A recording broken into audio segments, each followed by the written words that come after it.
Chapter 341 Gong Mayu. You are crazy. Gong Mayu held her hand tightly, and kept moving forward.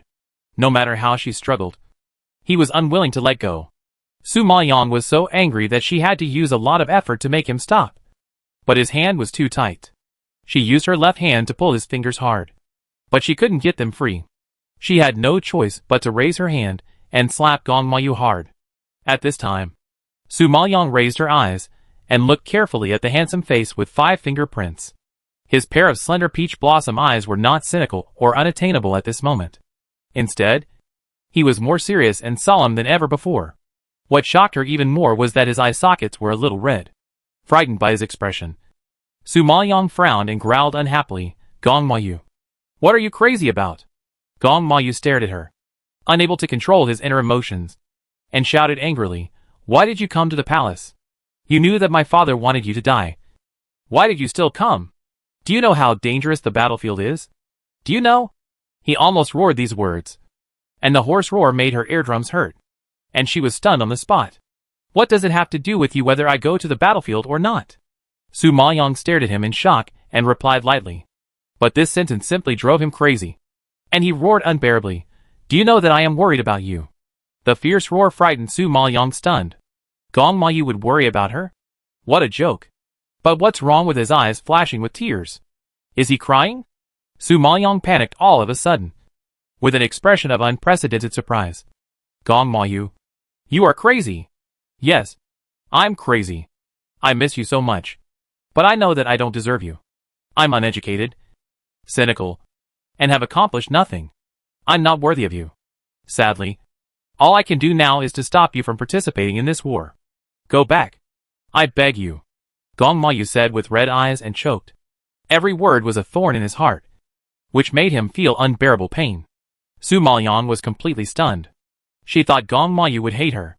After all, she had ruined his marriage with Rui before, and framed him for poisoning and murdering his mother. Everything made him grit his teeth and wish he could cut himself into pieces. But he didn't expect Gong Mayu to hate her. Yes, Gong Mayu hated her. It's just that he hated her so much. But he couldn't control his heart to think about her. He had never had such feelings. Not even for Rui. Gong Mayu claimed to be a romantic and unrestrained man. After so many years in the flowers, this was the first time he had tasted such a deep-rooted feeling. Even he himself found it incredible. Su Maoyang looked at Gong Mayu's crazy expression, and his hoarse roar echoed in her ears.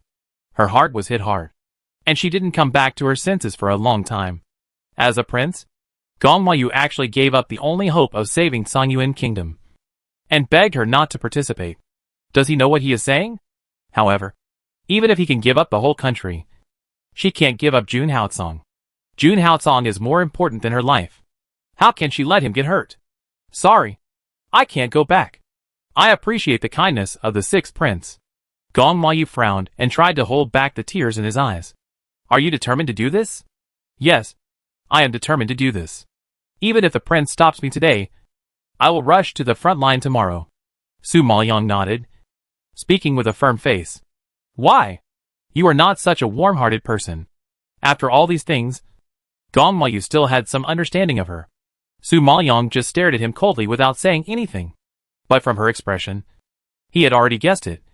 Just smiled bitterly twice, and tears could not be controlled and slid down his cheeks. "It's because of him, right?" She nodded slightly, which was considered an admission. Gong Mayu should have known that the reason that could make her risk her life and dare to break into the Shura field like the front line. Except for Jun Haocong. But hearing this news, his heart was still broken into pieces. Feeling that the strength in Gong Mayu's hand was getting lighter and lighter, and finally letting her go completely, Su Maoyang just glanced at him lightly, and then turned and walked towards the palace gate. The guard Lu not far away saw all this, and shook his head with a sigh. It's pitiful that the 6th prince fell in love with an impossible person. Walk into the palace, and come to Qianyuan Palace. The emperor had been pacing back and forth in the hall, waiting for her. When he saw Su Maoyang coming in, he greeted her with a face full of surprise. "Quick! Quick! Give Lord Su a seat and make tea."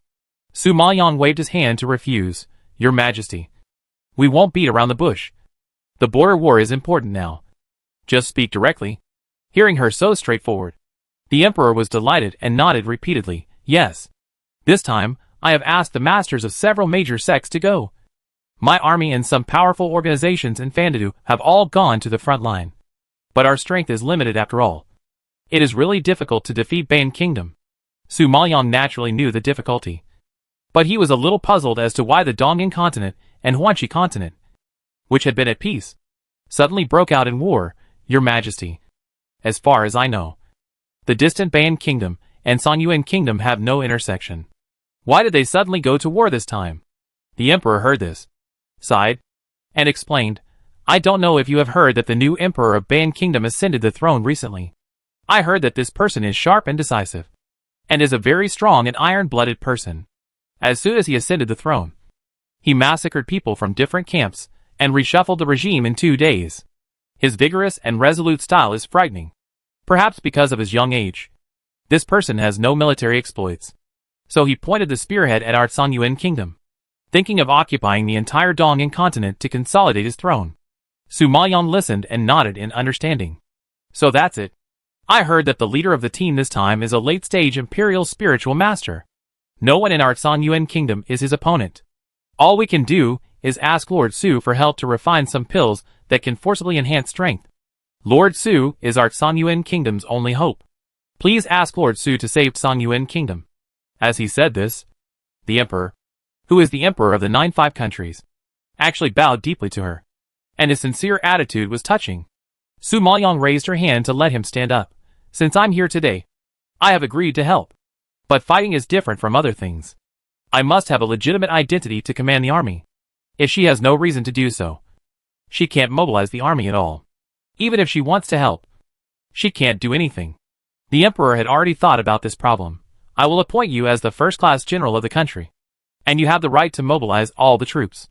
This is the military token for mobilizing the army. As long as you take out the military token, thousands of troops will obey your orders. Su Maoyang was surprised to see that the Emperor was so straightforward.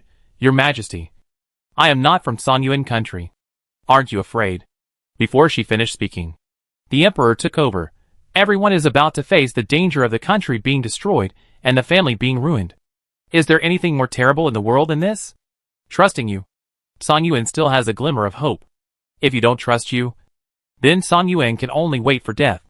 The Emperor saw it very clearly. Songyuan is now a hot potato. No one is willing to take it over. At the critical moment, Su Maoyang did not flee Songyuan, but was invited to Qinyuan Palace. This shows that this person is a trustworthy person. Su Maoyang was quite pleased to hear this. He took the military token and nodded in agreement. Okay. Since the Emperor said so, then I have no reason to refuse. I don't know what the fate of Songyuan will be in the future.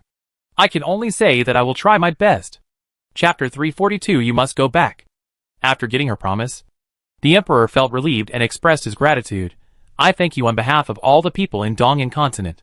Su Maoyang didn't want to hear the word thank you, because she had her own selfish desires. In fact, she didn't care about the life and death of Dongyan continent from the beginning. But looking at the Emperor's hopeful eyes, and thinking of Teacher Wu and Elder Wei, her fingers gradually tightened. Sir Su, I don't know when it is convenient for you to leave. I have set a carriage to wait at the palace gate. Tonight, I have to go back to the Jaime sect. There are still many things to be explained. The Emperor nodded. Okay. Then I won't delay Sir Su. Sir, please go back in the carriage I arranged. Su Maoyang nodded and turned away. Back to the Jaime sect. Su Maoyang's steps were a little heavy. She didn't know how to tell Jun Haotsong that if she insisted on going to the front line, Jun Haotsong would definitely follow her. But the other party was a late-stage imperial spiritual master. If he fought, he would definitely use his spiritual power. But his body Su Maoyang was distressed, and walked slowly to Jun Haotsong's yard. When she walked to the door, and was about to push it in, she suddenly heard a fierce argument from inside. Master, the dark domain of Yunlu was severely damaged, and you are urgently needed to go back. The barrier leading to the upper plane can only be opened forcibly once a year. Xing Zhichen finally opened the barrier of the upper plane, and is waiting for you to go back. Do you want to wait another year for Su Maoyang? He Xiao was so anxious that his cold face was rarely flushed. Jun Haotsong stood with his hands behind his back to He Xiao, and his whole body exuded a violent aura. She is going to the front line. I want to accompany her. Master, wake up, Su Maoyang is very strong. She doesn't need you to accompany her at all. You have been made into this state by her. And the one who is really worried is you. He Xiao roared heartbreakingly. Jun Haocang is now suffering from a cold disease. And he doesn't care about his own body. But he cares about Su Maoyang, who is alive and well. Which really makes him anxious. Shut up. He Xiao. You are getting more and more presumptuous. Jun Haocang roared fiercely. With amazing momentum and anger. Master. He Xiao has never disobeyed you before. But this time, He Xiao has to offend you. Please go back to the dark area of Yunlu. Master. As he said, He Xiao immediately knelt on one knee, and clasped his fists, and said firmly. Jun Haocang was so angry that he took a deep breath. But he didn't turn around. He said in a cold and unwavering tone, I will not abandon her no matter what. Master. Please think about the dark area of the Cloud Tower. How many people are waiting for you? How many people are looking forward to you? They need you more than Su Maoyang. Are you going to watch them being slaughtered by the people of Finshua Tianqing? There are still your relatives and brothers there. Jun Haocang frowned more tightly when he heard this. And his ice blue eyes floated with reluctance. He didn't want to go back. But how could he let go of Su Maoyang? This time, he didn't know when he could see her again. And he couldn't bear it. Jun Haocang's fingers had sunk into the flesh, pinching out a deep blood mark. But the pain in his hand was not 1/10,000th of the pain in his heart. Su Maoyang outside the door heard these words, and felt the contradiction and discomfort in Jun Haocang's heart. Her heart also twisted and hurt. And she almost suffocated. Yunlu Dark Domain. I think it was where he lived before. Where his relatives, friends and brothers lived. From He Xiao's tone, they seemed to be in danger. But Jun Haocang actually abandoned them. Gave up the barrier that he opened once a year. And planned to stay with him. Such feelings were like a hand strangling her throat. And like a huge stone pressing on her heart. Deepening her guilt and sense of sin. Facing Jun Haocang's feelings of abandoning everything for her. Su Maoyang was already crying. What virtue and ability did she have in this life? No! She couldn't do this. He Xiao was right. His relatives and brothers needed him more than she did. Thinking of this, Su Maoyang wiped away her tears, pushed the door and walked in. Go back. Go back immediately. Su Maoyang's voice suddenly rose, startling He Xiao and Jun Haocang to turn their heads and look at her. Leon. Jun Haocang didn't know how much she heard, and stared at her in surprise. Jun Haocang. I don't need you.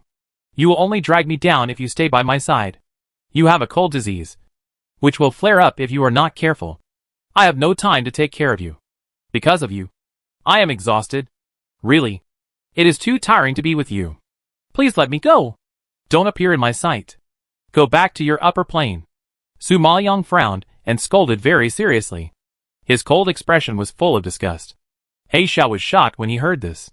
Jun Haocang looked at her calmly, looking at the eyes that he had kissed countless times in the night. Is this what you want to say? His calm appearance surprised Su Maoyang. She nodded, never so seriously. Yes. These are the words I have been holding in my heart for a long time. Are you telling the truth? Jun Haocang stared at her with his icy blue eyes, making her feel a little guilty. Yes. It's the truth. Su Maoyang answered without thinking. Jun Haocang suddenly came over, stretched out his hand to pull her towards him, suddenly lowered his head and kissed her lips, biting them hard a few times as if to punish her. Jun Haocang. What are you doing? Su Maoyang pushed him away angrily, staring at his blue eyes with red eyes in shock. Liar! You big liar! Jun Haocang stared at her face, carefully tracing her contours and facial features, with a sour feeling on the tip of his nose and a hot current flowing in his eyes. Su Maoyang thought he said that he had cheated on his feelings, and frankly admitted, yes. I am a big liar. I cheated on you. And all the promises of never leaving are fake. You will only implicate me. And I don't want to. Before Su Maoyang finished speaking, Jun Haocang lowered his head and kissed her again, swallowing all her hurtful words into his mouth. This kiss was very light and soft, and she didn't know how much affection was put into it. But it only made her feel like her heart was being cut by a knife, and it was unbearable. Liar! Do you think I will believe what you said? Jun Haocang gently let go of her and whispered. I can believe everything you said, but I will never believe you saying that I am a burden to you. Su Maoyang heard this, and a look of surprise flashed across his face. His pupils were wide open, and he finally couldn't hold back the tears. He shouted in excitement, Hao Tsong. Please think about me. If you give up your relatives and brothers because of me, I will not forgive myself. I will be heartbroken, sad, guilty, and hate myself. If you really love me, go back and don't make it difficult for me. June Hao Tsong looked at her tearful face and felt very distressed. She seldom cried. She would not cry unless she was extremely sad. But every time she cried, it was because of him. He really deserved to die. June Hao Tsong took a breath with a pained heart and hugged her in his arms. Leonor, I'm sorry for making you sad. I will listen to you. I will listen to you in everything. If you tell me to go back, I will go back. If you tell me to die, I will die. Su Maoyong punched him in the chest with a fist. I won't let you die. You must live well for me. 1 year later, I will go to the dark area of Yunlu to find you.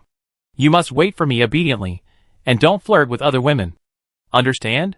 June Hao Tsong heard this, reached out to wipe her tears, and nodded obediently. Okay. I'll wait for you. Chapter 343 Rushing to the front. Su Maoyong saw that he agreed. And then he took out 10 Ningen pills that he had already refined for him from the space. Take good care of yourself this year. If the cold disease attacks, take this pill. It will take care of it for a while. June Hao Tsong reached out to take it. Don't make me wait too long. Su Maoyong nodded. Well, it won't be too long. I will become stronger as soon as possible. Strong enough to match you. June Hao Tsong smiled. His heart was warm. And there was only one word left. Okay. I will leave the imperial capital tonight and go to the border of northern Song. You should also hurry back to the upper plain.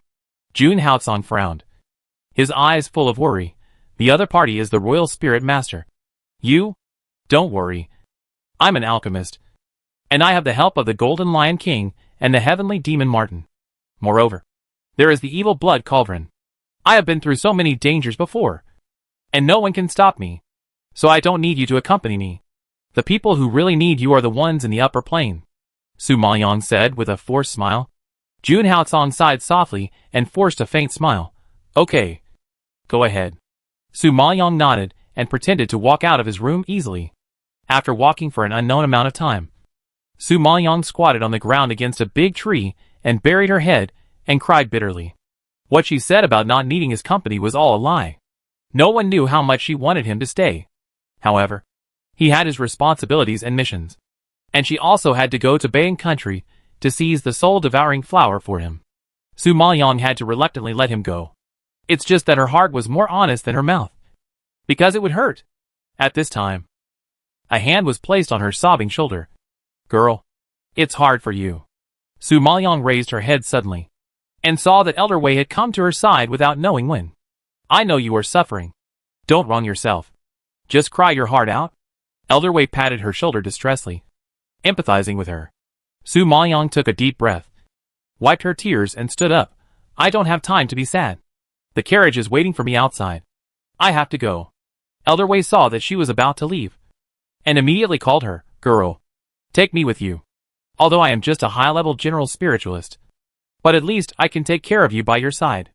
In such a dangerous environment, it is always good to have more confidence.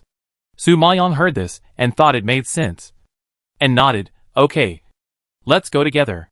It took them 3 days and 3 nights to reach the border of northern Song. The capital of Bayan is actually far away from Songyuan. Even if they gallop, the journey will take about a month.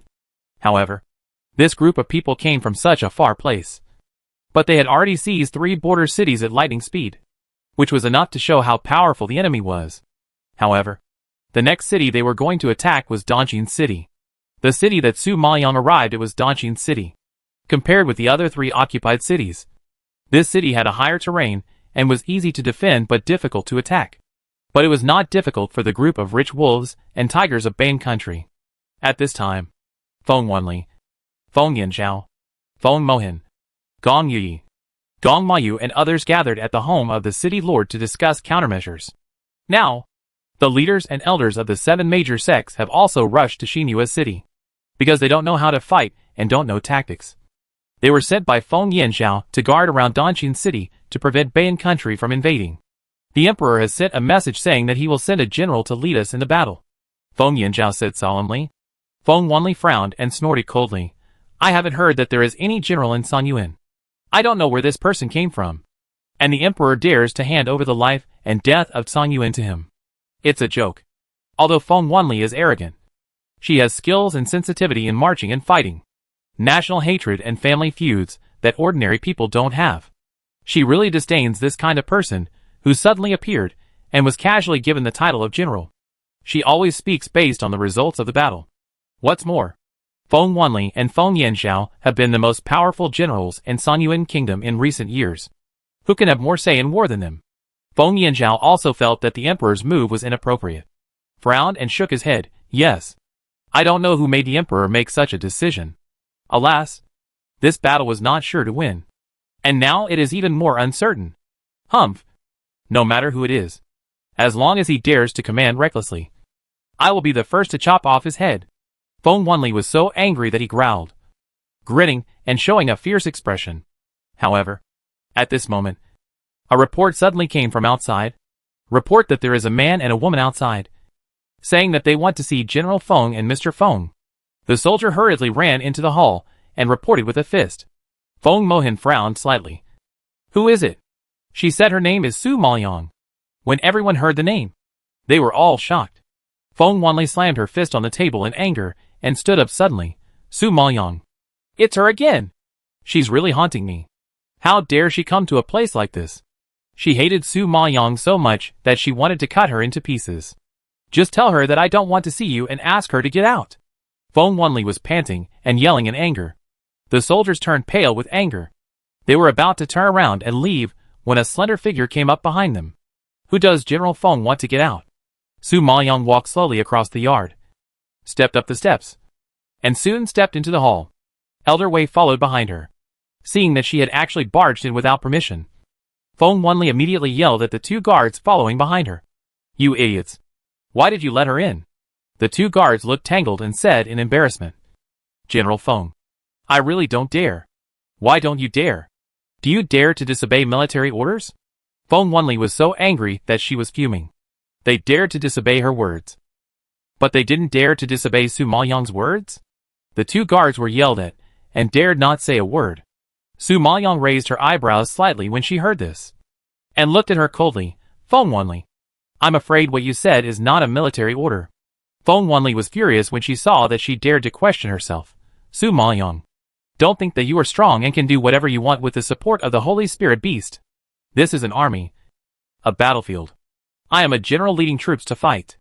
My words are military orders. Military orders are like mountains, and cannot be disobeyed. Listening to her sonorous and resounding answer, Su Maoyang felt that she was really heroic. But the military token was in her hand. No matter how powerful Feng Wanli was, she had to obey her orders. Feng Wanli, I admit that you are a general. But a general must also obey the orders of the commander this time. So your words are not considered a military order. Su Maoyang said lightly. Su Maoyang? What do you mean? Feng Wanli vaguely sensed that something was wrong. She suddenly ran to Dongjin City. It couldn't be to ridicule her. Chapter 344. She is the general who protects the country? Except for Gong Yui and Gong Mayu, who know the inside story.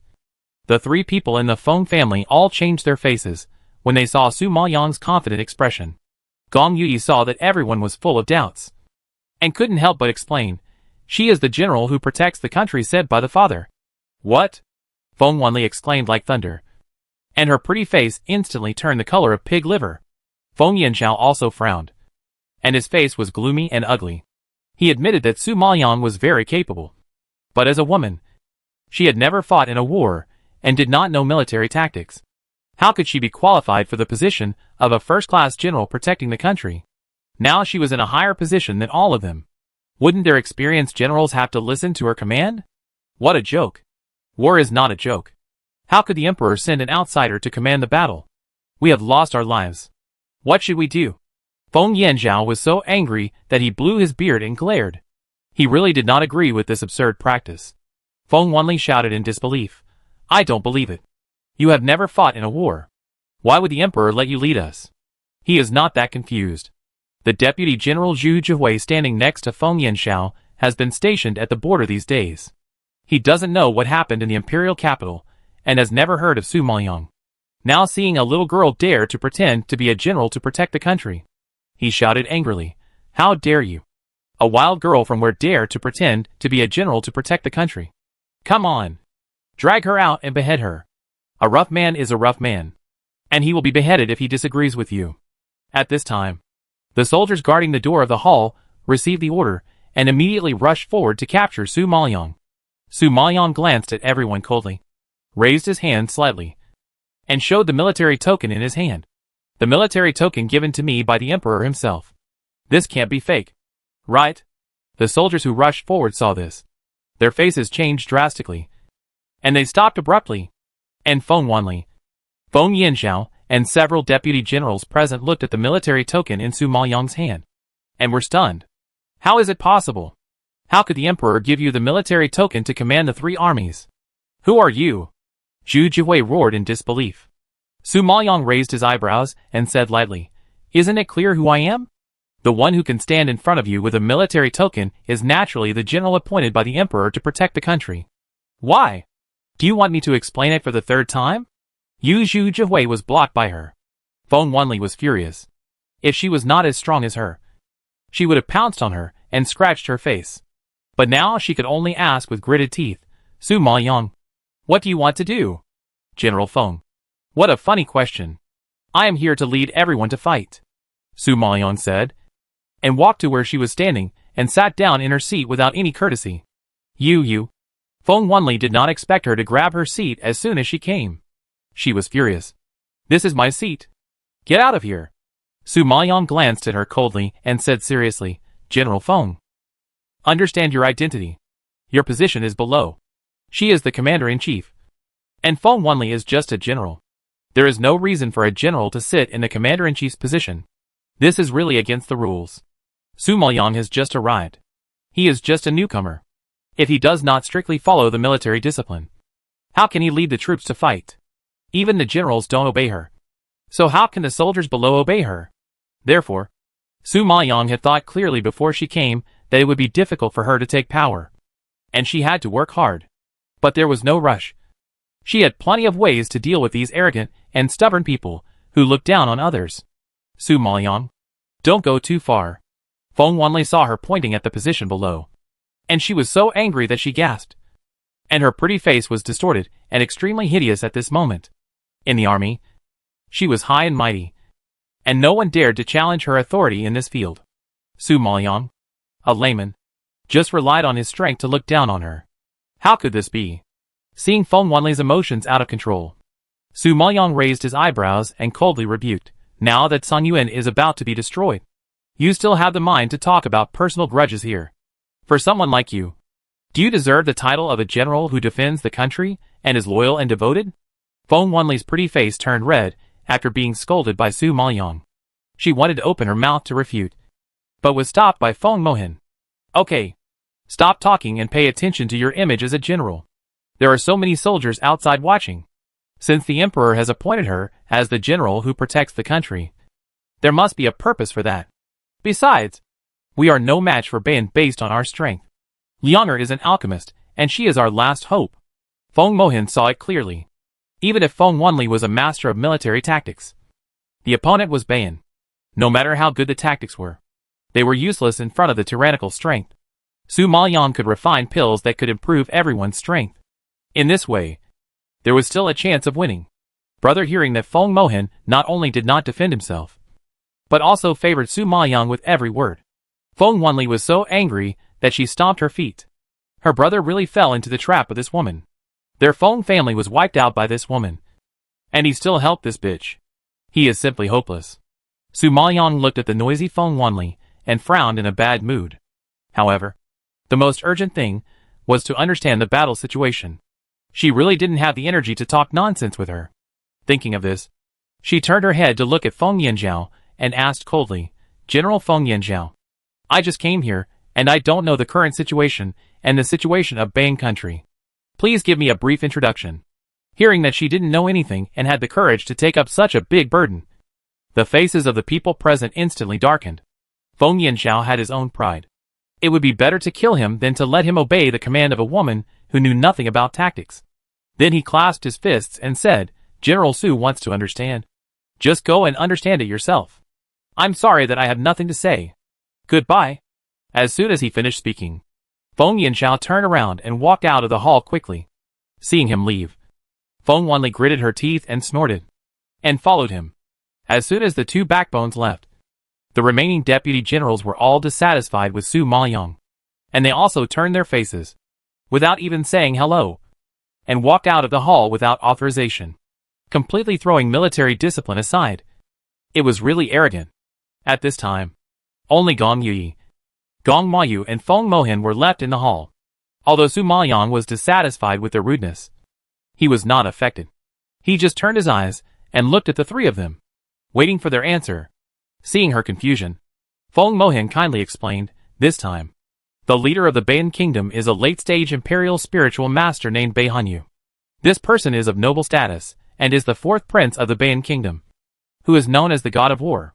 Perhaps because of a little conceit, he only brought 20,000 troops this time, and there were only 2 deputy generals around him.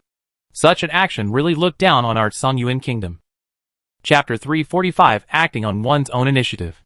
Gong Yi heard this. His eyes flashed with dissatisfaction, but his tone was quite heavy. Well, although this fourth prince is arrogant, he does have the capital to be arrogant, because his 2 deputy generals are at the level of early imperial spiritual masters, which is about the same strength as the leader of our sect. As for the other soldiers, except for 1,000 elite cavalry at the level of primary mysterious spiritual masters, the rest are all high-level general spiritual masters. Su Maoyang's pupils widened when she heard this, and a trace of surprise flashed in her eyes. Even ordinary soldiers are at the level of high-level general spiritual masters, at the same level as her. Such combat power is indeed amazing. No wonder Bei Hanyu was so conceited that he only brought so few people. Which 3 cities have they occupied now? And where are the current troops distributed? Su Maoyang pondered for a moment and continued to ask. Feng Mohin continued to answer. They have currently occupied the nearby Jinyuan town, Luoxing City, and Nanping County. Now most of the troops are concentrated in Luoxing City, because they won the battle without losing a single soldier. They are now celebrating in the city. They should be ready to capture Dongjin City in a few days. Su Maoyang heard this and nodded in understanding. Do you have a map? Feng Mohin nodded, walked to the side hall, and then took out 2 maps. One is the topography of the entire Songyuan kingdom, and the other is the specific topographic structure of several nearby cities. Su Maoyang took it, spread it out one by one, and examined it carefully, then raised the corners of his lips and smiled. Although these 3 cities have been lost, it is not necessarily a bad thing. Feng Mohin, Gong Yi and Gong Mayu all opened their eyes in surprise when they heard this. Losing the city is not a bad thing? Gong Mayu looked at her smile of planning, and his heartbeat accelerated. He stared at her cheek with his pupils flashing with admiration. What do you mean? Look! These 3 cities are low-lying, with sparse vegetation and fruits, and far from the river, so it is inconvenient to use water. They took the brunt of occupying these 3 cities, probably because they saw that they were flat and easy to attack. In fact, these 3 cities do not have any favorable conditions, so their geographical advantages are not as good as ours, which is a big flaw. Moreover, the Northern Army has occupied the city without spending a single soldier, so it is easy to be proud and complacent and relax their vigilance. In this way, we have a chance. Su Maoyang pointed to the map and analyzed the geographical location of the 3 cities.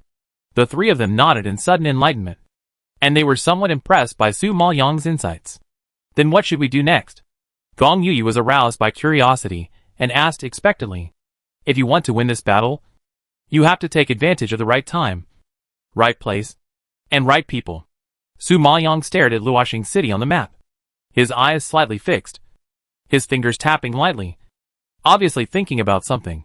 Gong Mayu didn't understand, and frowned slightly. The right time, right place, and right people? How to use this? Su Maoyang gently raised his head and glanced at Feng Mohin, and slowly asked, how many soldiers are now gathered in Dongjin City? And what level are they? We have a large number of people, a total of 100,000. Now all parts of the country are still sending generals to recruit soldiers. It is estimated that we can gather about 200,000. But even so, it will take a month to gather them. The soldiers are probably at the level of primary generals and spiritual masters. and some are even at the level of heavenly spiritual masters. Compared with the Northern Army, we really have no chance of winning. Even the tyrannical Feng Mohin was slightly troubled. It seemed that it was indeed quite tricky. It would take a month to gather 200,000 soldiers, and Dongjin City would have been captured long ago. Therefore, Feng Mohin did not expect the 100,000 troops that had not yet been gathered. But Su Maoyang was confident, time is not a problem. I have a way to hold them back. Gong Yi shook his head, no. It won't work. If the food and grass don't come, we can't hold on for long. The food and grass we have now can probably hold on for 10 days. Which is the limit.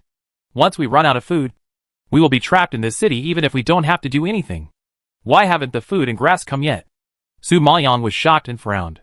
Leon, you don't know that the Emperor has actually sent 2 groups of grain delivery teams. But they were intercepted and killed by people from Bayan on the way, causing all our grain to fall into their hands. Now we dare not let people deliver grain. Because even if we do, it will be a bargain for those thieves. What's more, the grain is enough for them to squander for 2 months. According to their speed, it won't take 2 months to attack the imperial capital. Hearing Feng Mohin's words, Su Maoyang's face darkened. Take me to the martial arts training ground and granary. She wanted to see the soldiers' combat effectiveness and food and grass situation in person. Feng Mohin nodded and led the way. However, as soon as they walked out of the gate, they saw a large group of soldiers running from the right side of the street. And Feng Wanli, Feng Yanzhao, and 4 deputy generals rode horses and galloped in front, rushing towards the city gate aggressively. Feng Mohin's eyes flashed with surprise, and he hurriedly stepped forward to stop them. Sister, second uncle, what are you doing? Feng Wanli glanced at Su Maoyang standing not far away with contempt, and snorted coldly. According to the spies, the army of Bayan is celebrating in Luoxing City, and has relaxed their vigilance. Now is the time when their defense is the weakest. And it is also a good opportunity for us to send troops. So my second uncle and I are now leading 100,000 elite soldiers to attack Luoxing City and catch them off guard. Hearing that she was going to take all the troops to die, Su Maoyang was furious and shouted, ridiculous. They are celebrating. But it doesn't mean they have relaxed their vigilance.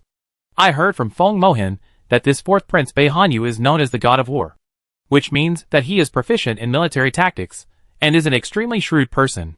This carnival celebration is probably just a cover to lure the enemy. He wants to take another city without spending a single soldier. Now you are leading 100,000 elite soldiers out. Isn't it a sheep walking into a tiger's mouth?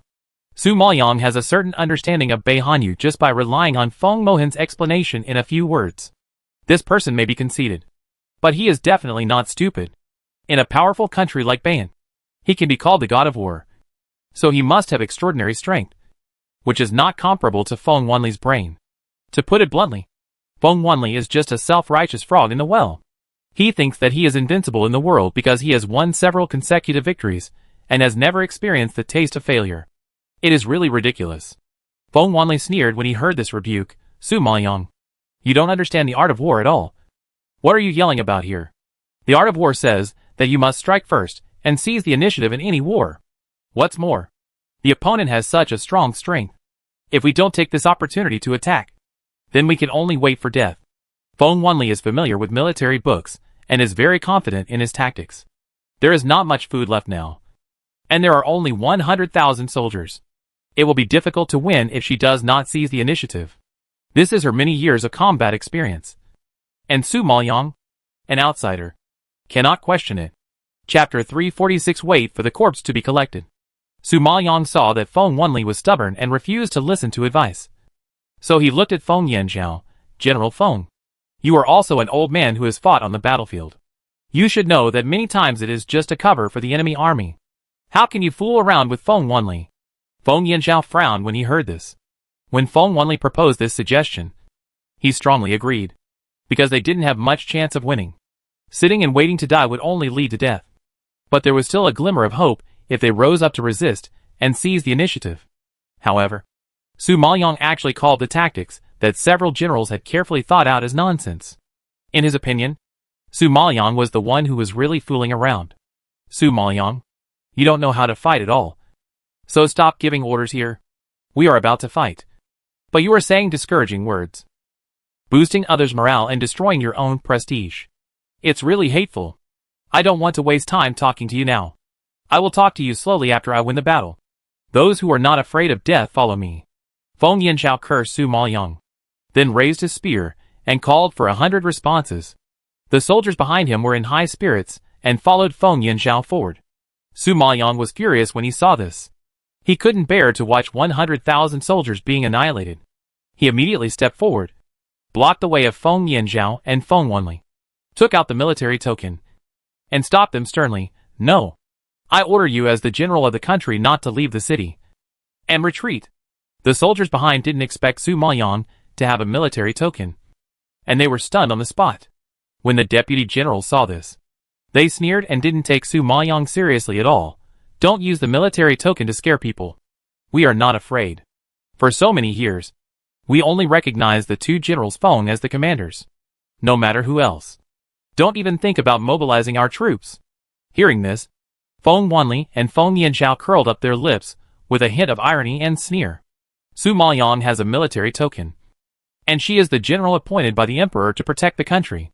She has no prestige in the army, and no one is willing to listen to her. It's a waste of time. Su Maoyang, if you are afraid, just hide in Dongqing City and don't come out. We won't blame you. But I, Feng Wanli, am not a coward. Even if the opponent is Bayan. As long as there is a glimmer of hope for victory, I will not retreat. Even if I die, I will die in the enemy's blood. Are you willing to follow me? Soldiers? Feng Wanli's sonorous roar was deafening, and instantly aroused the ambitions of the soldiers behind him. And they followed up loudly. The momentum was so great that it echoed throughout the street, forming an unstoppable wall of sound waves. It can be seen that Feng Wanli and Feng Yanzhao have a replaceable status and prestige among the soldiers, which has become their belief. It is impossible for her to stop them with the military token.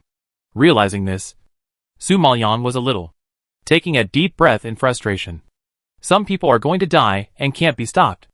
Feng Mohan saw this and knew that they were indeed a bit reckless. In order to ease the positions of both sides, he couldn't help but suggest, sister, second uncle, you are taking 100,000 elite soldiers out of the city.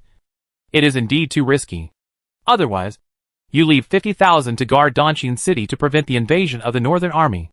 It won't leave us without soldiers in the rear. Hearing Feng Mohan's words, all the soldiers behind shouted, we are not cowards. We are willing to follow General Feng to the battle. We will win.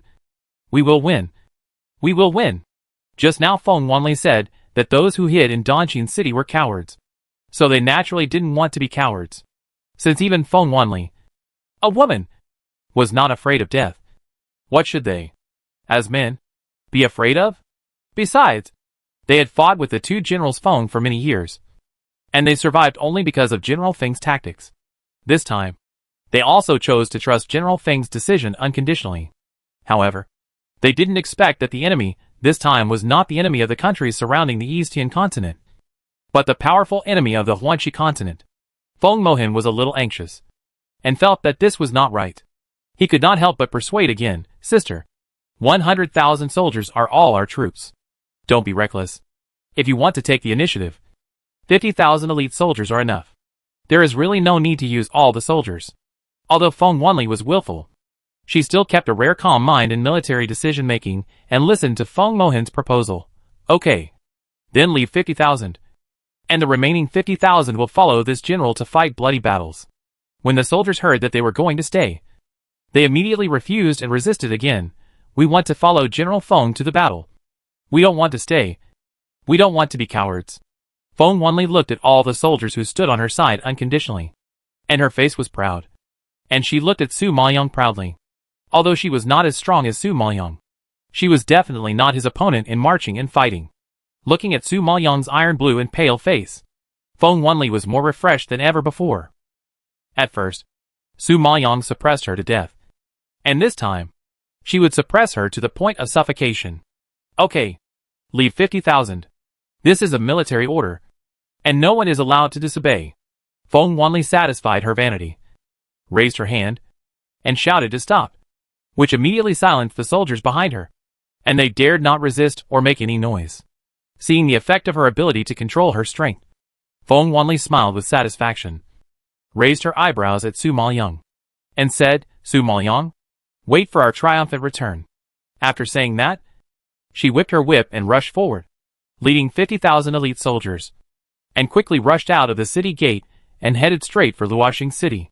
Su Maoyang looked at the scene of the team leaving in a cloud of dust, and her heart gradually sank to the bottom of the valley.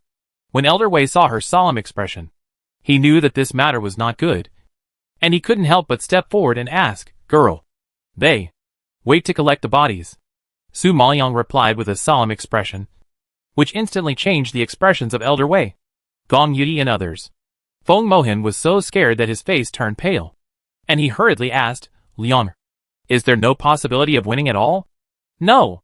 She stared slightly and answered coldly.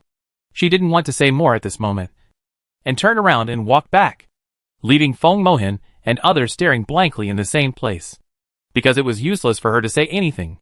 Feng Wanli and Feng Yanxiao were destined to die. Gong Yi, Feng Mohan, and others were now living in the home of the Lord of Dongqing City.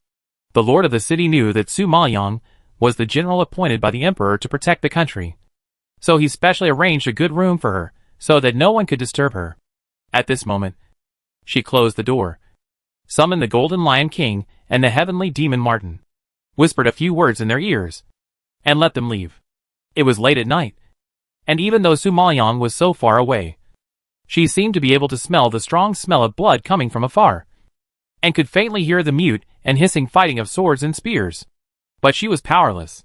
Since Feng Wanli and Feng Yanxiao didn't listen to her advice, she couldn't blame her.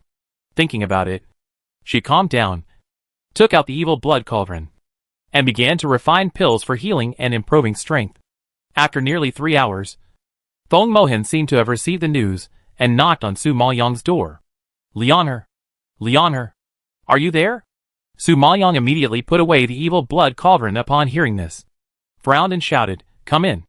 Feng Mohan hurriedly pushed the door open and walked in, looking panicked, and said, I heard from the spies that the 50,000 soldiers led by Feng Wanli were completely wiped out, and the whereabouts of Feng Wanli and Feng Yanxiao are unknown.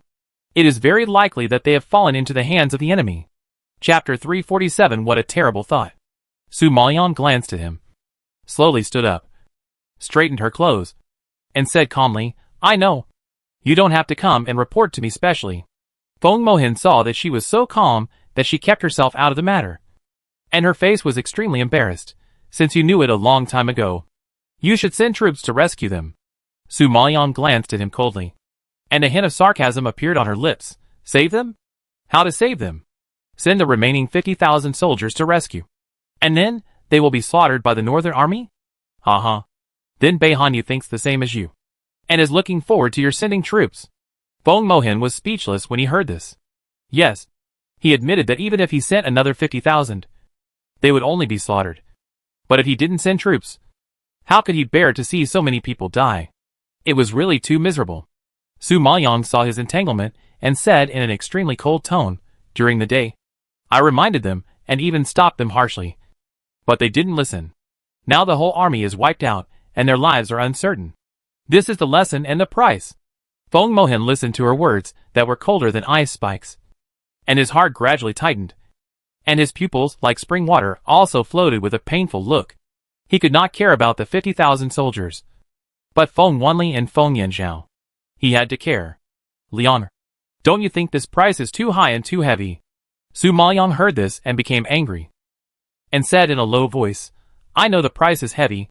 The Emperor trusted me and handed the army to me, but I lost 50,000 soldiers as soon as I arrived. Do I feel good? Don't expect anyone to save them, because your sister and second uncle are the culprits who killed 50,000 soldiers. If they hadn't been stubborn and reckless, how could they have caused the situation today? How could they have fallen into the enemy's trap? They can only blame themselves, not anyone else. To be honest, I would rather your sister and second uncle have died in battle, because if they fell into the hands of the enemy, do you know what would happen? Su Maoyang walked towards Feng Mohan step by step, and his harsh rebuke shocked him so much that he took 2 steps back, his face full of surprise. Su Maoyang's face was gloomy, and the corners of his lips curled slightly, and he snorted coldly. Beihanyu obviously knows the prestige of Feng Wanli and Feng Yanxiao in the army, and the 2 of them will definitely become hostages, as long as the 2 of them collapse. The remaining 50,000 soldiers will collapse without having to fight. Once the morale of the army collapses, do you think we have the possibility of fighting again? Su Maoyang's sharp rebuttal shocked Feng Mohin so much that his face turned pale. Yes, Feng Wanli and Feng Yanxiao are the backbone of the army and the faith of all soldiers. Once they are captured, the army will be in chaos, and it will be out of control. Seeing that he gradually reacted, Su Maoyang spoke again. Not only that, once the news of Feng Wanli and Feng Yanxiao's capture spreads to Dongjin City, even if you stop the troops from going out, you can't calm the anger of 50,000 soldiers, nor the anger of the 2 deputy generals who stayed behind. They will lose their minds and lead the soldiers to force their way out of the city to rescue. At that time, it will really play into Bei Hanyu's hands. Songyuan Kingdom will be defeated, and there will be no possibility of turning over. Feng Mohin was so shocked that his body trembled, and he took a few steps back, and his expression suddenly surged with horror. He claimed to be smart, but he had never led troops to fight, and he couldn't see the situation thoroughly. He didn't expect that Su Maoyang had just arrived for one day and had figured out the direction of the war. It was really terrible. Now, after listening to her analysis, his hair stood on end. He realized that behind a carnival celebration, there were so many murderous conspiracies. If Su Maoyang was not here today, he would definitely send troops out of the city to rescue. And then Dongjin City would be completely wiped out tonight, and the other side would capture a city without a single soldier.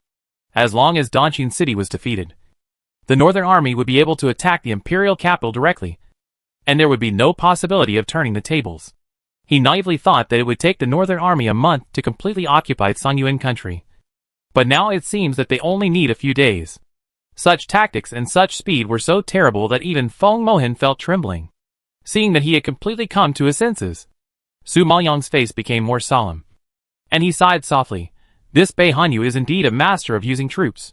He did nothing but let the soldiers drink and eat meat, and he was able to wipe out 100,000 elite soldiers. You have to know how powerful this man is. He is not only good at tactics, but also good at psychological warfare. He has long understood our mentality of being ready to die, and knows that if we listen to them and relax, we will definitely not sit and wait for death. So he came up with such a plan to lure us, and also understood the prestige of Feng Wanli and Feng Yanxiao in the army, and their status in the minds of the soldiers.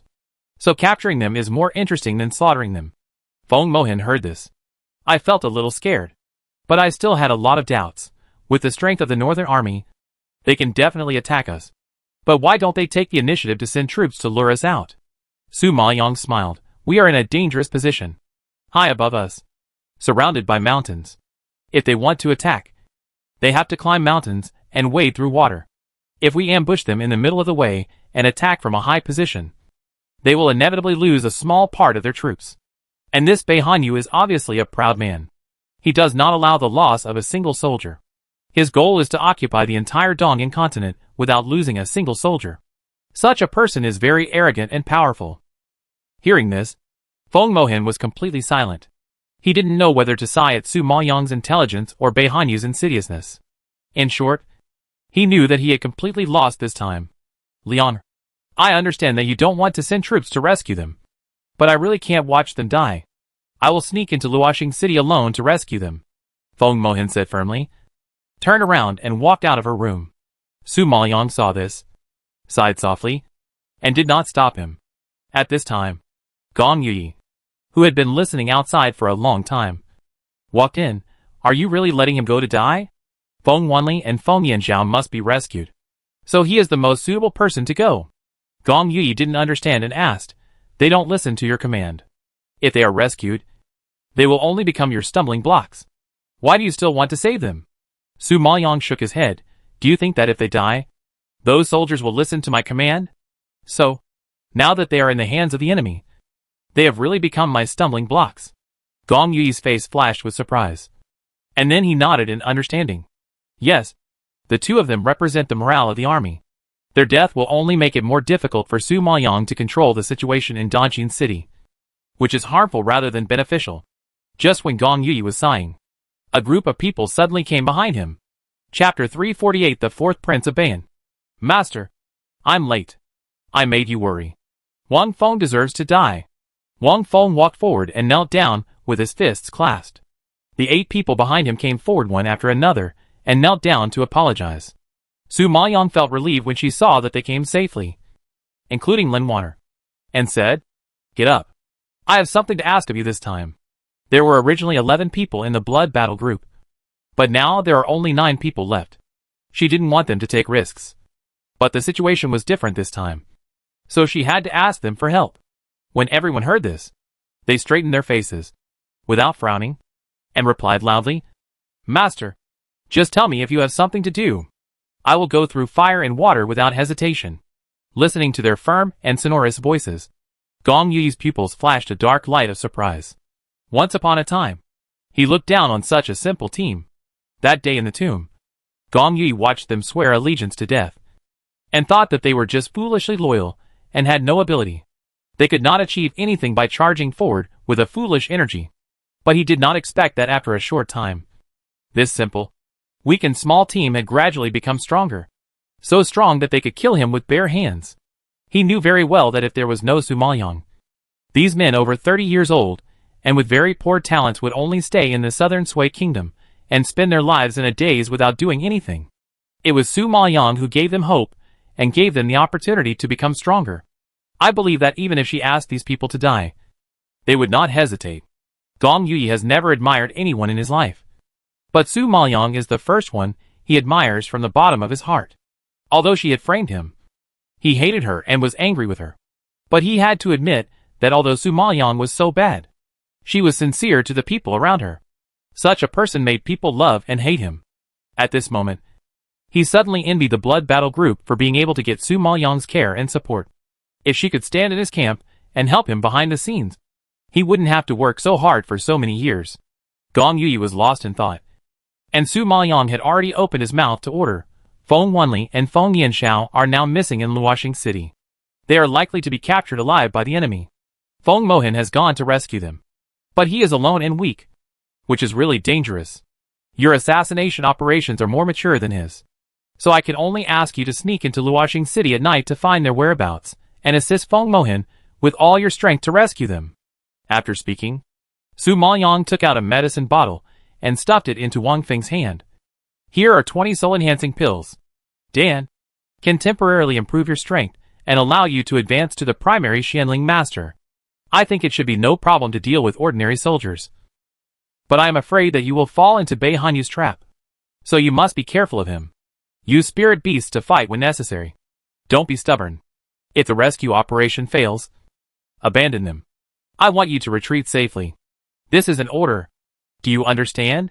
The blood battle group heard this, and clasped their fists and accepted the order. Yes. I obey you. Okay. Go. Su Maoyang waved his hand with a solemn expression. Seeing this, Wang Feng did not delay, and led everyone into the night like a ghost. Su Maoyang watched the direction they left and sighed softly. Tonight is destined to be a sleepless night. Falling Star City. City Lord's Mansion. In the garden, the exquisite pavilions, ponds and water corridors appear quiet and beautiful in the night. The dark sky is filled with shining stars. The moon may be frightened by the ferocious murderous aura and hides in the clouds, revealing only a silver edge. The faint light is like a thin veil, floating and reflecting in the pavilion in the garden. The summer night wind blows, sweeping away the warmth and humidity on the surface, blowing in a cool breeze, blowing the white clothes in the center of the pavilion, which are dotted with silver light by the starlight, rustling, showing a bit of unspeakable coldness. At this time, a guard suddenly ran over from outside the garden, hurriedly came to the pavilion, and reported with a fist, "Your Majesty, something bad has happened. Feng Wanli and Feng Yanxiao have been rescued." Hearing this, holding the teacup, his slender white fingers paused slightly.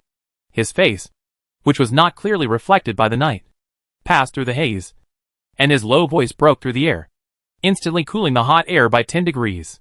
"If you can't even keep an eye on 2 pieces of trash, what's the use of you?" The man roared and threw the teacup out violently, with a sound of porcelain colliding. Porcelain pieces burst out and splashed tea all over the floor. The guard was so scared that he was shaking, his head hanging down, not daring to look at the angry expression of the man in white, and explained timidly, "I don't know where 9 junior Xianling masters, 1 senior general master, and 8 8th level spirit beasts suddenly appeared. which caught us off guard and messed up our plan. In a panic, they rescued the people. The man in white narrowed his pupils, projecting a ray of cold dark light, and asked in a deep voice, when did Donjin City have so many junior Xianling masters? Could it be that group of old immortals?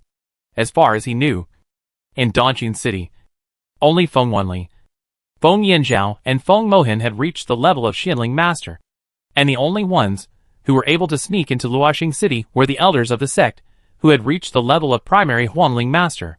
Besides them, Bei Hanyu couldn't think of anyone else. The guard shook his head solemnly. My lord, it shouldn't be, because judging from their appearance and attire, they are all middle-aged men in their 30s, and their skills are not like those of ordinary soldiers.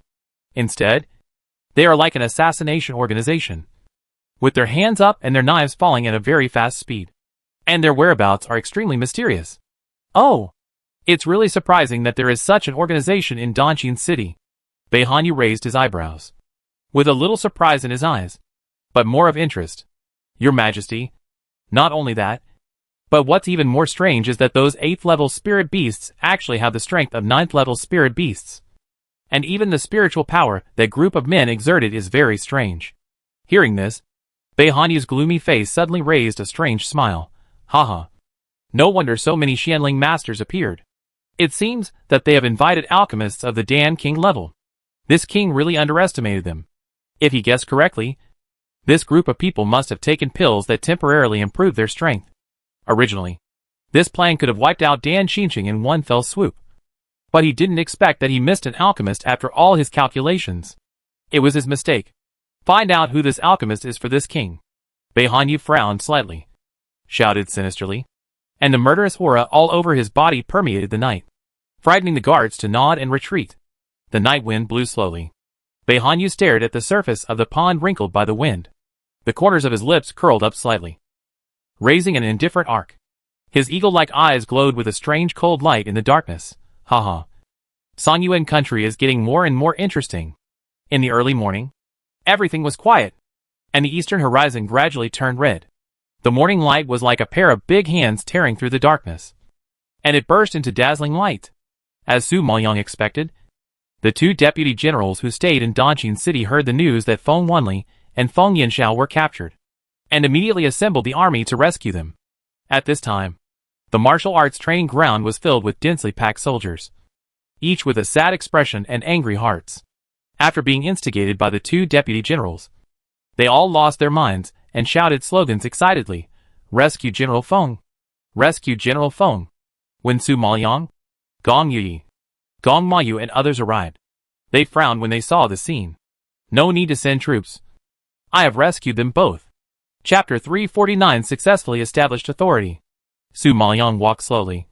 Her cold eyes swept over the crowd, and finally fell on the 2 deputy generals Lei Yongan and Lu Jiawei. Lei Yongan was shocked when he heard Su Maoyang's words, and he shouted in disbelief, You? What did you say? You rescued them? Zhu Jiawei, who was standing aside, looked at her with disdain, and asked coldly, Huh? Just you? What a joke. General Feng led 50,000 elite soldiers, and they were all killed without a single piece of armor left. How could you? A woman who doesn't know how to fight. Rescue people? Do the generals of the Northern Army still listen to your command? General Feng led 50,000 elite soldiers, and couldn't do anything to the Northern Army. Zhu Jiawei didn't believe that Su Maoyang had such a great ability that she could sneak into Luoxing City and rescue people without a single soldier. It was really nonsense and ridiculous. The soldiers in the martial arts training ground all whispered when they heard this, sneering at Su Maoyang, obviously not believing her words. Su Maoyang ignored everyone's doubts, but waved his hand and shouted coldly, Bring the people up. At this time, the blood battle group came out with the injured Feng Wanli and Feng Yanzhao. Feng Wanli and Feng Yanzhao were in a mess, obviously tortured and covered with scars, but fortunately they were useful. Bei Hanyu did not want their lives, and because the blood battle group rescued them in time, their injuries were not serious, which was a blessing in disguise. When everyone saw that it was General Feng, they were all stunned like lightning. Feng, General. Zhu Jiawei was so shocked that he rubbed his eyes in disbelief, and repeatedly confirmed the authenticity of what he saw, while another deputy general Lei Yondan had already rushed down from the command platform and hurried forward to support the two weak people. After a moment of indifference, the soldiers burst into heated discussions, sweeping away the grief and anger just now. And all became excited. Great! General Feng is still alive! General Feng is still alive! The excited roars rose up and echoed in the sky above the martial arts training ground, which was very lively. At this time, Su Maoyang walked to the command platform with a cold face, and shouted fiercely, like a thunder in the plain, scaring everyone to stop talking. Feng Wanli, Feng Yanzhao disobeyed orders and disobeyed military orders, and they should be beheaded. But considering that you two have made many contributions to the Songyuan kingdom, the death penalty can be exempted, but the living crime cannot be escaped. Come on! Each of you will be beaten with 50 military sticks to set an example. After the roar fell, everyone present stared at Su Maoyang in astonishment, only to see that the latter had a cold face, firm pupils, and exuded a majestic and violent aura all over his body. Everyone was stunned by this fierce momentum. The first person to react was Zhu Jihui. He was a rough man with no brains and only cared about loyalty. He shouted loudly, Su Maoyang, they are already injured, and you still want to punish them. What is your intention? Do you think they are blocking your way, so you want to get rid of them? Su Maoyang stared at Zhu Jihui with an idiotic gaze, and asked coldly, if I want to get rid of them, wouldn't it be better to let them die in Luoxing City? Why do I need to send people to rescue them? Humph! Who knows if you did this on purpose to rally the troops? Zhu Jihui's words were not stupid. Su Maoyang admitted that she did have such selfish intentions. But what was the purpose of rallying the troops? It was to win this battle. If she didn't rely on some extraordinary means to rally the troops and establish prestige, how could she smoothly carry out the next battle? Isn't it because Su Maoyang relied on extraordinary means to successfully gain a foothold in a world full of strong people that she has achieved what she has today?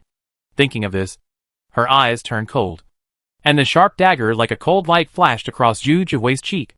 Looking at the 50,000 soldiers present, and the sonorous and angry voice suddenly rose, shocking everyone's face pale. Feng Wanli, Feng Yanzhao disobeyed military orders, not only violated the taboo of military strategists, but also acted recklessly, fell into the enemy's trick, and killed 50,000 soldiers. So many lives, so many blood deaths. Even if you kill them 100 times, it will not be able to comfort the souls of the 50,000 soldiers in heaven. The crisp voice was deafening, and the tone was obviously more pleasant than the silver bell. But at this moment, it was full of majestic anger and momentum, leaving everyone speechless for a moment. General Zhu, they caused such a disaster, but you actually stopped me from punishing them by military law. Have you ever thought about the 50,000 soldiers whose lives were lost overnight because of their reckless decision? Can you bear this responsibility? Su Maoyang's aggressive roar frightened Lu Jihui and made his face pale. How could he, a general, bear the lives of 50,000 soldiers? Hearing this, all the soldiers present were silent and fell into deep thought. Those 50,000 soldiers were their comrades in arms, their closest brothers, and they were gone overnight, which was really unbearable. They had to admit that Feng Wanli and Feng Yanzhao had indeed made a mistake this time. The god of war they believed in actually made mistakes, which made them start to waver. Feng Wanli watched Su Maoyang undermine everyone's trust in her, and gnashed her teeth and yelled, Su Maoyang, stop spreading rumors here. We are not as strong as the other side. If we don't use this tactic, what other tactics can we use? Tell me. Feng Wanli didn't think Su Maoyang could come up with a better idea than this tactic. After all, the opponent was too powerful, and no one could do anything about it. How could this failure be blamed on her? Feng Wanli still hasn't realized her mistake. She glared at Su Maoyang unconvinced, and refused to bow her head. Su Maoyang didn't bother to talk nonsense with her. She opened her red lips, and her voice was like an ice spike falling to the ground. It was cold and piercing. The order that could not be disobeyed exploded in the entire martial arts training ground. Come on. Fight. Other soldiers didn't have the courage. Only Wang Feng and Chen Ming of the Blood Battle Group rolled up their sleeves, pressed Feng Wanli and Feng Yanzhao onto the stool, and beat them hard with military sticks. Feng Wanli was not convinced and struggled desperately. But she was injured and was held down by Wang Feng. She could not resist and yelled, Su Maoyang, you will not die well. You are taking revenge for personal gain. You bitch. Feng Yanzhao was much more obedient this time, even if he did not accept Su Maoyang's discipline. He still blamed himself for having lost so many lives in his hands. This beating basically destroyed the prestige of the two in the army. But Su Maoyang's move successfully established his prestige, and gained a firm foothold in the army. No one dared to despise this woman who could rescue Feng Wanli and Feng Yanxiao from the northern army without a single soldier. And no one dared to openly resist this woman whose military orders were as strong as a mountain, and who dared to punish Feng Wanli and Feng Yanxiao. Su Maoyang won prestige beautifully with this move. One has to admire her methods. However, at this moment, a soldier suddenly came running over from a distance and reported in a panic, "It's bad. It's bad. Several people on South Street have died of plague." Chapter 350 Plague Outbreak. Plague? When everyone heard the word plague, they were all horrified and their faces suddenly turned gray. After the fear, the entire martial arts training ground instantly erupted with horrified voices. "Oh my God! Plague! If the plague is contagious, it will kill people. Yes, the most feared thing in war is plague. Once we are invaded by plague, we don't need to fight. We will die. It seems that God wants to destroy our Songyuan kingdom." Seeing that everyone was panicking, Su Maoyang raised his hand slightly and comforted loudly, "Don't panic, everyone.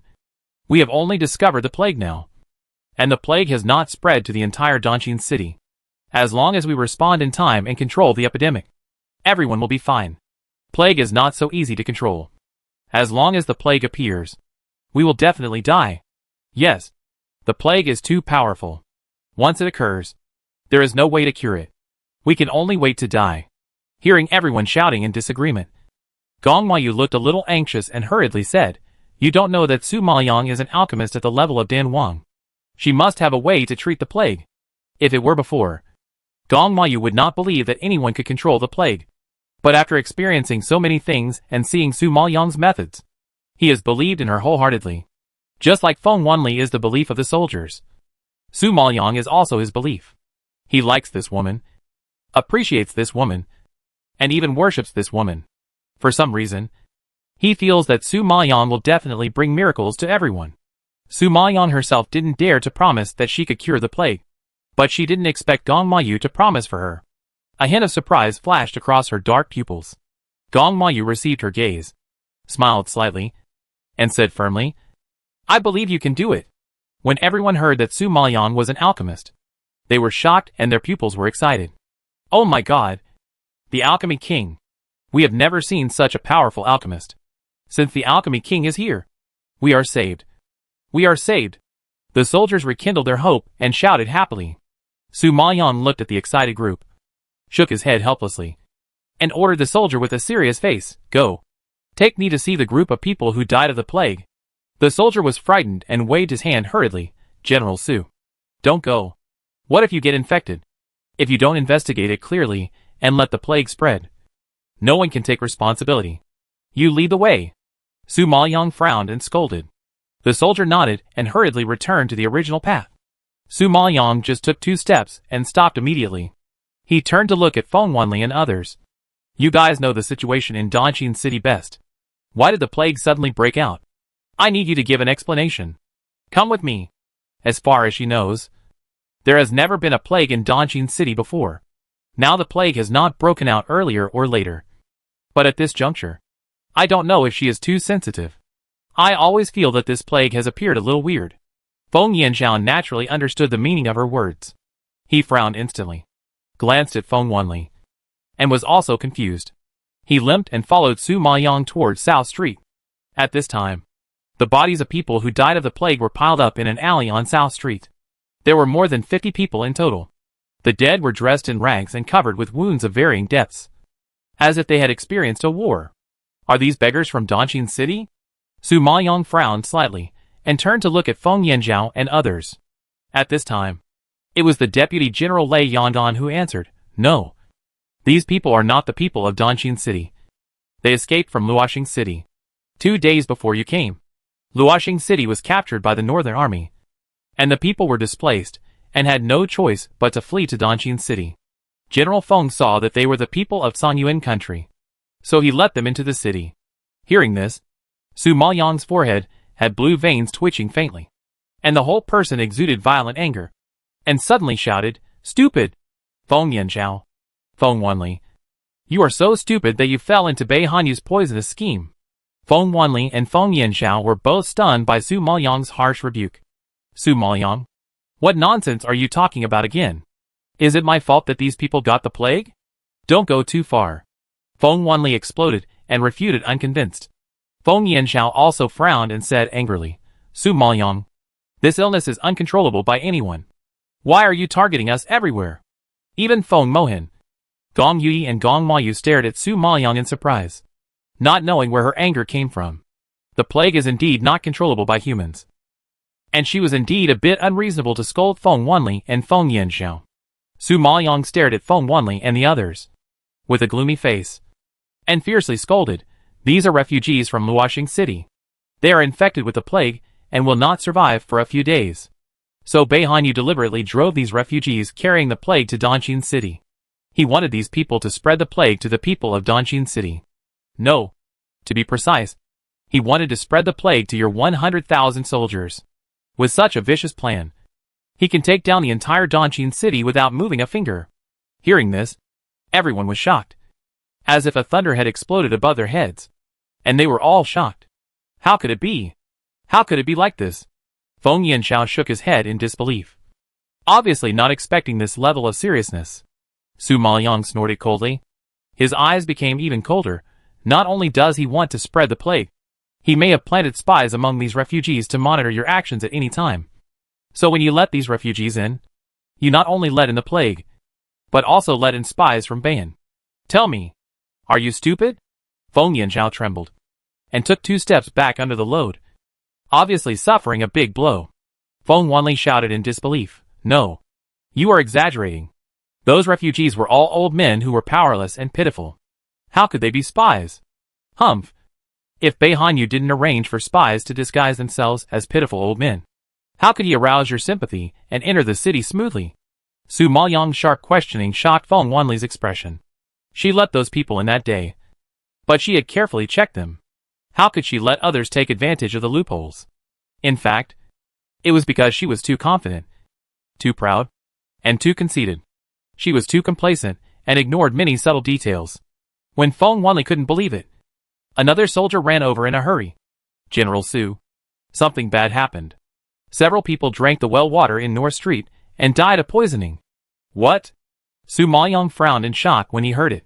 Deputy General Zhu Jihui's face turned pale, and he shouted in fear, oh no! Today, the soldier's rice is made with water from the well in North Street. Chapter 351, She has a way to get food. Everyone was frightened by Zhu Jihui's words, and their eyes widened. Su Maoyang rushed out without saying a word and ran to the barracks. At this time, the barracks were in chaos. Many soldiers rolled on the ground in pain, vomiting white saliva from their mouths continuously. It was obvious that they were poisoned. When everyone rushed to the barracks, they were completely stunned by the horrible scene. They seemed to have lost their voices and were numb. They could not speak or have the strength to speak. They just looked at the scene in front of them in horror. At a loss. Oh my God! What should I do? Feng Yanxiao was a steady person, but he almost cried at this moment. Su Maoyang looked around. Although her face was extremely ugly, she still maintained a rare calmness. She took out a medicine bottle from the space and immediately handed it to Zhu Jihui beside her. This is the detoxification pill. Crush the pill and mix it in water, and let them drink it. Zhu Jihui was shocked and stared at Su Maoyang blankly without any reaction. Seeing this, Su Maoyang growled anxiously, why are you still standing there? Hurry up. They will die if they are late. Fortunately, they found it in time. Otherwise the consequences would be disastrous. After being scolded by her, Zhu Jihui woke up, took the medicine bottle and walked over quickly poured out the pill, mixed it in water, and arranged for people to help the poisoned soldiers drink the antidote. Su Maoyang watched everyone's condition gradually stabilize, then turned his head and looked coldly at Feng Wanli and Feng Yanxiao. He opened his red lips slightly, and his cold voice was like ice chips soaked in a cold pond, which made people shudder. Now the well water has been poisoned. Is this what you said about there being no spies? Obviously, there must be spies in Dongqing City for these things to happen. Otherwise, how could the people poison? Feng Wanli's eyes widened in horror at this moment, and her pupils were full of disbelief. How could it be possible? She had clearly checked the identities of those people. Why did this happen? Because of your negligence? You fell into Bei Hanyu's trap again. If it weren't for the antidote pill, how many lives would you have taken? Su Maoyang asked sharply and angrily, shocking Feng Yanzhao to lose his blood. No matter how much he and Feng Wanli didn't believe it, they couldn't escape the fact that the plague broke out and the soldiers were poisoned. They really didn't expect that just because they led dozens of refugees into the city, the remaining 50,000 soldiers almost died.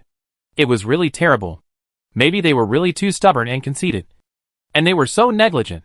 They really didn't expect that a strong man like Bei Hanyu would be such a sinister person. However, from several means, Su Maoyang probably figured out Bei Hanyu's temper. This person is good at attacking the heart. Although he has strong military strength, he just plays tricks and plays with the enemy. Obviously, this person does not regard this war as a war at all, but as a fun game. Watching the people of Sanyuan country collapse in despair. He can destroy a country without using any force, which makes him feel very accomplished. This person is really arrogant. Perhaps it is because of his arrogance that Su Maoyang was also aroused to fight. Since he wants to play, she will accompany him to the end. Thinking of this, Su Maoyang raised his eyebrows and asked loudly, "Who is the cook who cooks the rice? Call him out. I have something to ask him." After saying that, the cook ran out in a panic, kowtowed to Su Maoyang and others, and admitted his mistakes. "Generals, please spare my life. I was only responsible for cooking and knew nothing else. I had no idea about the poisoning. I beg you generals to be careful." As a cook, he was naturally not unrelated to such a big thing. But he would not dare to poison even if he had 100 courage. Su Maoyang did not want to find out who was responsible, but asked calmly, "How much rice did you cook this time?" "Because I was afraid that the Northern Army would steal the food. I cooked 3 days of rice at a time." The cook answered honestly. "How long can the remaining food last?" The cook heard this and shook his head with a worried look on his face. 3 days of food have been wasted now, and the remaining food can only last for 3 days at most. Feng Mohan, who was standing by, felt his heart and stomach tighten when he heard this. What should we do? There are only 3 days. Even if we ask the emperor for food, it will be too late. Yes.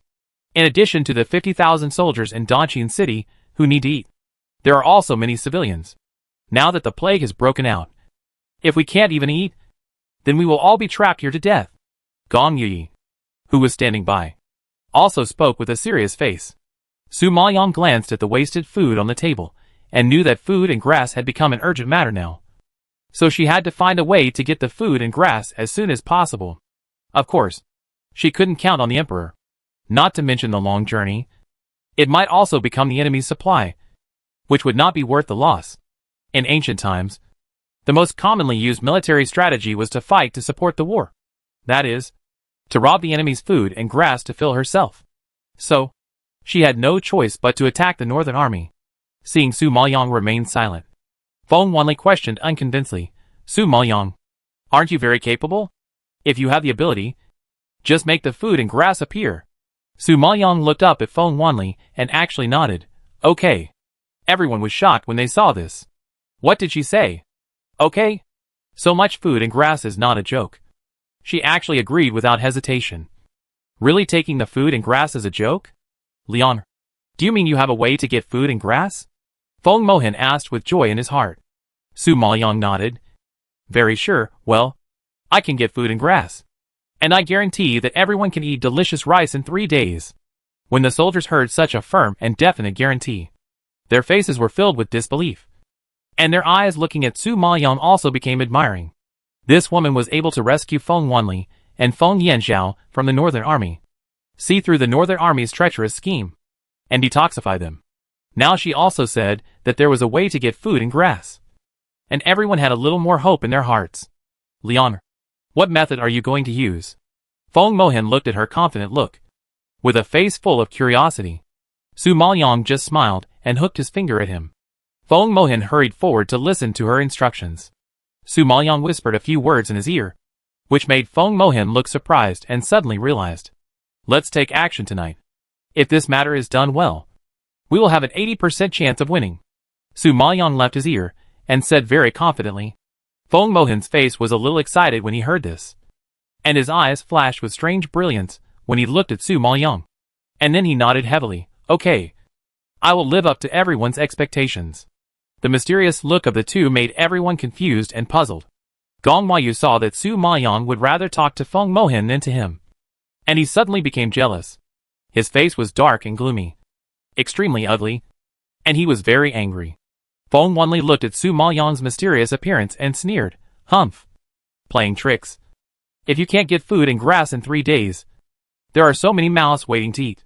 Let's see what you will do." Chapter 352. It's actually a woman. Gong Mayu was already full of anger. And now seeing Feng Wanli's arrogant look, he couldn't help but vent his anger on her, whether I can get it or not.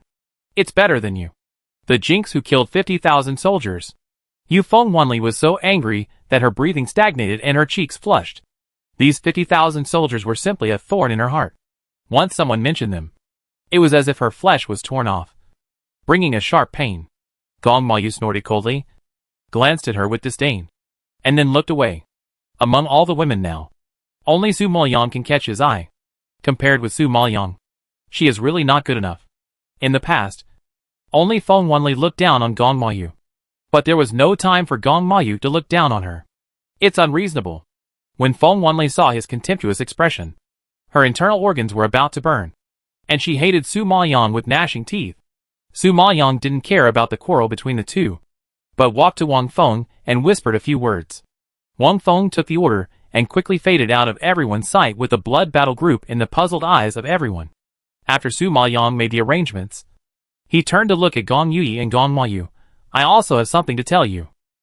Gong Mayu heard the dark face as if driven by a beam of light, and instantly brightened up, and said with expectation, "Lianer, just say it." Su Maoyang glanced at him and said seriously, "What you have to do is to appease the soldiers and the people, and spread the news that there will be food and grass in 3 days, so that they don't have to worry. In addition, I have some medicinal herbs here. You can cooperate with the local doctors to prepare a potion to prevent the plague and let everyone drink some. Remember, as long as all the bodies of those who died of the plague are burned, the food, clothing and daily necessities of the entire Dongjin city need to be disinfected with boiling water. Don't drink well water now, and try to get water from the river in the east for daily use." Gong Yui and Gong Mayu nodded repeatedly after hearing this, and kept it in mind. Just thinking of the spy, Gong Yui's face was solemn, and he said worriedly, "Now someone is poisoned. We have to catch the spy as soon as possible." Su Maoyang waved his hand. "No, don't alert the enemy. This spy is still useful." Feng Wanli and Feng Yanzhao were even more confused when they heard this. What else can a spy do except to frame them? Su Maoyang, you blame us for letting the spy in, but now you don't catch him and let him go unpunished. What on earth do you want to do? Feng Yanzhao couldn't figure it out, and asked sternly with a sullen face. Su Maoyang just glanced at him coldly. The two generals Feng are now covered in wounds, so it's better for them to go back and recuperate. It's best not to worry about other things, because if you make another mistake, it won't be as simple as 50 military sticks. After saying that, Su Maoyang retracted his gaze, turned around and left, ignoring the angry Feng Wanli and Feng Yanzhao. At night, the hot night wind blew, making the flowers and plants in the garden rustle. In the dark pavilion, a white dress, peerless and independent, was so beautiful that it seemed like a god descended from heaven, exuding a cool temperament. At this time, there were two deputy generals standing beside him, one named Xiang Chungang and the other named Zhang Liao. Both of them were at the level of early imperial spiritual masters, and their strength should not be underestimated. Even such a powerful person was respectful in front of Bei Hanyu, and did not dare to act rashly. Your Highness, according to the spies, the soldiers in Dongjin City were not poisoned. It is said that an alchemist gave them the antidote. Even the plague did not spread widely. I heard that they took very good protective measures, he whispered to Chong Gung. Bei Hanyu's beautiful lips raised a vague arc, and his slender and sharp brown eyes flashed a trace of darkness. His cold voice was calm and unhurried. I expected it long ago. With an alchemist, no matter whether it was poison or plague, they could not do anything to them. What surprised this king was the identity of this alchemist. I didn't expect that she was the general appointed by the emperor of Songyuan Kingdom. And she was a woman. Hearing this, Zhang Liao's face flashed with shock. I didn't expect that it was a woman who saw through their poisonous plan. It was incredible. Haha. Has the Songyuan Kingdom run out of people? Why do they always send women to fight? It's really a big joke. Xiang Chungying had fought with Feng Wanli before, and he sneered at her strength and was quite disdainful. Now he heard that the commander-in-chief was actually a woman, which was even more ridiculous. Bei Hanyu sneered and shook his head when he heard this. Don't underestimate this woman. She is different from Feng Wanli. She saw through my mind from the beginning of the carnival celebration. So when Feng Wanli and Feng Yanxiao were captured, she did not move her troops, but only sent an assassination organization to rescue them. Not only did she save the remaining 50,000 elite soldiers, but she also rescued them. I also heard that this person has never fought a war and has no prestige in the army. She is using my hand to establish her prestige in the army. A person with no combat experience has now become a figure that everyone in Dongjin City follows. It is enough to see the means of this woman. Hearing that the proud prince could give such a high evaluation, Zhang Liao was secretly surprised and became a little cautious about Su Maoyong. But Xiang Chungying didn't care. No matter how powerful a woman is, she can't be as powerful as his prince. Prince, you may have overestimated this woman. I heard that although she detoxified, she still wasted 3 days of food. Dongjin City can only support 3 days, at most, before it runs out of ammunition and food. We don't have to do anything, and they will be trapped inside. Speaking of which, the prince is still 1 step ahead. Xiang Chungying laughed and flattered. However, at this moment, a soldier suddenly ran outside and reported hurriedly, Your Highness, the spies from Dongjin City reported that Dongjin City will soon have food. It seems that tonight, there will be food and grass transported from the imperial capital. It will pass through the Shuangshan forest and take the rugged mountain road to avoid our sight. Bei Hanyu frowned slightly, and his eyes flashed with suspicion. Did that woman say it herself? The soldier shook his head. No. This news is very confidential. She only said that there will be food and grass, but did not say the route for the food and grass to be transported. This news was only found out by the spies with great effort. Bei Hanyu listened, and then nodded with relief. If the news came from the woman's mouth, he would definitely not believe it. However, it seems to be somewhat true now. After all, Dongjin City really can't hold on for long. According to the strength of the Song army, they dare not come to rob his food. Not to mention that his food is well hidden. If she doesn't spend some effort, she can't find it at all. He still has this confidence. Xiang Chungying, who was standing by, laughed without waiting for the prince to speak, and volunteered, Prince, let me go meet that woman, and grab some food and grass for the brothers. Chapter 353. She only has intentions. Bei Hanyu frowned slightly at his confident look, and always felt that something was wrong. Seeing Bei Hanyu's hesitation, Xiang Chungying, who was impatient, immediately shouted, Prince, they are just a group of soldiers of junior generals and spiritual masters. I am at least an early imperial spiritual master, and the soldiers I lead are all senior generals and spiritual masters. Are you afraid of that group of trash?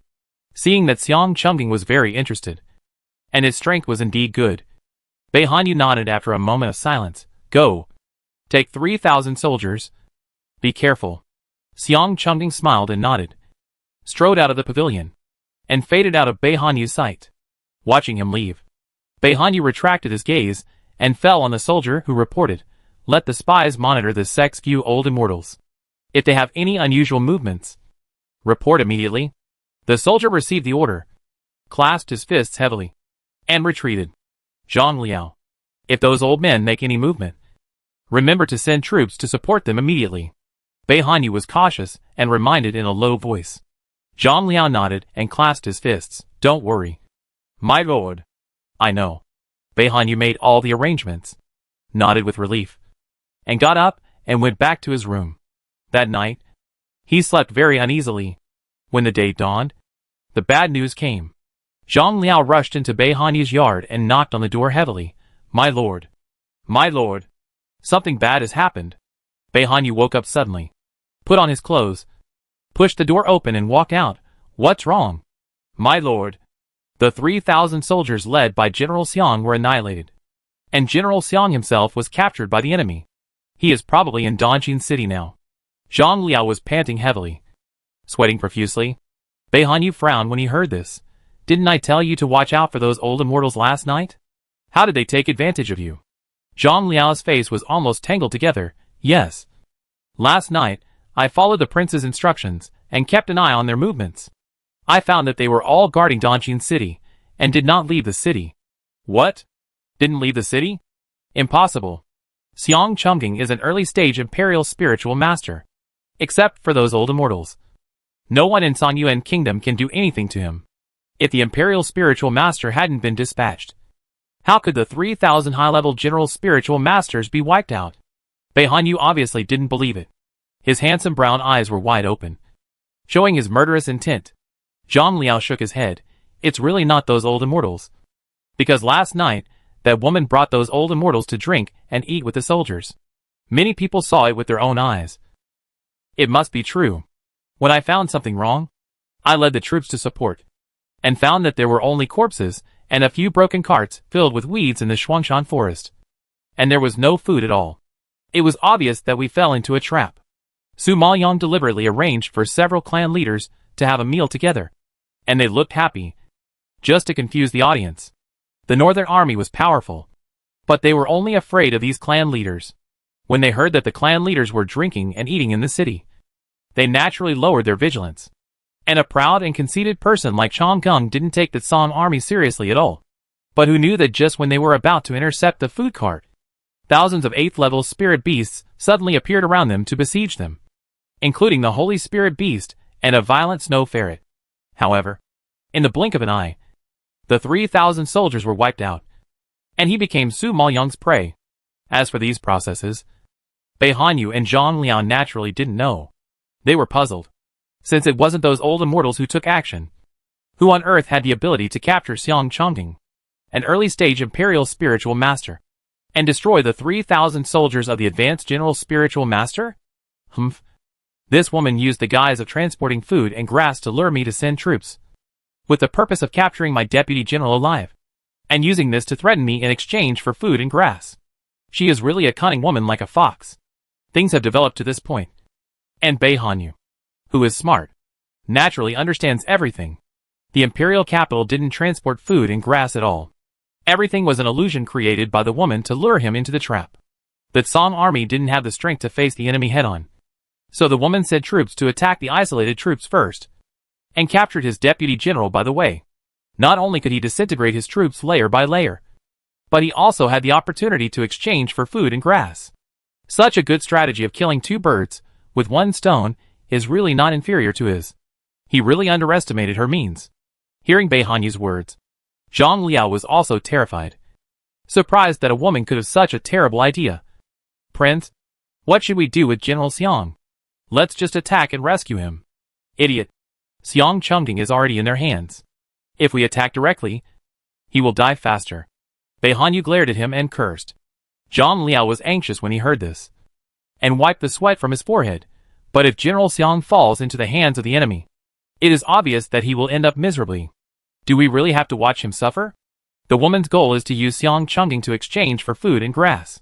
So Xiang Chungjing will suffer at most, and his life will never be in danger, Bei Hanyu explained in a deep voice. Zhang Liao was even more anxious after hearing this. Prince, do we really have to exchange for food? You know, Bayan is a long way from here, and it will take a month to transport food. In addition, we didn't bring much food, and we relied on the food we robbed from the Song army. If we hand it all over, what will we eat? Bei Hanyu narrowed his eyes, and a cold look flashed across his face. Humph. You want to exchange Xiang Chungjing for food. I'm afraid she will be disappointed this time, since they have no food. Then he will fight with her and see who can outlast the other. On the other hand, the atmosphere in Luoxing City was solemn, but Dongjin City was happy and lively, because everyone in the city knew that Su Maoyang had captured Xiang Chungjing, the deputy general of the Northern Army. He was a powerful emperor spirit master in the early stage, but he didn't expect that he would become their prisoner. When such news spread, the whole Dongjin City was boiling. 50,000 soldiers were even more passionate, shouting Su Maoyang's name. The roar was deafening, and they couldn't stop at all. Su Maoyang sent people to take the wounded Xiang Chungjing to the dungeon and torture him. She specifically ordered that as long as he was alive, he could be tortured in any way. The more severe the better. The soldiers received the order, and did not disappoint her expectations. In just 2 days, Xiang Chungjing was tortured to the point of bleeding and horrible. Su Maoyang, You will not die well. You vicious woman. You bitch. The prince will definitely kill you and avenge me.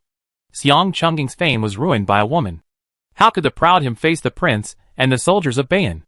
The torturer heard that he still had the strength to curse, and immediately raised his sword to pierce him. Su Maoyang just walked in and saw this scene, and waved his sleeve to knock down the sword. Can't kill him. The soldier saw Su Maoyang coming, and immediately stepped forward to salute. General Su. It's been 2 days, and the Northern Army hasn't taken any action. I think they have given up on him. This man is no longer useful. Who said that? His value is immeasurable. Su Maoyang raised his eyebrows and ordered in a cold voice. Hurry up and untie General Xiang, and then help him to the city lord's mansion, and take good care of him with fish and meat. The soldier heard this, his face full of confusion. General Su. This man is a prisoner of war. Why do we need to take good care of him? He was a little confused. Chapter 354 Unbelievable. The elder Wei behind him also frowned and asked, Girl, this deputy general of the Northern Army is really hateful. I want to pierce hundreds of holes in his body. Why do you still arrange people to take care of him? Are you mistaken? Feng Mohin, Gong Mayu and others beside him were also full of doubts. Leon, I understand that you want to use him to exchange for food and grass. But as long as he is alive, it's okay. He is a prisoner of war. How can he live in the city lord's mansion? Even their soldiers are not qualified to live in the city lord's mansion. Xiang Chongging, a prisoner of war, actually has VIP treatment.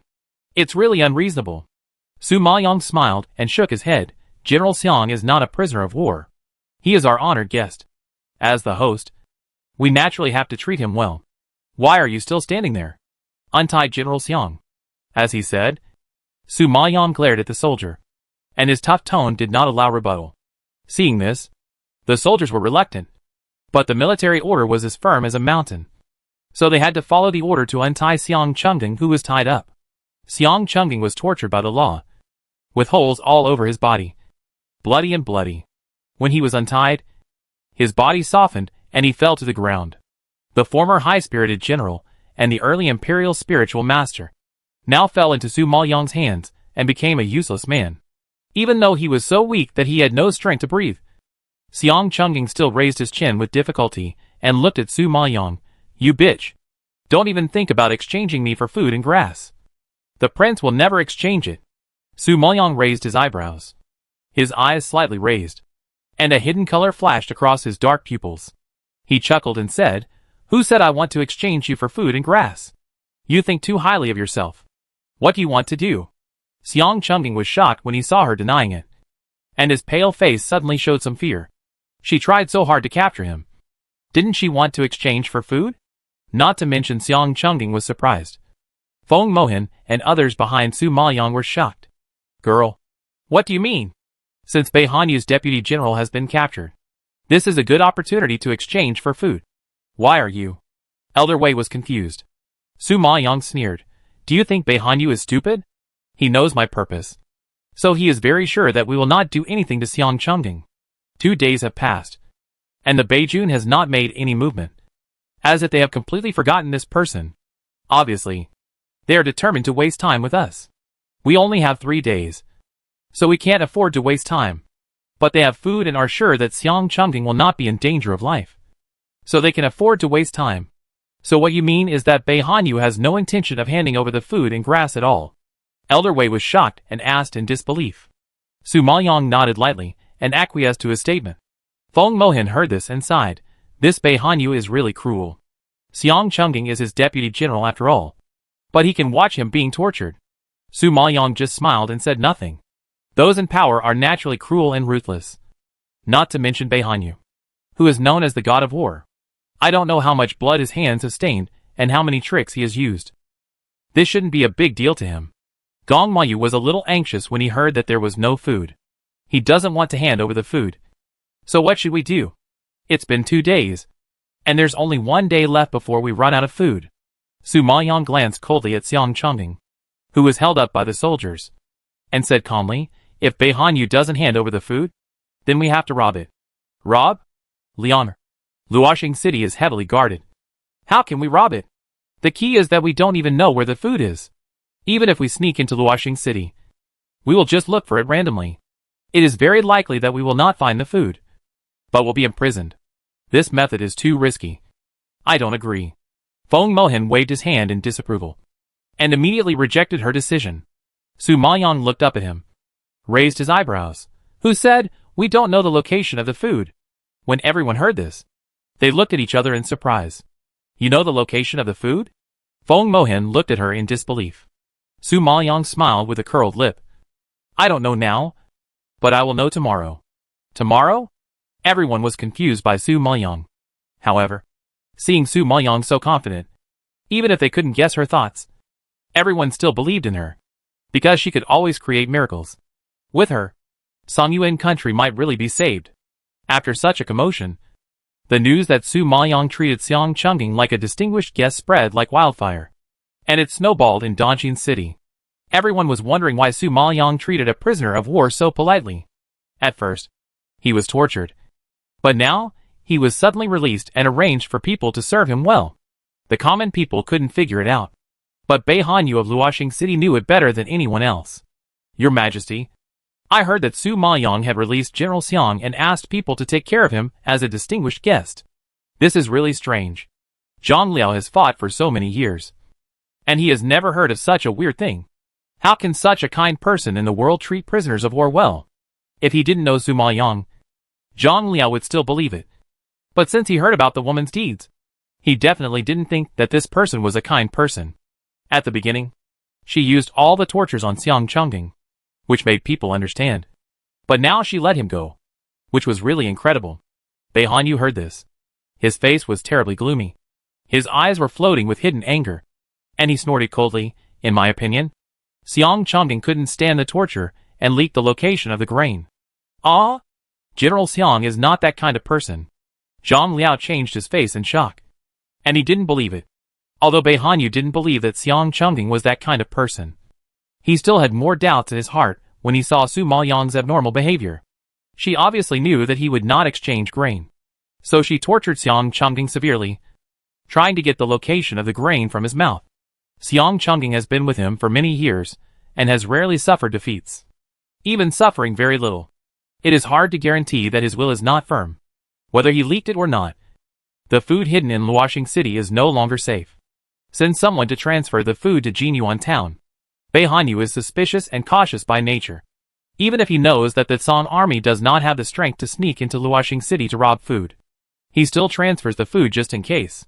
Zhang Liao received the order and clasped his fists to accept it. Bei Hanyu raised his eyes and glanced in the direction of Dongjin City. His eyes narrowed slightly. His face was gloomy, and he said coldly, "It seems that I have to meet this woman in person tomorrow." Dongjin City, City Lord's mansion. At night, the hall was full of people. Gong Mayu, Gong Yi, Feng Wanli, Feng Yanzhao, Feng Mohan and several deputy generals, and even the 7 sect elders were present. When everyone heard that Su Maoyang had something to announce, they all gathered and waited for her instructions. Chapter 355. A few detours. Su Maoyang sat in the upper seat of the hall, looking down at the map on the table, tapping her fingers lightly, occasionally landing on the location of Jinyuan town. The people sitting below, not sure what Su Maoyang was thinking, stared at her with a puzzled look. Their eyes followed her tapping fingers up and down, feeling unspeakably uneasy. After a long silence, Feng Wanli could no longer bear it, and asked loudly, "Su Maoyang, where is the food you mentioned? Tomorrow is the last day. If the food doesn't come, we will all start to starve." Although Feng Wanli asked this question, everyone had the same question. Seeing that there was no food, they didn't even see the shadow of food. How could they not be anxious?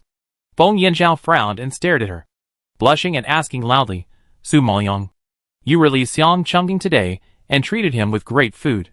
You knew that he was our only hope for exchanging food, but you still did such an incredible thing.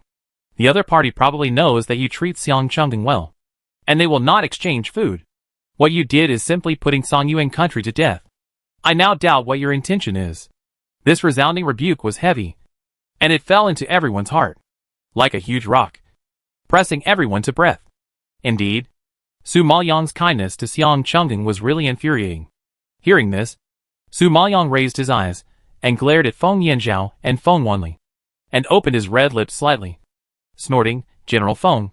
Do you think that torturing Xiang Changing can exchange for food? It's too naive. Since we can't exchange for food, we might as well kill Xiang Changing. Why should we worship him like a Buddha? Feng Wanli suffered a lot at the hands of Xiang Changing the last time he fought. Now that Xiang Changing has fallen into their hands, Feng Wanli wishes she could chop him into pieces. Stupid. If you kill him, you will force Bei Hanyu to lead the soldiers to attack the city. Although Bei Hanyu is cruel, he is not stupid. If he is so cruel that he ignores the life of the general and rushes in, it will completely chill the hearts of the soldiers. Now that we hold Xiang Changing's life, Bei Hanyu will not act rashly, and you will have the opportunity to sit here safely and say stupid things without thinking. Feng Wanli's face turned red after being ridiculed by Su Maoyang. She stood up suddenly and pointed at her angrily. You? Feng Mohan, who was sitting next to her, saw that the atmosphere was tense, and quickly pulled Feng Wanli to sit down. Li, say less. The situation is critical now, and time is urgent. Let's listen to what General Su says. Feng Wanli wanted to argue with Su Maoyang, but she didn't have the qualifications to argue, because Su Maoyang's prestige in the army now is far beyond her in the past. Not to mention that she is still carrying a blood debt of 50,000. Thinking of this, Feng Wanli was so angry that she was forced to sit back in her seat. At this time, it was Ji Ming, the leader of the Jaime sect, who asked, General Su, you gathered us together again this time. Is there anything you want to tell us? Su Maoyang saw that someone asked the point and nodded slightly. Yes. You also know that after 2 days, the Northern Army has not moved and has no intention of exchanging food. But our food is running out and it is urgent. So we have to rob it. Rob? Several clan leaders were all frightened when they heard this. They didn't even know where the food was. How could they rob it? General Su, this method is too risky. Jiming frowned, obviously disagreeing. Su Maoyang glanced at everyone and said coldly, 2 days ago, I tortured Xiang Changing severely and used all kinds of torture. But today I let him go and treated him well. Bei Hanyu is suspicious by nature, and he will definitely suspect that Xiang Changing confessed the location of the food. For safety reasons, he will definitely move the food. Originally, we didn't know where the food was, but he moved it. His move naturally exposed the location. Bei Hanyu thought he had moved to a safe place, but he didn't expect that he fell into her trap. Bei Hanyu thought he had moved to a safe place, but he didn't expect that he had fallen into her trap. Before Su Maoyang finished speaking, everyone gasped in realization. It turned out that she had such thoughts. First, they pretended to transport food and grass to lure Bei Hanyu's deputy general into the trap, then tortured Xiang Changing severely, and finally released him without guilt and treated him as a distinguished guest. It is hard not to suspect that Xiang Changing could not bear the torture and exchange the position of food and grass for a comfortable life. Su Maoyang knew Bei Hanyu's suspicious nature, so she set up such a chain of tricks to confuse him. Bei Hanyu thought she could see through Su Maoyang's mind and guess her plan, but she didn't expect to be blinded by his sensitive and suspicious character and trapped herself. Su Maoyang knew that this person was scheming, so she had to take a few more detours to confuse him, and then she would win.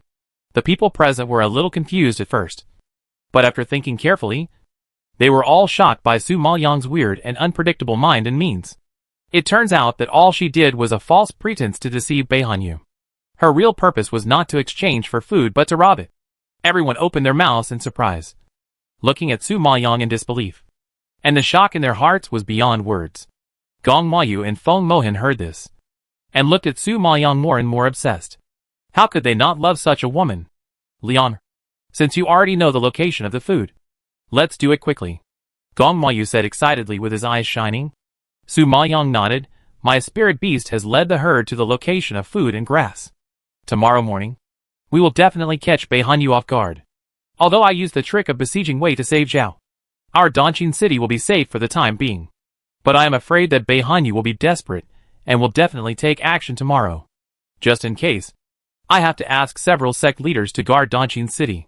As he said, Su Maoyang took out the spirit enhancement pill that he spent 2 nights refining and handed it to several sect leaders, including Gong Yuyi, Gong Mayu and Feng Mohan.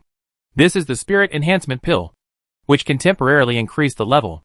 The safety of Dongqing city tomorrow depends on you. Everyone nodded solemnly when they heard it. The next morning, It was just as Su Maoyang expected. Dongqing City had been surrounded by the Northern Army soldiers at some point, and no one was allowed to enter or leave at will. Dongqing City had no food and was surrounded, so it could be attacked at any time. The people and soldiers were all in a panic. Feng Mohan and others got the news and quickly gathered at the city gate. They looked at the densely packed Northern Army soldiers around them with solemn faces. They had decided that Su Maoyang had foresight and sent out the spirit beasts in advance. Otherwise, they would have been trapped in Dongqing City today, unable to do anything but wait to die. Su Maoyang was not surprised to hear the news. Bei Hanyu was tricked by her, so he naturally couldn't sit still. It seemed that he was going to catch the turtle in the jar. However, she was afraid that he would be disappointed. Chapter 356, I didn't expect she was a great beauty. Military flags fluttered. War drums thundered. And 9,000 Northern Army soldiers approached the city. They were dark and dense, like dark clouds before a storm. And they were approaching Dongqing City with great momentum. At this time, the blood-red morning glow gradually rose, and the golden light of dawn shone on the silver-shining armor of the Northern Army soldiers, reflecting a dazzling luster that made the soldiers guarding the city gate unable to open their eyes. What was even more dazzling than the morning sun was the tall and straight figure in white clothes that was whiter than snow. He rode a white horse and stood 100 meters away. Even at such a long distance, everyone on the city gate was stunned by his handsome appearance. His temples were like knife cut. His eyebrows were like ink paintings. His face was like peach petals, and his angular outlines were like sculptures. His deep and distant brown pupils were as sharp as the eyes of a bird of prey. The deep and dark eyes hid a cold and arrogant demeanor, and his eyes were extremely sharp, with a tall and heroic nose, attractive red lips, and a head of thick black hair tied up high by a golden crown. He is obviously a handsome man with a delicate and elegant appearance, but his whole body exudes the heroic spirit and coldness accumulated from fighting on the battlefield.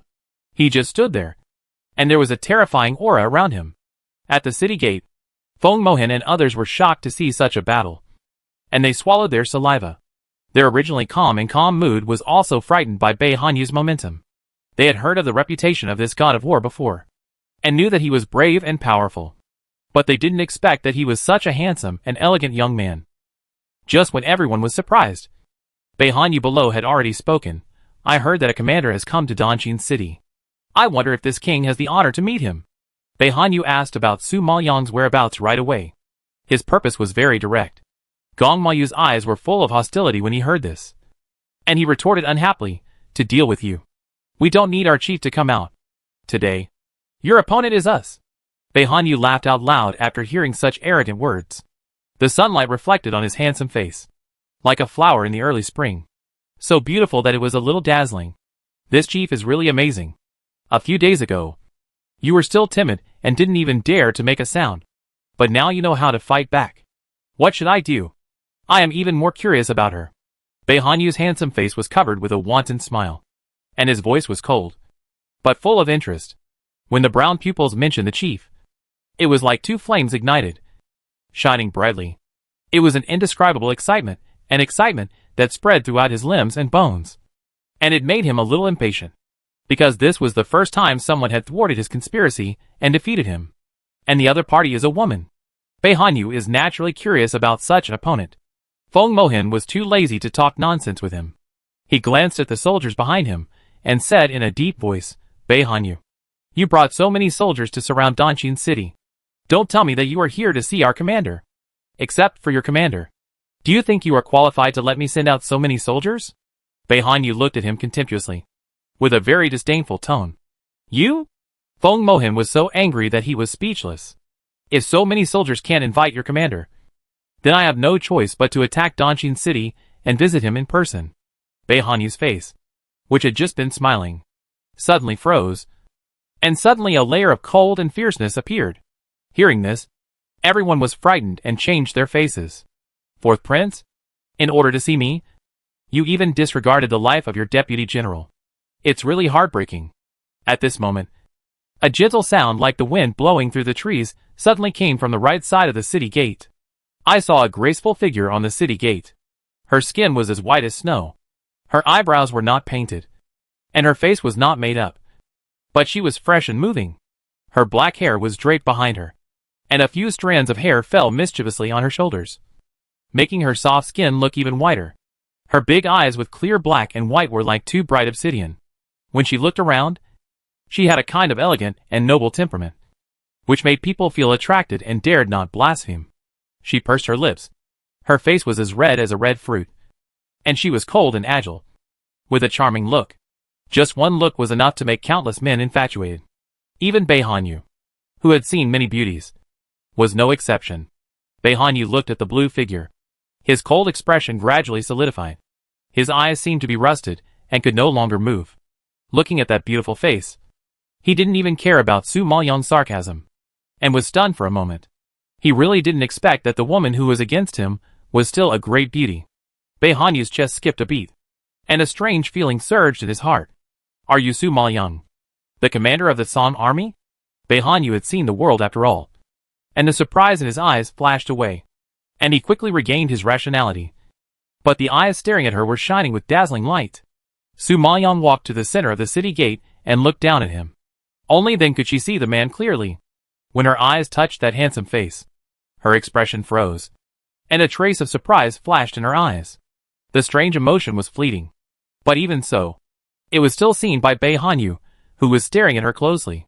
Su Maoyang suppressed her emotions and nodded slightly. Her voice was crisp and pleasant, but cold. That's right. Beihanyu frowned slightly. He clearly saw something strange on her face just now, but now he couldn't catch anything. He has a handsome face, and many women will be amazed when they see him. But the expression of this woman just now was not amazed, but surprised. Realizing this, Beihanyu became even more curious. Su Maoyang, I will give you a chance. If you release Xiang Chengding, I will withdraw my troops immediately. Hearing this, Su Maoyang raised a sneer at the corner of his lips. The fourth prince may have mistaken his identity. Now it is not you who is giving me a chance, but me who is giving you a chance. If you withdraw your troops now, I can still guarantee Xiang Chengding's life.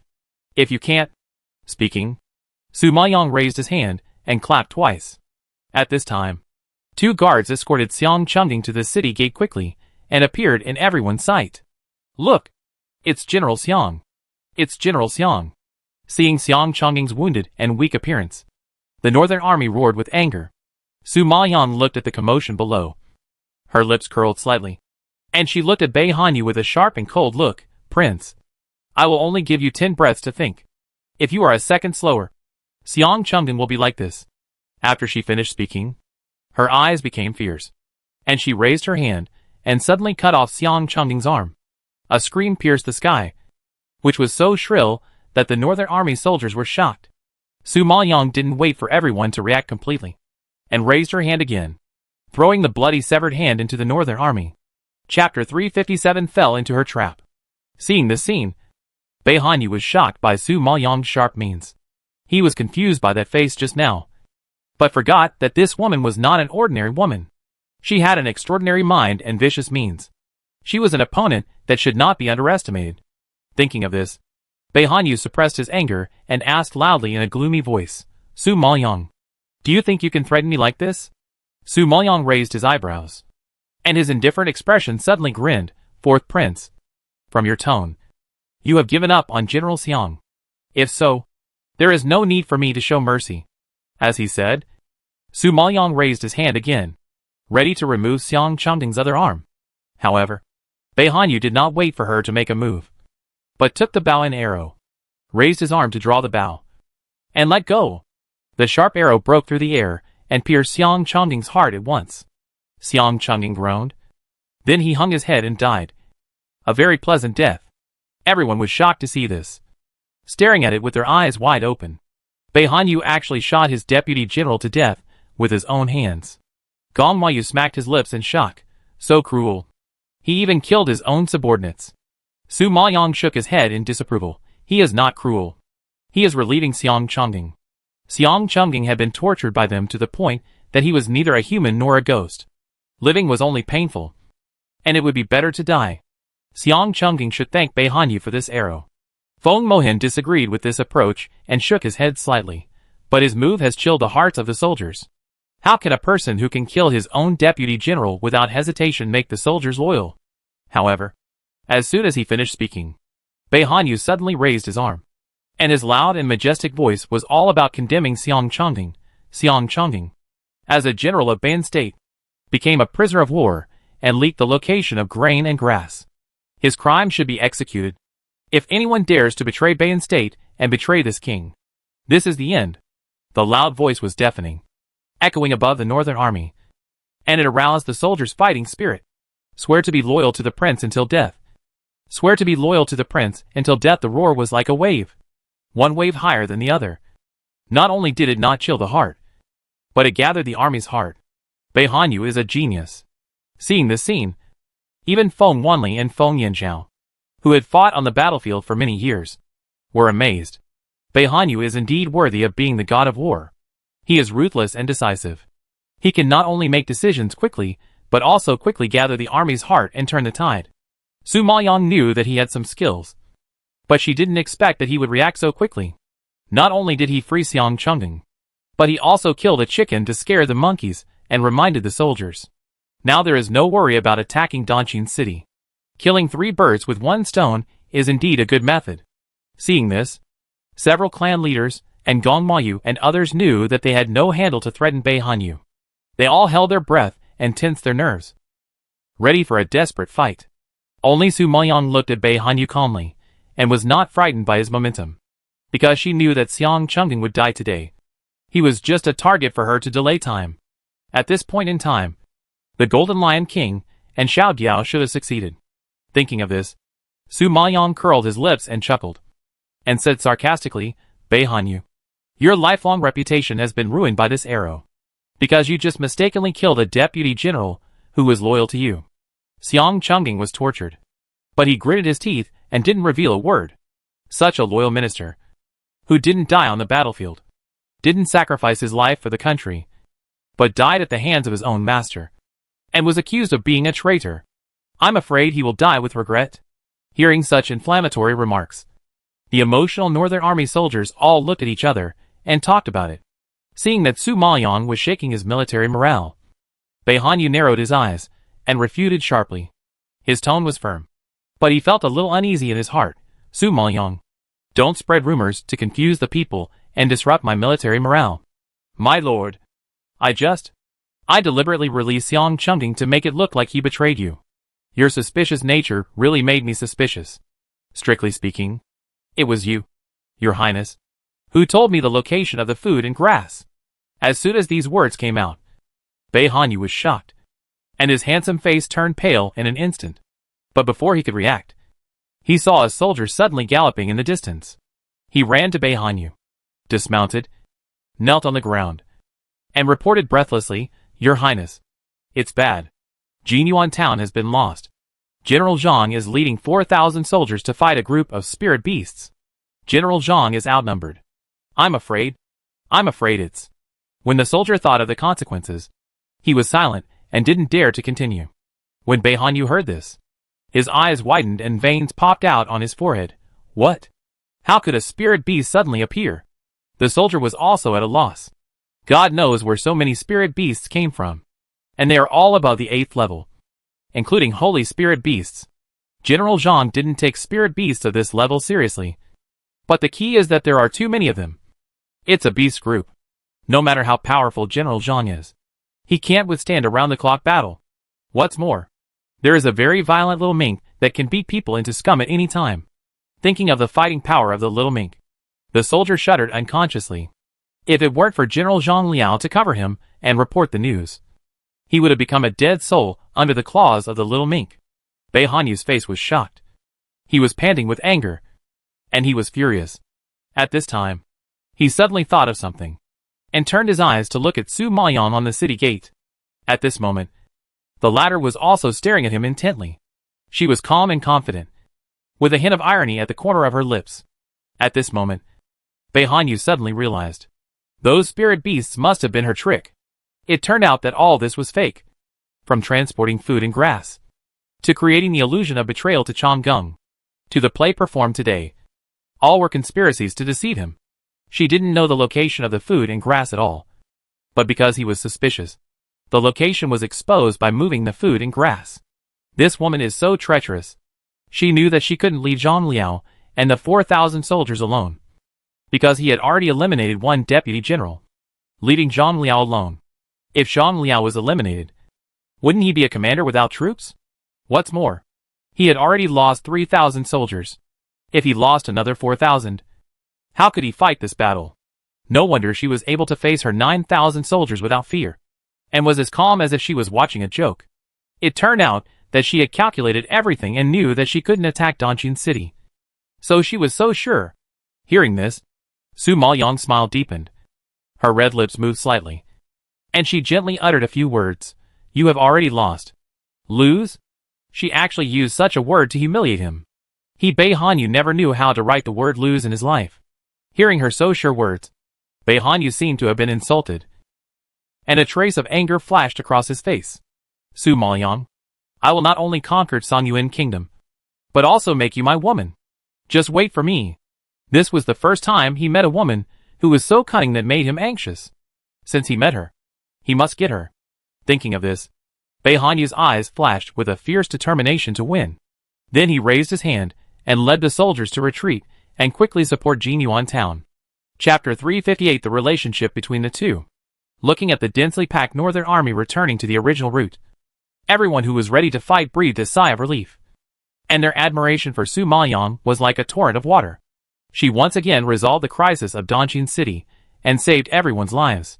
Facing the powerful northern army and the war god of Ban country, she was able to remain calm in the face of danger, plan, and win thousands of miles away. Such a woman really made them admire her. But the few words that Bei Hanyu said before he left lingered in everyone's ears like a spell, casting a shadow on everyone. Obviously, Bei Hanyu did not give up. And what was even more terrifying was that he actually had thoughts about Su Maoyang. Lian, Bei Hanyu is gone to support. Will Jinyuan town be able to? Feng Mohin didn't know the situation over there, and he was inevitably a little worried. If they didn't get food and grass, then they had worked in vain these days. No, it will take at least an hour to get from here to Jinyuan town. By the time he arrives, the food and grass will be in hand. As for the 4,000 soldiers, according to the temperament of Xiao Diao and the Golden Lion King, they will not leave any alive. But Zhang Liao may be a bit troublesome. He is an early-stage imperial spiritual master after all. The Golden Lion King can only tie with him at most. But with Xiao Diao's support, it won't be a big problem. Su Maoyang never fights a battle without confidence, since she will send the Golden Lion King and Xiao Diao to take risks. She must be sure of winning. When everyone heard her words, they all nodded easily. Su Maoyang has planned everything, so they don't have to worry at all. Thinking of this, Gong Mayu exclaimed excitedly, Lian, what are you thinking about all day? Why do you always have so many ghost ideas? Su Maoyang just smiled faintly and didn't respond. In fact, she had only systematically studied history and watched a lot of costume TV shows, so she knew a little about the tactics of ancient wars. Today's move is called Wei Wei Jiu Zhao, which originally refers to the method used by the Qi army in the Warring States period to besiege Wei and force Wei to withdraw its troops to save Zhao. This is a tactic of encircling the enemy's rear to force him to withdraw his troops. Feng Wanli, who was standing aside, saw this, and although she was not convinced, she had to admit that Su Maoyang did have some tricks. She had never thought of these tricks. Or more accurately, she couldn't think of them at all. Su Maoyang had been refining pills for 2 nights, and her body was severely overdrawn. At this moment, she was so exhausted that she didn't even have the strength to speak. I'll go back and rest first. And you should be vigilant against Bei Hanyu's attack at any time. With that, Su Maoyang turned and left. But before she took 2 steps, her eyes went dark and she fainted. I only heard a series of roars behind me. Lianer. The fragrance of the night filled the air, weaving into a soft net, gently covering Su Maoyang's body. That feeling was like June Haotsong. Haotsong, it was pitch dark all around, and she could only call out his name, because she was too excited. She stretched out her hands and grabbed randomly, and finally grabbed a warm hand. Haotsong. Haotsong. Su Maoyang felt his warmth and burst into tears of excitement. Lianer, why do you only have June Haotsong in your heart? Feng Mohin held her cold little hand, looking at the sleeping face that was crying because of a nightmare. His heart was torn and painful. These days, along the way, he knew that Su Maoyang was a cold-hearted person, and also had means and strength that ordinary people did not have. She is very strong. So strong that even he can't compare to her. It is precisely because she is too strong that she always wraps herself up, not letting people guess her thoughts and see through her fragility. In this world, only Jun Haotsong can enter her heart, heal her wounds, and comfort her fragility. Only Jun Haotsong can make Su Maoyang let down her guard and rely on him. Once, he wanted to use some tricks to snatch Su Maoyang away, but now Jun Haotsong is gone. He doesn't need to snatch her at all, but her heart is still on Jun Haotsong. Such an unswerving love until death. Even if he snatches her away, what does it matter? He knows that she will never belong to him. Why did God play such a joke on him? It was obviously he who knew Su Maoyang first. And it was obviously he who had feelings for Su Maoyang first. But in the end, she became someone else's. However, Feng Mohan never knew that the Su Maoyang he knew was dead. And the current Su Maoyang had never had any feelings for him from beginning to end. From the beginning, the only person who entered her heart was Jun Haotsong. When she was still ugly, only Jun Haotsong didn't care about her appearance and took her under his wing without hesitation. When she was bullied by Nanjing-wan on the stage, only Jun Haotsong secretly helped her teach Nanjing-wan a lesson. When she was spurned by everyone, only Jun Haotsong took her sachet and married her regardless of all the rumors. When she was humiliated for not having a dowry, it was Jun Haotsong who took out all the precious medicinal materials and supported her. When she married into the prince's mansion, it was Jun Haotsong who was willing to expose his identity to snatch her away. When she was in deep danger, it was Jun Haotsong who risked his life to break through the seal and ran to save her. When Joyo Continent was in trouble and her relatives needed him, Jun Haotsong still chose to stay with her, because he said that he would rather betray the world than her alone. Su Maoyang came to this world without relatives and friends and full of crises alone. It was Jun Haotsong who gave her warmth and help. When she was most embarrassed, miserable and powerless, it was Jun Haotsong who protected her behind her. His feelings were so sincere and strong. She knew that Jun Haotsong was carrying many unknown things, but his feelings for her were not mixed with any impurities. Such feelings cannot be replaced by anyone. It's just that Feng Mohan didn't understand these, and there was no chance to understand them. Standing at the door, Gong Maoyu, who took everything into his eyes, also frowned with heartache. He knew that no matter he or Feng Mohan, they could not get into Su Maoyang's heart, because her heart completely belonged to another man. In the past few days, he and Su Maoyang have been together day and night, and almost forgot that she and Jun Haotsong have been married and are a legitimate couple.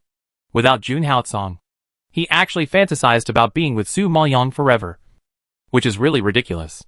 Why don't you go in? Gong Yuyi's voice suddenly came from beside him. Gong Maoyu retracted his gaze and shook his head. No.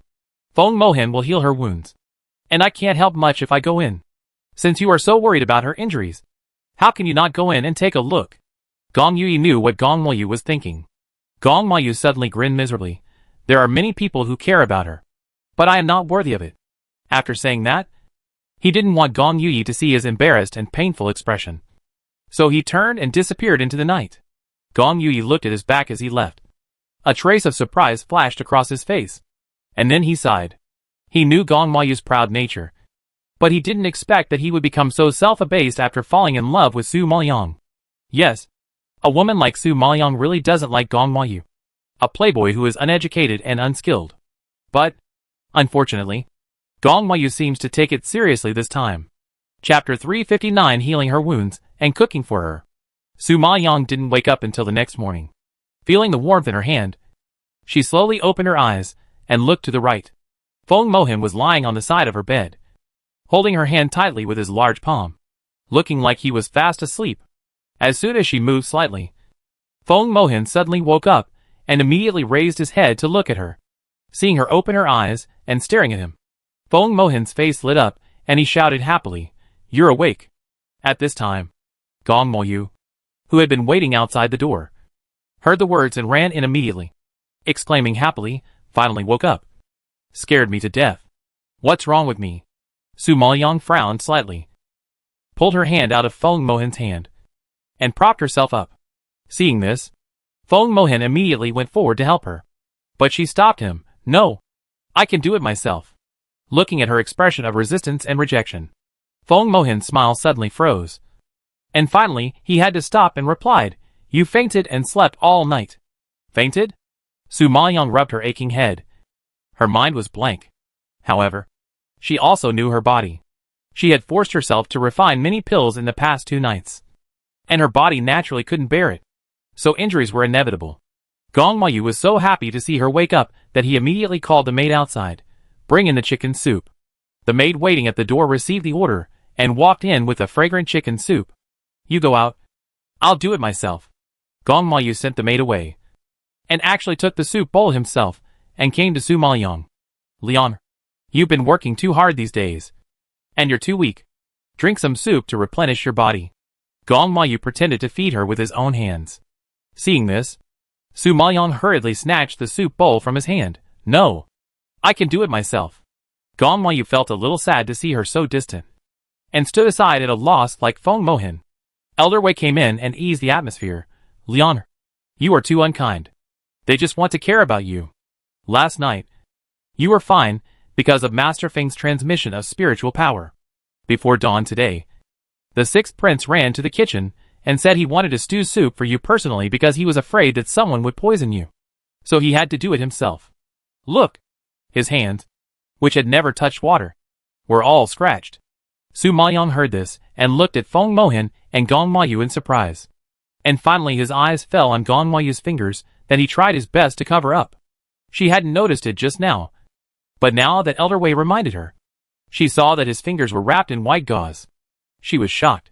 Gong Mayu, a pampered prince, actually went to the kitchen to do such a thing for her. Did she hear it wrong? Or was Gong Mayu crazy? Gong Mayu received Su Maoyang's surprised look, and smiled awkwardly. Hee. "Anyway, I have nothing to do. I can't help with this battle. And I can't send you spiritual power for your injuries. So, he can only do some insignificant little things within his ability. He just wanted to help her, and didn't want to see her suffer so much." Su Maoyang tried to suppress the shock in his heart, and nodded gratefully. "It's hard for you. It's not hard to do things for you." Gong Mayu waved his hand quickly. Su Maoyang was not unaware of his thoughts. But she had already made it clear to him. Gong Mayu also knew the relationship between her and Jun Haotsong. Now he was still acting like this. So she could only pretend not to know and ignore this feeling. However, what made her headache was that in addition to Gong Mayu, there was also Feng Mohin. Thinking of this, she raised her eyes slightly and looked at Feng Mohin, saying lightly, "Thank you. You look bad too. Go and rest quickly." Gong Mayu might really like her, but Feng Mohin might not. After all, he always treated her as an old acquaintance. And this feeling made her very uncomfortable. Elder Wei saw that the two were still standing there stupidly, and coughed twice. Leonor is tired and needs to rest. After all, she is a woman, and there are differences between men and women. Do you have to stay here all the time? Yesterday was a special case. And Feng Mohin was allowed to stay in the room to heal her. Now that she has woken up, if she still stays in her boudoir, it would be a bit unreasonable. Hearing what Elder Wei said, the two blushed in embarrassment and walked out quickly. After watching them leave, Elder Wei asked worriedly, "Are you okay?" Su Maoyang nodded. "The consumption of alchemy is too great, and it should be fine after a night's rest." Elder Wei nodded with relief after hearing this, and then seemed to remember something and asked softly, "When will Jun Haotsong come back?" At the beginning, he heard a general idea outside Jun Haotsong's door, and only knew that he was going to a very far place. Su Maoyang shook his head. "He is not coming back. I will go to find him in a year. In fact, I have long guessed that Jun Haotsong's identity is not simple. But I have always had a question. Who is he and where is he from?" Elder Wei had a lot of questions in his mind, but he couldn't help asking. "He is from the upper plane. As for his identity, he has never told me." Su Maoyang shook his head. Elder Wei was shocked when he heard this. Oh my god. A person from the upper plane. How strong must he be? Well, he is very strong. So I must become stronger to be worthy of him. Su Maoyang nodded, with determination flashing in his eyes. Elder Wei suddenly frowned and shook his head disapprovingly. "Girl, I actually don't agree with you being with Jun Haotsong. You are not from the same world. The strong people in the upper plane are not what we can covet. If you want to catch up with him, you will be very tired in this life. Elder Wei, you don't have to say it. No matter who he is in this life, No matter how strong he is, I will recognize him. Hearing this, Elder Wei sighed helplessly. Ask what love is in the world. It makes people live and die together. Thinking of it, Elder Wei shook his head and walked out. As soon as he stepped out of the door, he saw Feng Mohan and Gong Mayu standing at the door eavesdropping. You too. Give up. Elder Wei sighed again, shook his head and left. Gong Mayu only knew that Jun Haotsong was very strong. But he didn't expect him to be so strong. The upper plane. That's another world. A world that he couldn't touch in his life. Maybe. It's not that Su Maoyang and Jun Haotsong are not from the same world, but that he and Su Maoyang are no longer from the same world. She is destined to fly high. At night, Dongjin City was reborn after the disaster and got food and grass again. Everyone was very excited and held a bonfire party in Dongjin City. Su Maoyang heard the noisy sound and came out of the city lord's mansion and came to the square of Dongjin City, watching the Golden Lion King and the Sky Demon Martin leading countless spirit beasts, jumping around the campfire with the soldiers. Su Maoyang laughed and shook her head, her chest warm. She had never seen such a harmonious and warm scene between spirit beasts and humans. However, this group of spirit beasts helped the Song army bring back food, and they were great contributors to the Song Yuan kingdom, and were the benefactors of the people of Dongjin City and 50,000 soldiers.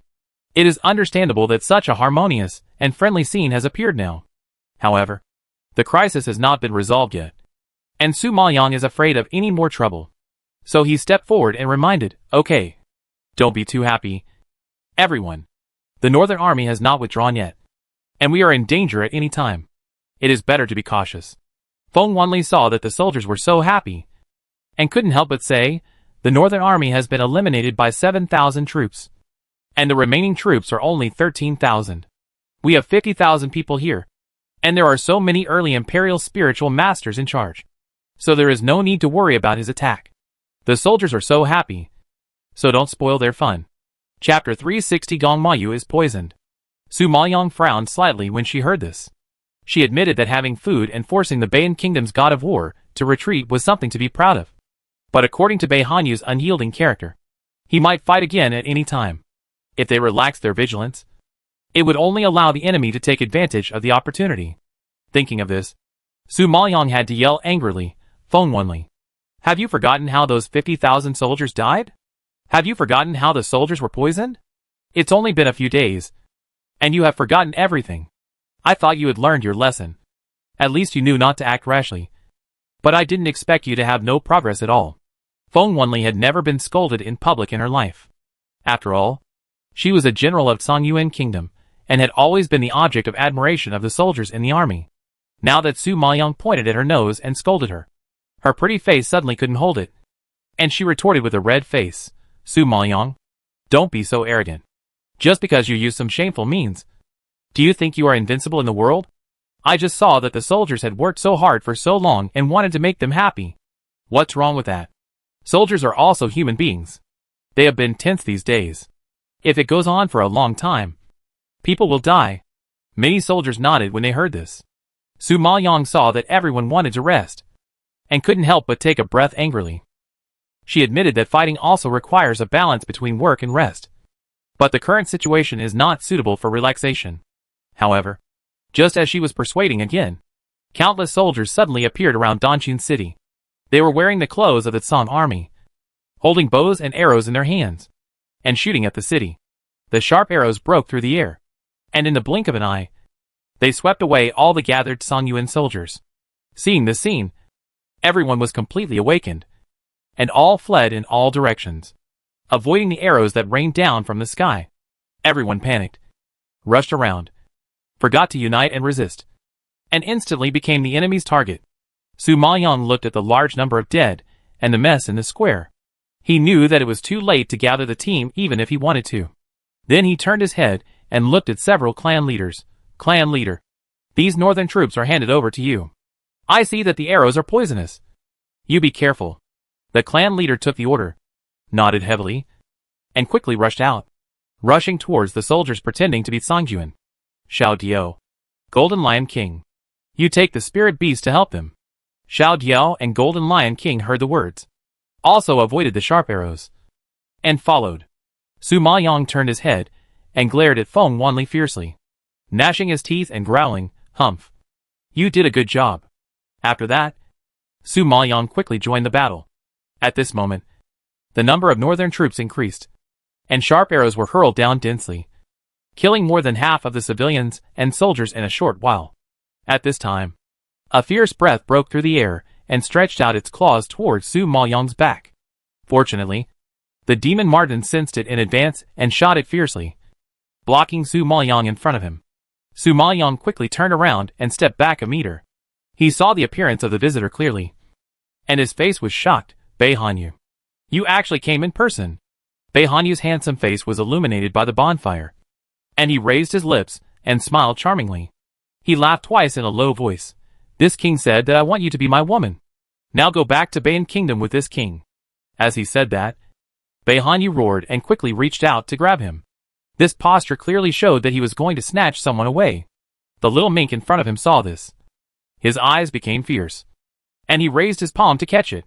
However, because of the contract with Su Maoyang, the little mink's strength was limited. It could only resist the strength of a mid-stage imperial spiritual master at most. So it was very difficult to face the attack of the late-stage imperial spiritual master Bei Hanyu. Seeing this, Su Maoyang suddenly raised his hand and threw a spiritual enhancement pill. "Little mink, catch it." The demon mink took it in his mouth and swallowed it immediately. The spiritual power that burst out of his body instantly went up a level. "You scum! You dare to hit on my woman! I will beat you up!" The little mink felt the spiritual power filling his body, rubbed his chubby white claws, and roared with bared teeth. His woman? Is Su Maoyang in that kind of relationship with this beast? Bei Hanyu was shocked. His pupil showed a layer of disbelief. And then, he quickly raised his palm to respond. This time, the power released by the heavenly demon Marten was much stronger than before, and Bei Hanyu's arm was numb, and he immediately took 3 steps back. The heavenly demon Marten saw that he retreated, and took advantage of the victory to pursue him again, flying towards him, swinging his arm to hit him. But Bei Hanyu is a late-stage imperial spiritual master after all.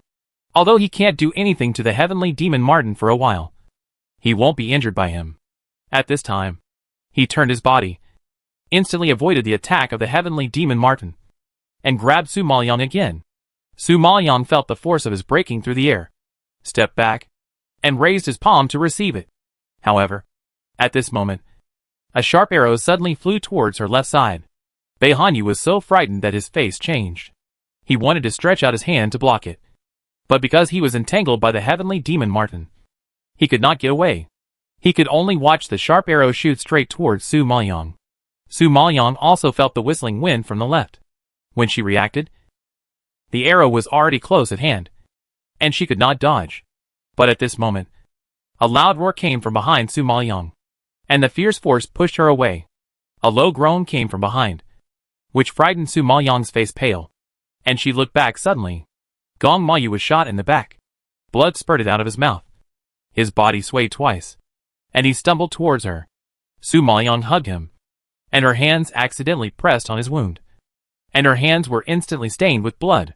Seeing this, she was shocked and screamed at the top of her voice, "Gong Mayu! Gong Mayu! Gong Mayu!" Hearing that he didn't say anything, Su Maoyang grabbed his shoulders and tried her best to make him stand up. Only then did she see clearly that Gong Mayu's handsome face was as pale as paper, and his lips were bleeding, and his lips were also scary purple. It was obvious that he was poisoned. "Gong Mayu, wake up! Don't scare me! Gong Mayu, open your eyes and look at me!" Su Maoyang shook his shoulders vigorously, looking flustered and at a loss. Gong Mayu seemed to have really heard her call, slowly opened his eyes, looked at her weakly, and his black and purple lips suddenly grinned into a happy smile, and a low voice slowly floated out from his lips, "Liang, I finally helped you." Gong Mayu knew that they were not from the same world, and he would never be able to enter Su Maoyang's heart. She was so outstanding, so powerful, and so smart, just like the stars in the sky. Out of reach. He was uneducated, not smart, and not strong, and he thought he could never help her in this life. However, God still gave him a chance. At least, he still had a body to suffer for her. Su Maoyang looked at him, who was obviously poisoned, but had a gentle smile on his face. Hearing his low sigh, His heart seemed to be hit hard by a drumstick. And he was shocked beyond words. Gong Moyu. What nonsense are you talking about? Su Maoyong stared at him in disbelief, watching him gradually close his eyes, and panicked inexplicably. Gong Moyu. Wake up. You are not allowed to die. Gong Moyu closed his eyes. Tears slid down his eyes. And his lips, which could no longer speak, moved slightly. He only made a mouth shape. But there was no sound. And then his body softened and completely fell on Su Maoyong. Su Maoyong knew that he said he loved her. Chapter 361. The mind is determined. At this moment, Su Maoyong was shocked as never before. She hugged Gong Moyu's body, feeling his rapidly declining temperature, and her rationality also disappeared. Gong Moyu. She raised her head and screamed in disbelief. Her heart was completely shattered by his blocking. She thought Gong Moyu was still like the playboy he used to be, and that he was only interested in her for a short time. After a while, he would fall in love with another woman, and he did the same to Rui. But why? Why did he run out to block the arrow for her? He knew that the arrow was poisonous. Gong Moyu. You lunatic. You want to die. Su Maoyong yelled and shook his body, his eyes red with anger. At the beginning, when Gong Moyu stopped her at the palace gate, he said that he was crazy. Yes, she has realized it now. He was really crazy. He actually did such a crazy thing. He is a prince. He should have lived a pampered life. But now, he is suffering such hardship. The guilt in his heart drowned Su Maoyong like a tide. Feng Mohen saw the movement of Su Maoyong and immediately shouted to remind him, Liang, give him the life-saving Guling pill. Su Maoyong woke up after hearing this. Yes, she still had Guling pill. Thinking of it, she immediately took out the pill from the space and hurriedly fed it to Gong Moyu. Although Guling pill could not detoxify, it could at least keep him alive and prevent him from dying so quickly. At this time, Bei Hanyu, who had taken everything into his eyes, was glad that the arrow did not hit Su Maoyong. But before he could breathe a sigh of relief, a soldier of the Northern Army reported, Your Majesty, the soldiers are outnumbered and more than half of them have been killed by several imperial spiritual masters. If this continues, we will be wiped out.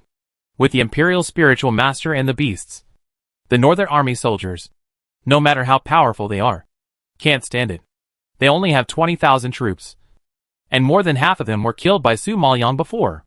Even if they are strong, it is still very difficult to fight with so many people.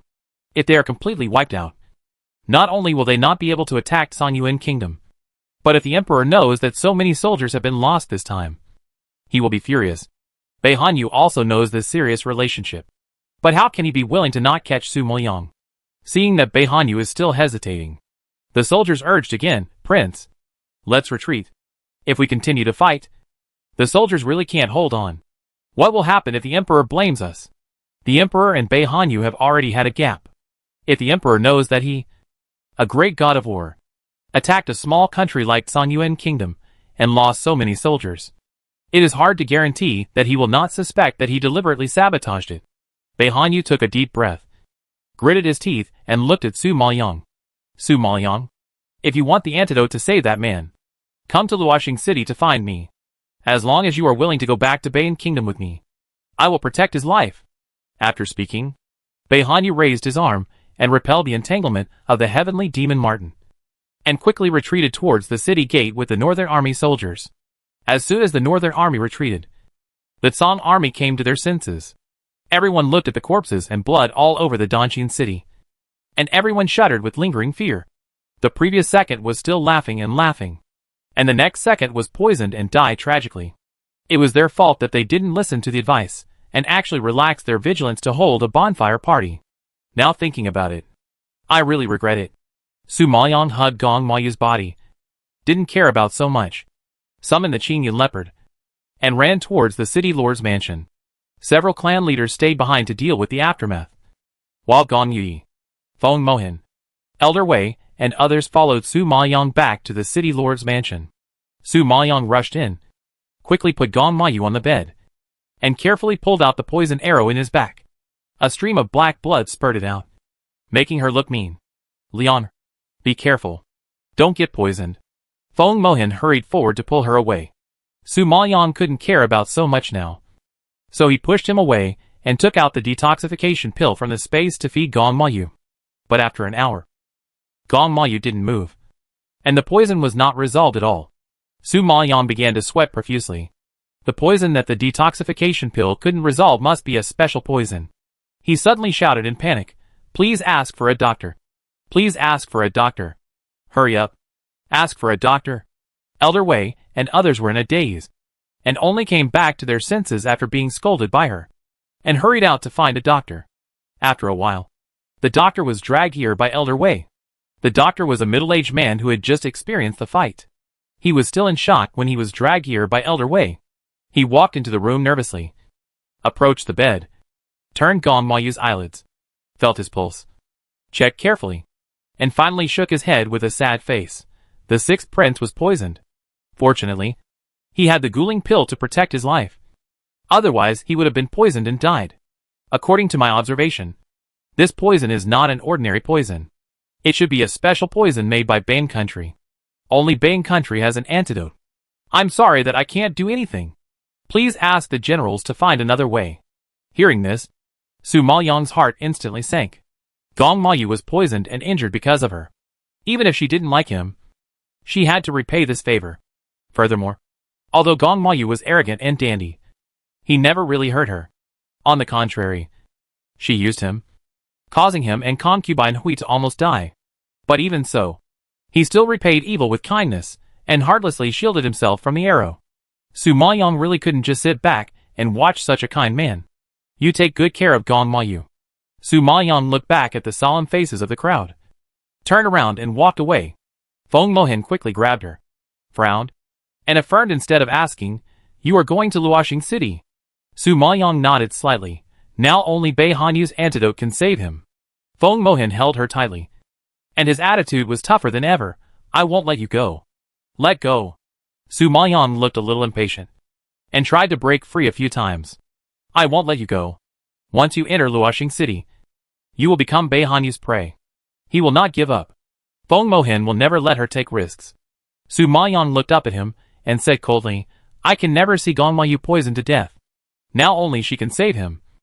Only she is his hope of survival.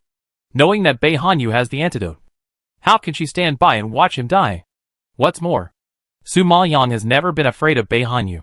On the contrary, she needs Bei Hanyu to enter Bane Country. This is a great opportunity. Not only can she detoxify Gong Mayu, but she can also sneak into Bane Country to find the soul-devouring flower. And Bei Hanyu happens to be a member of the royal family. He will definitely find clues about the soul-devouring flower. For Jun Haotsung's cold disease and Gong Mayu's severe poison, she has to go to Luoxing City anyway."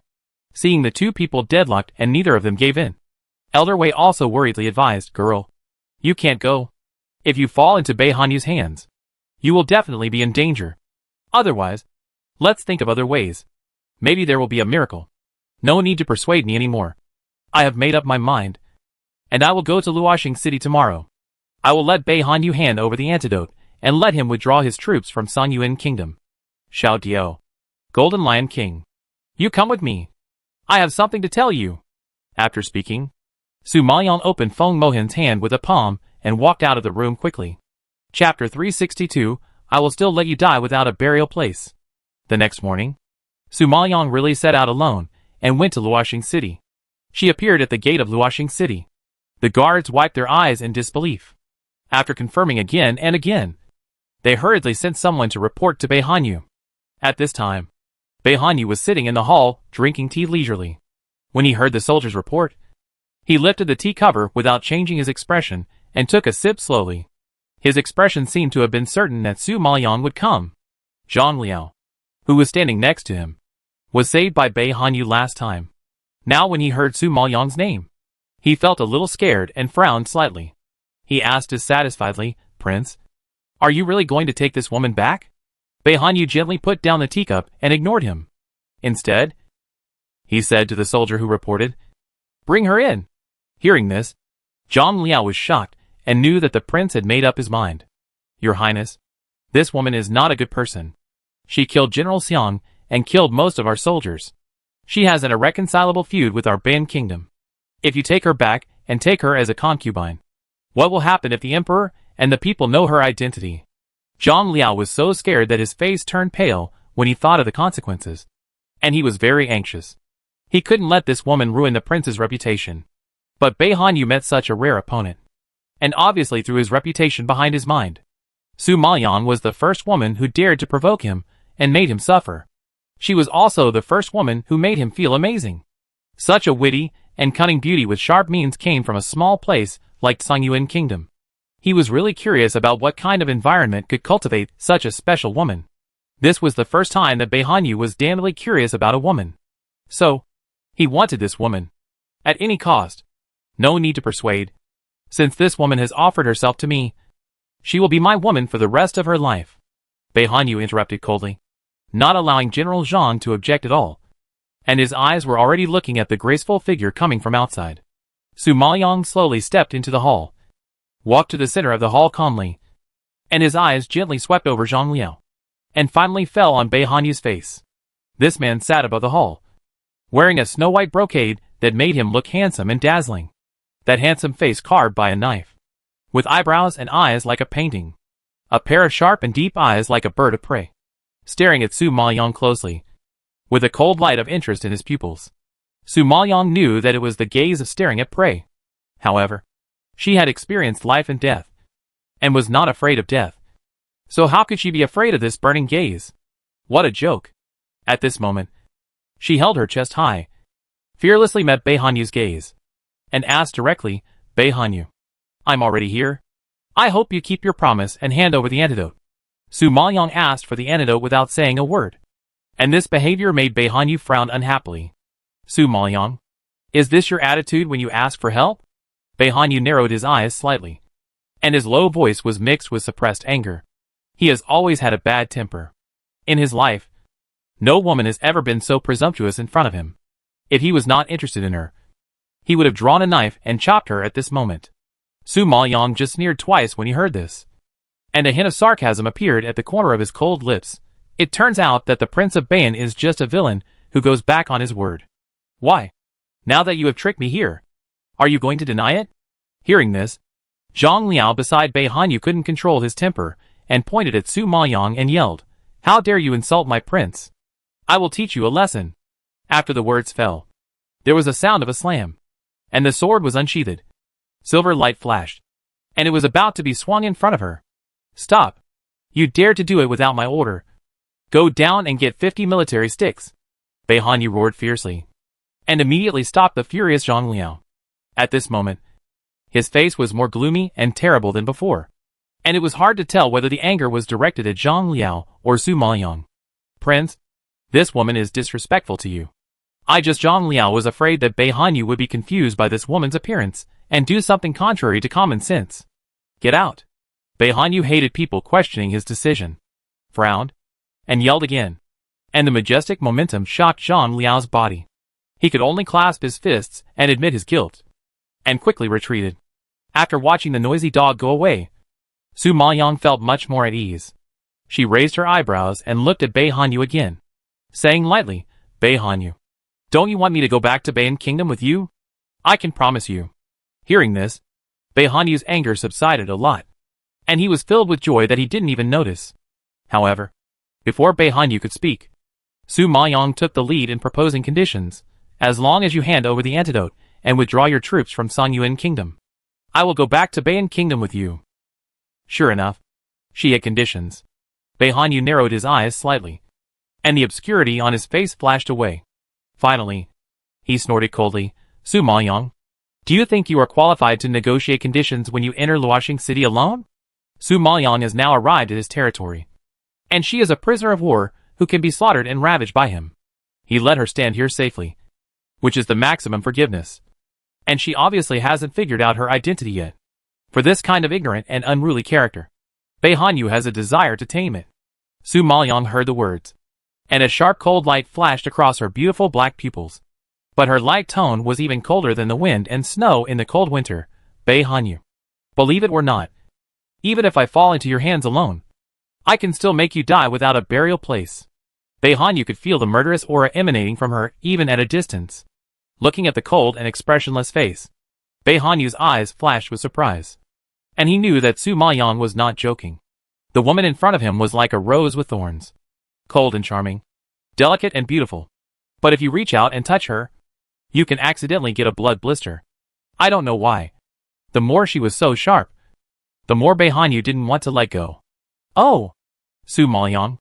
I really want to see how you are going to make me die without a burial place. Beihanyu was stimulated and excited. His handsome pupils stared at Su Maoyang and didn't want to move away.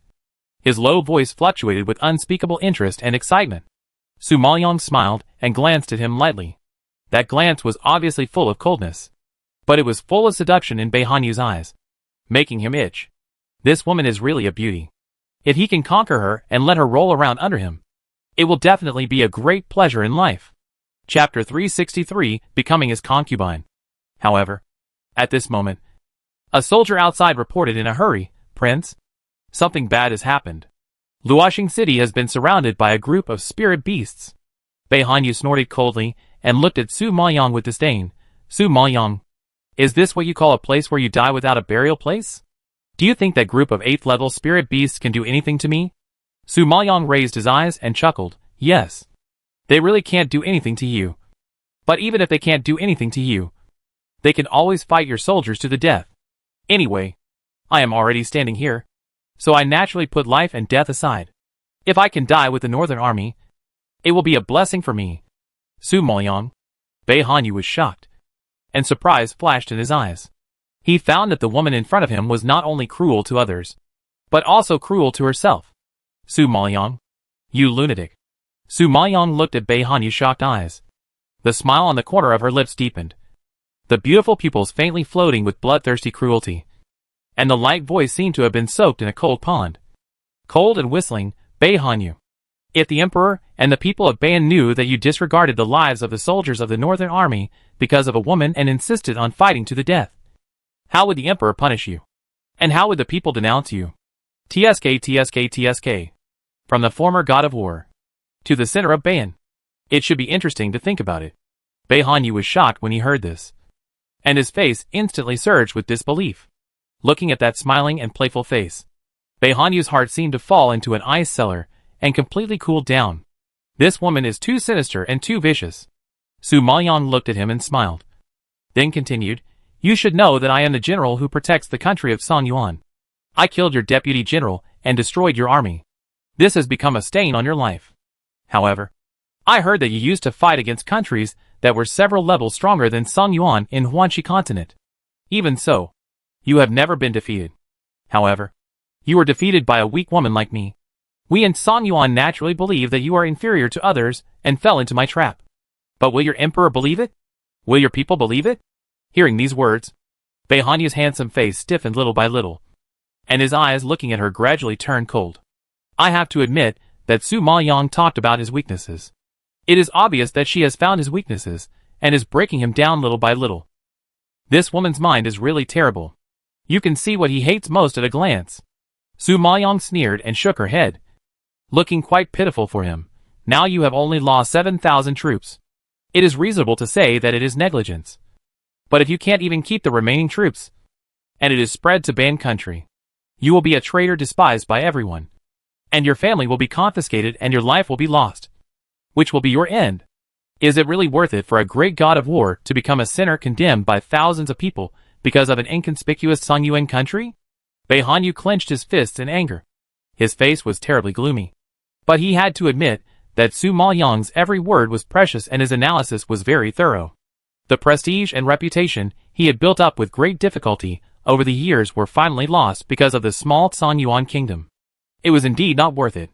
Su Maoyang saw that he was slightly shaken, and took advantage of the victory to discuss, "Of course, there is no need for us to be so deadlocked. As long as the prince agrees to withdraw his troops and send the antidote to my spirit beast, I will follow you back to Beian Kingdom obediently. And you don't have to lose troops. Why not kill two birds with one stone? Humph! What if you don't behave?" After listening to her analysis, Beihanyu was already wary of her. If she made any mistakes again, wouldn't he fall into her trap again? Su Maoyang laughed and shook his head. "Prince, are you scared of me? I am in your hands now, and my every move is under your eyes. If I don't behave, you can kill me at any time, or even continue to attack Songyuan Kingdom. Even if I don't care about my own life, I will never let the entire Sanyuan kingdom be buried with me. Because there are friends I care about there. If it weren't for them, I wouldn't be in front of you today. Looking at Su Maoyang's sincere expression, Bei Hanyu believed it a little. She took so many risks and did so many things. All for Sanyuan kingdom. Now she dared to break into the enemy camp alone. Also for the antidote for her companions. It can be seen that Sanyuan kingdom and those companions are her weaknesses. Since he knew where her weaknesses were, Bei Hanyu was relieved. Besides, when she arrived in Ban kingdom, it was all his forces and his spies. Su Maoyang was unfamiliar with the place, and she couldn't make any big waves. Besides, he had never conquered or controlled a woman in his life.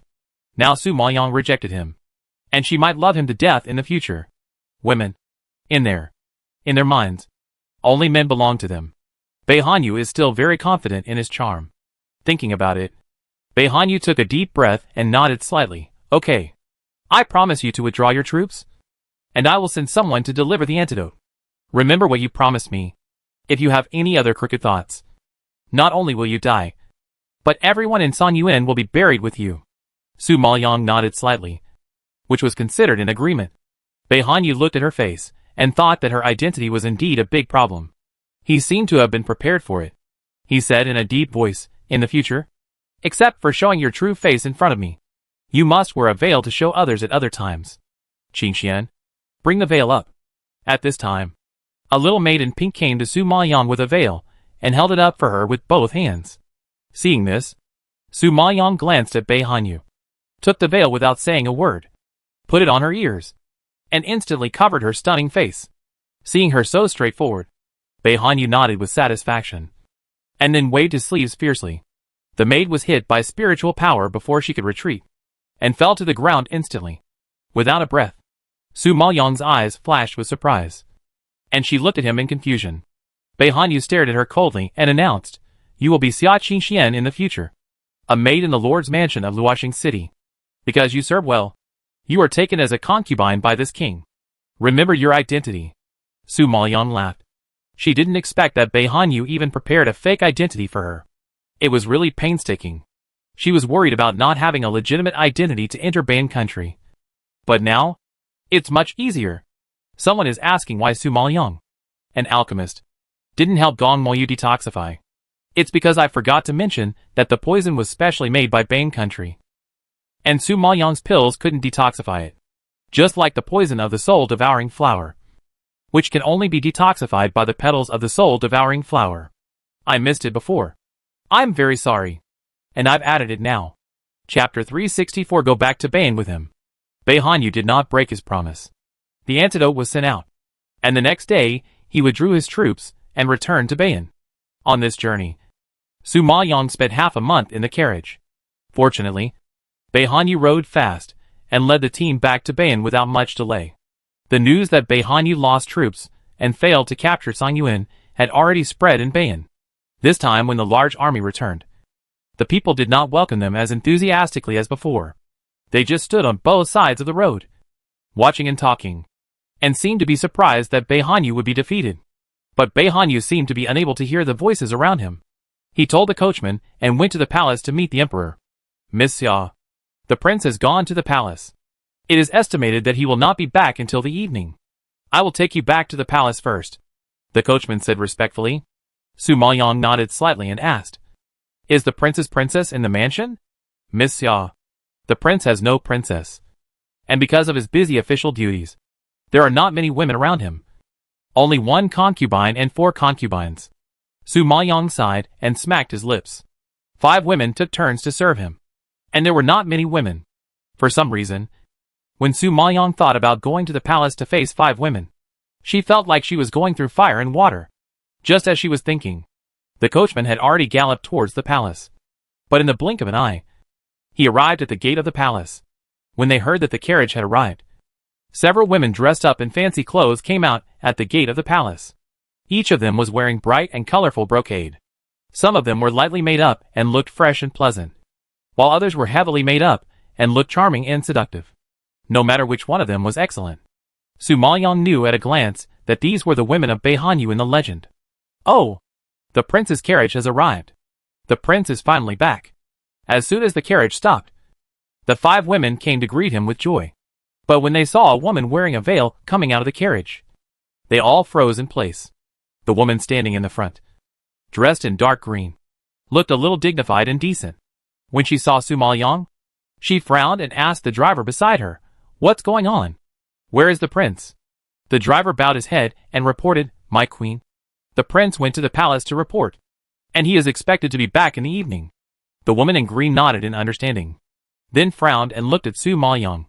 Seeing that this person had a graceful figure and extraordinary temperament, the sensitivity of a woman instantly made her a little uneasy. "Who is this girl?" "My queen, this is the prince's new concubine, named Xia Qixian." As soon as the driver finished speaking, the 5 women all changed their faces. The woman in green could not accept it and immediately scolded, "Nonsense. The prince does not like women. How could he suddenly accept a concubine? What happened? Tell me the truth." The driver was frightened when he saw the concubine was angry, and immediately knelt down and kowtowed. "Every word I said is true. I dare not deceive you. This Miss Xia is a maid from Songyuan country. Because she served well, the prince took her in for a while, and the prince personally ordered me to send her back to the palace. If you don't believe it, you can ask the prince in person." Hearing this, looking at the indifferent Su Maoyang, the woman in green was furious from the bottom of her feet to the top of her head, and she was jealous and couldn't hold it back. However, she was only a concubine, and she only had the right to discipline the concubines. But she did not have the right to stop the prince from taking concubines. Now that she heard that it was the prince's intention, she had to swallow her anger even if she was unwilling. However, it was not so easy to enter the palace. Thinking of this, Song Yue glared at Su Maoyang coldly and scolded the driver. "Since she is a concubine, she should enter from the back door of the palace. You brought her here and dirty the threshold of the palace. Can you afford it?" Hearing this, the driver nodded repeatedly. "The servant will send her to the back door now." Seeing this, Su Maoyang did not say a word and turned around and left with the driver. As for the question of whether to go through the front door or the back door, it was not within her consideration. Now what she had to do was to find out the news about the soul-devouring flower by all means. Seeing that Su Maoyang did not cry or make a fuss, and did not show any dissatisfaction, the 5 women all flashed a trace of surprise on their faces. "Sister, what should we do? Now even a slave girl from Songyuan country dares to set her sights on our prince." A woman in a light yellow dress stared at Su Maoyang's back with an extremely embarrassed look on her face. She couldn't help but mutter to Song Yue beside her. Song Yue looked at the direction she left and snorted coldly. "She is just a concubine. She has the courage to enter the palace. Let's see if she has the life to survive." Said that, Song Yue shook her sleeves heavily and turned back to the palace gate. The other 4 women heard the words and their faces jumped into gloating. Although they were also concubines of the prince, they were also daughters of wealthy families. It was only because of their status as concubines that they were relegated to the position of concubines. But no matter what, their status was much better than that of the slave girl from Songyuan country. The woman in yellow knew from Song Yue's tone that she was going to punish Su Maoyang. Her heart finally settled down, and she looked at the woman in white beside her, laughing sarcastically. "Inji Yue, someone as lowly as you has come to the palace. You can form a partnership with her." After the words fell, the other 3 women all covered their mouths and chuckled. Obviously, they were quite disdainful of the white woman in front of them. However, the woman in white never participated in their struggle. After looking at the direction where Su Maoyang left, she concealed the coldness in her eyes and raised a gentle smile on her face. "No matter which sister, as long as she can serve the prince well, I will be grateful to her." Hearing this, the other 3 women all spitted unhappily, and they really couldn't stand her saintly behavior. But the prince liked her tolerant and kind nature. But in their eyes, it always felt fake. But who made her the most favored concubine? They didn't dare to make things difficult for her openly. If the prince knew about it, it would make the prince unhappy. Thinking of this, several women snorted unhappily and turned away. Su Maoyang followed the driver, and soon came to a place called Yukingswan. The name of this courtyard is somewhat similar to the name of her fake identity. It can be seen that Bei Hanyu has put some thought into it. Su Maoyang walked into the yard and looked around. He found that there were many precious flowers and plants planted in the yard. At a glance, there were lush trees, exotic flowers, pavilions, terraces, pools and corridors, quiet and elegant, which made people fascinated. This Yukingswan is a good place with elegance and tranquility. Su Maoyang was sighing. And the driver next to him said, "The prince said that Miss Xia is a cold person. And this place is the most suitable for you." Chapter 365, Inevitable Troublemaking. Su Maoyang's face flashed with a hint of surprise when she heard this. And she nodded without any objection. Indeed, she likes quiet places. And this Yukingswan is indeed quite to her liking. Just then, a maid of 15 or 16 years old ran out of Yukingswan. Seeing Su Maoyang, she immediately knelt down and saluted. "The servant Zishi greets Miss Xia. Because she is a concubine, her status is too humble. And the servant cannot call the concubine Yang or Madam, but can only call her Miss." Su Maoyang nodded and said lightly, "No need to be polite to me. Get up quickly. Her status is actually just a servant. But in the eyes of outsiders, there is an extra layer of sexual relationship, which is not much more noble than these servants." The little maid saw that Su Maoyang was easy to get along with. So she quickly got up and smiled. "Miss Xia, you are tired from the journey. Come in and rest quickly." Su Maoyang heard the words, nodded slightly, and let her help him walk into the hall. The maidservant was very quick, and quickly served tea and water to Su Maoyang. She served her in a thoughtful and satisfactory manner. She took a general tour of Yukingswan, and found that although it was not luxurious or grand, the scenery was unique and very romantic. Su Maoyang nodded with satisfaction, and turned to look at Zishi who was serving behind her. "Can you tell me about the 5 women in the mansion?" Upon hearing this, Zishi stretched out her hand to lead Su Maoyang to sit aside, and introduced her respectfully. "Miss Xia, our prince does not like women. In recent years, there have been only 5 wives around him. So the 5 wives are the kings and hegemons in the palace. It is more difficult to get along with them. You must be careful of them in the future." Zishi was just a low-ranking maid who usually did some rough work, and was not qualified to serve the master. Now that Su Maoyang came, she was promoted to a higher rank. It was said that she was grateful to Su Maoyang, so she couldn't help but remind her. Su Maoyang nodded slightly. She naturally knew that these women who could become the women of the god of war, and live peacefully, until now were not easy to deal with. "Well, I know. Tell me about their identities and backgrounds." "The prince has no princess. The woman with the highest status in the palace is Concubine Song. Her name is Song Yue. She is the concubine of Song Chenji, the daughter of the prime minister. She has a sinister and vicious personality.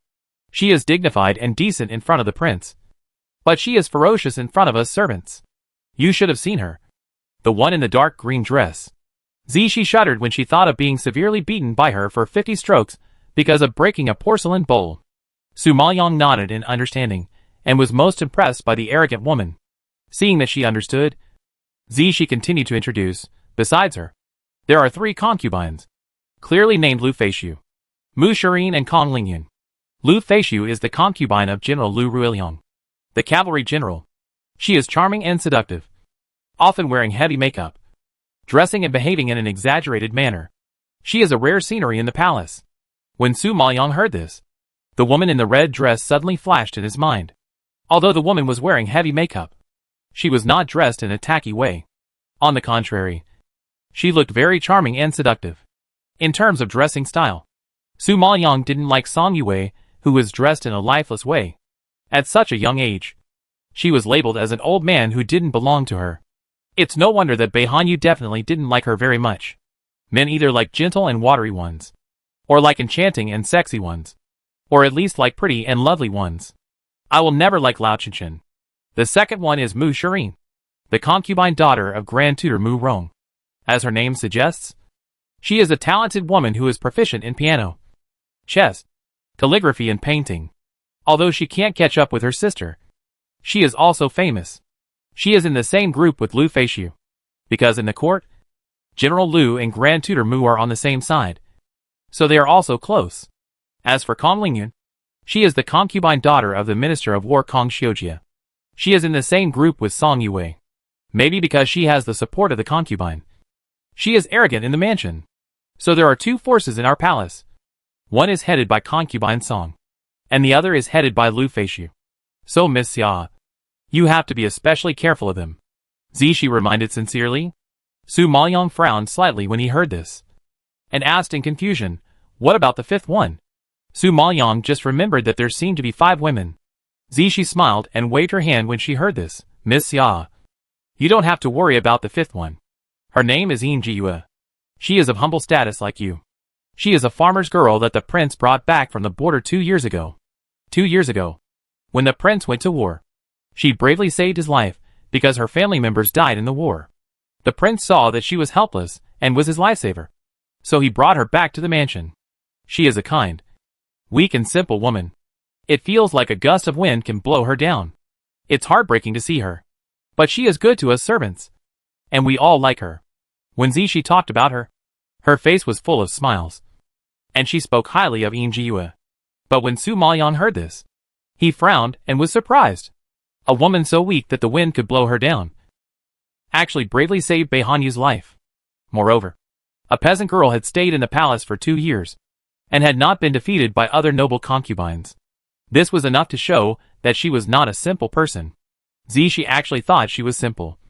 And it seemed that her acting skills were not bad. From this point of view, the person she should be most vigilant against should be Yin Jiyue. However, she came to the palace not to be jealous, but to do more important things. As long as these women did not provoke her, she would not care about their trivial matters. Su Maoyang lowered her eyelids and thought carefully. But Zishi had no idea what she was thinking, and naively thought that Su Maoyang and Yin Jiyue could become good friends. Oh! Oops. I forgot to tell you that concubines have to pay respects to the concubines and the ladies when they enter the house. If they are late, they will inevitably be criticized. Zishi suddenly remembered the matter of paying respects, slapped her thigh, and yelled in panic. Su Maoyang was startled by her sudden surprise, and said to comfort her, "Okay, I'll go now." As she said that, she stood up under Zishi's anxious eyes, and walked out of Yuqing Pavilion slowly. When Su Maoyang arrived at Song Yue's Luing Pavilion, as expected, the hall was already full of people. Seeing Su Maoyang coming in, the 5 women's eyes of different colors fell on her. Song Yue, who was sitting at the top, had a gloomy face and cold eyes. She suddenly raised her hand, slapped the table, and shouted, "Xia Qixian, kneel down for me." Su Maoyang knew that these women would inevitably make things difficult for her, but she didn't expect that she would be asked to kneel down as soon as she arrived. This Song Yue really has a bad temper. But she dared not kneel down even Bei Hanyu, and called him by his name. Who does this Song Yue think she is? Chapter 366, Jealousy. My lady concubine. What have I done wrong? Why should I kneel down? Su Maoyang stood straighter than a telephone pole, without any intention of bending down. Song Yue frowned when she heard this, and scolded, "You bastard. You actually called me Xuelio when you talked to me." Slap her mouth. Su Maoyang was stunned when he saw this. He really didn't expect Bei Hanyu's concubine to be so fierce and hit people when they didn't agree. Seeing the maidservant serving Song Yue rolling up her sleeves and coming over, Su Maoyang narrowed his eyes slightly, raised his hand to grab the maidservant's arm, and threw Xuelio to the ground with force. You, Xia Qixian, you are too bold as a concubine. You didn't come to pay respects when you entered the palace, and you dared to hit my maid. You are really making a scene." Song Yue had never been contradicted and disobeyed by a concubine like this before. She was so angry that she was panting and her pretty face flushed red. Su Maoyang's face was not very good either. He stared at her coldly and warned her bluntly, "Concubine, I am also someone brought back by the prince. You beat and scold me. Where do you think the prince is? Or are you not satisfied with the prince taking a concubine? So you take it out on me? You are talking nonsense." Song Yue didn't expect Su Maoyang to be a man of eloquence and argument. He described her as a jealous woman in just a few words. The prince didn't like her very much. If this got to the prince's ears, he would hate her even more. Seeing her face turning red and blue, and looking embarrassed as if someone had hit her right in the heart, Su Maoyang could not help but sneer and warn her, "Whether I am talking nonsense or not, you know it in your heart. I can only tell you that I have no interest in your prince. If your prince hadn't begged me to come, I would never have come to your Bain kingdom." When Su Maoyang said this, all the women present gasped. What did she say? She was not interested in the prince? Or did the prince beg her to come back? Did they hear it wrong? Looking at Su Maoyang's righteous look, they were all shocked. Su Maoyang didn't want to say this, but in order to avoid jealousy, She had to explain it clearly to avoid unnecessary trouble. However, by chance, these words just fell into Beihanyu's ears, and he heard a roar from behind. Bastard! A little concubine dared to commit a crime. What a courage! The roar was like thunder, and it exploded, shocking the 5 women present, and they immediately looked up at the door of the hall. I saw Beihanyu, who was wearing a white brocade robe and had a tall figure, striding out from outside, like the morning sun, emitting a faint light, which made the 5 women happy all of a sudden. Your Highness is back. Lu Feishu stood up quickly, walked over to him, and saluted. The other women did not dare to show weakness, and stood up and surrounded him. Their gathering together made Su Maoyong stand alone not far away, as if she was an outsider. However, Beihanyu's eyes did not show any mercy to the women who came to ask about her well-being, but stared at Su Maoyong, shooting at her like cold arrows. Originally, he never intervened in the struggles of women, but when he heard Su Maoyong's words that showed no interest in him, he immediately lost face. His self-esteem was hurt, and he roared out in unbearable pain. Su Maoyong, do you know your crime? Beihanyu looked at her standing in the distance, watching coldly like an outsider, and this attitude made him even more angry. She was his concubine, so she should serve him obediently, and she obviously hadn't figured out her identity yet. Su Maoyong curled her lips and sneered, rolling her eyes at him. Prince, you are so ridiculous. I only promised to go back to Bayan with you, but I didn't promise to serve your women. You'd better take good care of your women. If anything happens to them, I won't be responsible. These women are not of low status, except for Yin Jiyue. I think they were all forced to accept Beihanyu. Since he was afraid of those forces, he would naturally not let these women get into trouble. Su Maoyong was warning him to take good care of these women.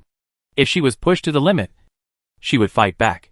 Beihanyu was so angry that his face froze, dark and blue, and veins on his temples twitched faintly. The only person in the world who dared to warn and threaten him was Su Maoyong. Seeing Su Maoyong being so arrogant, Song Yue was furious and complained to Beihanyu, Prince, this woman is really too much. She must be severely punished. Beihanyu listened and rarely agreed with Song Yue's words. He snorted heavily and roared angrily, Xia Qixuan, you are so bold and rebellious. You will be confined for 7 days to serve as a warning to others. The other women were all gloating and laughing when they saw the prince was angry. They thought the prince liked this concubine very much, but they didn't expect that she would be confined. What shocked them even more was that the prince didn't like to get involved in jealous things before, but now he was so angry. It seemed that he hated Xia Qixuan. Thinking of this, everyone felt relieved, and their eyes looking at Su Maoyong were full of pride and disdain. But Su Maoyong didn't care about Beihanyu at all, whether he was happy or angry. It had nothing to do with her, since he asked her to be under house arrest. Then she should be kept under house arrest to prevent anyone from bothering her. She also took the opportunity to practice in seclusion. House arrest was actually a good thing for her. Thinking of this, Su Maoyong glanced at Beihanyu indifferently and turned away. His indifferent attitude made Beihanyu grit his teeth. He was a great war god, but for a moment, he didn't know what to do with this woman. He couldn't bear to kill her. He spent a lot of effort to bring her to Bayan. If he didn't kill her, it would be difficult to eliminate his hatred. It was really abominable. Beihanyu was so depressed that he heard the concern in his ears and growled in annoyance. Okay. You guys should be quiet. I don't want to hear these nonsense anymore. After that, Beihanyu shook his sleeves and left. Su Maoyong returned to Yukingswen and had some peace and quiet. Zishi was chattering in panic. Miss Xia, what should we do? The prince has confined you as soon as you arrived. How can we live in the future? Miss Xia, you might as well go and admit your mistake to the prince. Although the prince looks serious, he is kind-hearted. As long as you are willing to bow your head, he will definitely let you out. Hey, Miss Xia, no one has ever dared to talk to the prince like that. I am really worried about you. Zishi didn't expect Su Maoyong to be a hot-tempered person. It's okay to contradict the concubine, but she didn't even give the prince face. This is clearly courting death. Hearing her noisy voice, Su Maoyong raised his eyes and glared at her unhappily. Okay. Don't say any more. Zishi was scolded by her and immediately shut up and dared not say anything. Su Maoyong's irritable mood finally calmed down. And then she whispered a random question. Is there anyone named Mo Hauga in Bayan? Zishi was slightly stunned. looked at her in confusion, and shook her head. No. I have never heard of this person. Su Maoyong frowned and asked again, does Bei Hanyu have a brother from Song Yuan? Chapter 367 Irritable Mood. Zishi laughed, totally unable to understand. Miss Xia, are you looking for me? The prince's brothers are all princes. How could they be from Song Yuan country? Su Maoyong nodded slightly. Yes. Bei Hanyu's brothers are all royal family of Bang country. How could they be from Song Yuan country? It is probably because Bei Hanyu is somewhat similar to Imohauga. So she suddenly had a whim. It seems that she thought too much. Thinking of this, Su Maoyong completely dispelled the doubts in her heart and ordered Zishi, you go out. I want to be alone. Zishi saw that her face was not good, thinking that she was because the prince was sad. So she didn't dare to bother her anymore. So she just nodded and left. Watching Zishi leave, Su Maoyong breathed a sigh of relief and began to meditate and practice. This practice lasted for 3 days, and when she opened her eyes, she had been promoted from a high-level spiritual master to a mysterious spiritual master. Huh. I finally got to Zuanlingshi. It seems I can slowly learn to control puppets. Su Maoyong sighed softly. Unexpectedly, at this moment, the door was pushed open with a creak. Su Maoyong's expression changed, and he immediately restrained his momentum, staring at the person who pushed the door in with a sharp gaze. At this time, a young woman in a white dress, holding a food box in her hand, walked in quietly. Su Maoyong saw the identity of the visitor clearly. His eyes fixed, and a look of surprise flashed across his face. Hush. Miss Xia, you are under house arrest, and the prince is cruel enough not to give you food. It's been 3 days. You must be starving. I brought you some food. Eat it while it's hot. After eating, I can take the food box out, and don't let anyone find out. The woman in white put her finger to her lips and hushed, speaking in a low voice. Then, she put down the food box, quickly brought out the plate, and waved enthusiastically at Su Maoyong. If Su Maoyong guessed correctly, the warm-hearted woman in front of him should be the kind and simple Yue mentioned by Zishi. I heard that she was the most favored woman by the prince, and now it seems to be true. Other women were gloating and taking advantage of others' misfortunes, but she brought food to pretend to be a good person. The palace was full of Bei Hanyu's spies. She came to deliver food secretly, and it was estimated that Bei Hanyu had already heard it. Not only would Bei Hanyu not blame her, but he would also think that she was kind. And even the concubines of Song Yuan Kingdom could be treated with tolerance. This Yue is really scheming. Su Maoyong sneered and stared at her coldly. Madame, you don't have to be like this. If the prince finds out, you will be punished with me. Yue smiled and waved her hand, comforting her kindly. It's okay. The prince always loves me. He usually doesn't want to punish me. But you haven't eaten anything. What if you get hungry and your body is damaged? The words were all concerned about Su Maoyong. But Su Maoyong understood that she was showing off Bei Hanyu's love for her and putting pressure on her. However, she seemed to have found the wrong person. Madame, you better get out quickly. If you are found by the prince, you will probably be punished more severely. Su Maoyong refused lightly, and did not show any joy or gratitude. Instead, she felt an indescribable estrangement from Yue. Such a recognition surprised Yue. Normally, women would easily open up to others when they were in trouble. Not to mention that she came to help her despite the risk of being scolded by the prince. Logically, Xia Qingxian should be very grateful to her. How could this happen? Miss Xia, you are too polite. Just call me Jiyu. That's not right. I was late for paying respects today, and such a big thing has happened. I, a concubine, must not call the lady by her name, Su Maoyong said coldly.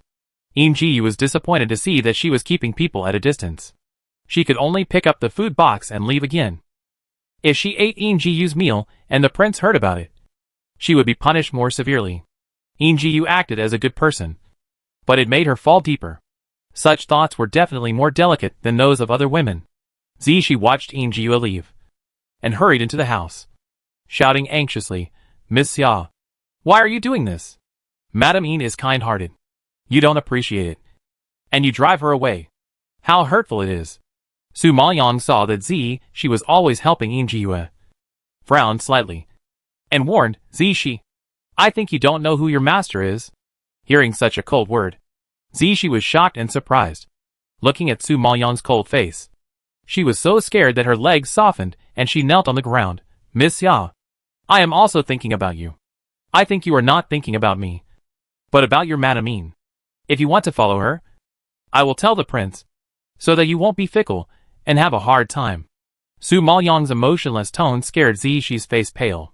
She cowed out repeatedly and admitted her fault. I was wrong. I was wrong. Please don't abandon me. Miss Xia. I was given to Miss Xia by the prince. If Miss Xia doesn't want me, the prince will think that I didn't serve you well, and I will be guilty of death. Su Maoyang listened to her knocking and thought she was really scared by him. So he restrained his breath and said, since you don't want to leave, then stay in your Kingswind obediently. As for Madamine you mentioned, don't have too much contact with her. Su Maoyang didn't say what she thought of Yue, because she was still worried about what kind of person Zixi was. Zixi didn't understand why Su Maoyang was so repulsive to Yue, but she had to listen to her master's orders. In the past 3 days, Bei Hanyu was not much better than Su Maoyang. He was irritable and restless. On the first night, he went to Jiuexian Pavilion, but who knew that he lost interest just after getting on the bed, and before they had a few intimate moments. On weekdays, he liked the considerate Yue the most, but he didn't know why he couldn't get excited. And Su Maoyang kept popping up in his mind. Liang's shadow, and those unruly cold eyes. He admitted that he had never met a wild woman like Su Maoyang, which really shocked him. But he has always had good self-control, and has never been led by a woman. However, this Su Maoyang surprised him a little. At this moment, looking at the table full of dishes, he suddenly remembered that Su Maoyang had not eaten for 3 days. I don't know what happened. Lu Feishu looked at the prince, who couldn't swallow and looked like chewing wax. She thought he was not satisfied with the taste, and couldn't help asking softly, Prince, is it not to your taste? I will send someone to redo it for you right away. No, I don't have much appetite. My beloved concubines, enjoy it slowly. As he spoke, Bei Hanyu stood up and walked out. It was already late at night, and the dark night was full of twinkling stars, densely embedded in the dark night sky. Perhaps because he was upset, Bei Hanyu took advantage of the night and walked aimlessly for a while. But for some reason, he unknowingly walked to the door of Yu Kingswind. Looking inside, it was pitch black, and even the lights were not on, and a trace of doubt surged in his mind. Chapter 368. No interest in other women. I haven't eaten for 3 days. Could she be starved to death? Bei Hanyu felt a little uneasy, but he tried hard to restrain the desire to see her. He turned around and strode in the opposite direction of Yu Kingswind. He still didn't believe that he would be led by a woman. With a determined heart, Bei Hanyu walked into Jiue's Xian Pavilion.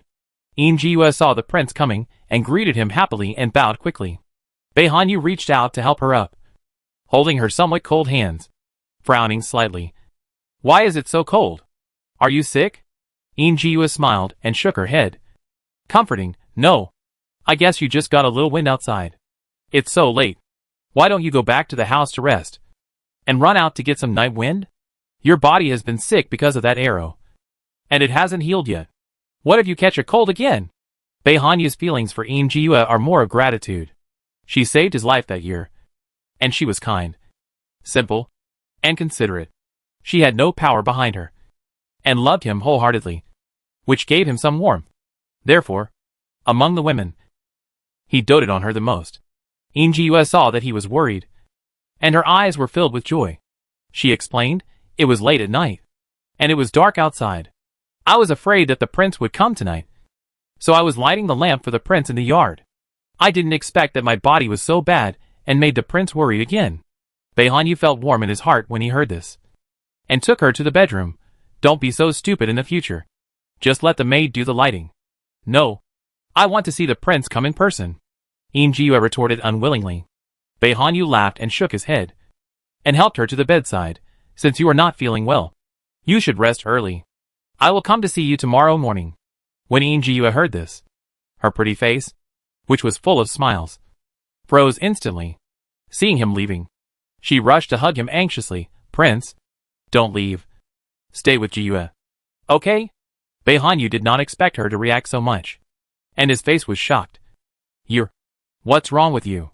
Usually, Jiue is more reserved, and has never behaved so radically. Prince, you You haven't touched me for a long time. Injue is a reserved person. But now she said such words. How much courage she mustered. Even if Behanyu did not see her expression when she was buried in his arms, he could guess that she must be very embarrassed. You are not feeling well. Behanyu was also frozen and at a loss. No. Yura is feeling unwell, because the prince ignored her. Prince, please stay and accompany you. As she spoke, Injue had already reached out to undress him. Behanyu had never seen Injue so proactive before, and stared at her in shock, only letting her undress. The two rolled together smoothly. But when Behanyu was about to kiss, Su Maoyang's face flashed in his mind again, and he stopped abruptly.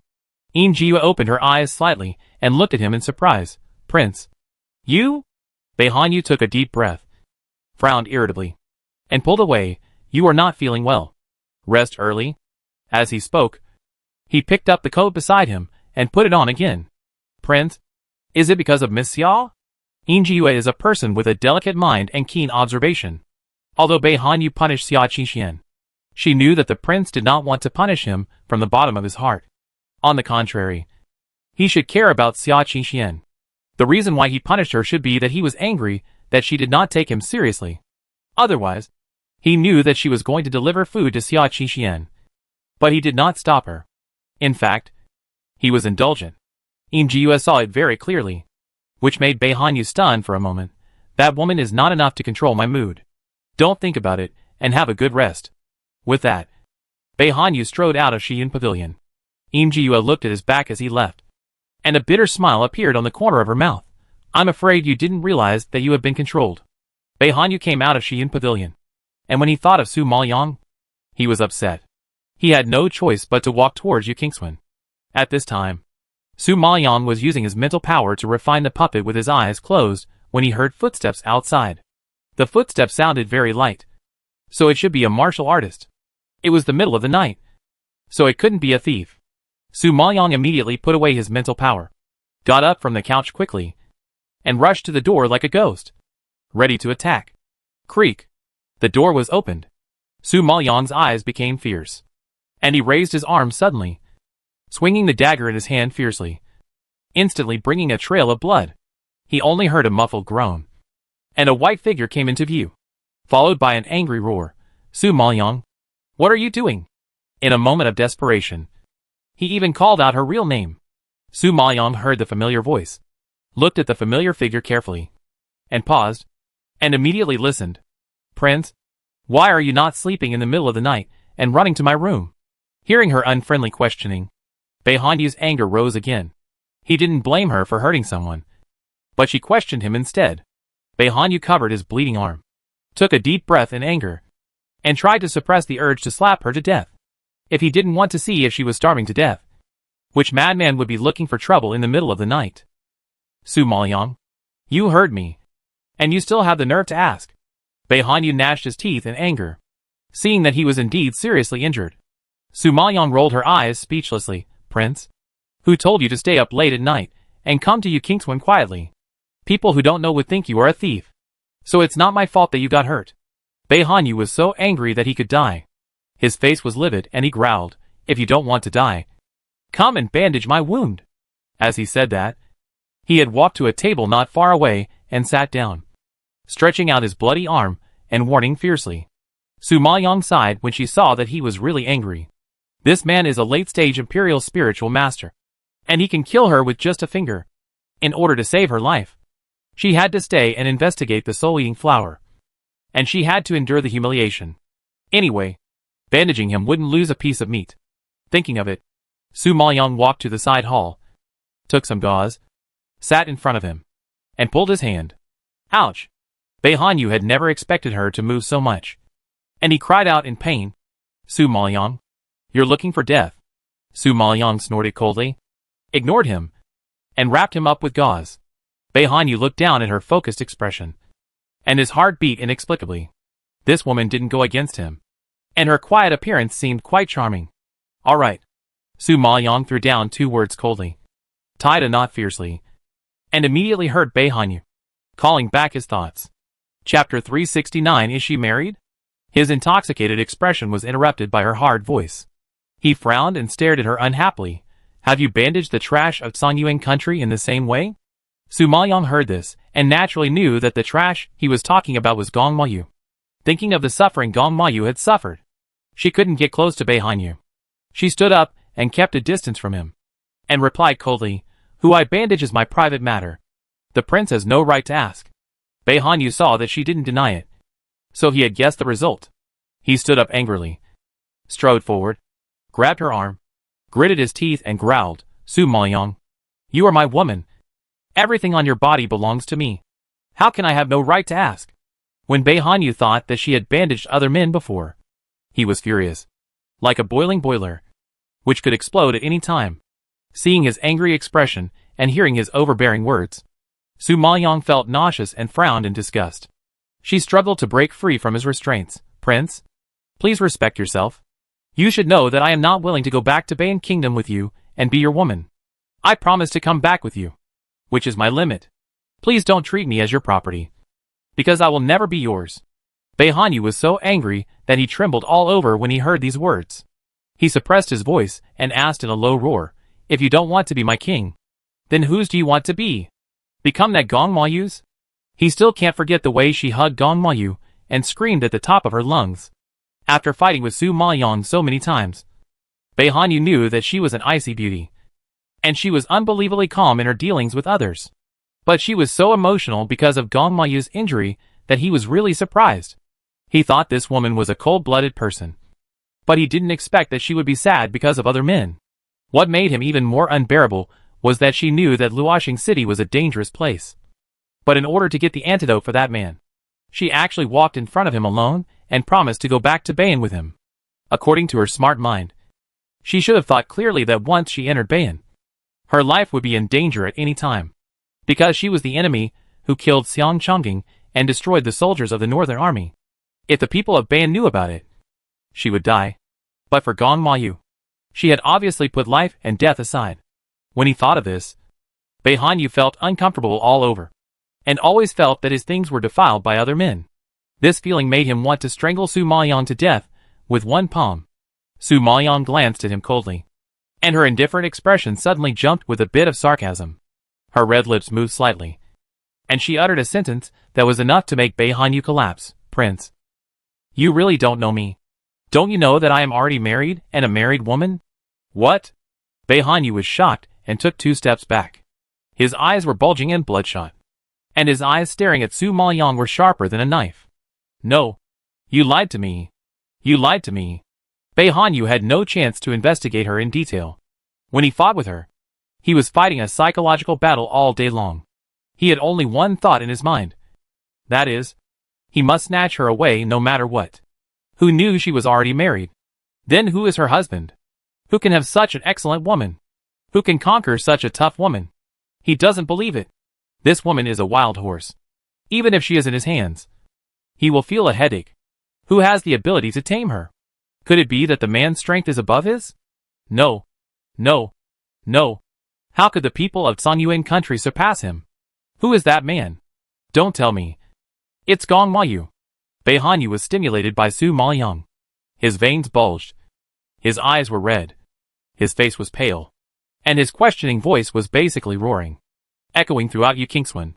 Even Zishi, who was resting, was startled and ran in quickly. Seeing the prince in the side hall, she was frightened and her face changed drastically. She immediately knelt down and cowed out, "I didn't know the prince was coming. I failed to welcome you. I deserve to die." At this time, Bei Hanyu stared at Su Maoyang angrily, with murderous eyes. He didn't even turn around to look at Zishi, and only burst out one word, "Get out." It was such a shame for him to be cuckolded. He must not let others know.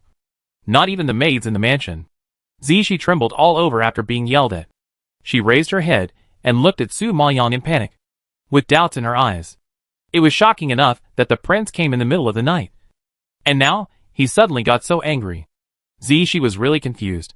Su Maoyang looked at Zishi, who asked for help, and nodded slightly. "You go out first."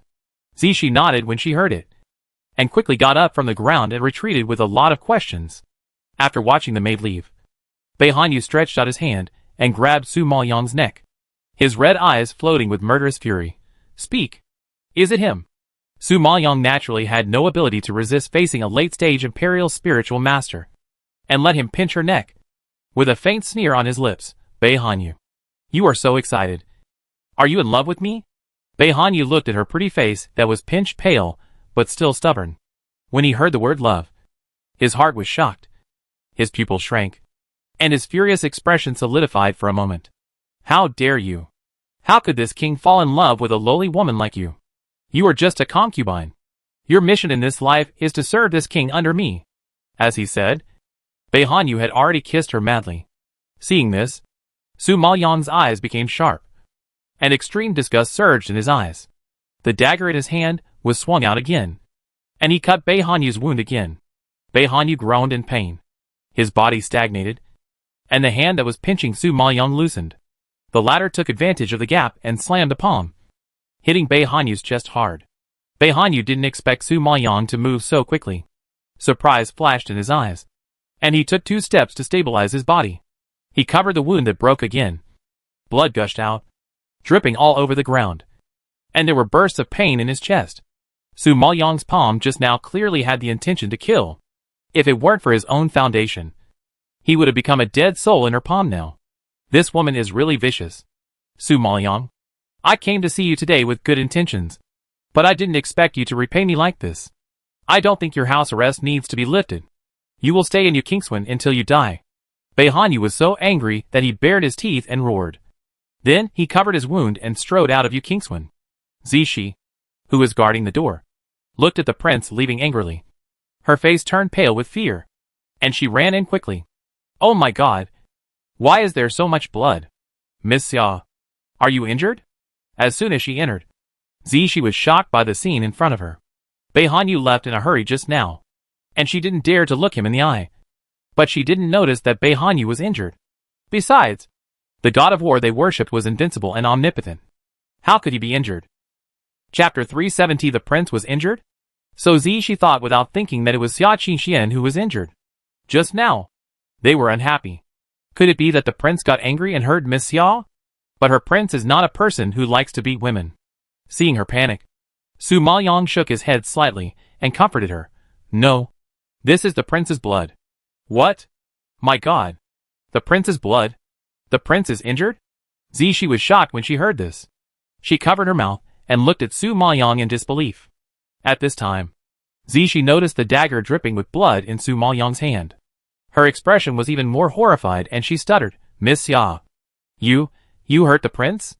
Su Maoyong hummed softly, and wiped the bloody dagger with the gauze in her hand, and then took back the medicine cauldron space in Zishi's horrified eyes.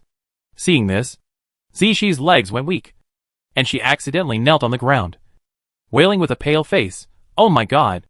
Miss Xia, you are too brave. You dared to murder the prince.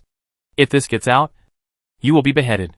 Su Maoyong raised his eyebrows and looked at her. He didn't think there would be such serious consequences, but she was sure that Bei Hanyu would not stand up for her, because she was originally a shady identity. If she was exposed, Bei Hanyu would have to take the blame. That's why she was so unscrupulous. Zishi certainly didn't know the source of it. At this moment, she was so scared that she was trembling all over. Seeing this, Su Maoyong shook his head gently and warned, Bei Hanyu didn't stand up for her, so he naturally wanted to cover up this matter. Apart from me and him, you are the only one who knows about this. If you want to live, shut up and clean up the blood quickly. Don't let others find out. Zishi woke up after hearing this, and quickly got up, holding a rag, and started cleaning with shaking hands. Bei Hanyu came out of Yukingswan and went straight to his Yong'an pavilion. But at this time, he saw a thin figure standing at the gate of the yard waiting for him. Bei Hanyu covered his wound and wanted to hide, but he saw that the other party had already seen him, and turning around at this time seemed a bit deliberate. There was no choice but to bite the bullet and go up. Jiu saw Bei Hanyu coming with blood dripping from his hand, and was immediately frightened. She rushed over, held his arm, and asked in panic, Prince, what happened to you? How did you get hurt? Bei Hanyu tried his best to hide his injury, curled his lips, and shook his head. It's okay. I accidentally scratched it when practicing martial arts just now. Don't worry. How can I not worry? Why did you practice martial arts in the middle of the night? Did your just make you unhappy? So you are in a bad mood. It's all yours fault. You deserves to die. Injiu was about to kneel down and admit her mistake. Seeing this, Beihanyu immediately supported her. It's none of your business. It's late at night. Why did you run to my yard? Aren't you feeling unwell? Injiu was about to cry with grievance. And explained, you saw that the prince was in a bad mood just now. He must be entangled in worldly affairs. You can't help you. I could only ask the maid to stew some heat-reducing soup for the prince. I just hope that the prince can be happy. Beihanyu looked at the maid following Injiu, and then nodded in understanding. The anger provoked by Su Mayan also subsided a lot. Thank you for your hard work. You are not feeling well. And you still have to stew soup for me, in the middle of the night. For the health of the prince. You is not tired at all. The prince is injured. Let your bandage it for you. As she said that, Injiu considerately helped him walk towards Yong'an Pavilion. Feeling Injiu's gentleness and consideration, Beihanyu suddenly felt a little regretful. Why did he care about the woman who didn't take him seriously at all, but neglected the woman who loved him deeply? Compared with Injiu, Su Mayan was really too far behind. Although in this comparison, the rational scale had already leaned towards Injiu. But Su Mayan's cold eyes, as vicious and sharp as a cheetah, always appeared in his mind. That woman really aroused his fighting spirit. What he didn't expect was that she was already married. Humph. He wanted to see what kind of man could tame Su Mayan like this. A stubborn and arrogant woman. No matter who she is, he will completely wipe her out. Because Su Mayan can only belong to him. The next morning, the summer sun appeared above the head early. Fiery red, like half a red-hot iron bowl, and like half a ripe orange. According to the rules of the palace, every morning, several ladies have to go to Luing Pavilion to greet the concubine. Because Su Mayan was confined, there were only 4 people in the hall of Luing Pavilion, and Injiu was the last one to arrive. She was originally a thorn in everyone's eyes, and she came so late, so naturally everyone didn't like her.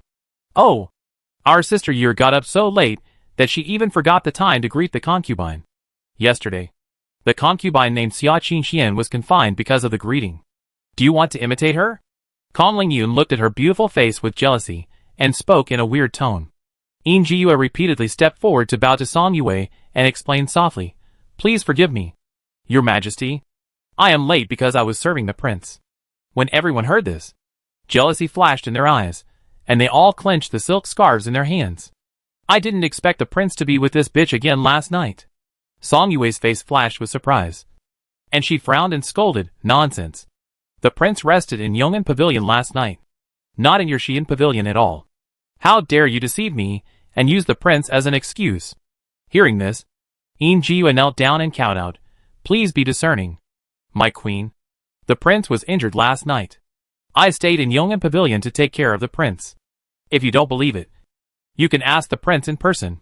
When Song Yue heard about the injury, her eyes suddenly widened. The prince was injured? Why didn't I know about this? Why didn't you report it? The prince didn't want the queen and the sisters to worry, so he told me not to bother you. Injiu's words were very interesting. It seemed that she was saying that the prince didn't want everyone to worry. But everyone could hear secretly that the prince only liked to tell Injiu about something. As for other people, it didn't matter whether they told it or not. Anyway, they didn't care. Sure enough, after hearing this, Song Yue was so angry that she trembled all over. But she couldn't find a reason to punish her. After all, what she said was reasonable, and she had the support of the prince behind her. What kind of injury did the prince suffer? And how did he get hurt? Song Yue suppressed her anger and asked in a low roar. Hearing Song Yue's question to the point, Injiu's panicked pupils flashed a dark confusion. And then she quickly responded. The prince said that he was injured while practicing martial arts. Nonsense! The prince is a late-stage imperial spiritual master. How could he be injured while practicing martial arts? You quickly tell me the truth. Song Yue was not stupid. How could she believe this reason? Your Majesty, spare my life. I dare not talk nonsense. Injiu kowtowed heavily, and did not dare to get up. At this time, Lu Feishu on the side spoke, Your Majesty. Last night my servant reported that the prince went to Yukingswen halfway, and seemed to have an unpleasant quarrel with Xia Qingxian. In my opinion, this matter is inseparable from Xia Qingxian. Chapter 371 Interrogation of Su Maoyang. Song Yue was even more surprised when she heard this, and asked in confusion, "You mean it was that concubine who hurt the prince?" Lu Feishi raised an eyebrow, which was considered as tacit agreement with her answer. Song Yue saw this and shook her head. How is it possible? That concubine is of humble status. Now she has finally become a phoenix. The prince is her barrier to survival. Is she crazy? How dare she murder the prince? Lu Feishi snorted lightly, obviously disagreeing with her words. Madam, you have to know that she is from Songyuan country. The prince massacred her city. Who knows what she is thinking? Hearing this, Song Yue was shocked, and her heart was in turmoil. But she was not stupid. After the shock, she regained some reason. No, it's impossible. Even if this woman wants to hurt the prince, she can't get close to him with the strength of the prince's late-stage imperial spiritual master. Nothing is absolute. Anyway, I think this woman is mysterious and weird. She wears a veil when she comes and never shows her true face. I really don't know what she is doing. Lu Feishu had a lot of questions about Su Maoyang, so she encouraged Song Yue to find out the truth. To be honest, no one in this hall is simple. They all have their own ulterior motives. Song Yue naturally knew that Lu Feishi wanted to use her to get rid of Xia Qingxian. But even so, she had to find out what was going on, because she knew that what Lu Feishi said was not unreasonable. Xia Qingxian came from Songyuan country, and did have the motive to hurt the prince. This was related to the safety of the prince. How could she sit idly by? Originally, Song Yue thought that Xia Qingxian was under house arrest, and was not favored by the prince. So she was too lazy to pay attention to her. Now it seems that she can't let her go. However, she is the mistress of the palace after all, and I believe she is qualified to interrogate a concubine. Just when Song Yue was hesitant, Kong Lingyun seemed to have discovered something extraordinary, and smacked her lips in surprise. I really didn't expect that this woman was so ungrateful. The prince didn't kill her, but brought her back and allowed her to be a concubine. This is a position that many women dream of. Not only is she not grateful, but she is also unsatisfied. No wonder she said that she didn't come to Bayan Kingdom voluntarily. It turns out that she had the intention to murder the prince. After hearing this, Song Yue was more determined to interrogate Xia Qingxian. At the beginning, she also heard Xia Qingxian say in public that she didn't come to Bayan Kingdom voluntarily, but was forced to come by the prince. Now thinking about it carefully, Song Yue was even more frightened, seeing that everyone pointed the finger at Su Maoyang. Yinji Yue, who was kneeling on the ground, flashed an indescribable emotion on her face, and hurriedly advised softly, "Sisters, don't make random guesses without any evidence. This is a capital crime of murdering the prince. If it gets out, Sister Qingxian will not be able to escape death." Song Yue was still thinking about how to interrogate in order to prove Su Maoyang's guilt. Unexpectedly, after being persuaded by Yinji Yue, she suddenly came to her senses and hurriedly said, "Yes. It must be spread out. If the emperor and the queen mother know about this, even if the prince wants to protect this bitch, she will have to be executed." The other women nodded in agreement when they heard this. Mu Shirin hesitated a little, and couldn't help but remind her, "My queen, we don't have evidence now. The prince asked Sister Yue not to defend herself, which obviously means to protect Xia Qingxian. If she refuses to admit it, we can't punish her." Song Yue snorted disdainfully and said forcefully, "Then punish her severely? I don't believe she won't confess. But she is under house arrest." "Humph. The prince has stipulated that she cannot come out, but he has not stipulated that I cannot go in. I will go in and interrogate her today." Said that, Song Yue stood up immediately, called two maids at random, and angrily left Luing Pavilion. When the other women saw the concubine leave, they also stood up and returned to their own courtyards.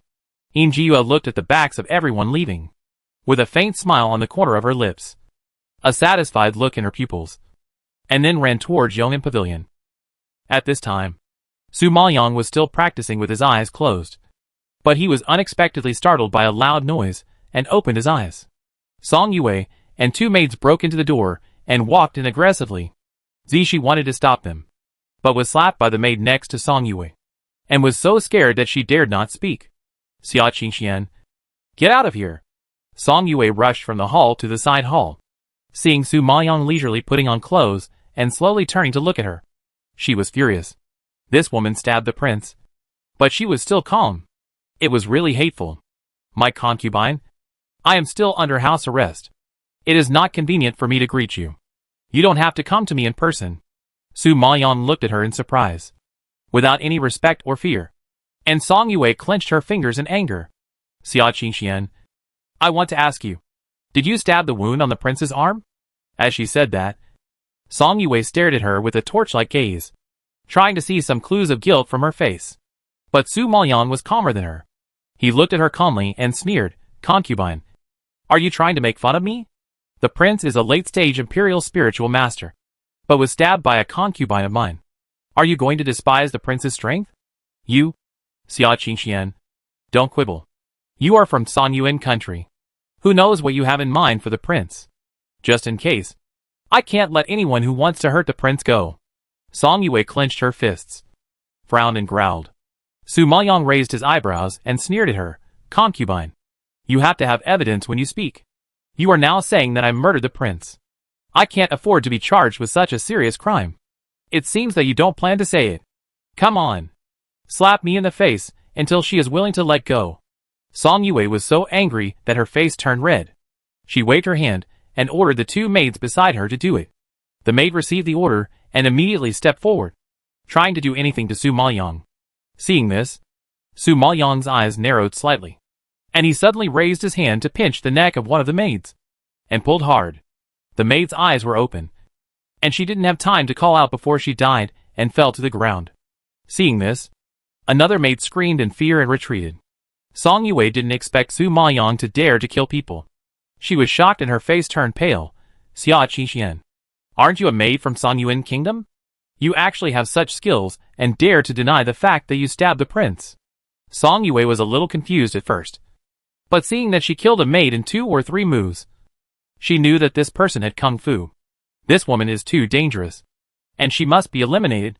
Thinking of this, Song Yue clenched her hands and instantly burst out the spiritual power of a high-level Xianling master.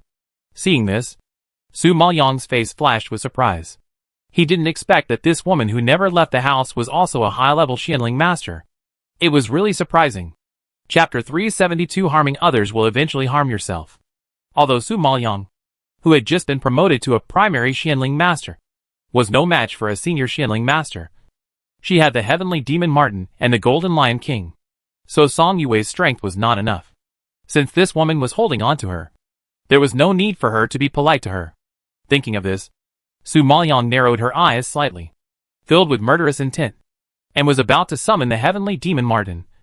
But unexpectedly, a loud roar suddenly came from the door of the room, saving Song Yue's life. Song Yue, you ran to Yikingswen to use private punishment without my knowledge. Are you tired of living? The roar exploded like thunder, and Song Yue turned her head to look. I saw a tall and straight figure suddenly walking in the door. That handsome face was gloomy like a dark cloud before a storm. A pair of sharp eyes, full of anger, staring at her fiercely, as if to pierce 100 holes in her body.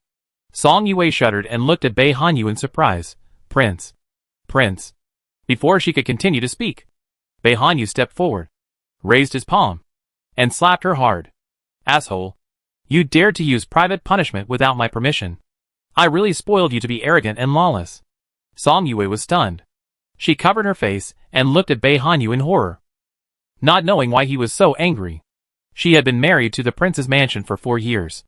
Although the prince didn't like her very much, he never beat her. Because of his father's power, he always treated her with respect. However, the prince now beat her because of a concubine. This was something Song Yue had never expected and could not tolerate. The prince punished Xia Qingxian with house arrest.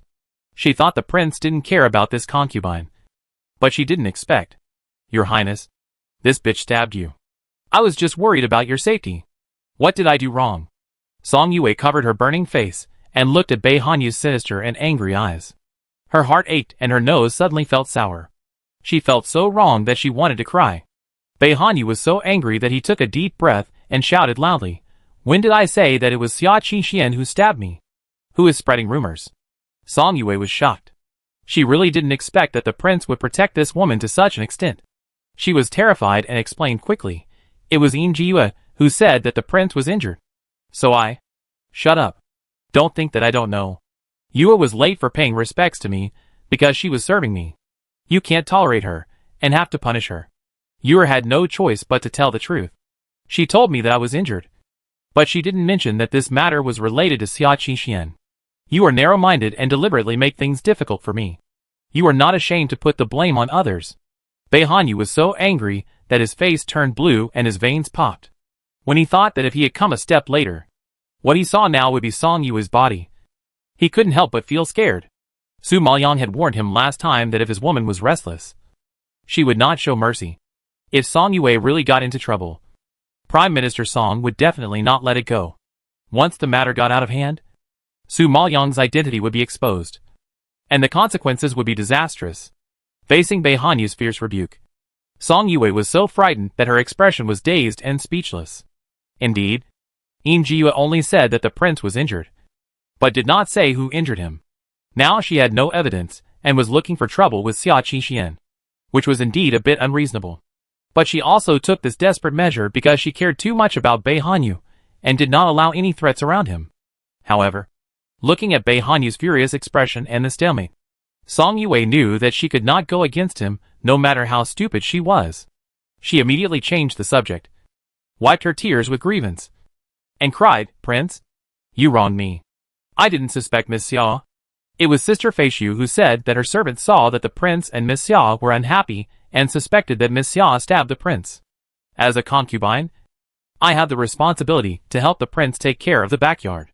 Hearing such shocking news, I naturally worried about the safety of the prince. So I was anxious and lost my sense of proportion. Please forgive me. Prince. Speaking, Song Yue had already knelt down, kowtowed and admitted her mistakes, and immediately said that her narrow-mindedness and embarrassing concubines were a mistake of concern, and dragged Lu Feishu into the water and took the blame. This woman is not too stupid. Sure enough, after hearing this, Bei Hanyu's anger dissipated a lot, and he immediately turned around and growled, "Go and call Lu Feishu to me. I want to interrogate her in person." This was obviously said to Ziyi, who was frightened beside him. Ziyi was frightened by the prince's fierce glare, and trembled all over. She woke up and ran out of Yu Kingswan and headed towards Lu Feishu's yard. After a while, Lu Feishu was brought to Bei Hanyu. She looked up at Bei Hanyu in fear, and found that his face was gloomy. His eyes were angry, and his whole body exuded a murderous aura. She looked down and saw Song Yue kneeling on the ground, crying, as if she had suffered a great injustice. But Xia Qixian, who deserved to be punished the most, stood in the distance, watching all this coldly, as if she was an outsider. Lu Feishu's heart skipped a beat. A trace of panic flashed in her eyes, and she hurriedly saluted carefully, "I pay my respects to the prince." The prince? Before she finished her words, she heard Bei Hanyu roar, "Kneel down." Lu Feishu was shocked. Her legs softened, and she immediately knelt down. "Prince? What are you doing?" "Humph. Lu Feishu, I heard that you sent a maid to monitor me, and you know exactly where I went and who I had conflicts with, right?" Bei Hanyu stared at her fiercely, lowered his voice, and asked coldly. Lu Feishu was shocked, and her hair stood up instantly. She just encouraged Song Yue to find out the truth, and she really didn't expect to poke a hornet's nest here. Thinking of this, Lu Feishu suddenly raised her head and glared at Song Yue, who was kneeling on the ground and crying. Besides her, Lu Feishu could not think of anyone else to drag her down. "Your Highness, I am wronged. Even if I had 100 guts, I would not dare to send anyone to monitor you. It was just that I felt hot last night and felt uncomfortable, so I asked my maid to get some ice to cool off. I happened to see your Highness coming out of Yu Kingswan angrily. I just mentioned this matter, but who knew that the concubine took it seriously and came to embarrass Miss Xia? I am really wronged." Lu Feishu followed and kowtowed and shouted. Her aggrieved and sad look immediately angered Song Yue so much that she blushed and yelled, "Lu Feishu, don't quibble. It was you who said that you suspected Miss Xia had stabbed the prince. Why don't you dare to admit it now? My queen, you know that I am a bored woman and like to think about things. Although I said I suspected it, I didn't say for sure that it was Miss Xia who did it. But who knew that you would really embarrass Miss Xia? This is not what I meant. Lu Feishu is not stupid. Speculation is one thing, and torture is another. Obviously, her degree is much lighter than Song Yue's." Watching the two people shirking responsibility, Bei Hanyu was overwhelmed and shouted angrily, "Okay. Shut up. All of you are not good people. One of you spread rumors, and the other used private punishment. From today on, your monthly salary will be deducted for 3 months. You should reflect on your mistakes in your own courtyard. If I hear the rumor that Xia Qingxian murdered me again, I will not forgive you." Chapter 373 Yin Jiyue's Trick. Song Yue and Lu Feishi were yelled at and looked terrified.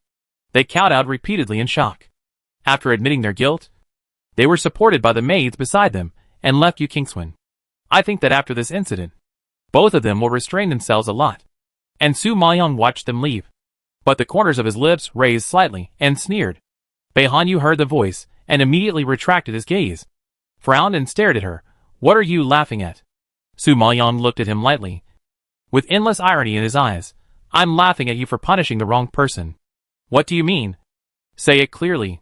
Bei Hanyu frowned even more tightly, and his already gloomy face became even more embarrassed. If it weren't for her, why would he be so angry? She was just aloof and watched, and even said that he punished the wrong person. In his opinion, she was the one who deserved the punishment the most. Su Maoyang saw that he was full of doubts and obviously did not see through Yin Jiyue's trick. So he kindly reminded him, Song Yue and Lu Feishi were tricked by others. In fact, Yue is the culprit in this matter. Bei Hanyu's face changed drastically when he heard this, and his sharp eyes suddenly jumped into murderous intent. He roared in disbelief, "Xia Qingxian, it was Yue who came to inform me about the difficulties you were faced with by Song Yue. If it weren't for her, you and Song Yue would have been in a fight. Now, not only do you not thank her, but you are also slandering her behind her back. It's too much." Hearing that his words were full of favoritism and trust in Yin Jiyue, Su Maoyang sneered and shook his head. "I have to admit that this Yin Jiyue is really amazing. A woman with no background not only captured Bei Hanyu's heart, but also played tricks on Song Yue and Lu Feishi, who were of noble status. She was even a stranger who had just come in, and Yin Jiyue couldn't figure out her true self. She can only be described as having a sinister mind and clever means. But it is understandable. If she had not had some skills, how could a woman without a background like her stand safely until today, and still stand aside and watch the women in the palace suffer because of her?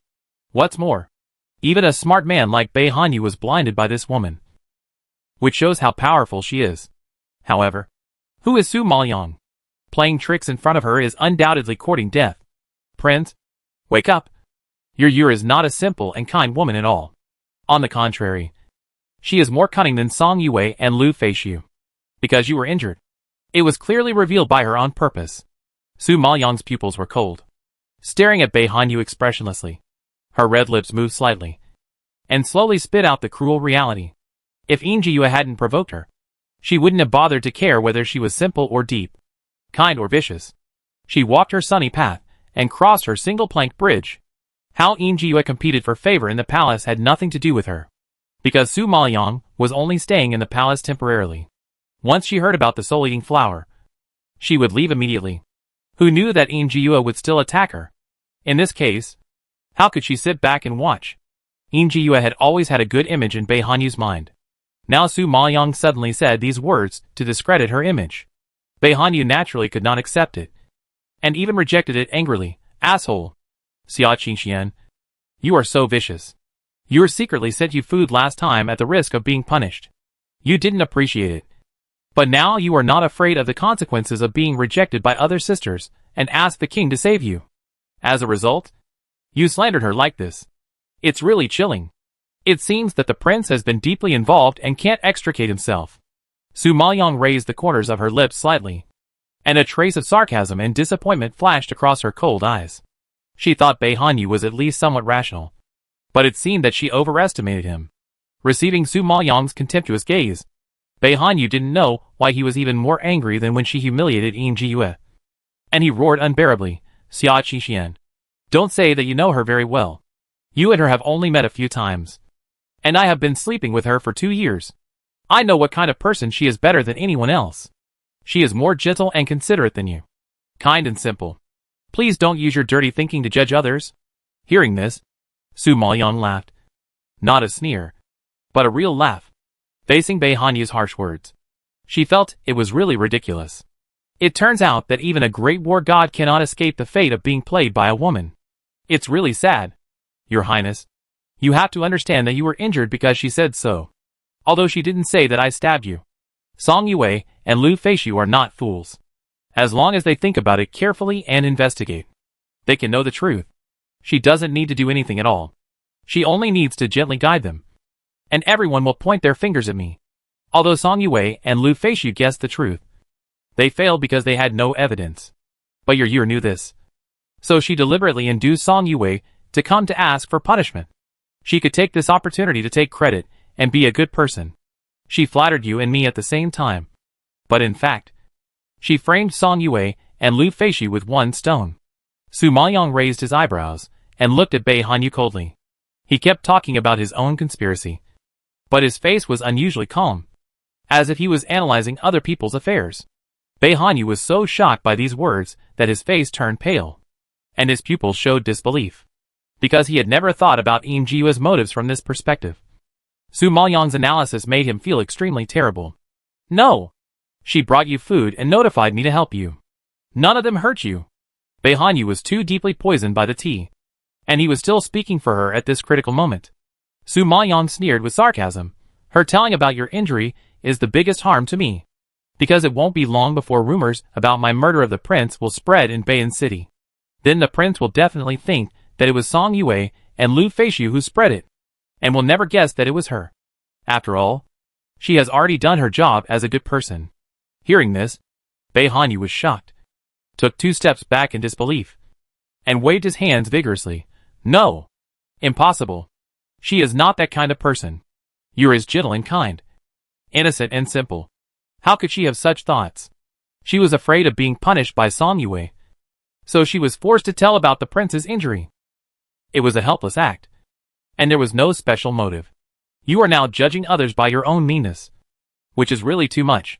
The king never wants to hear a word from you again. After the words fell, Bei Hanyu didn't want to stay any longer, and fled out of Yukingswan. Su Maoyang looked at Bei Hanyu's back as he left with his sleeve swung. His eyes narrowed slightly, and he couldn't help but sigh in his heart. It seems that it is really difficult to defeat Im Jiu. Chapter 374 Celebrating the Prince's Birthday. The prince left Yukingswan, and the farce came to an end. Song Yue and Lu Feishu angered the prince, and were fined their monthly salary. Now they are confined in their own courtyard. I think Bei Hanyu will not want to step into their courtyard again in the next 1 or 2 months. The big winner of this matter is naturally Im Jiu. During this period, she was favored and occupied Bei Hanyu. She was like a hostess in the palace, and lived a very comfortable life. The other 4 women who sat on the bench hated her, but they didn't dare to provoke her casually. They could only feel resentment and jealousy. After that incident, even Su Maoyang was quiet for a while. After all, no one wanted to follow the footsteps of Song Yue and Lu Feishu. Su Maoyang, who stayed in Yukingswan every day, naturally didn't know about the big and small things in the palace. He still relied on Zishi, the little smart guy, to convey the news. Zishi has always been annoyed that her master would not bow to the prince. She couldn't understand why Su Maoyang would rather stay in Yukingswan every day than say a few nice words to the prince and live a comfortable life. What's more, the prince had already withdrawn the punishment of house arrest, and she didn't know why Xia Qingxian was so stubborn. Zishi thought that she had finally turned over after being promoted from a low-ranking maid to serve the master. But she didn't expect to serve such an unpromising master. As an unmarried maid, she knew that men had to be coaxed. A cold temperament like Xia Qingxian might be a little fresh to men at first, but after a long time, they would forget it. What's more, Xia Qingxian was still a stubborn person who would only make the prince angry. It was estimated that there would be no possibility of turning over in this life. Zishi couldn't help but shake her head in disappointment and sighed softly. Su Maoyang, who was practicing in seclusion in the room at this time, naturally didn't know her thoughts. These days, she not only successfully advanced to the primary Xianling master, but also advanced to the middle stage of Danwang, which means that she can refine middle Xian-grade pills. The number and level of alchemists in Bang country are much higher than those in Sanyuan country. But young Danwang middle stage, like Su Maoyang, is still relatively rare. After Su Maoyang had an extra guarantee, he slowly exhaled a breath of turbid air and felt much more at ease. At this moment, the soul tablet suddenly moved. Su Maoyang was startled and immediately took out the soul card. He heard Wang Feng's voice in his heart. Master, we have arrived in Bei'an City. Su Maoyang heard his voice and knew that they were safe and sound. And he was relieved. Okay. Remember not to reveal your identity. Many soldiers in Bei'an have fought with you, and they remember your appearance. Don't worry. We are all disguised. They can't recognize you. Hearing this, Su Maoyang nodded with relief. You quickly settled down in Bei'an. Help me go around the palace and inquire about the news of the soul-eating flower. Yes, I obey. Wang Feng cut off the contact after receiving the order. Su Maoyang raised his eyes and took a look. The sunny weather outside was a bit stuffy. And then he shouted loudly, Zishi, bring some ice cubes. Zishi, who was dozing off outside, was awakened by this roar, and hurriedly nodded and ran towards the kitchen outside the yard. Within a cup of tea, Zishi pushed the door open and walked in, carrying a basin of ice. Su Maoyang felt the cool air and felt much more comfortable. She lay back on the couch and closed her eyes to rest. Seeing her leisurely and indifferent to worldly affairs, Zishi was anxious and reminded her, Miss Xia, I went to the kitchen just now and heard a few maids talking about the prince's birthday in a few days. Several ladies are already preparing gifts for the prince. I wonder what gift Miss Xia is going to give to the prince.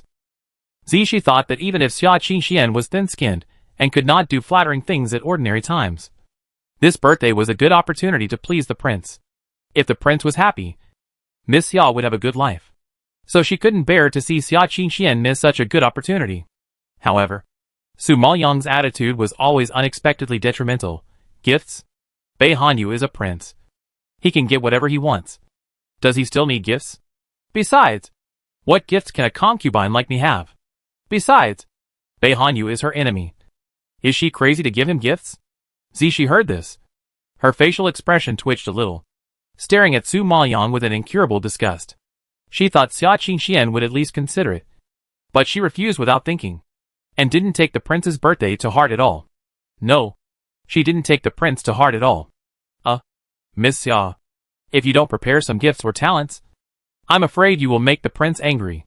Zishi frowned, and her face became quite ugly when she thought of Bei Hanyu's angry face. Su Maoyang didn't care at all, closed her eyes, and retorted coldly, I'm not alive to make him happy. If he likes to be angry, let him be angry. Zishi had never seen such a carefree woman. Other women would go to great lengths to please their husbands, but the woman in front of her didn't take the prince seriously at all. Every time the prince saw her like this, he was so angry that he was fuming. He never had a good face. Zishi was terrified watching from the side. But what surprised her was that the prince seemed to hate Xia Qingxian very much. Every time he was angry with her, he wanted to strangle her to death. But even so, he didn't mean to drive her out. Instead, he indulged her helplessly. She couldn't figure it out. Did the prince care about Miss Xia or not? Okay, go out. I want to rest. Su Maoyang didn't allow her to persuade him anymore. Seeing that she was stubborn, Zishi was anxious, but helpless. She could only sigh heavily and walk out. 5 days passed in a flash, and the palace welcomed Bei Hanyu's birthday. Originally, the prince would have invited guests for his birthday, but Bei Hanyu liked quietness, lived frugally, and was not good at socializing. So he ordered people to roughly decorate the palace and hold a family banquet to make it lively. And Yinjiyue, the White Lotus, came out to pretend to be a good person, saying that the prince's birthday was a festive day, and Song Yue and Lu Feishu should be exempted from the closed-door reflection.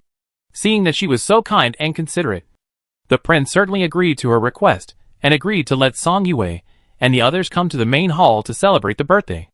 Song Yue and Lu Feishu finally got such an opportunity, so they naturally dressed up carefully in an attempt to win back Bei Hanyu's favor. But when they saw Yinjiyue on the lower right of Bei Hanyu, their excitement was also half cooled.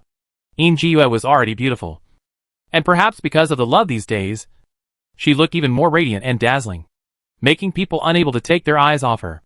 Even though the two of them dressed up and prepared carefully, they were instantly outshined by her. Oh, the two sisters have suffered these days. Come over here and sit down. Yinjiyue waved at them kindly, and she really looked like the mistress of the palace. Seeing this, Song Yue and Lu Feishu immediately clenched their fists, suppressed their hatred, and sat down in the seats next to them. Injua seemed to be unable to see the hatred of the two people towards her, and kept smiling kindly. She also curiously glanced at the direction of the entrance of the hall, and ordered the maid beside her, Go to Kingswind to see why Monsieur hasn't arrived yet.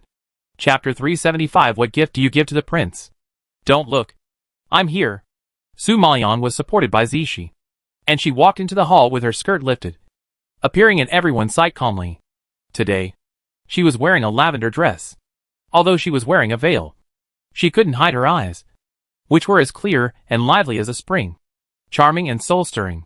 Her curved eyebrows and long eyelashes trembled slightly, and the white veil swept across her cheeks while she looked around, bringing a soft and delicate beauty.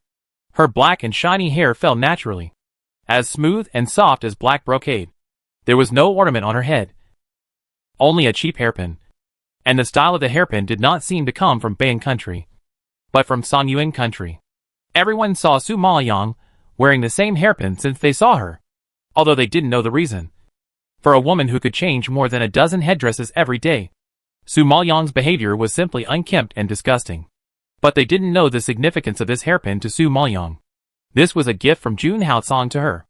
Although it was cheap, in Su Maoyang's mind, all the accessories in the world were not as precious as it.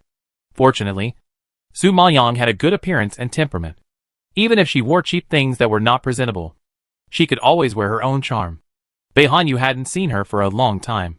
These days, he had been restraining his desire to find her, and deliberately put his mind on Yin Jiyue. But now when he saw her, he couldn't help but feel his heartbeat speed up and feel excited. This was a feeling he didn't have when he was with Yin Jiyue. Even with a veil on, she was still breathtakingly beautiful.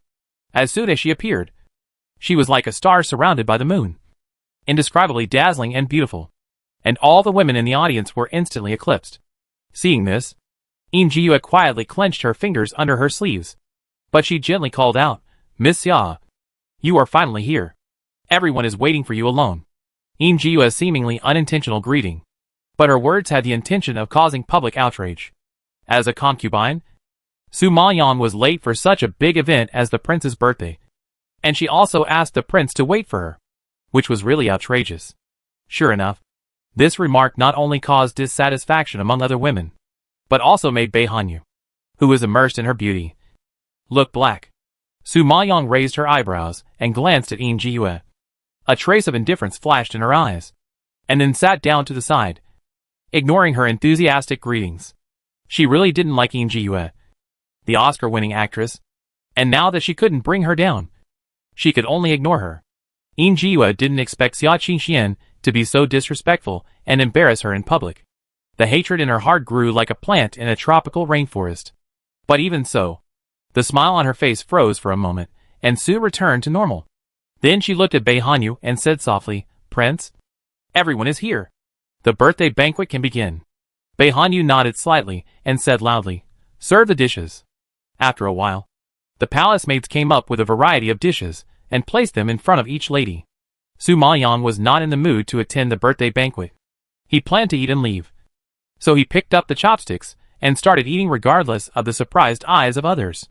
Zishi, who was following beside her, was frightened and turned pale, seeing Bai Hanyu's increasingly dark face. She was worried for her and came to her side to remind her quietly, Miss Ya, we haven't celebrated your birthday yet. Why are you eating already? Su Maoyang frowned, and his expression jumped into a bit of impatience. The dishes have been served, but people are not allowed to eat. Isn't it obvious that you are torturing people? The other women saw Su Maoyang's unpresentable behavior and laughed secretly. Ha ha ha. She is indeed a slutty maid who has never seen the world. Yeah. I really don't know why the prince would like such a person and bring her back to the palace. Hearing everyone talking about it, Song Yue showed the attitude of a concubine and spoke loudly to the sisters. Today is the prince's birthday. Today, I will be the first to congratulate the prince. As she said that, she stood up gracefully and walked to the center of the hall. She raised her arms and patted twice. Then she saw two maids carrying a small table with pens, ink, paper and inkstone in front of her and quickly spread out white paper for her. Afterwards, Song Yue gathered her sleeves and took the pen. She splashed ink with elegant brushwork and vigorous handwriting. Unlike ordinary ladies, she wrote like flowing clouds in water, and the ups and downs of the pen were expressed vividly and delicately. which was amazing. In a moment, a birthday couplet appeared on the paper. Song Yue put down her ink pen, slowly stood up, and asked the maid to present it. Your Highness, I offer you my humble skills to congratulate you on your birthday and wish you good health and good luck. Bei Hanyu looked at the pen and ink presented and nodded in appreciation. My beloved concubine is thoughtful.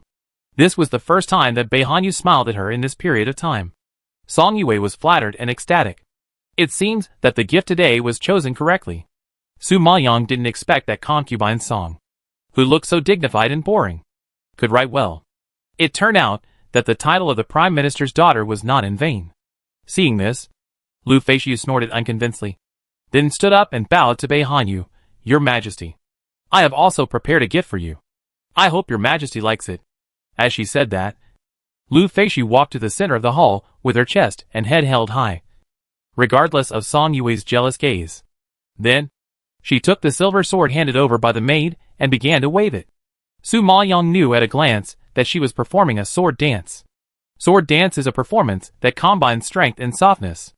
The movements are continuous, like a long rainbow dragon, one after another, and like flowing clouds in water, even and resilient, with extreme softness. But the moves are fast and agile. The posture is steady and sharp when still, and it is powerful and handsome when sprinting. I heard that Lu Feixiu was already an early-stage imperial spiritual master, and she had an absolute advantage in martial arts moves. Su Maoyang looked at her agile and graceful posture, and couldn't help but think of a poem, as radiant as he shooting down the 9 suns, as agile as the emperors riding dragons. Come like thunder and gather rage, in like the clear light of the river and the sea. Bei Hanyu was a military commander, and he was naturally very interested in sword dance. Lu Feixiu was the right medicine for him, which just pleased him. I saw that Bei Hanyu smiled more than before. After Lu Feixiu's performance, Mu Shirin, a talented woman, also performed piano and singing, while Kong Lingyun performed dancing. No matter who it was, the talents they presented were particularly pleasing to the eye, and Bei Hanyu nodded frequently with satisfaction. However, when it came to Yin Jiyue's turn, he was a little embarrassed. Your Highness, the performances of the sisters are so wonderful that I can't even give you a present. Yin Jiyue is the daughter of a farmer in the border area. She can't compare with the talented ladies from aristocratic families. Whenever she encounters such an occasion, she feels very embarrassed, because she really has no talent. If she performs, she will only be laughed at. Chapter 376. I didn't prepare a gift. It doesn't matter, as long as it's from you. I like it no matter what it is. Bei Hanyu curled his lips and smiled, showing great tolerance and doting on Yin Jiyue. The other women were sour.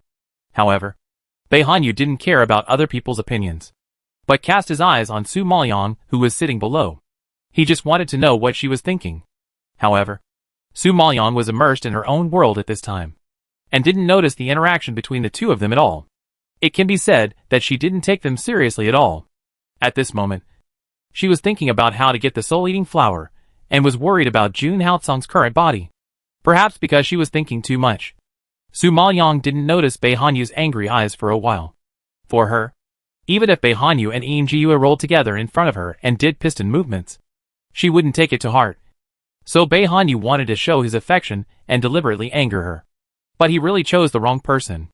Looking at Su Maoyang's indifference, Bei Hanyu was furious, took a deep breath, and tried to suppress his anger. Yin Jiyue, who had been observing Bei Hanyu, didn't understand why he suddenly got angry. But when she followed his focused gaze, and her eyes touched Su Maoyang, she suddenly realized. Yin Jiyue knew better than anyone that in the entire palace, the prince should care about Xia Qingxian the most. She didn't understand how a maid from Songyuan Kingdom could be so attractive. But she had to admit that the prince was fascinated by her.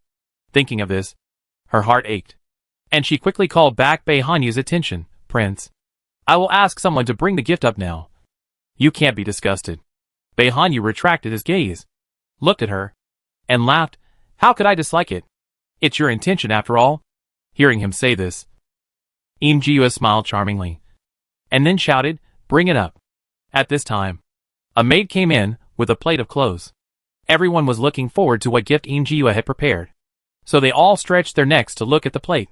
When they saw that it was just a piece of clothing, several women snorted in disdain. Bei Hanyu did not show a disgusted expression, because when he picked up the clothes and looked at the exquisite embroidery on it, he couldn't help but exclaimed, "Did you sew this dress yourself?" Im Ji-yue nodded shyly, "Yes. Every stitch on it was embroidered by me. I embroidered it poorly, and I hope the prince will forgive me." "You still call this bad? But how can other embroiderers in Bayan City live? Such exquisite skills are the best I have ever seen." Bei Hanyu smiled and praised, seeing that he really liked it. Im Ji-yue smiled happily. "My gift is not as good as those of my sisters. I am sorry to make you laugh. Yours is too modest.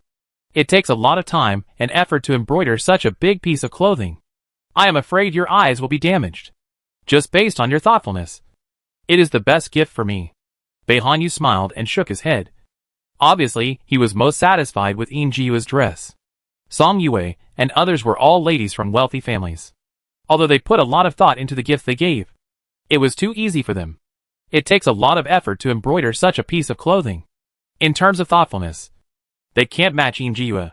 Seeing this, everyone's faces changed in dissatisfaction. In their eyes, it was just a torn piece of clothing. But the prince actually regarded it as a treasure, which was really unbelievable. Im Ji-yue was praised, and her heart was a little flattered. She actually wanted to compete with Su Ma-young.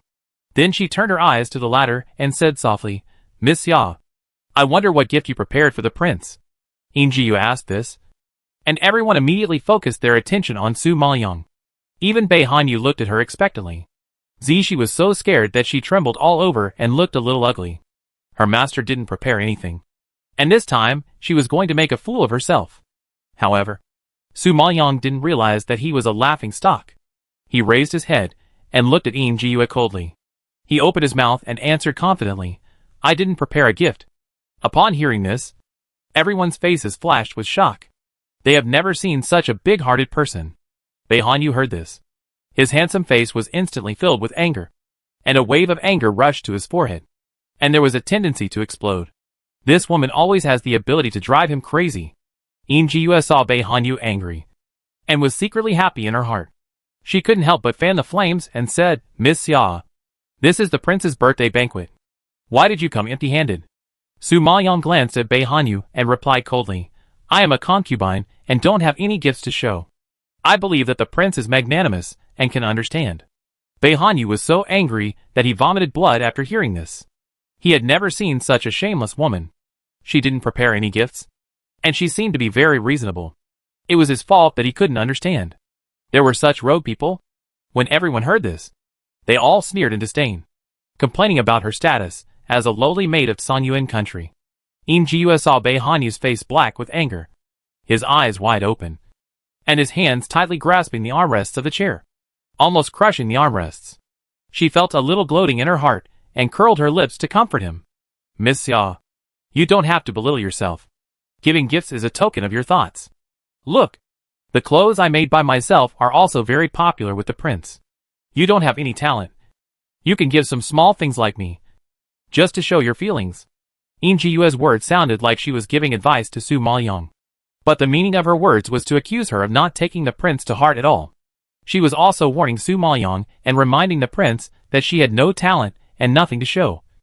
But she had a heart that deeply loved the prince, which Xia Qingxian could never compare to. Su Ma-young pretended not to understand and chuckled, "Fifth madam, I am not as clever as you, and can't make these little things. Even if I can make them, I dare not use these cheap things to fool the prince. The gift is small, but it is a big loss of face for the prince. If this gets out, it will become a laughing stock. Bei Hanyu is a god of war, the fourth prince, with such a noble status. On such an important day as his birthday, his wives and concubines can't come up with a decent gift. It's really laughable." The other women covered their mouths and laughed secretly, and their sarcastic eyes all fell on Im Ji-yue. Everyone is not stupid, and they all heard that Xia Qingxian was indirectly mocking Im Ji-yue for not being presentable and bringing shame to the prince. They really didn't expect Xia Qingxian to be so eloquent, and she made Im Ji-yue's face turn green and red alternately, extremely embarrassed, which was really gratifying. Seeing Im Ji-yue embarrassed, Song Yue couldn't help but speak up, "Sister Yu, don't take Miss Xia's words to heart. If you can't come up with a decent gift in the future, come to me. I still have a lot of expensive things." Chapter 377 Pregnant. After hearing this, if it weren't for Bei Hanyu above, everyone would have burst into laughter. The jealousy of Yin Jiyue by the women was suddenly turned into ridicule and contempt by Su Maoyang. Yin Jiyue looked at the sarcastic eyes around her, and the low discussions and laughter echoed in her ears.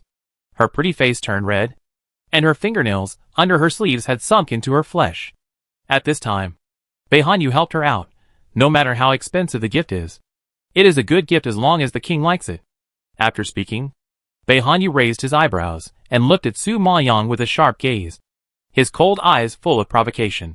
He was saying that he liked Yin Jiyue, and he liked whatever she gave him. However, Su Maoyang couldn't figure it out. What did his liking for Yin Jiyue have to do with her? Was it necessary to show his preference for Yin Jiyue in front of her? How childish.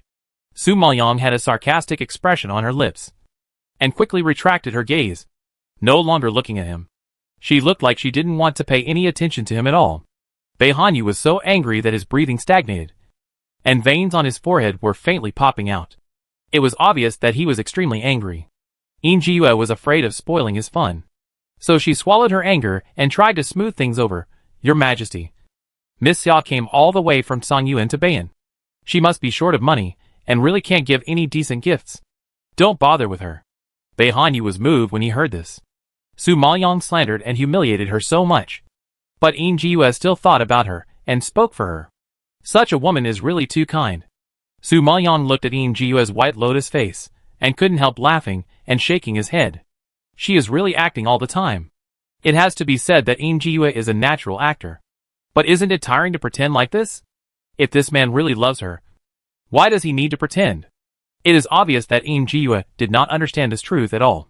She tried her best to pretend to be the way Bei Hanyu likes her. But she didn't know that Bei Hanyu didn't like her as much as she imagined. She guessed that people like Bei Hanyu had never really fallen in love with anyone. What he loves is himself. Power and supreme glory. Women are just his pastime and tools for reproduction. Thinking about it this way, the 5 women in the palace are actually quite pitiful. They originally had independent personalities, but because they married Bei Hanyu, they became his accessories. Even so, in the end, they still didn't get any care from him. What is the meaning of such a life and such love? Thinking of this, Su Maoyang couldn't help but think of Jun Haotsong's appearance in his mind. That man always loved her unconditionally. No matter if she was black-bellied, vicious, ruthless or cruel, he could always hold her in his arms, with a smile, and tolerate all her shortcomings.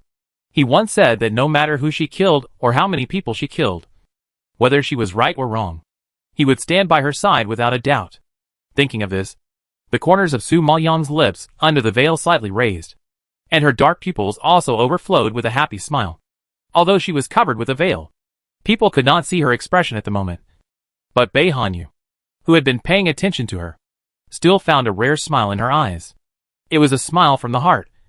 A happy smile. A smile he had never seen before. Seeing this scene, Bei Hanyu was shocked and confused. At this moment, he wanted to dig her brain to see what she was thinking about. She smiled so sweetly. Could it be that she was thinking about that man? Thinking of this, Bei Hanyu's whole body tensed up. Seeing that Bei Hanyu's attention was always on Su Maoyang, Yin Jiyue was furious. She made a decision quickly. Just when everyone had different expressions and talked about it, Yin Jiyue suddenly vomited, which immediately attracted everyone's surprised eyes. Even Su Maoyang couldn't help but look up at her. At this time, Yin Jiyue covered her chest and vomited several times in a row, her face pale with discomfort. Bei Hanyu was shocked when he saw this and asked with concern, What's wrong with you? Yin Jiyue was so uncomfortable that she couldn't speak. She could only wave her hands weakly. Just when she was about to explain, she vomited again, which frightened Bei Hanyu panic. Why are you still standing there? Go get a doctor, Bei Hanyu yelled. And the maidservant beside Yin Jiyue finally reacted and ran out in a panic. After a while, rower beside Yin Jiyue ran in with an old man in gray clothes and a medicine box. Everyone is familiar with this old man, because Yin Jiyue has always been in poor health. Bei Hanyu specially arranged a doctor for her. In the past 2 years, this doctor has seen Yin Jiyue many times and knows her health best. Dr. Zeng. Come on. Take a look at your. What's wrong with her? Bei Hanyu saw the doctor coming, and immediately stood up from his seat, walked to Yin Jiyue's side, and called anxiously. Dr. Zeng knew that the prince loved Yue, and he didn't dare to neglect it at all. He quickly came to her, put down the medicine box, and stretched out his hand to feel her pulse. Seeing this, everyone looked at Yue curiously, feeling a little uneasy. Sure enough, after a moment of silence, Dr. Zeng suddenly laughed, then stood up and bowed to Yu. Congratulations, Your Majesty. Congratulations, Your Majesty. This is a happy pulse. When everyone heard this, their faces changed drastically, and they were shocked like lightning. Yu was also dazed for a moment. He thought he would be crazy with joy after hearing such news. But for some reason, his eyes subconsciously looked at Su Maoyang. Su Maoyang was also a little puzzled by his stare. What does his woman's pregnancy have to do with her? It's not her who got her pregnant. Why is she staring at her? What's more, she doesn't have the ability to get someone else pregnant. Su Maoyang glared at him depressedly. But this look had another meaning in Yu's heart. She was really unhappy when she saw that he had a child with another woman. Does this mean that she still cares about me? Thinking of this, Yu's stiff mouth corners slowly curled up into a smile. Then nodded happily, patted Yu's hand with a big laugh, and said, "Ha ha ha. I thought you were sick. But it turns out you are pregnant. Good. Good. My beloved concubine is going to give me a big fat boy. It's really hard for my beloved concubine." Hearing this, Yu's face flushed, lowered her head shyly, and whispered, "It's not hard for me to give birth to children for the prince." The other women saw this tender and sweet scene. All of them turned pale, tightened their fingers, stared at Yu's belly with cold eyes, wishing to use their eyes to open a big hole in her belly and dig out the evil obstacles inside.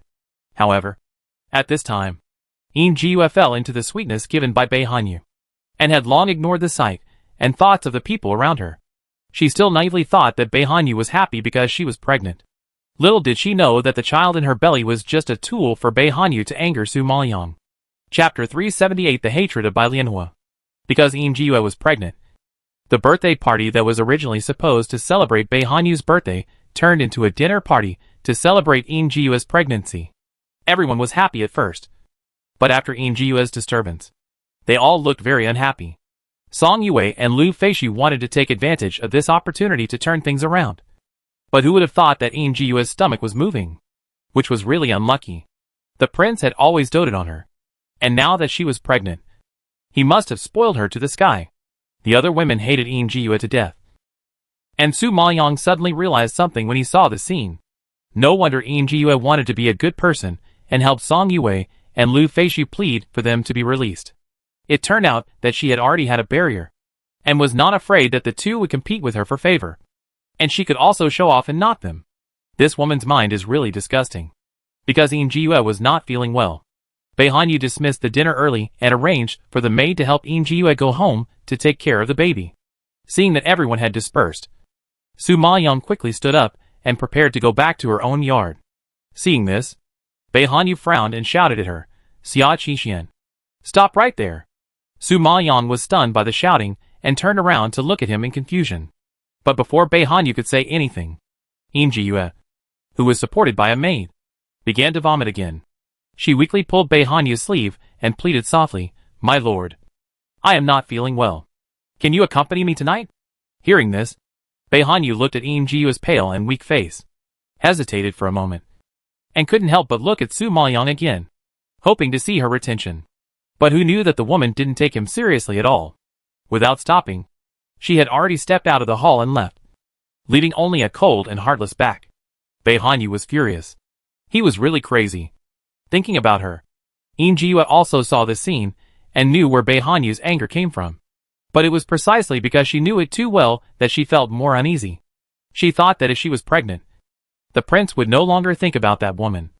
But she didn't expect that even with his child, she still couldn't attract all his attention.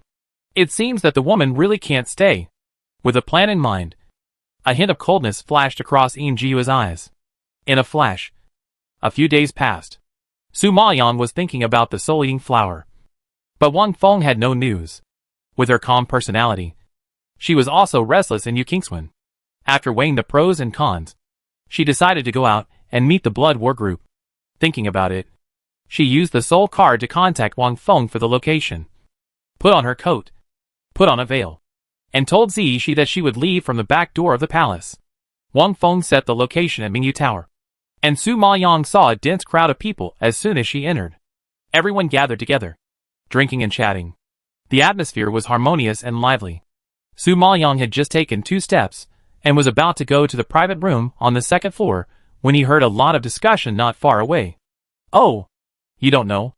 I heard that the prince brought back a slave from Songyuan Kingdom, and took her as a concubine." "Haha. Men have physiological needs. What's so strange about bringing back a concubine? This concubine is not an ordinary concubine. I heard that she even tried to murder the prince. Fortunately, her conspiracy was exposed and the assassination failed. Otherwise our Bayan kingdom would lose a god of war who went to war for the people." "What? This is too bold. Why keep such a woman? Execute her as soon as possible." "Hey, you don't know? This concubine probably knows some foxy tricks, which made the prince infatuated. Even if she was stabbed, she still protected her. I think the prince was bewitched by the vixen. I don't know what else she can do." Hearing this, Su Maoyang's face under the veil was dark. Before, she was still wondering why there was no movement outside. According to Imjiu's plan, the news that she stabbed the prince had spread long ago. Unexpectedly, she kept this trick until now. She is pregnant now. Even if the prince suspects, even if it came to her, they would not dare to do anything to her. She was really calculating. And she was indeed taking every step carefully. Thinking of this, Su Maoyang sneered and went up to the 2nd floor. At this time, Wang Feng and Lin Wanner were actually disguised as an old man and an old woman. Su Maoyang was dumbfounded when he entered. If he had not known their identities in advance, it would not be easy to recognize them. Su Maoyang smiled and sat down, and asked directly, "How is the news I asked you to find out?" Wang Feng shook his head dejectedly. "I sneaked into the palace these days, and searched every place. But there is really no news at all." Lin Wanner nodded. "Yes. I also asked some people. They only knew that there was a soul-eating flower in Bayan, but they didn't know where it was hidden. It is said that the soul-eating flower is their national flower, a divine object that blesses Bayan with good weather and good harvests. So generations of royal family have been guarding it with all their heart and soul. It is probably hidden in a very secret place, and it is basically impossible for outsiders to find it." Su Maoyang frowned slightly when he heard this, and felt a little annoyed. She couldn't ask Bai Hanyu directly. If he knew that her goal was the soul-devouring flower, she would never see the sun tomorrow. It seemed that she had to sneak into the palace. But the palace was heavily guarded. How could she sneak in? Su Maoyang had never encountered such a difficult problem. "Master, what do you want the soul-devouring flower for?" Lin Wanner and Wang Feng were both confused. Su Maoyang didn't want them to know that she was going to risk refining pills for Jun Haocong. So she just answered perfunctorily, "It just happened that I was going to refine a kind of pill, and I needed the soul-devouring flower as a medicinal material. Master, I advise you to give up this idea. Bayan country is not like Songyuan country. There are so many strong people here, and they are often above the royal spirit master. Even if you have the Golden Lion King and Xiaodiao, you are not the opponent of these strong people. You don't have any backing here, and you dare to covet the royal family's sacred objects. You? Hey!" Wang Feng wanted to say that she was simply courting death. Su Maoyang certainly knew that Bayan country was dangerous, not to mention that her identity was prone to causing her own death. But Jun Haocong's cold disease had to be cured, and she had to get the soul-devouring flower even if she risked her life. "Okay, I know what I'm doing. You just need to help me find out the news about the soul-devouring flower. The sooner the better." She really couldn't stay in that palace, so she had to leave as soon as possible. Wang Feng and Lin Wanner saw that she was determined to do so, so they could only accept the order with a fist. Back to the palace, through the garden, Su Maoyang actually met the person she least wanted to meet. Imjiu walked slowly from a distance, followed by 5 or 6 maids, serving carefully. That lineup might not even be comparable to Song Yue, the concubine. "Hey, isn't this Miss Xia? Where are you going in such a hurry?"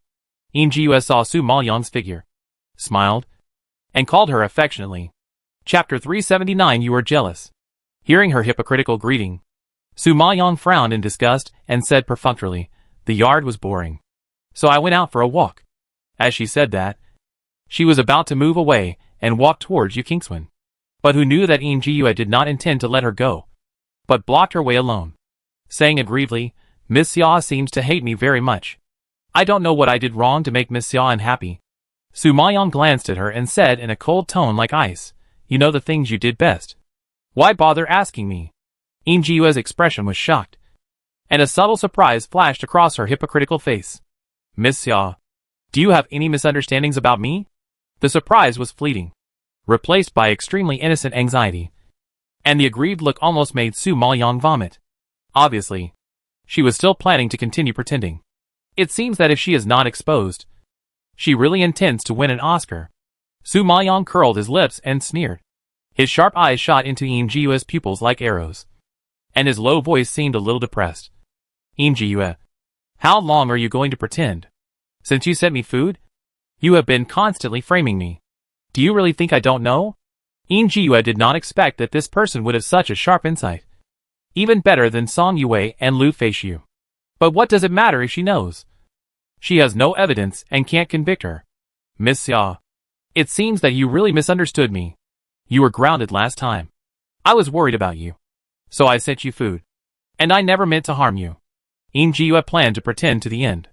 Su Maoyang sneered and shook his head, slowly approached her, looked closely at Yue's eyes, which were as dark as ink, and his face was cold and stern. His cold tone blew on her face, causing her to shudder. "Yue, you can pretend to be a good person, be jealous, and monopolize the favor of the prince. Even if you use the prince's injury to frame Song Yue and Lu Feixiu, I can pretend that I didn't see it. But you spread the news that I murdered the prince. How should I settle this account with you? Should I kill you or the child in your belly?" Yue was frightened by Su Maoyang's sharp eyes and the murderous aura emanating from her body. She took 2 steps back repeatedly, and her face, which was originally righteous, turned pale. This woman knew everything. She actually saw through all her plots. Isn't she a maid of Songyuan Kingdom? How could she have such a terrifying momentum and meticulous thinking? Yue prided herself on being smart, and all the women in the palace were under her control. But this time she misjudged Su Maoyang's temperament and methods. She thought Su Maoyang was just good at seducing men. But in fact, she was a soft persimmon that could be squeezed at will. Unexpectedly, this person not only saw through her plot, but also dared to threaten to kill her. This is the palace. She is the prince's favorite woman, and she is pregnant with the prince's child. She dared to say such treasonous words. Isn't she afraid of being beheaded? For the first time, Yue looked directly at Su Maoyang's sinister and cold black pupils, which were faintly flickering with bloodthirsty and cruel flames. Her heart seemed to be grabbed by a pair of hands, and she felt a suffocating fear. This woman is not as simple as she seems. This is the only conclusion Yue came to. Just when Yue was shocked, she suddenly caught a glimpse of a white figure coming from behind Su Maoyang. A plan flashed through her mind, and her beautiful eyes instantly filled with tears. She suddenly knelt in front of Su Maoyang, crying and begging for mercy. "Miss Xia, I have said it all. I really didn't hurt you. I really don't know about the rumors outside. I just want to take good care of the baby and give birth to the prince's child. You can take my life, but please let my child go." As she said this, Yue cowed out heavily, and her delicate forehead was immediately bruised. Beihanyu came over and happened to see this scene. Hearing these words, he was so angry that his face turned red, and he shouted fiercely, "Xia Qixian, you bastard! What do you want to do to Yue? No matter what. Yue is the 5th lady, 1 level higher than a concubine. But now she is kneeling in front of a concubine. What kind of words are these? That would be fine." But after hearing what Yue said, Beihanyu was furious and could not bear it any longer. He knew that Su Maoyang was vicious and ruthless, but he did not expect that she would want to harm the child in Yue's belly. It was really cruel. Su Maoyang did not expect Beihanyu to appear suddenly. A trace of surprise flashed in her eyes, and she turned around slightly to look. At this time, Beihanyu felt sorry for Yue, who was kneeling on the ground with tears in her eyes. He took 2 steps at a time and walked up to her. He quickly helped her up, and then his eagle-like sharp eyes shot at Su Maoyang, wishing to pierce a hole in her body. "Xia Qixian, I said that this matter has nothing to do with Yue. Why are you holding on to it and want to hurt the child in her belly? Prince, I have already told you that she will spread the news that you were murdered by the concubine. Look, it has spread all over the city. Do you still choose to believe her at this juncture? Su Maoyang suppressed his anger and asked back with a frown, disgusted with Yin Jiue's pretentious style to the extreme. Bei Hanyu was blinded. No matter how Su Maoyang warned him, he would not listen. He roared and refuted, Xia Qixuan. Yura has been staying in Xiyin Pavilion these days because she is pregnant. She has not stepped out of the palace. Because of her physical discomfort, she has been resting on the bed. How can she have the time and energy to plan these vicious conspiracies? You are now accusing her without any evidence. It is clearly a frame-up. Su Maoyang was so angry that he took a deep breath and was speechless. She, the victim, has become the framed person, which is ridiculous. Bei Hanyu rarely sees Su Maoyang angry. His heart trembles slightly. A trace of surprise flashes across his face, and an idea that excites him flashes through his mind quickly. She is always cold and indifferent, but today she is very angry. Could it be that? Bei Hanyu seemed to think of something, lowered his head, and comforted Yin Jiue. You are pregnant. Go back to Xiyin Pavilion to rest first. The king will go to see you later. Although Yin Jiue didn't want to leave alone, she couldn't force herself to stay. She knew that going against Bei Hanyu's wishes would only make him disgusted. So she nodded tactfully, and let the maid help her walk away. Seeing her leave, Bei Hanyu retracted his gaze, and looked at Su Maoyang again, and the corners of his tightly pursed lips slightly raised an excited arc. Xia Qixuan, there are so many women in the mansion, but you didn't frame them, but instead targeted my most beloved Yura who is pregnant. What is your intention? Bei Hanyu approached her step by step, his sharp eyes flashing with a strange light, locking on her black pupils. Su Maoyang didn't understand what he meant, and frowned and retorted, Bei Hanyu, I have only one goal, which is to live safely. If someone dares to harm me, I will not be merciful. She said it very directly and clearly, but when it fell into Bei Hanyu's ears, there was another layer of deep meaning. He chuckled, the corners of his lips slightly curled, and his cold voice was a bit teasing, Xia Qixuan, admit it. You like me. You hate Yura for taking away my favor and care. So you are jealous. You do everything possible to frame her, and slander her in front of me. It's because you want to replace me and give my favor. Haha. I didn't figure it out before, but now I understand everything. Chapter 380. It's terrible. You've fallen in love with me. Su Maoyang couldn't believe her ears when she heard these words, and was completely stunned. Bei Hanyu looked at her shocked look, and thought that he had hit the nail on the head. His previous anger dissipated a lot, and he was actually a little excited in his heart. He had never known a woman who could control his emotions like this, and let his mood fluctuate with her thoughts. Sometimes angry, sometimes happy. No woman had ever been able to control his thoughts like this. Only Su Maoyang. This made Bei Hanyu entangled and excited. This woman is his calamity, his nemesis. However, what shocked Su Maoyang was not that he guessed her thoughts, but how there could be such a shameless person in the world. How thick must one be to say such a thing? Jealous. He actually said that she was jealous of him. Oh my god. How could there be such a weird idea? Su Maoyang couldn't control his laughter, and laughed out loud after being shocked. But the smile did not reach his eyes, and there was only a strong mockery and disdain in his eyes. Your Highness, your self-conceited nature is even more disgusting than your vicious heart. Do you know that? Although she was smiling, her tone was full of disgust and contempt. Bei Hanyu's face froze when he heard this. He was unwilling to disbelieve her words. He grabbed her arm, opened his eyes wide, and shouted excitedly, Xia Qixuan, is it so difficult for you to admit that you love me? I am the prince after all, the god of war of Bayan. So many women are lining up to marry me, and so many women are racking their brains to climb into my bed. But you just disdain me. What is wrong with me? Why am I not as good as that man that makes you reject me like this? Knowing that Su Maoyang had been married and had other men in her heart, this has become Bei Hanyu's heartache these days. What made him collapse the most was that Su Maoyang had clearly cheated on him. But he couldn't bear to kill her.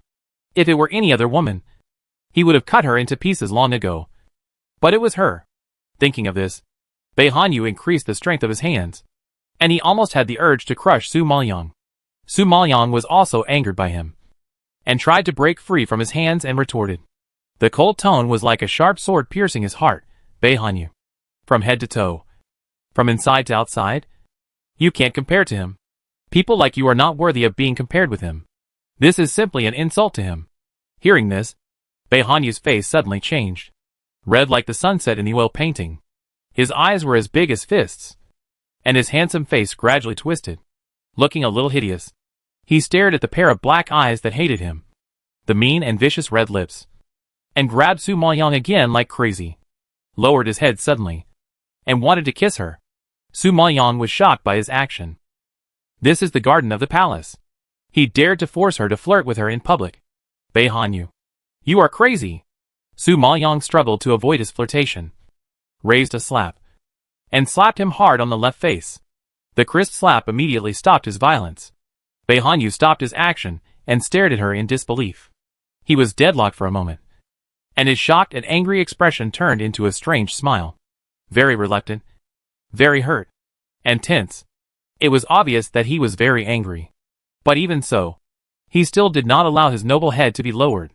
He still stared at her condescendingly like a king, saying overbearing and cruel words, Xia Qixuan, no matter how much you hate me and reject me, you will be my woman in this life.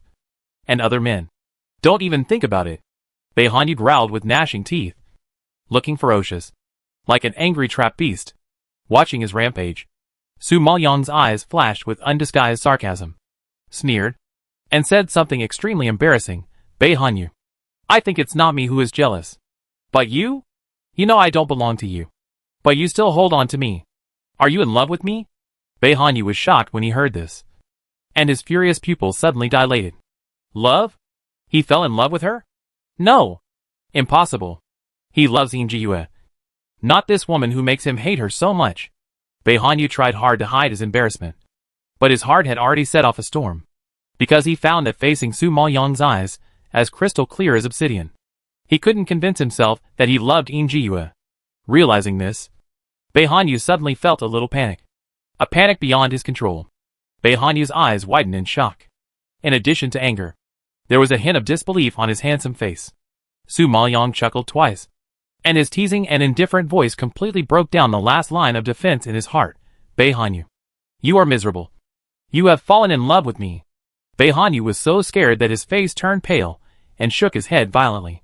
No. I hate you so much that I can't fall in love with a lowly woman like you. At first, he was only interested in her, because Su Maoyang was the only one who made him lose. For such an opponent, Bei Hanyu just wanted to catch him and torture him severely.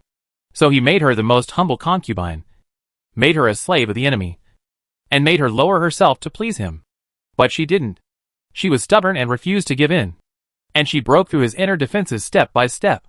In the end, she didn't change. She was still so cold and ruthless. But he fell into it, and couldn't extricate himself. Things had completely deviated from the track, and were out of his control. But his strong self-esteem did not allow him to give in. Even though he knew he was at a disadvantage. He still stubbornly retorted, Xia Qixuan. Who are you? You are worthy of me being jealous. You are worthy of me falling in love with you. Su Maoyang heard this and laughed instead of getting angry. His anger calmed down, and he bowed to him, since I am nothing in the eyes of the prince. And the prince hates me to the extreme. Then please let me out of the house, and let me leave. Su Maoyang's words were like a blow to the head, making Bei Hanyu change his face even more. She was forcing him, and was turning his army around. She knew that he was reluctant to let go. But she still provoked him like this. She was so bad. So hateful. Bei Hanyu clenched his fists, and stared at the face that made him lose control. Even with a veil, he could imagine her smug expression at the moment. Xia Qixuan, I warn you for the last time. You will never get rid of me in this life. You are my person in life, and my ghost in death. This warning was almost a roar. And it was a kind of anger at the end of a strong bow. After the roar, his face had turned purple. After glaring at Su Maoyang, he threw his sleeves and strode away. He was afraid that if he stayed any longer, he would be humiliated by this woman. At this time, Yue, who was hiding aside and taking everything in, crushed the flowers in front of her fiercely. Her beautiful face was reflected by the mottled shadows of the trees. And it was so strange that the maid next to her was secretly shocked and lowered her head involuntarily. They had never seen Yue so cold and stern before, as if she had become a different person. Just then, a little maid ran over in a hurry. bowed and reported, "Madam, Zishi has been waiting for you in Xi'an Pavilion for a long time." Hearing this, Injiu's cold lips slowly raised an arc and whispered, "I know." After she finished speaking, she took a deep look at Su Maoyang's back, and her beautiful pupils suddenly jumped into a bit of excitement. "Xia Qingxian, you forced me to do this." Chapter 381 Zishi's Rebellion. After Injiyue left, Su Maoyang turned around and looked in the direction she left. His eyes narrowed slightly, revealing a cold light, and he whispered Xiao Diao, "Follow her quietly, and see what she is going to do." Xiao Diao flew out of the space, quickly swept into the grass, and headed toward Xi'an Pavilion. Injiyue returned to Xi'an Pavilion, and saw Zishi waiting in an orderly manner as soon as she stepped into the hall. Her beautiful and slightly frowned forehead slightly opened, and her pair of crystal-clear black eyes were like stars in the sky, flashing with charming luster. The moment she saw Zishi, a sharp cold light flashed across her. Zishi watched Injiyue walking in with someone helping her, and immediately stepped forward, bowing respectfully. "I greet Madame Wu." Injiyue nodded slightly, stretched out her hand to help her up, and softly ordered, "Please take a seat." Zishi was flattered when she heard this, and waved her hands excitedly. "I am of low status. How can I sit with Madame?" "Madame, you are embarrassing me." Injiyue smiled gently, took Zishi's little hand, and took her to sit next to her. "What do you mean by slave or not? I was just a farmer's daughter at the beginning, and I was also a slave. It was only because of the prince's favor that I had the status I have today, so you don't have to be so formal with me." Hearing this, Zishi nodded gratefully. She knew that Injiyue was always kind to servants, and she was even more convinced when she saw her today. "Madam, please don't say that. Madam has always been a favorite of the prince, and now she is pregnant. I heard rumors that if Madam gives birth to this child, the prince will make an exception and promote Madam to a concubine. At that time, Madam will be the mistress of this palace. Apart from the prince, you will be the most honorable person in the palace." Zishi's flattery made Injiyue happy, and she laughed softly. "It's okay for you to joke in front of me, but don't let other people hear this. Otherwise they will say I am shameless." As Injiyue said this, she sent away the maids around her, and there were only 2 of them left in the whole hall. Seeing this, Zishi knew that she had something to tell her, and she couldn't help but speak first. "Madam, why did you ask me to come here today?" Injiyue slowly walked to the main seat and sat down, looking at Zishi meaningfully. "You also know that I am pregnant recently, and I need some capable and clever girls around me. I am really worried about transferring from the courtyards of other ladies, so I want to find someone with a clean background, diligent and clever. According to my observation, you are the most suitable." Hearing this, Zishi's pretty face with a smile was slightly stunned. It turned out that this meant to promote her. Zishi reacted, stood up immediately, knelt down and counted with gratitude. "I am flattered by your kindness. Madam, if I can serve you, I will do my best." Hearing this, Injiyue smiled and nodded with satisfaction, and then frowned with some embarrassment. "It's just Miss Xiao's side." Zishi knew her concerns and explained quickly, "Madam, don't worry. Madam is now the treasure in the hands of the prince. It is not difficult for her to dispatch the maids, and Miss Xiao will not say anything." Xia Qingxian did not dare to say anything after the prince spoke. Zishi has seen through it these days. Xia Qingxian only makes the prince angry. Every time the prince comes to Kingswan, he can't stay for an hour and will be angry and leave. What's more, Injiyue is pregnant now, and her future is bright. Compared to Xia Qingxian, who had never even slept with the prince, she was so much better. Zishi was angry at her for not fighting for it at first, but now, she was desperate and had given up. Fortunately, God blessed her. Injiyue was a master who loved his servants and now wanted to promote her. She was not stupid, so she naturally chose Injiyue without hesitation. Injiyue heard this and shook her head slightly. Her face became serious. "Zishi, you should know that I am pregnant now, and I have to be careful about everything, especially when employing people. You want to follow me. How can I believe your loyalty?" Zishi was slightly shocked when she heard this, and suddenly felt uneasy in her heart. Then she looked up at her nervously.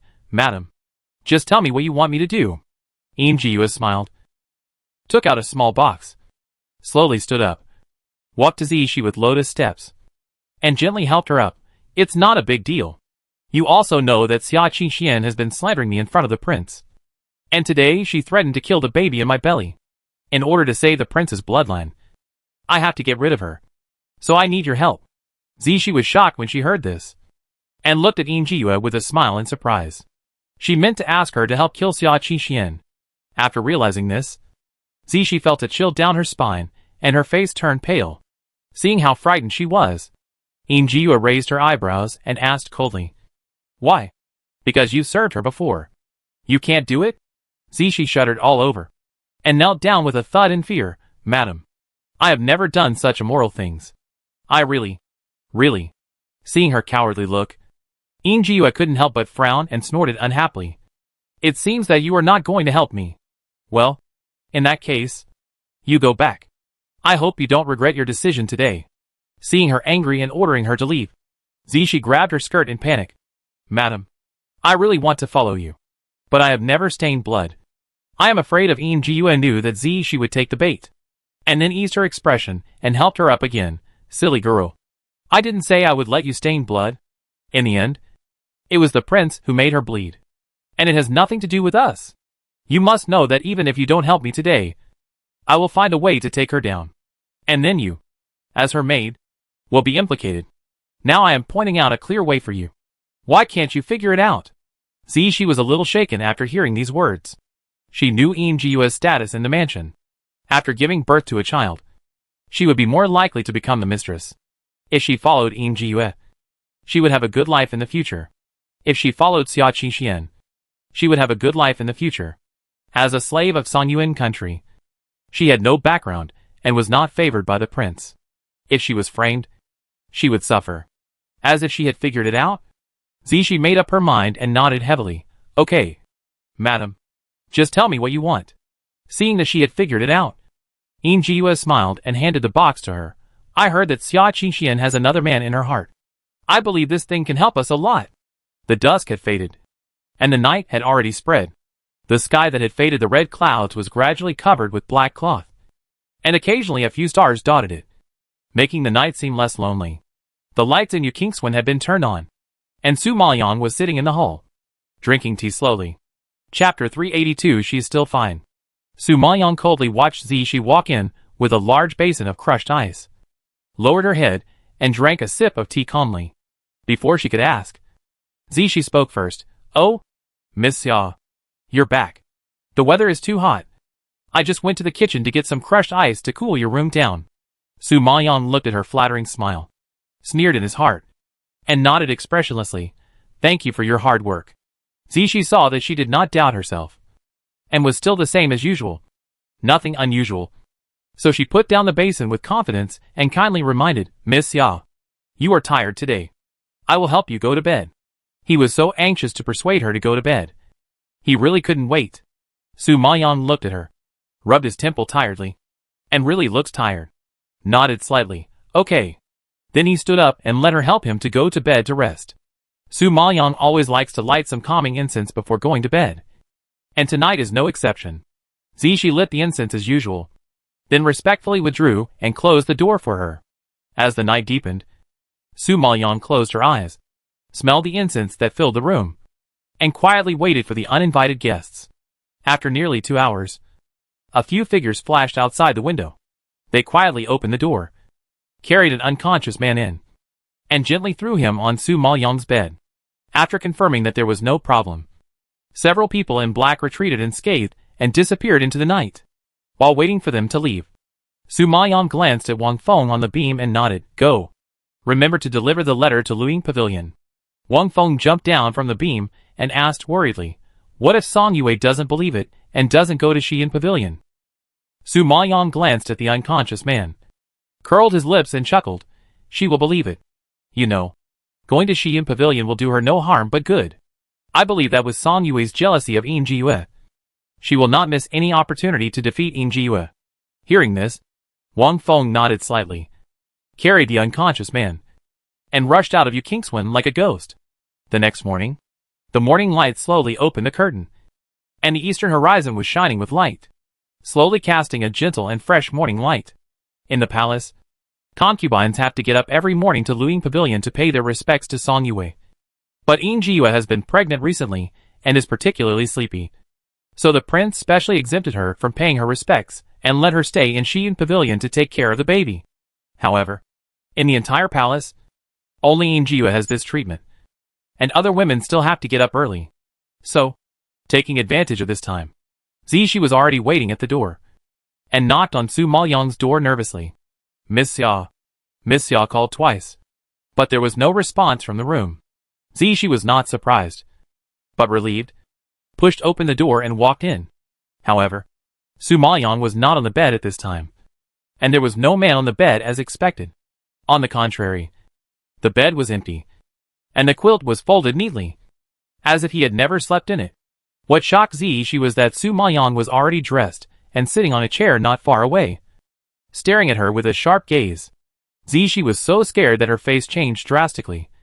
Her body softened, and she almost fell down. You, what are you doing? Su Maoyang raised his eyebrows and took over her hesitant words. How come you didn't get knocked out and rolled around in bed with a man? Right? Zishi's face turned pale when she heard this, and she stumbled and knelt on the ground.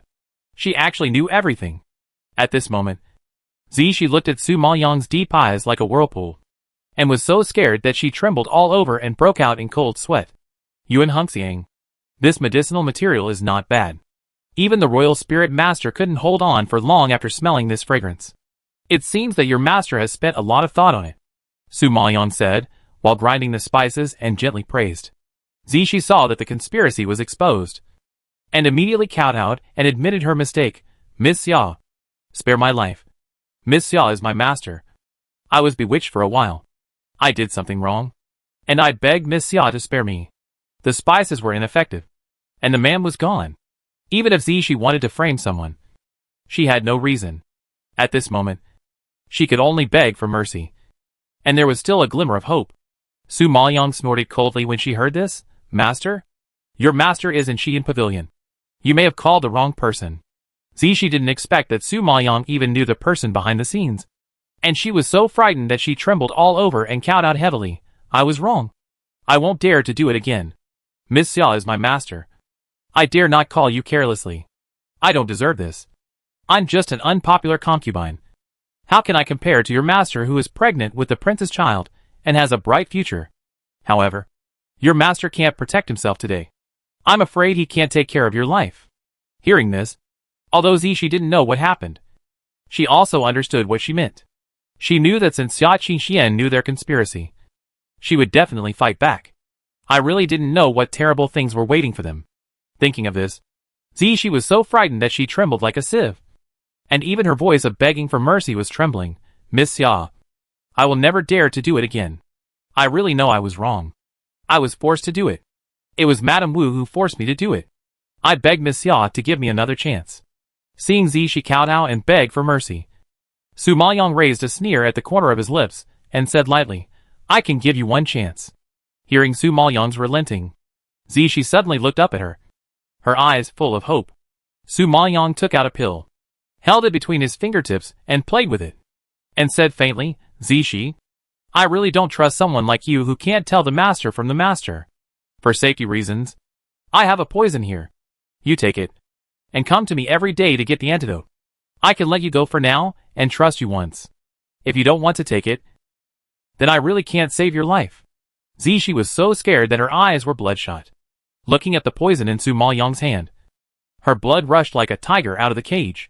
She could even clearly feel that every upright hair on her back was trembling. She had only two choices. Take the poison and be loyal to Xia Qingxian. If you don't take the poison, you will die. She was afraid of death. She was still so young and hadn't lived enough. I'll eat it. I'll eat it. Zishi closed her eyes and kowtowed heavily. She had made a decision. Su Maoyang smiled and threw the pill to her. Will you know how to talk later? I know. I will listen to Miss Xia's instructions. Very good. At this time, we should go to Luing Pavilion to pay respects to the concubine.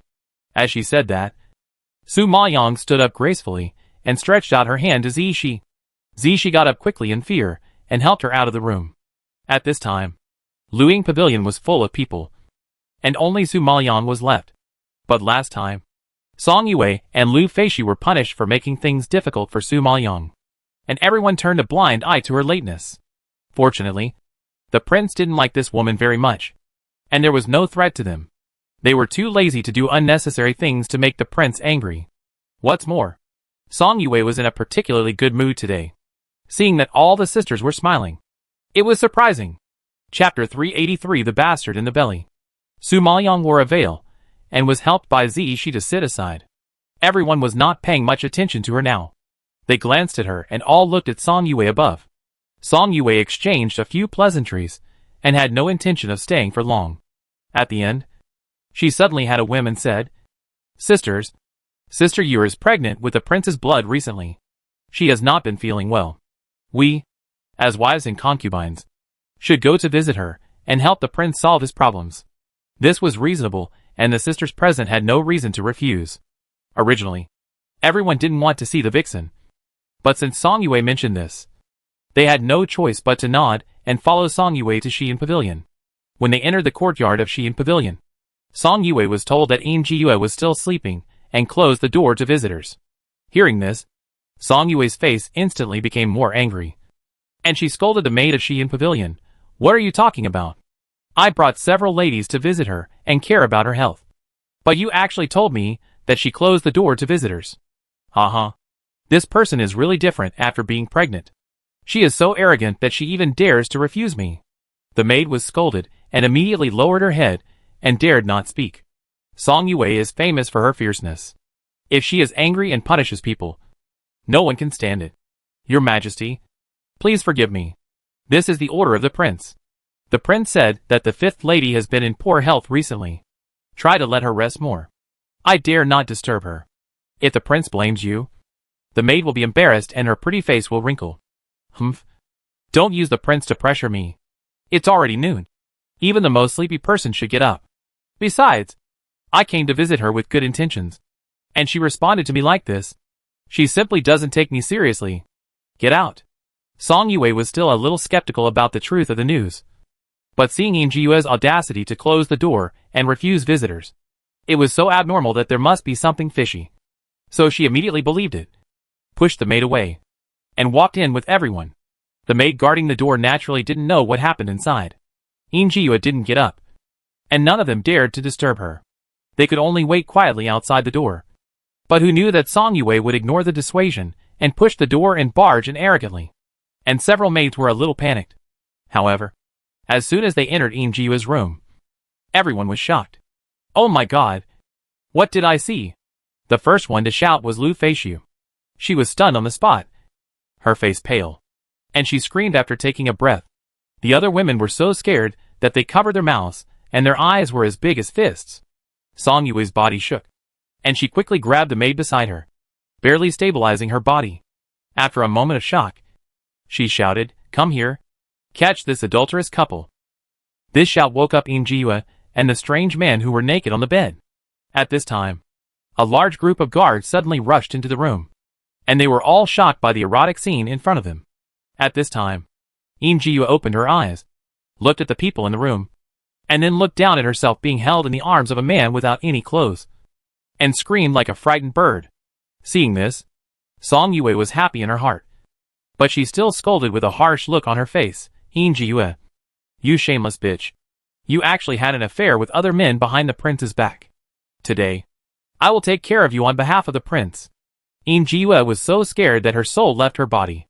She shook her head vigorously. No, I didn't have an affair. Someone must have framed me. I want to see the prince. I want to see the prince." "Humph. You are such a dirty bitch. And you still have the face to see the prince. You are too shameless." Song Yue spat in disdain, and her angry eyes were filled with excitement. Sure enough, the news was not wrong. Yin Jiyue was cautious. She had not been able to catch her handle in the past 2 years. I didn't expect that she would also make mistakes. It was really God's help. He gave her such a big surprise today. Song Yue felt happy, and other women were naturally happy. Yin Jiyue was not only with a man, but also naked by the guards who rushed in. Now, even if she was framed, the prince could not love her. Facing the contemptuous eyes of the crowd, Yin Jiyue panicked and pulled the quilt over to cover her body. After the shock, her mind was full of question marks. She knew that Xia Qingxian had a man in her heart, and she knew that this was Bei Hanyu's concern. So she specially arranged for someone to send a man to Xia Qingxuan's room. But how did he get sent to her room? Confused, Yin Jiyue suddenly raised her head and looked at Su Maoyang. Although the latter was wearing a veil, the pair of eyes staring at her were filled with a sneer. Very light. Very ironic. Seeing this, Yin Jiyue suddenly woke up, pointed at Su Maoyang and yelled madly, "It's you! It's you who framed me! Xia Qingxian! You bitch! You framed me!" At this time, Bei Hanyu just rushed in from outside. Looking at the people in the room, his heart skipped a beat, and he felt uneasy. Seeing him coming, Song Yue hurriedly reported the situation. "Your Highness, you came at the right time. This Yin Jiyue was shameless enough to have an affair with another man. She dared to argue after being caught in bed by us." Bei Hanyu looked up immediately after hearing this, and saw Yin Jiyue and a strange man trapped in bed by the guards. The miserable appearance was simply unbearable to look at. Bei Hanyu was cuckolded in public, and the anger in his chest was like a volcano erupting. His eyebrows trembled as if making a sound, and his eyes emitted a piercing light, as if he wanted to cut Yin Jiyue into pieces. Yin Jiyue wrapped herself in a quilt, rolled to the ground, crawled to Bei Hanyu's feet, and cried heartbreakingly, "Prince, you have to believe me. I was wrong. It was Xia Qingxian who framed me. How could I have an affair with someone else when I was pregnant?" Su Maoyang sneered when he heard this. "Fifth madam, don't slander me. I was in Yu Kingswan all night, and I didn't know about your affair at all. If you say I framed you, you have to show evidence. Don't think you can put the blame on me by just saying a few words. Besides, you have slept with other men. Who knows if the child in your belly is the prince's? It's hard to say." Yin Jiyue was so angry when she heard this that she gritted her teeth. Her face turned red like an explosion. Her fierce expression made her face wrinkle, and she looked a little crazy, pointing at Su Maoyang's hand and shaking constantly. "You, Xia Qingxian, you have such a vicious heart." She was clearly carrying the prince's child, but she said it was a bastard of unknown origin. Yin Jiyue was so angry that she couldn't breathe and almost fainted. Bei Hanyu was so angry that he trembled all over when he heard this. The woman he loved slept with another man, and the child in her belly became unclear. Such a blow made him furious. Chapter 384, ordering his own child to die. Thinking of this, Bei Hanyu gritted his teeth and kicked Yin Jiyue away. Regardless of whether she was framed or not, she had already disgraced him. Yin Jiyue not only slept with another man, but was also seen naked by so many guards. How could he put his face aside? If this got out, how could he, the fourth prince, gain a foothold in Ban Kingdom? Thinking of this, Bei Hanyu actually had the urge to strangle her to death. Feeling his rage, Yin Jiyue, who was kicked to the ground, looked pale and trembling all over. Obviously frightened. "Prince, I was really wronged. The child in my belly is really yours. You also heard yesterday that Xia Qingxian wanted to harm me. All this is her conspiracy." Bei Hanyu heard this and turned his head angrily to look at Su Maoyang behind him. Panting and growling, "Xia Qingxian, how do you explain this matter?" Su Maoyang was stunned, sneered innocently, and said sarcastically, "Prince, your woman was ruined by other men. You asked me how to explain it. It was not me who ruined it. I don't have the ability to put a child in her belly. Why are you angry with me without any basis?" Su Maoyang looked righteous and confident, and his momentum was not inferior at all, which made Bei Hanyu grit his teeth. Yin Jiyue's face changed when she heard this, and she immediately screamed, "I have evidence. Zishi is my witness. Zishi came to my Xiyin pavilion last night, and she specifically reminded me to be careful of Xia Qingxuan's plan to attack me. At first, I naively thought that Zishi was just exaggerating, which led to my momentary negligence and fell for your trick. Xia Qingxian, you vicious woman.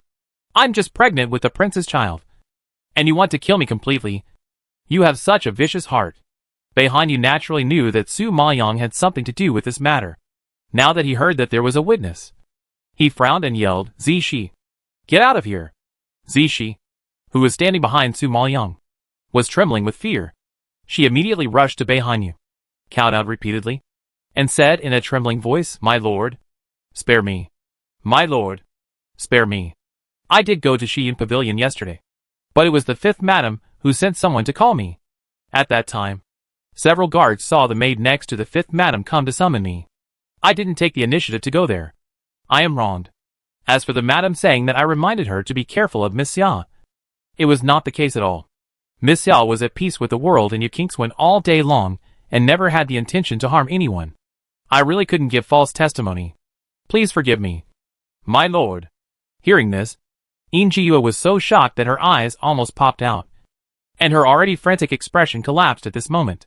She didn't expect Zishi to turn against her and support Xia Qixin. Yesterday she said she wanted to follow her, but now she has changed her face. Bei Hanyu's face became even uglier. His nose was full of anger, and his fingers were clenched and creaked. Then why did Yue call you yesterday? Tell me clearly. Zishi kowtowed twice again, and answered with a sob, yesterday. The lady asked me to go because she wanted to bribe me to help her frame Miss Xia. Miss Xia is my master. How could I have such a bad idea? So I rejected the lady on the spot. Su Maoyang saw that Zishi performed well, and a trace of satisfaction flashed in his eyes. Then he looked at Bei Hanyu and said coldly, My lord, now the truth is out. Your Yue has always wanted to frame me. Now that she has been caught having an affair with someone, she is throwing dirty water on me. She kept saying that Zishi was a witness, but her witness turned around and accused her. Isn't this ridiculous? It's just slapping herself in the face. The other women laughed secretly when they heard this. Seeing Yue in such a mess and unable to defend herself, they felt so happy. Song Yue saw that Su Maoyang was alone and weak, and couldn't help but speak up, Your Majesty. This matter concerns your reputation, and the truth has been revealed. It's better to make a decision early. If it gets out, it will be out of control. Song Yue meant to cut the Gordian knot, since the incident had already happened. If the investigation was carried out in depth, it would probably involve more embarrassing things, which would be detrimental to Bei Hanyu's reputation. Bei Hanyu understood this truth, and knew that this matter was related to Su Maoyang, but he couldn't find any evidence. Instead, her maid and a group of guards were witnesses, and they spoke so confidently that he had to believe it. Besides, even if Su Maoyang was involved, what would happen? Yue's incident had already happened. Whether it was intentional or murderous, the outsiders would definitely spread the story that Yue was a woman with a silver baby, and she was pregnant. The child in the house will also become a laughing stock and become a bastard that everyone despises. Thinking of this, Bei Hanyu had no choice but to make a cruel decision and slowly closed his eyes. Grant him death. Hearing this, several women present were so happy that they almost jumped up. Yue, who was kneeling on the ground and holding Bei Hanyu's clothes tightly, was so scared that her eyes were bloodshot, and she shouted in horror, No! I don't want to die. I am wronged. It was Xia Qixin who framed me. Prince, you have to believe me. I love you so much. How could I do such a shameful thing? If not for the sake of our relationship as husband and wife, but also for the sake of the child. Please forgive me. The man who was having an affair with her was so scared that he couldn't speak. He just kept kowtowing. He knew nothing, and appeared in Yue's bed for no reason. He looked so innocent. Song Yue couldn't help but sneer when she saw this, and retorted, Who is your husband and wife? You are just a concubine. You really think you are the mistress. The fact that the prince didn't marry the princess doesn't mean that the princess position is yours. You, a lowly thing, dare to covet the princess position. You are so shameless. Besides, whether the child in your belly is the prince's is still unclear. You dare to threaten the prince with a bastard. It's really hateful. Hearing this sarcasm, Bei Hanyu couldn't help the raging fire in his chest, burning his internal organs to the point of exploding. Okay, give me poisoned wine. Let's go! Bei Hanyu roared suddenly, interrupting Song Yue's scolding. Yue was terrified and shook her head in despair. Prince, you said I was your savior, and you promised to treat me well. Is this your promise? Yue had no choice but to bring up their old love in an attempt to win back his reluctance. Sure enough, no matter how cruel Bei Hanyu was, he was a man who valued his promises. She saved his life, and he would never forget this favor. In fact, he also knew that Yue was probably framed, but the disaster had already happened, and it could not be redeemed by a few words. Thinking of this, Bei Hanyu closed his eyes and took a deep breath. Leave her here. Give her abortion medicine, and she will not be allowed to step out of Xian Pavilion from now on. After saying that, Bei Hanyu turned around and left the room without looking at her again. Injiyue looked at his resolute back. Her standing body fell back to the ground dejectedly. Tears numbly flowed, and only despair remained in her eyes. At this moment, her heart was completely dead. That was really his child. He actually killed his child with his own hands. Chapter 385: The Newly Enthroned Emperor. Injiyue was eventually fed an abortion pill in the excitement of the crowd. Seeing her lying on the ground in pain, her face twisted, screaming, and her lower body gradually turning into a river of blood, several women smiled contentedly. They knew that from now on, Injiyue's favor had ended, and she had become a complete cripple. Not only was she accused of being a woman with silver teeth, but her child was also aborted, and she could never step out of Xi'an Pavilion in her life.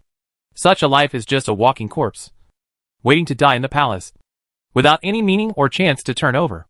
Thinking of this, everyone glanced at Injiyue, who was twisted in pain like a trapped beast, and left Xi'an Pavilion with a smile on their faces, because this woman would never be a threat to them again.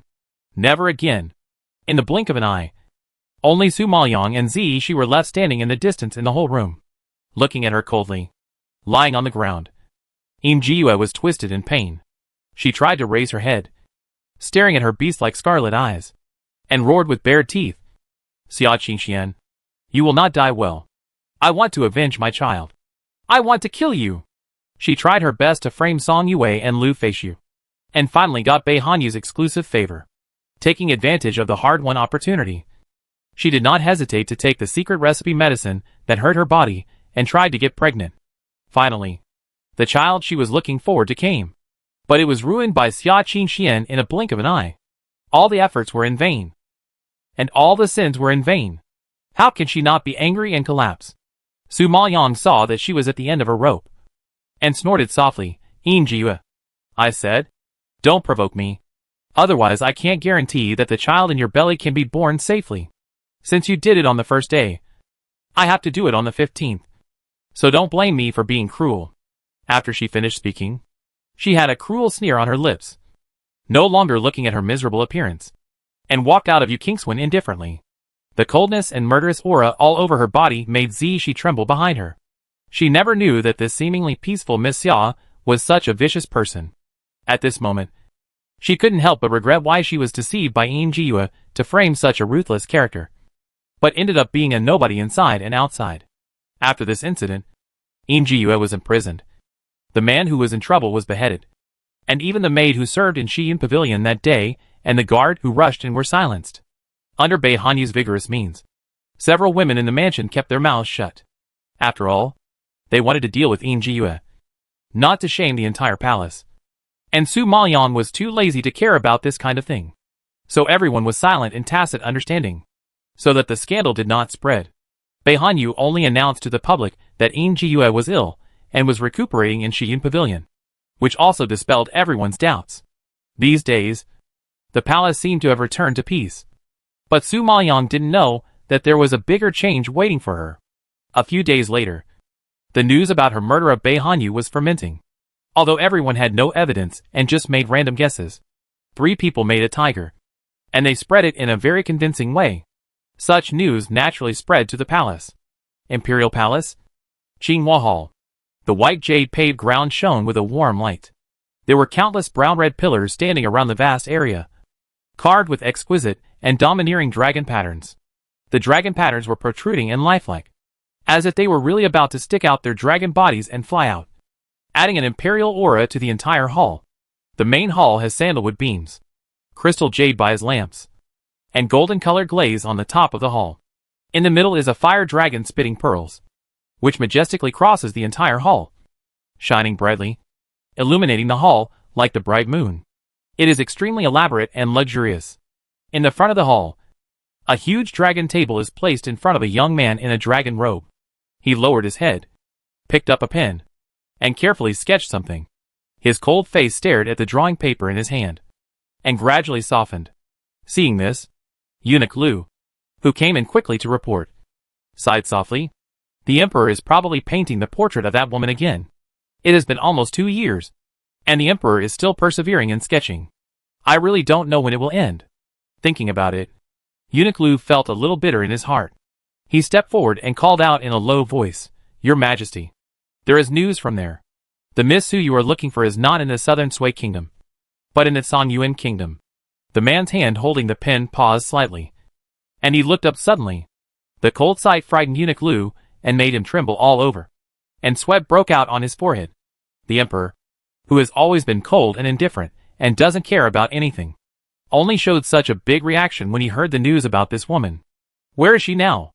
The low voice was a little hoarse because of excitement, and the cold and arrogant eyes without focus seemed to be ignited, jumping into two bright flames. Eunuch Lu looked a little embarrassed, as if he couldn't speak. After struggling for a while, he couldn't resist his sharp eyes, and whispered, replying to the emperor, there is news from there that this Miss Su was appointed as the general of the Songyuan kingdom and defeated the fourth prince. But later, for some reason, she disappeared out of thin air, and her whereabouts are still unknown. Disappear. Beilingi stood up suddenly, staring at Eunuch Lu with cold eyes, flashing cold light, piercing his body like a silver sword. Extremely terrifying. Send Bei Hanyu to me. Eunuch Lu was trembling with fear, and hurriedly nodded and ran out. That day, a eunuch came to the palace, who was said to be a favorite of the emperor. Bei Hanyu accepted the summons and hurried into the palace. When he entered Huaqing Palace, even Bei Hanyu was shocked by Beilingi's gloomy face on the dragon throne, and his face froze, and he couldn't help but feel a little more uneasy. Last time he was defeated, Beilingi didn't put on such a violent expression. Why today? Prince? Salute. Eunuch Lu on the side saw that he was a little absent-minded, and couldn't help reminding him. Bei Hanyu came to his senses after hearing this, and hurriedly bowed respectfully. I pay my respects to my brother the emperor. Although this brother the emperor had only ascended the throne not long ago, he already had the momentum and means of a king, and even Bei Hanyu did not dare to neglect him. Please take a seat. Beilingi's cold voice was like the sound of jade. Crisp, warm, but with an elusive coldness. Bei Hanyu claimed that he could understand the minds of many people, and often used psychological warfare. But apart from Su Maoyang, only this mysterious brother the emperor was left, making him unpredictable. No need. I wonder what instructions the emperor has for me to enter the palace. Bei Hanyu had no intention of sitting down and chatting. Beilingi heard this. His cold and arrogant black eyes narrowed slightly, and a hidden fire floated in his dark eyes. His nose was like a hanging beam. His lips were like painted cinnabar. His skin was like white jade, and his handsome outline was 6 points similar to Bei Hanyu. But he was more sinister and cold than Bei Hanyu, as if he was not a person, but a dead person, because he rarely showed emotions. No one in the court had ever seen him smile. The only thing that proved he was still alive was his slightly frowned eyebrows, which seemed to contain a lot of deep thoughts. But they were locked at the center of his eyebrows. He looked at Bei Hanyu calmly at this moment. His eyes were cold and distant, and his low voice seemed particularly depressed. Fourth brother, I wonder if you have heard of Su Maoyang. Chapter 386. Chapter 386. Unable to figure out the emperor's thoughts. Suddenly, Bei Hanyu was stunned for a moment, exhaled a short and spasmodic breath. The blood in his body was boiling, and his heart seemed to fly in his chest. Su Maoyang. He actually knew Su Maoyang. Bei Hanyu clenched his fingers nervously, and a layer of cold sweat broke out on his back. Soon, he calmed down and answered with a fist, Your Majesty. I know, because this Su Maoyang is the general of the Songyuan kingdom, and she has fought with me. I know a thing or two. I don't know why the emperor mentioned her. Bei Hanyu did not intend to hide it. After all, the people of both countries knew that he had fought with Su Maoyang. If he wanted to hide it, it would seem a bit deliberate. However, he didn't know why the emperor asked about this person. Did he know that he had brought Su Maoyang back to Beian? Looking at Beilingi's cold and sharp eyes, he tried to remain calm, but his heart was beating like a drum. Beilingi stared at Bei Hanyu expressionlessly, as if tracing his outline with a cold gaze.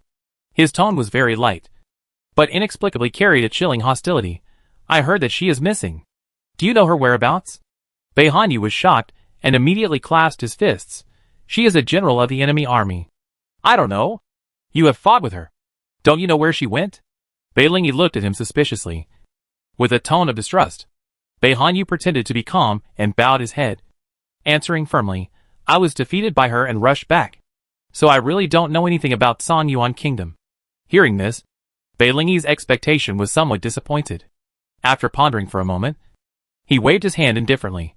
Since you don't know, then leave. Bei Hanyu felt as if he had been pardoned. He finally let out his pent-up anger, knelt down immediately, and turned to leave. Wait! After a sudden turn, a low shout stopped Bei Hanyu again. The heart that had been put down was actually lifted up. He turned slightly and clasped his fists respectfully. What else does the emperor want? I heard that your concubine is pregnant, which makes the empress dowager very happy. She keeps talking to me every day. In 2 days, let her come to the palace to meet the empress dowager. Hearing this, Bei Hanyu frowned and looked a little embarrassed. Your Majesty, my concubine is not in good health. She had a miscarriage a few days ago. I am afraid that it will not be as the empress dowager wants. Bei Lingyi just nodded slightly when he heard this. There was no regret or sympathy on his face, only indifference. Eunuch Lu standing aside saw this, and shook his head with emotion. He has been with the emperor for nearly 2 years, and found that nothing in the world can affect his emotions. Even when Bei Hanyu lost the battle and lost troops last time, he only criticized him symbolically without too much emotion. I think that only the woman named Su Maoyang can influence him. He is very curious about what kind of woman makes the emperor so persistent. It seems that a lot of things have happened in the fourth brother's house recently. First, there was news that you were assassinated by the concubine. And now the concubine has miscarried. I don't know if it is a coincidence or... Bei Lingyi mentioned it unintentionally, and didn't finish his words. But the meaning behind it shocked Bei Hanyu. Bei Hanyu didn't expect that the news of Su Maoyang's assassination had reached his ears. It was my negligence that brought shame to the royal family. I beg your Majesty to punish me. Bei Hanyu clasped his fists and apologized anxiously. His attitude was very sincere. Seeing this, Bei Lingyi raised his hand slightly. Originally, there was nothing wrong with you bringing a prisoner of war back as a concubine. But when she heard that you were almost assassinated by a concubine, the Empress Dowager was frightened and got very angry. So, I just want to remind you that if this prisoner of war is not well behaved and has other thoughts. Hearing this, Bei Hanyu was so scared that sweat broke out on his forehead.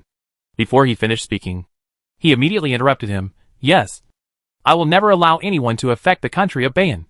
Please rest assured, Your Majesty. Seeing that he understood and was also scared by himself, Bei Lingyi slowly nodded and said with relief, Retreat? Bei Hanyu has been absent-minded since he came back.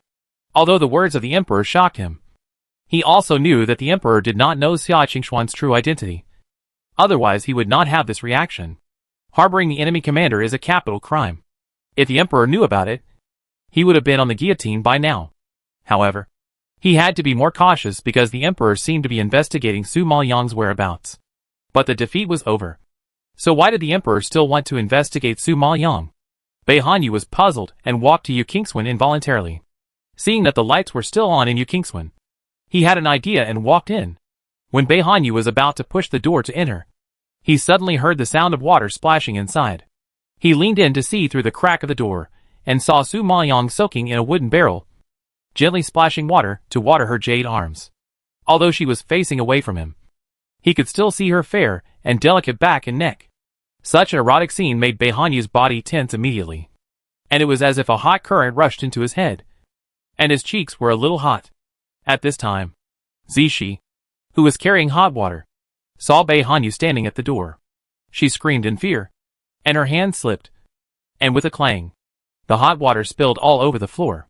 Su Maoyang heard the sound, immediately got up from the bucket, quickly put on clothes, and opened the door. Bei Hanyu stood awkwardly at the door, and was stared at by Su Maoyang's cold and sharp eyes. He felt guilty for a moment, and dodged her gaze. Your Highness, you came to Yu Qingswen in the middle of the night, without even saying hello or knocking on the door. What does that mean? Could it be that our prince has a habit of peeping at women bathing? Bei Hanyu was embarrassed after being washed by Su Maoyang. He frowned angrily and retorted, Who peeped at you bathing? I came to Yu Qingswen because I have something to ask you. I don't even bother to look at a woman like you. Speaking of this, Bei Hanyu lacked confidence and dared not look at Su Maoyang's eyes. Su Maoyang looked very ugly, and she scolded unhappily, It's best if I don't care to watch it. I'm afraid that the prince will fall in love with me and pester me in the end, which will not be good. Bei Hanyu was humiliated and blushed. He panted and growled, Xia Qingshuan, you are dreaming. I will never fall in love with you in this life. Su Maoyang sneered twice. I hope the prince will remember what I said today." After saying that, she stretched out her hands and closed the door with a bang, immediately blocking Beihanyu outside the door, leaving him alone in the wind. Beihanyu was furious. He originally wanted to warn her to be careful of the royal family, but now he was so angry that he took a few breaths angrily and strode away. But tonight, he was a little confused. He knew that Su Maoyang was poisoned. Once his identity was exposed, he would face a disaster of death. But he never thought of killing her or letting her leave. He found that compared with death and not being able to see her, he was more afraid of not being able to see her. He seemed to be getting more and more unable to let go. The next day, the thing Beihanyu was worried about finally happened. Because the Empress Dowager wanted to summon Su Maoyang, she sent someone to the palace to invite him. Chapter 387 Beihanyu's grandmother. Su Maoyang didn't expect the Empress Dowager to summon her suddenly, and she felt a little depressed. She was being targeted, so she had no way to refuse. She had to bite the bullet and get on the carriage and drive all the way to the palace. Fortunately, she was wearing a veil, so her face was not exposed, and she had no obstacles along the way. This Empress Dowager was Beihanyu's grandmother and lived in Liyuan Palace. Before Su Maoyang entered the garden, a maid was waiting outside to lead the way for her. "Miss Xia, please come this way." Although the maid was leading the way for her, her attitude was high and mighty. She didn't even look at her and walked to the front first. Obviously, this maid didn't take her seriously. Even a maid looked down on her. So you can imagine the attitude of this grandmother. Su Maoyang had known it in her heart, so she didn't show any dissatisfaction, and quietly let her lead her to the hall. Walking into the hall, the magnificent decorations and unique and grand furnishings are enough to dazzle people. But Su Maoyang did not look sideways. Came to the center of the hall with her head down, lifted her skirt, knelt down and kowtowed. "Your concubine greets the royal grandmother." The Empress Dowager sitting above frowned unhappily when she heard her call her the royal grandmother. The woman in front of her was just a lowly maid of Sanyuan Kingdom, and she was so shameless to call her grandmother. She was too ignorant. "Humph! I am not your royal grandmother." The Empress Dowager scolded her on the spot without giving her face. However, Su Maoyang was not frightened by her majesty, but calmly and gracefully performed a salute, replying to the Empress Dowager. "I heard that the Empress Dowager and the prince had a deep relationship, and I thought that the Empress Dowager was a loving grandmother. I couldn't help but want to get closer, so I offended the Empress Dowager. Please forgive me." Hearing this, the Empress Dowager's frown slightly relaxed, and a touch of surprise flashed across her face. She really didn't expect that this person could be so calm and elegant in the face of her majesty. Her posture was not like a servant at all, but like a noble princess. What she said was also impeccable. It was really incredible. With a little more curiosity, the Empress Dowager raised her eyebrows and shouted coldly, "Raise your head and let me see." She wanted to see what kind of stunning beauty could be so fascinating to her most beloved grandson. In fact, this imperial grandmother watched Beihanyu grow up, and the two had a deep relationship, which was much more intimate than Beilingyi, who came out halfway.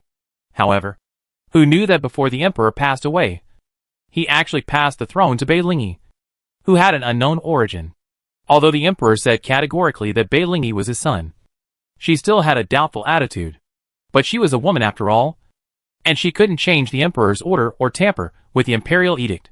She could only watch Beilingyi snatch Beihanyu's throne. After such a commotion, the Empress Dowager felt even more distressed and guilty towards Beihanyu. Now she heard that someone dared to hurt her grandson, and heard that the concubine in the mansion had a miscarriage. She could not sit still, so she summoned Su Maoyang to the palace for questioning.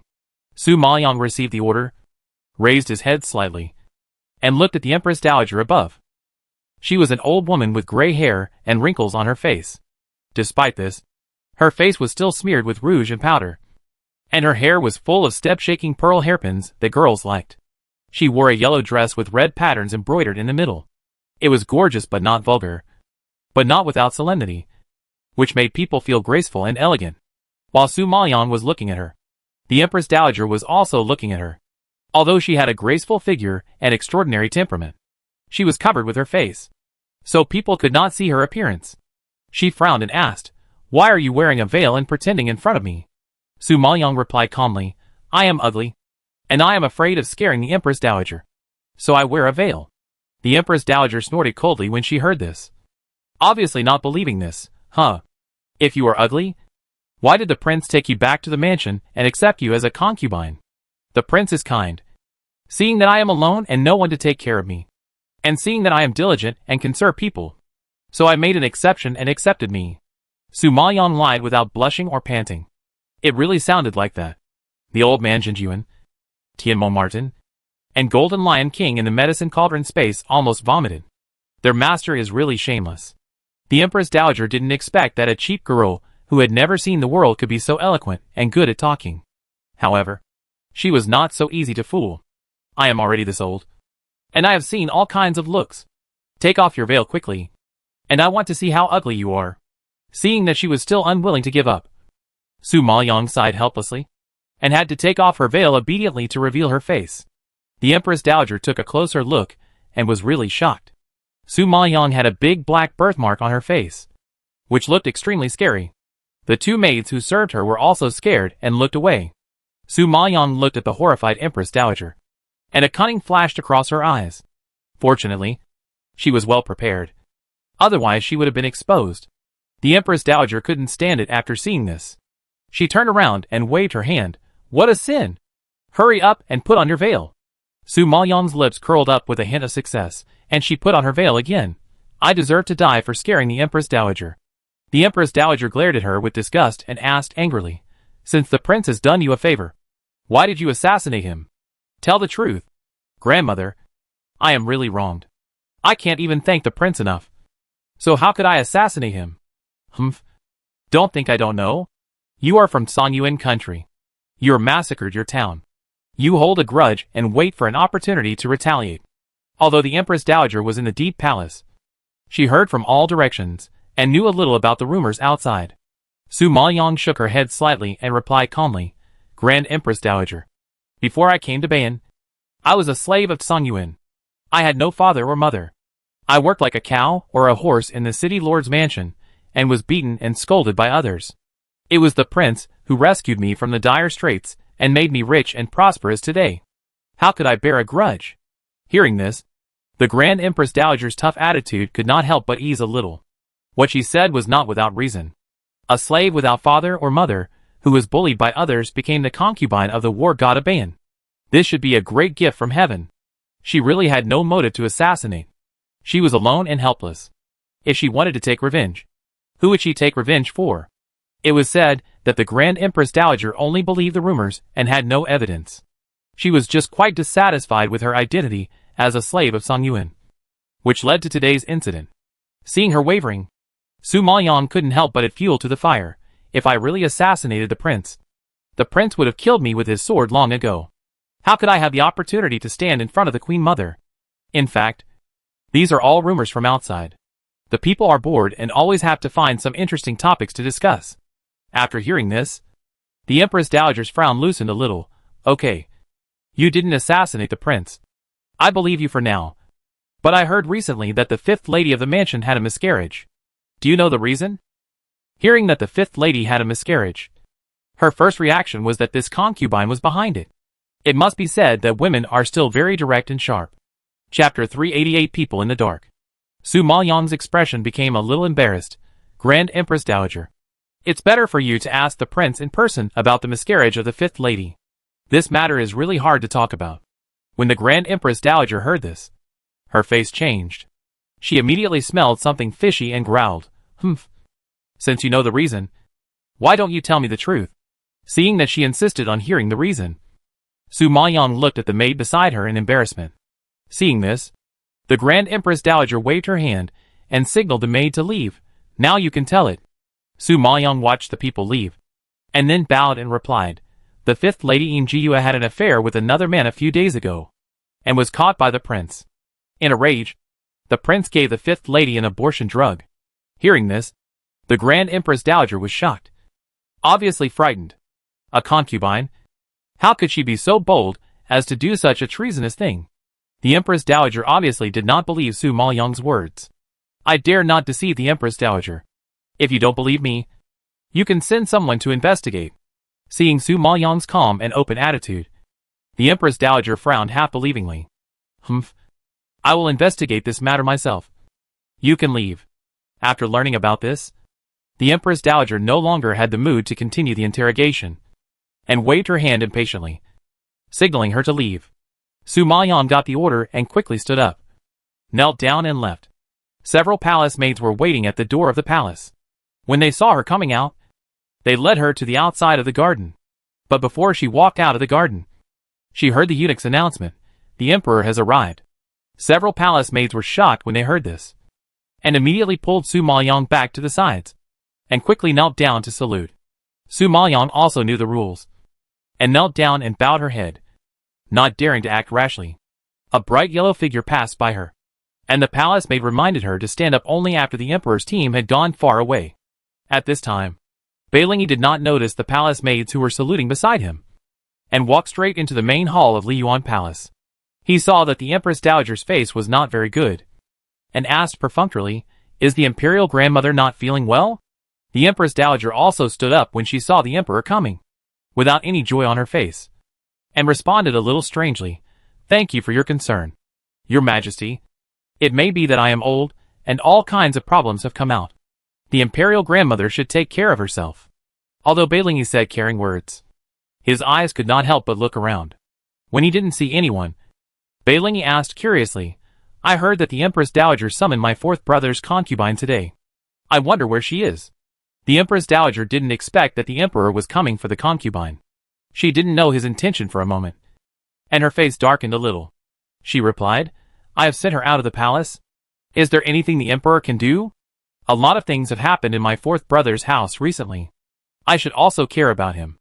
Beilingi answered expressionlessly.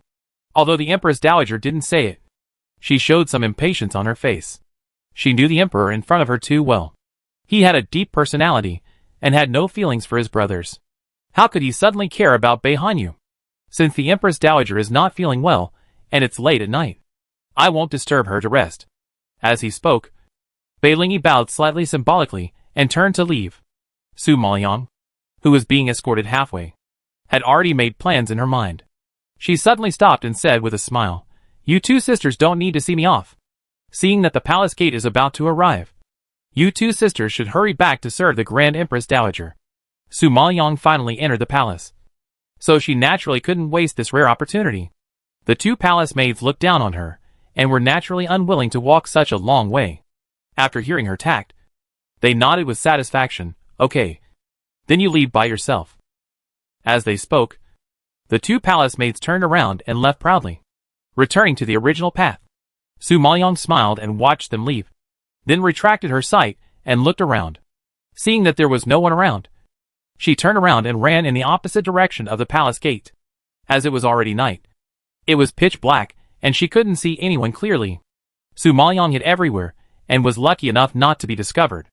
At this time, she carefully released the Xianyan silver snake. "Take me to find the soul-eating flower." The Xianyan silver snake received the order, and immediately crawled in the direction of her sense. Su Maoyang saw that it seemed to know, and was delighted, and immediately followed it. After following for an instant's stick of time, Su Maoyang didn't know where he had sneaked into, because it was pitch black all around. He couldn't see clearly. He only knew that this place was very wide, and he couldn't touch the wall after walking for a long time. Just when Su Maoyang was puzzled, the Xianyan silver snake suddenly stopped moving, stayed in place, and crawled around. Could it be that the soul-eating flower was here? Su Maoyang was startled, and immediately raised his eyes, and looked around carefully. But because it was too dark, he couldn't see clearly at all. However, just when she was in trouble, a punch suddenly broke through the air from behind, with the sleeves of her clothes fluttering in the wind. Extremely sharp. She was shocked and turned her head to avoid it, then turned her body to the right, barely avoiding the opponent's attack. The opponent was surprised at her agility, and then quickly caught up with her. His strong and powerful arms chopped like a gate knife, and his spiritual power suddenly appeared, which frightened Su Maoyang, and she immediately raised her hand to block it. But how could she, a junior Xianling master, be the opponent of the initial Zhongling master in front of her? With a bang, Su Maoyang's shoulder was hit, and she stepped back a few steps, and instantly spit out a mouthful of blood. This person was too powerful. He was obviously an initial Zhongling master, but he didn't kill her. Obviously, He wanted to capture her alive. Realizing this, Su Maoyang waved his arm and sprinkled the poison powder prepared on his body. He rushed to the exit and ran out of the palace quickly and agilely. The man who attacked her didn't expect her to have this trick. He was pushed back 2 steps by the poisonous powder in the sky. When he raised his sleeve to wave it away, the thief's trace had disappeared. At this time, the guards outside heard the noise and rushed in with torches. "Your Majesty, what happened?" At this time, a bright yellow figure, which was illuminated by the flames, came out of the darkness. The handsome face, which was somewhat charming by the firelight, was covered with haze. He gently patted the poisonous powder on his body and said in a deep voice, "Check all the people with shoulder injuries in Bayan City." In the darkness, Beilingi didn't see the other person's face clearly. He only knew that this person had strange moves and agile movements. He was a martial artist. However, it was harder to find this person than to climb to the sky based on his moves. Fortunately, he left a serious injury on his shoulder, which would not heal for a while. With such clues, there is still a glimmer of hope. Su Maoyang, who sneaked out of the palace, breathed a sigh of relief. Fortunately, she was well prepared. Otherwise, she would have died in this deep palace today. Thinking of this, she patted her chest with lingering fear, and the shadow fighting with her in the dark appeared in her mind. Who is it? Is he the same person who stole the soul-devouring flower as herself? Su Maoyang couldn't figure it out, and felt the severe pain in her shoulder. So she had to put it aside and ran towards the palace. Chapter 389 Attending the Birthday Banquet. After Su Maoyang returned from the palace, she hid in Kingswind to heal her wounds. But she didn't have time to rest for 2 days before Song Yue broke it. Zishi ran in from the hall and hurriedly reported, "Master, the concubine is here and is waiting in the hall." Su Maoyang frowned slightly and nodded slightly. "Okay. I'll go after changing clothes." Song Yue was sitting in the hall. When she saw Su Maoyang coming out of the side hall, she greeted her cordially. "Sister Qixian, have you been sick these 2 days? You stayed in Kingswind and didn't go to pay your respects in the morning?" Su Maoyang looked at her in surprise when she heard this. The last time she made a big fuss about paying her respects. Could it be that she hasn't learned her lesson and is still holding her accountable for not saying good morning? It's just that it shouldn't be like this. Usually she calls herself Miss Xia, but today she calls her sister Qixian, which is obviously much more cordial than before. Judging from her tone and expression, she doesn't seem to be here to quarrel. Realizing this, Su Maoyang calmed down. "Thank you for your concern, concubine. I just feel stuffy and don't want to go out recently. But I'm not sick." Song Yue was relieved when she heard this, as if she was really worried about her health. Then she stood up, walked up to her, took her hand, took her to a seat aside, and said with a smile on her face, "I'm glad you're not sick. I blamed you wrongly before, and there was unnecessary misunderstanding. Don't take it to heart." Su Maoyang was slightly stunned when she heard this. Could it be that she came here to make peace instead of looking for trouble today? According to Song Yue's personality, this shouldn't be the case. The surprise in Su Maoyang's eyes flashed away, and he still pretended to be gentle and nodded. The past is over, and the queen doesn't have to take it to heart. Seeing that she really didn't care, Song Yue was relieved. "In 2 days, my father will celebrate his 60th birthday. You must go with me then." Su Maoyang was secretly shocked, but nodded and agreed. "The queen has personally invited me, so of course I will go. Prime Minister Song is highly respected in the court, and many people should go to his birthday banquet. It's just that she, a concubine, has no qualifications to attend." But Song Yue invited her. Su Maoyang always felt that she had ulterior motives. Song Yue smiled more deeply when she saw her agree, and finally said a few words of concern before leaving with the maid. Zishi, who was following her, couldn't understand Song Yue's thoughts, and asked softly, "Master, what does the concubine mean?" "Who knows? No matter what it means, it's not good anyway." Su Maoyang looked at the direction she left and said coldly.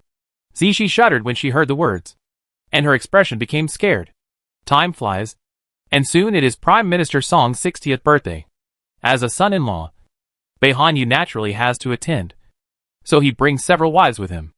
Originally, he didn't want Su Maoyang to go, but Song Yue insisted, and he couldn't refuse openly. He had to turn a blind eye and agree. When he arrived at the Prime Minister's mansion, Su Maoyang found that many people had already sat in the yard, and they were toasting and talking happily. There were also special singing girls around the yard, playing and singing, and adding to the fun, making the whole banquet festive and lively. But Su Maoyang could see clearly that although these people were greeting each other warmly, there was no real emotion in their eyes. It was just a superficial social interaction. Bei Hanyu looked at the lively scene and couldn't help but walk to Su Maoyang's side and whispered, "Pay attention to your veil. Don't reveal your identity." Song Yue has been paying attention to Bei Hanyu and Su Maoyang, looking at the intimate whispers between the two. She didn't know what they were talking about. She couldn't help but clench her fingers and grit her teeth in anger. These days, although Bei Hanyu said that he didn't like Xia Qingxian, he often ran to Yu Kingswen. He was obviously annoyed by Xia Qingxian and always got a cold shoulder. But he was happy to do so.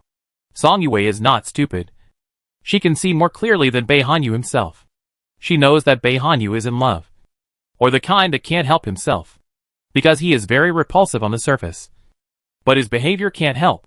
Even if he used to pamper Yin Jiyue, he was never as crazy as he is now. Song Yue didn't expect that after the tiger went out of the front door, the wolf came in from the back door. After she overthrew Yin Jiyue, she ushered in a bigger threat, Xia Qingxian. However, after tonight, Xia Qingxian will have no chance to compete with her for favor. Thinking of this, Song Yue calmed down, put on a smile again, and slowly walked towards Su Maoyang. "Sister Qingxian, don't be nervous. Everyone here is my family. Just be yourself. Prince, don't worry. She has me with her. Go see father." Song Yue knew that Su Maoyang was a servant who had never seen the world, and thought that she was a little nervous when seeing such a big scene. So Bei Hanyu was worried. In order to get rid of Bei Hanyu, Song Yue showed the demeanor that a concubine should have. Bei Hanyu nodded when he heard this, and then walked inside. Bei Hanyu's appearance attracted everyone's attention, and even Song Yue and Su Maoyang became the focus of everyone's attention. However, everyone only knew Song Yue, and was confused about Su Maoyang's identity. Although Song Yue was a concubine, she was the daughter of the prime minister after all, and married the god of war of Baiyan. Many ladies envied her. When they saw her, many rich ladies came over to greet her. "Greetings to Concubine Yu." Yu was the title given to Song Yue by the emperor. It was a homophone with her word Yu, and also meant to praise Song Yue as a beautiful jade. So outsiders had to respectfully call her Concubine Yu. Song Yue enjoyed this moment the most, and raised her hand with a smile. No need to be polite. Ladies. Some people had already noticed Su Maoyang's existence, and couldn't help but ask with a smile, "Concubine Yu, who is this girl?" Su Maoyang was wearing a veil, and her dress was a bit strange. So everyone was very curious. Song Yue looked at Su Maoyang meaningfully, and introduced with a smile, "This is the prince's new concubine." When they heard the word concubine, all the daughters changed their faces. "Concubine? My lady, is she the concubine that the fourth prince brought back from Songyuan?" One of the women in a red brocade dress shouted in disbelief on the spot. When the others around heard this, they also looked at her in surprise. Song Yue smiled and nodded, which was considered as tacit agreement. When all the women saw this, they shook their heads in disbelief, and they could not accept this fact at all. You must know that the status of a concubine is already humble, not to mention that she came from a country like Songyuan. To be precise, the woman in front of them is a prisoner of war of the prince. But she appeared in such a grand occasion. "You are too kind, madam. You actually let such a lowly woman appear at Prime Minister Song's birthday banquet." "Yes, madam. How can you be so confused? It's okay that the prince was bewitched by this woman. But why did you follow her too?" Song Yue smiled gently when she heard this. "Don't say that. Since she has become the prince's woman, we should be sisters. She came to Baiyan alone and has no relatives. Naturally, I have to take good care of her." Hearing this, everyone praised Song Yue's character. In this world, it is estimated that only Song Yue can be so tolerant and generous to a concubine. Chapter 390. Sure enough, something went wrong. After hearing this, Su Maoyang sneered at Song Yue. This woman's acting skills are no worse than Yin Jiyue's. She was wrong. "My queen, how can such a lowly maid be called a sister to you? You should drive her out. I always feel that standing with the slaves of Songyuan country lowers our status."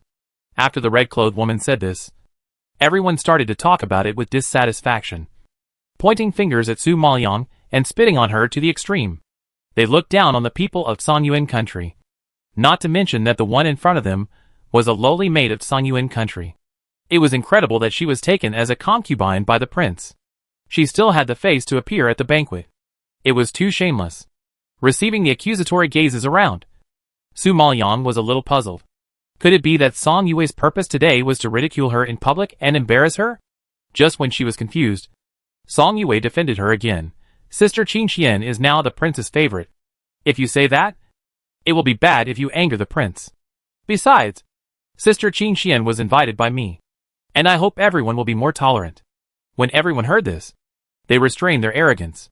Seeing this, Song Yue smiled and looked at Su Maoyang, and gently suggested, Sister Qin Xian, this is your first time to the Prime Minister's mansion. I will take you around and meet my mother. Meet her mother? Haha. It seems that it is not as simple as ridiculing her. Su Maoyang's eyes flashed a hint of understanding. But she was a little more curious.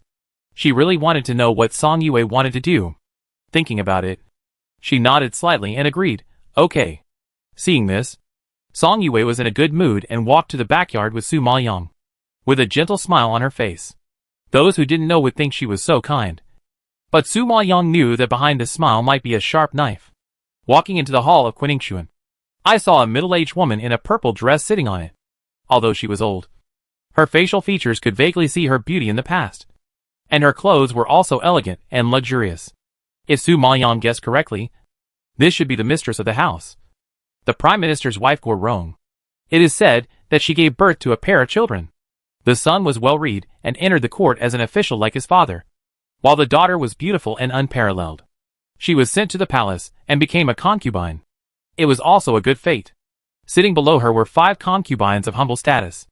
Among them, the middle-aged woman in green clothes looked a bit like Song Yue. I think she should be her biological mother. The most eye-catching person was the woman in a pink dress. She was young, probably in her 20s, and was beautiful and delicate. She was a real beauty. But she was sitting with a group of concubines. Could she be Prime Minister Song's concubine? Just when Su Maoyang was puzzled, Song Yue had already come to the center of the hall and saluted to several women, Yue greets mother and the concubines. The mistress Guorong, who was sitting above, immediately waved her hand. No. No. You are now the prince's concubine. We should salute you. But you messed up the rules. Guorong still liked Song Yue, a concubine, because her biological mother Lu was very obedient. She was in the same camp as her, and she could help her around at ordinary times, because their mother was obedient and sensible, and she loved her. She helped Song Yue to marry into the prince's mansion smoothly. Song Yue knew how she got her current status, and because Guorong had the support of the imperial concubine, she could only be respectful and dare not act rashly. What are you talking about? Mother? Yue is a junior. She has been cultivated by mother over the years. How can I be less polite? Hearing this, Guorong laughed happily, and was very satisfied with her respectful attitude. After laughing, everyone turned their attention to Su Maoyang. This should be the prince's new concubine. Xia Qingxian? At this time, Song Yue's biological mother Lu Meilian looked at Su Maoyang and asked with a smile. Song Yue nodded, that's right. Su Maoyang then bowed slightly and performed the salute, meet the ladies. Seeing that she was well behaved, everyone nodded with satisfaction. Seeing this, Guorong just gave her a seat and asked her to sit down and chat with them for a few words. Of course, Su Maoyang listened to the whole process and didn't say much, but she was thinking about how they would act. At this time, a maid suddenly came outside and said that the master was looking for Song Yue. Song Yue followed the maid out after hearing this. After watching her daughter leave, Lu Meilian looked up at Su Maoyang and said kindly, it's hard for Miss Xia. It's really boring to chat with a group of old women like us. Ingsen, you are about the same age as Miss Xia.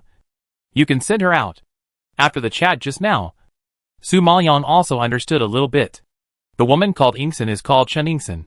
She is the new lover of Prime Minister Song who has just married into the family. Just by looking at her appearance, Su Maoyang knows that this woman must be the most favored. Ingsen heard this, stood up obediently, smiled at Su Maoyang, and said, let's go. I'll take Miss Xia out for some fresh air. People of her age don't like to chat with old women. So she understands Su Maoyang's feelings very well. Su Maoyang didn't refuse, nodded and walked out with her. Seeing this, Guorong and Lu Melian both had a smile of success in their eyes. Halfway, when they were about to reach the front yard, a little maid suddenly ran behind them. "Sixth madam. The eldest madam has something to ask you to go back quickly." Chen Yingxin heard this, and a look of surprise flashed across her face. "What's the matter with the eldest madam?" "The madam didn't say. You will know when you go there." The little maid shook her head. Chen Yingxin was not a shrewd person. Since the eldest lady wanted to see her, she naturally could not neglect it. She apologized to Su Maoyang and said, "Miss Xia, you have to go to the front yard first." Su Maoyang nodded. "It's okay." Seeing that she understood, Chen Yingxin turned around and followed the maid. Su Maoyang stood there, staring at her back as she left. She felt a little uneasy. She didn't know why, but she always felt that something was going to happen. Song Yue took the initiative to take her to see her mother, but asked Chen Yingxin to send her out. On the surface, there seemed to be nothing unusual, just some ordinary social interactions. But Su Maoyang didn't think that he and Song Yue were so close. What was wrong? What exactly were they planning? Su Maoyang thought as he walked to the front yard. The front yard was still very lively. Su Maoyang frowned slightly when he saw this. They couldn't just let her out like that. There must be a trick. Sure enough, while Su Maoyang was thinking, a maid ran over from the backyard and shouted in horror, "Master, it's bad. Madam Six was pushed into the water and drowned." Chapter 391 Drowning. All the guests were shocked when the maid shouted.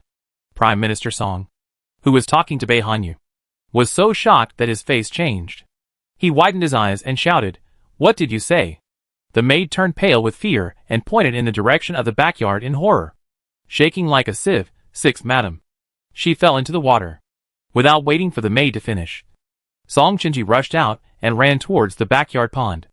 The guests were also full of curiosity and ran over to watch.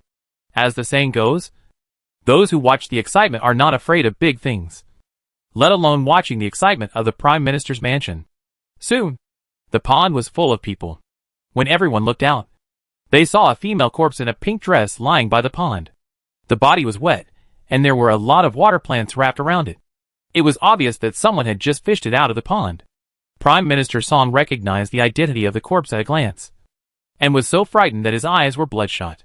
He roared in anger, "Summon the Imperial Doctor! Summon the Imperial Doctor!" The maidservant beside him woke up as if from a dream after hearing the order, and immediately turned around and ran towards the front yard. After a while, Imperial Doctor Wang came. Seeing the situation in front of him, he was also shocked. He quickly squeezed through the crowd and walked quickly to the corpse. "Imperial Doctor Wang, you are a great doctor. Please help me see if my wife can be saved." Song Qinji was so panicked that his hands were shaking, and he looked at Imperial Doctor Wang with a pale face and eagerness.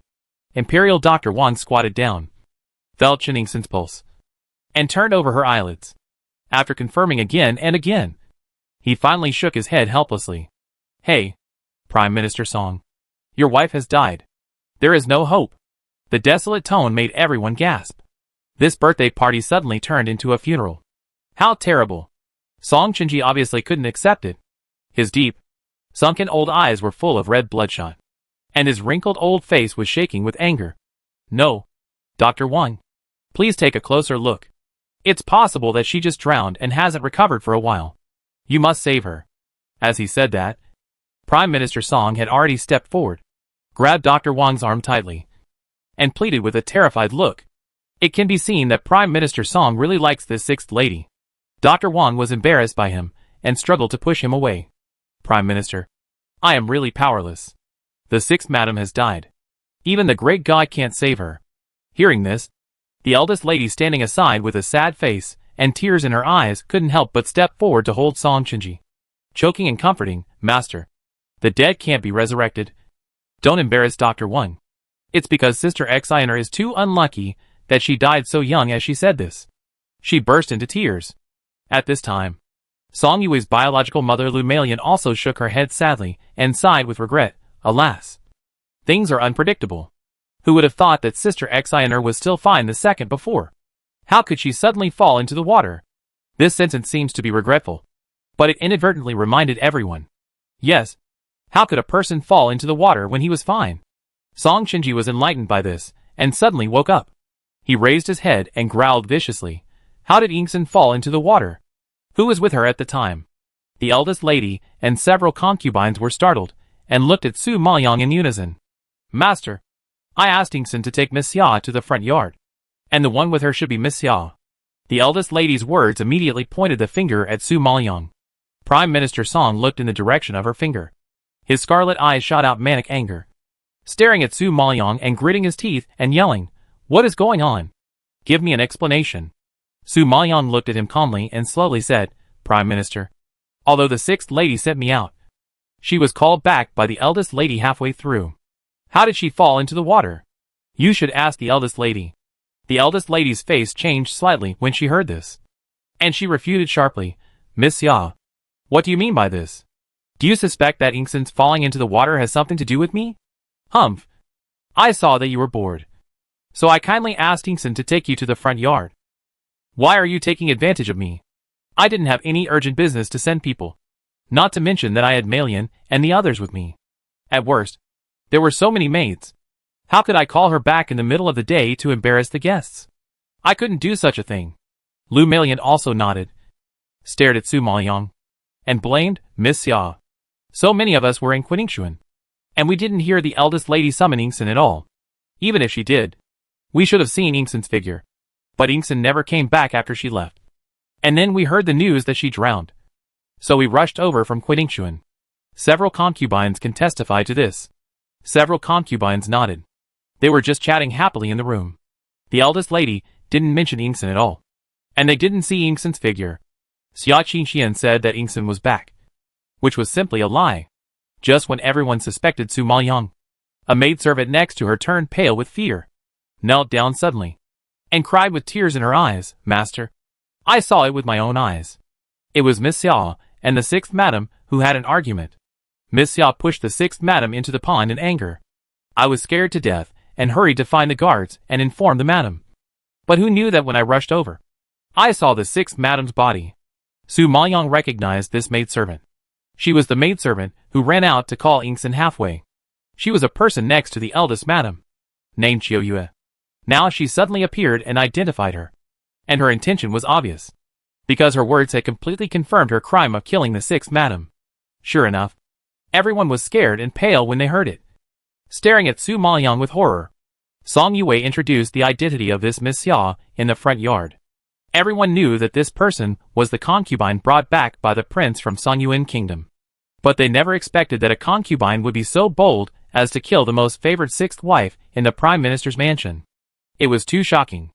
After hearing this, Prime Minister Song was furious and stared at Su Maoyang as if he wanted to cut her into pieces. Xia Qingxian, what else do you have to say? Prime Minister Song roared and frightened everyone present. Bai Hanyu saw this and knew the seriousness of the matter. He immediately stepped forward and comforted her. Prime Minister, this is the first time my concubine has come to the Prime Minister's mansion. She has no interaction with the concubines. How could she kill someone? What if the sixth madam slipped and fell into the water? Don't wrongly accuse a good person. The first madam interrupted Bai Hanyu immediately and said indignantly, Your Highness, I know you love your concubine, but you can't say that Ingsen was killed because of a slip.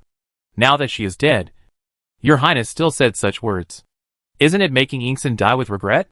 Hearing this, everyone admired the first madam's courage. It can be seen that the first madam and the sixth madam have a good relationship. In order to defend the sixth madam, she even dared to contradict the prince. Prime Minister Song was so angry that he lost his mind and refused to listen to any consolation. He stared at Su Maoyang and asked with gritted teeth, Xia Qingxian, you were the only one with Madam Six at the time. Now there are witnesses who saw you and Madam Six quarreling by the pond. You pushed her into the pond. Do you still dare to say that she fell and drowned? Chapter 392, It is indeed perfect. Su Maoyang heard this. His cold eyes swept across the eldest lady and Lu Malian, and a sneer passed through the corners of his lips. I have to admit that the methods of the eldest lady and Lu Malian are indeed more clever than those of Song Yue and other little girls. At first, they were very kind to talk to her, and then they deliberately let Ingsen accompany her alone. In the end, they called a maid to call Ingsen halfway. Maybe it was during this halfway that Ingsen was killed. At that time, There were only her and Chen Yingxin. No witnesses. And the maid of the eldest lady gave false testimony. All suspicions pointed to Su Maoyang. The plan was perfect and flawless. Such accusations were enough to put her to death. However, in the face of Prime Minister Song's furious rebuke, Su Maoyang remained calm and walked to the body calmly, lowered her head and carefully examined it, and finally raised her head to look at Qiu Yue, who pointed her out, and asked coldly, "Did you really see me and the sixth madam quarreling with each other, and then pushing her into the water?"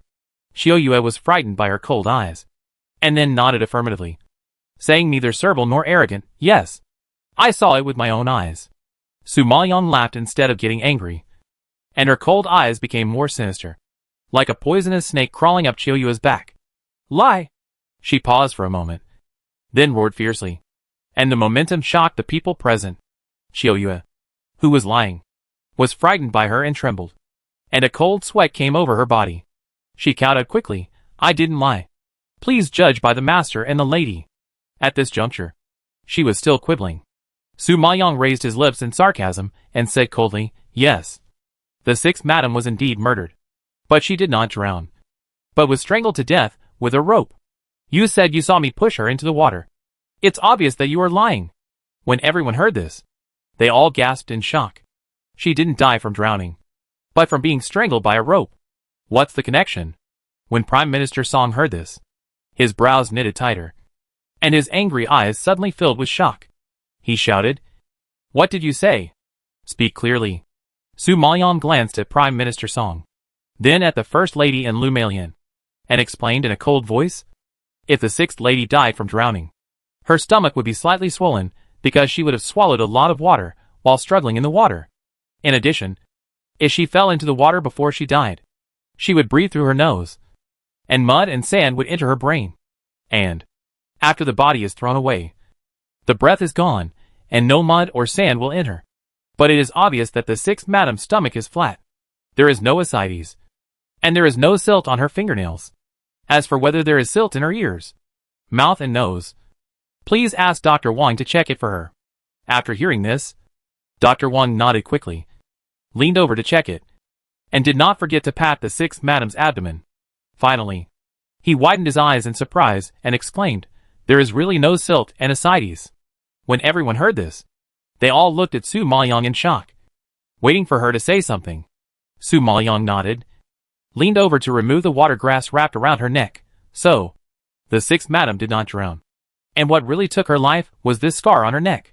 After hearing this, everyone widened their eyes and looked at the place where Su Maoyang pointed.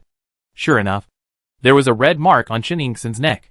Seeing this, Lu Meilian was secretly shocked and immediately retorted, "Xia Qixian, you are just making up stories. Yingxin fell into the water and got entangled by the waterweed around her neck. So it's natural that she would get a scar. What's so strange about this?" Su Maoyang looked up at her, raised the corner of his lips, and sneered, pointing at Yingxin's feet. "Even if you can explain the water grass, how do you explain her missing shoe?" Everyone hadn't noticed it before, but after Su Maoyang reminded them, they found that Chen Yingxin's right foot was missing a shoe. Lu Meilian was so scared that her eyes widened. If she hadn't forced herself to stay calm, she would have been exposed at this moment. Prime Minister Song frowned and looked at Su Maoyang in confusion. What does missing a shoe mean? She struggled underwater, so the shoe might have fallen off. Su Maoyang nodded in agreement. "Yes, it is indeed possible." "Then please ask the Prime Minister to send guards to search the pond and the surrounding area to see if there are any shoes of the sixth lady." Prime Minister Song also wanted to know the truth, so he waved his hand and signaled the guards to act. Several guards immediately jumped into the pond and salvaged for a long time without any results. "Master, I have searched the pond and the area around it, but I didn't find the sixth madam's shoes." Hearing this, Su Maoyang raised his eyebrows. His expression was expected. "Prime Minister, don't you think it's strange? Even if I had an argument with her by the pond and pushed her into the water, no matter how hard she struggled, the shoe on her right foot would not disappear out of thin air. Could it be that the sixth madam is crazy and has a habit of walking around barefoot? What's even funnier is that she only has one foot." Everyone heard it and shook their heads in a ridiculous way. Obviously, everyone didn't believe the barefoot habit. It was obvious that the sixth madam kicked off her shoes when she was killed. Others didn't believe it. And Prime Minister Song naturally didn't believe it. You mean? Someone killed Inkson in advance, and then threw her into the water to create the illusion of drowning. Prime Minister Song is indeed an old fox, who has been in office for many years. After being pointed out by Su Maoyong, he immediately understood. Su Maoyong nodded with satisfaction, and shot a sharp look at the First Lady and Lu Meilan. Snorting coldly, the only possibility is that someone strangled the Sixth Lady in advance. The situation was urgent at the time. When the murderer was carrying the body, he did not notice that the Sixth Lady had lost a shoe while struggling. In order not to alarm others, they had no time to check carefully, so they threw the body into the pond, and deliberately used water plants to cover the strangulation marks on the neck, making people mistakenly think that she drowned. First Lady, Second Lady, do you think that you have done it so perfectly that people can't find any flaws? Unfortunately, there is no impenetrable wall in this world. If you don't want others to know, don't do it yourself. The First Lady and Lu Meilan were like being struck by 5 thunders, shaking their bodies and almost falling down. They really didn't expect that their carefully prepared perfect plan would be discovered by a little girl. They planned so carefully and acted so cautiously, but she deduced the whole process of the murder. Madame and Lu Meilan did not expect Su Maoyong to be such a powerful character, and they were shocked. Even Song Yue stared at her in disbelief. She couldn't figure out where a slave of Song Yuan country, a humble concubine, could have such a meticulous and terrifying mind and thinking. It was terrible. You are slandering me. Everyone knows that Inkson and I have a good relationship and deep feelings. How could I kill her? Besides, you could only prove that Inkson did not drown, but was dumped after death. But you can't prove that I did it. You are now accusing me and the second wife. What is your intention? It must be said that the old man is still the best. Even if Su Maoyong said this, the eldest lady still remained calm and refuted with an innocent face. Chapter 393 Find the Real Murderer. Su Maoyong looked at her sarcastically and said to Prime Minister Song, Prime Minister, there is no point in talking too much. Let's talk with evidence. Since the 6th Madam's shoes are missing, as long as we find the shoes, we will know where the 6th Madam was killed. When they heard about finding shoes, Guorong and Lu Meilan both turned pale, clenched their fingers, and swallowed their saliva in panic. How could they know that the people below were not doing their job well, and made such a big mistake? Prime Minister Song saw that Su Maoyong's analysis was very reasonable, and he also believed that there was another hidden reason for Chen Ingson's death. Then he loudly ordered, search for me. The first person to find the 6th Madam's shoes will be rewarded. After the order, all the guards took action and conducted a carpet search of the entire Prime Minister's mansion. After a while, a guard came to report, Your Majesty, I found a shoe in the garden of Ning Suishuan. As he said, the guard held the shoe with both hands. When Prime Minister Song saw the shoes, they were exactly the same in style, pattern and size as the shoes on Chen Ingson's feet. He was so angry that he yelled, Guorong, what's going on? Why did I find Ingson's shoes in your yard? The murderer was afraid of being discovered in other yards, so he brought Chen Inkson to the eldest lady's territory to do it. Unexpectedly, he made things worse and exposed his flaws. Guorong was yelled at and trembled. She explained in a panic, Master, I am wronged. I don't know why there are Ingson's shoes in the yard. Someone must have framed me and deliberately threw the shoes into my yard. Master, you must take care of me. As she said this, she knelt down and kowtowed, crying and wailing. She looked quite aggrieved. Su Maoyong raised the corners of his lips and sneered, Madam, how long are you going to quibble? At the beginning, you asked the 6th Madam to send me out, but halfway through, Qiuyu, who was beside you, ran over and said that you had something to do with the 6th Madam, and took the 6th Madam away again. I believe that Qiuyu knows best how the 6th Madam died. Qiuyu, who was kneeling on the ground, was called out and kowtowed in shock. I am innocent. I have been staying with the Madam. I went to the kitchen and took some snacks once. I never sent a message to the 6th Madam. I have never been to the pond. How could I kill the 6th Madam and throw her away in the corpse water? I am wrongly accused. Su Maoyong heard this, raised his eyebrows and looked at the pond, then looked at her shoes. A sneer appeared on the corner of his lips, and his tone was cold and chilling. Qiuyu, you said you stayed in the house all the time, only went to the kitchen once, and never went to the pond. Are you sure? Qiuyu answered decisively, I am sure. I have never been to the pond. I am wronged. At that time, there were only her and the confidant sent by the eldest lady.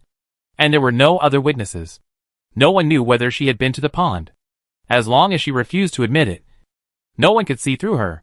However, she still underestimated Su Maoyang's observation. Really? Then where did the wet mud under your shoes come from? Su Maoyang raised his eyebrows and asked back faintly. When everyone heard this, they all looked at Qiuyue's shoes, because she was kneeling on the ground. The mud on the soles of her shoes was exposed. Qiuyue was horrified and could no longer pretend to be calm. She turned pale and trembled all over. I got it by accident when I passed by the garden. Is that so? Whether it's the soil from the garden or the pond. As long as you take off your shoes, the truth will be revealed. Su Maoyang sneered, his face full of sarcasm. When Prime Minister Song heard this, his face was full of anger, and he shouted, "Come on! Take off her shoes. I want to check it myself." The guards obeyed the order and immediately stepped forward, grabbed Qiuyue, pulled off her shoes in 2 or 3 times, and handed them to Prime Minister Song. Prime Minister Song looked at the wet mud on the shoes, which were stained with a few water plants. His whole old face was red with anger, and he exploded like a volcano. "Asshole! You dare to kill my concubine!" Seeing this, if Prime Minister Song still didn't know the truth, he would be stupid. Qiuyue was so scared when she saw the truth that she started crying and kept kowtowing. "Master! Spare me! Master! Spare me!" Prime Minister Song was so angry that he was shaking all over. He knew that a maid naturally didn't have the courage to kill the lady, but the people behind her had the courage and ability. Thinking of this, Prime Minister Song suddenly looked at the First Lady, strode forward, kicked her hard, and gritted his teeth. "Guorong, you bitch! What is wrong with Yingxin that you can't tolerate her?"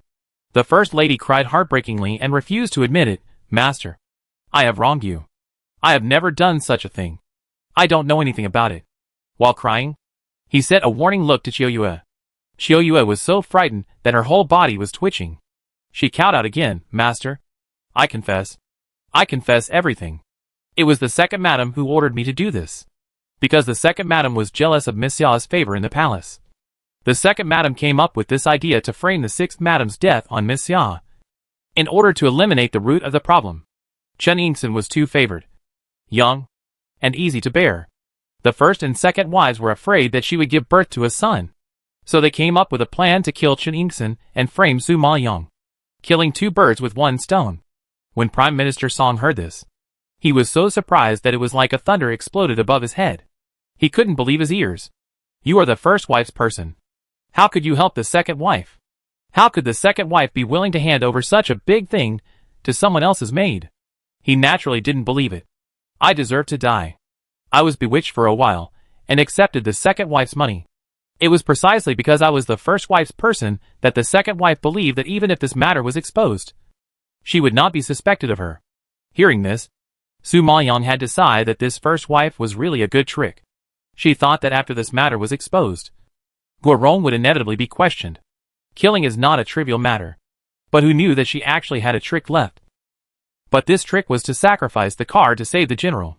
Poor Lu Meilian and Song Yue. Lu Meilian was obviously hit hard. Her already ugly face turned even paler. She yelled frantically, "Madam, how could you do this? I have been with you for so many years, and worked like a slave for you. You pushed all the sins onto me. I don't accept it. I don't accept it." Lu Meilian really didn't expect that the madam would abandon her at the critical moment. You know, if she was convicted, it would be a capital crime. The eldest lady's move was simply pushing her to the grave. Guorong was in a difficult situation at the moment, and could not save herself. She quickly followed Qiuyue's words and continued, "Lu Meilian, you are so cruel. I have treated you well over the years. I helped you and Yue with all their expenses. You actually did such a treasonous thing, and wanted to frame me. You disappoint me so much." Prime Minister Song knew that this matter was related to Lu Meilian and Guorong. But Guorong had the support of the imperial concubine behind her, and she had a legitimate son. Her mother's family was the Gua family, one of the 6 major families. He was not easy to move, and he dared not move. But this matter must be resolved. And Qiuyue also pointed out that it was Lu Meilian who did it. So he had to follow this line of thought. Lu Meilian, murdered the concubine, and framed the prince's concubine. She is extremely evil, and should be executed. Come on. Push Lu Meilan down and beat her to death. Chapter 394 Xia Qingxuan stand-in. Song Yue was so frightened when she heard this that her face turned pale. She rushed to Prime Minister Song in panic and cried and begged for mercy. Dad, please spare my mother. She has served you for so many years. She has worked hard even though she has no merit. Dad, please spare her life. Prime Minister Song was already furious. Seeing Song Yue like this, he was even more furious. He kicked her to the ground and roared with anger on his face. You bastard. You still have the nerve to beg for mercy. It's not enough that you were jealous in the palace, but you also instigated your mother to go crazy with you. I wish I could kill you too. Song Yue shrank her head in fear and shut up instantly, not daring to make any more mistakes. Looking at her furious father, she knew very well that if she said another word, she would be dragged out and beaten to death. She doesn't want to die yet. Master, this is all my fault. Yue is completely unaware of it.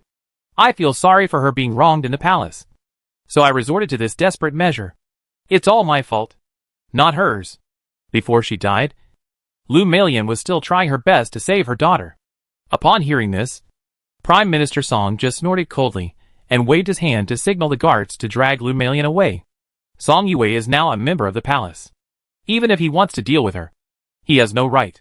He can only hand her over to the prince for disposal. He knows that after this incident, even if Song Yue doesn't die, she will be a useless chess piece, suspected of killing her aunt and framing the concubines in the palace. The image she has maintained for so many years is completely ruined, and the position of concubine will also be abolished. After returning to the palace, it is clear that the fourth prince will not let her go. However, no one can be blamed for all this, only her own stupidity. She was obviously the prince's concubine, and her status was much higher than that of a slave from Song Yuan. Even if the prince favored the concubine, her children would always be illegitimate children. Not only that, they also had the blood of Song Yuan, and would never pose a threat. But she was blinded by jealousy, and did stupid things. Thinking of this, Prime Minister Song closed his eyes, and gave up on this stupid daughter. A good birthday banquet. But there were deaths, conspiracies, and frame-ups, which made everyone dizzy. But the news that Su Maoyong used her intelligence to find the real murderer spread throughout Bayan City. A humble concubine instantly became the most intelligent woman in Bayan City. Everyone understood why the fourth prince liked a woman from Song Yuan. It turned out that this woman did have some capital. Those young ladies who originally looked down on Su Maoyong also shut up, although they were still very unconvinced in their hearts. They had to admit that they did not have that kind of brains. Even Bei Hanyu admired Su Maoyong. He found that Su Maoyong did not have the talents that a lady should have, but she had wisdom that other women did not have. Even he himself was somewhat inferior. She was unique, and Bei Hanyu would never find a woman like her who made him unable to stop. Just when Bei Hanyu was getting deeper and deeper, and could no longer extricate himself, the news about Su Maoyong spread to the palace.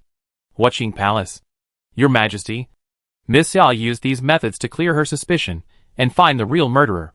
Next to the dragon case, Eunuch Lu carefully recounted everything that happened in the Prime Minister's mansion. After hearing this, Bei Lingyi paused holding the pen, and the ink dripped onto the drawing paper, creating a black circle. He stared at the ink, slightly lost in thought, and muttered to himself, such a clever technique is very much like her.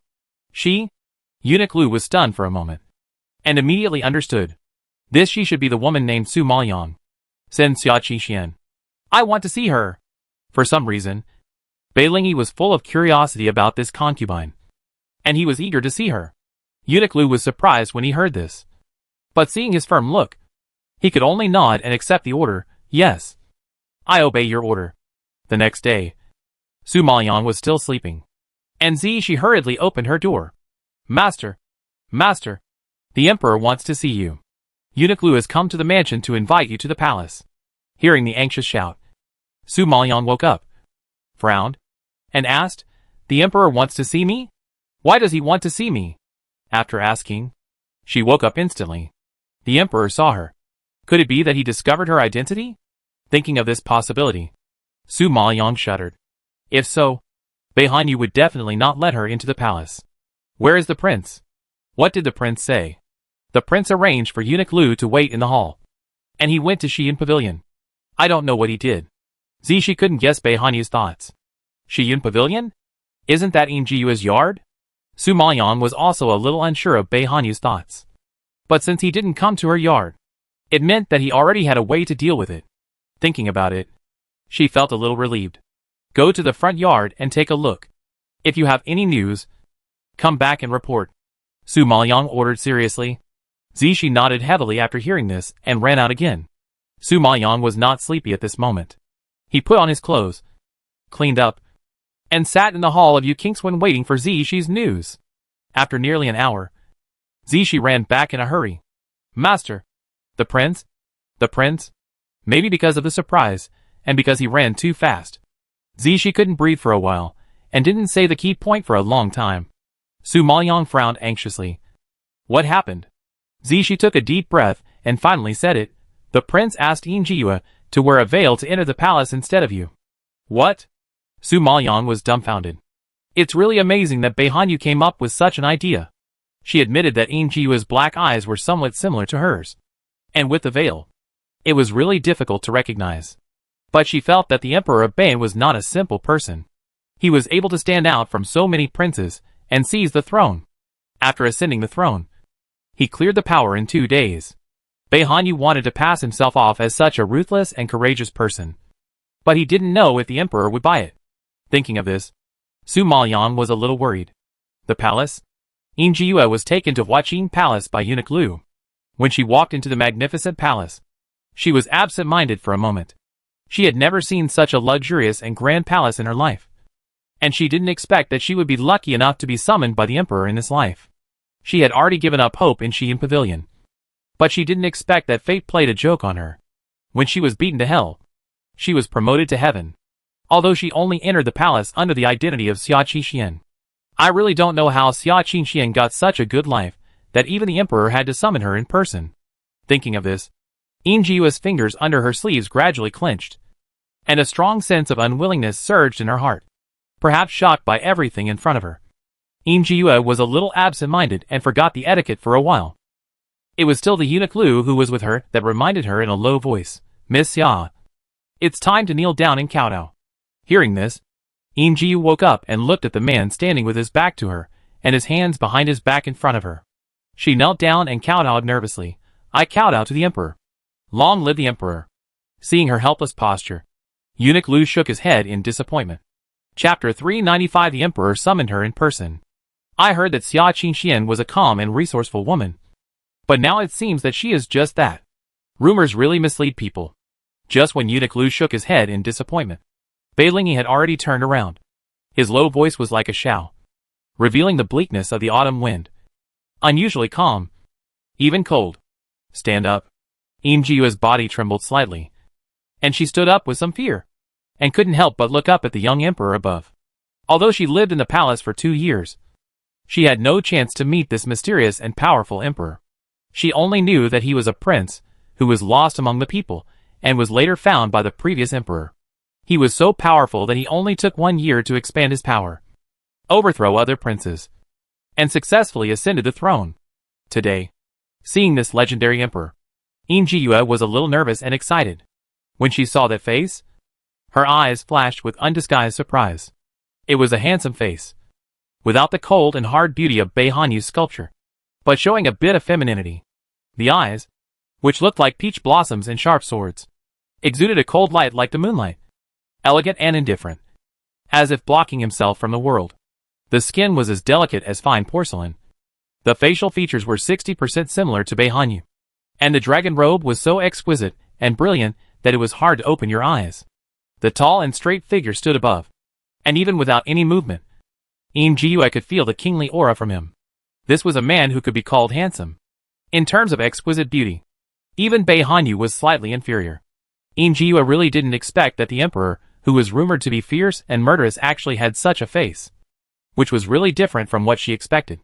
Just as she was amazed, her eyes accidentally bumped into Bei Lingyi's cold pupils. Injiua instantly shuddered and lowered her head in fear. Such a look was too scary. As if it was poisoned. As if looking at it for one more time would be life-threatening. Bei Lingyi saw her fear, frowned slightly, and a trace of disappointment and disgust flashed in his eyes. It's not her. Although they have similar black eyes, Beilingi recognized at a glance that this is not her. Su Maoyang's eyes were dark and bright, shining like stars, with the coldness and loneliness of the cold stars. No matter who she faced, she could face them without fear, and even resist. That was a kind of calmness and stubbornness that others could not learn. But the woman in front of him did not have that. Although he knew it was not her, Beilingi was still quite interested in what happened to Xia Qingxian in the Prime Minister's mansion, and could not help but whispered, "You are the slave from Songyuan country." "Xia Qingxian?" Yin Jiyue nodded slightly and responded, "Your Majesty. I am you." Although Beilingi had already made a judgment, he still had a faint expectation in his heart, expecting Su Maoyang to stand in front of him, "Take off the veil and raise your head." The cold voice did not reveal any emotion. Yin Jiyue was uneasy in her heart, not knowing what he meant. But she still took off the veil obediently and looked up, looking at the face that was completely different from Su Maoyang. Beilingi's tightly clenched fingers gradually loosened, and the heart that had been raised to his throat also fell back heavily. It's definitely not her. Knowing the truth, Beilingi's eyes became colder, but his tone was calm. "I heard that you found the murderer who killed Prime Minister Song's sixth wife in the Prime Minister's mansion a few days ago. Did you come up with all these methods yourself?" He never believed that the woman in front of him had such great ability. In his impression, only Su Maoyang had such a mind and means. But the woman in front of him was not like that. Thinking of this, Beilingi felt upset and unconsciously exuded an inexplicable hostility. Yin Jiyue also felt his emotional fluctuations, and her palms were sweating from nervousness. She nodded with a stiff face, "Your Majesty. It was all my own idea." Beilingi heard this, narrowed his eyes suspiciously, and looked at her with a scrutinizing look.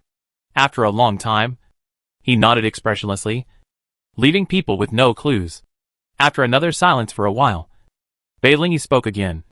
But this time, the question made her stunned. "Have you heard of Su Maoyang?" The light voice was like fingertips scratching the strings of a zither, making a crisp sound, which instantly shocked Yin Jiyue. She suppressed her inner surprise and calmly replied, "Your Majesty. I have heard that this person is the general of the Songyuan kingdom and has fought with the prince." Beilingi nodded deeply after hearing this, and then he did not continue to ask. Feeling that the tense atmosphere around her suddenly eased, Yin Jiyue breathed a sigh of relief. Fortunately, the prince had instructed her about this matter in advance, so she did not answer wrong. But Yin Jiyue was curious why the prince could predict that the emperor would ask this question in advance, and repeatedly told her not to answer that she didn't know. Who exactly is that Su Maoyang? And why is he making the emperor and the prince so nervous? Logically speaking, the small place of Songyuan kingdom has never been taken seriously by Bane kingdom. She has too many things that she can't figure out. But her current task is to pretend to be Xia Qingxian. This is her only chance to get out of Xi'an Pavilion.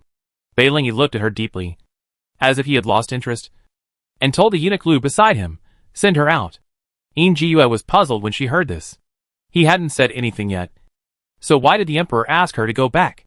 Just when Yin Jiyue was puzzled, eunuch Lu had already walked in front of her, stretched out his hand, and made a gesture of invitation. And his attitude was much colder than before. Yin Jiyue looked at the emperor in confusion, and had to turn around and leave Huaqing Palace. Seeing Beilingi's face was even uglier than before, eunuch Lu sighed in his heart and kindly reminded him, "Your Majesty, there is no rush to find Miss Su. You still have to take your time. Just now, the Empress Dowager sent someone to tell the emperor to go to Liyuan Palace. It has been delayed for 2 hours. Your Majesty should not keep her waiting for too long." "Well, go ahead." Beilingi waved his hand, strode down the steps, and walked towards Liyuan Palace. At this time, Liyuan Palace was full of people. The Empress Dowager was on the top.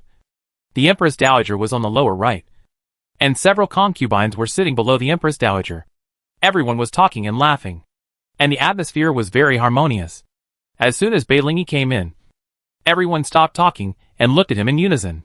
When the Empress Dowager saw that Beilingi was late, she couldn't help but chuckle and blamed, "Your Majesty. You are such a busy man. You made your grandmother wait for so long." Beilingi apologized to the Grand Empress Dowager. "I just summoned my fourth brother's concubine, so I'm late. Please forgive me, mother and grandmother." When the Grand Empress Dowager heard this, her smiling face suddenly froze, My fourth brother's concubine? Are you talking about the one named Xia Qixian? Beilingi nodded slightly. That's right. The Grand Empress Dowager frowned immediately, and doubt flashed across her eyes. Last time, she felt strange that the emperor seemed to be interested in the concubine, and even went to her Liyuan palace to see her. This time, it was even worse, and he actually summoned a concubine in person. This is really not in line with etiquette. Your Majesty, after all, she is yours person.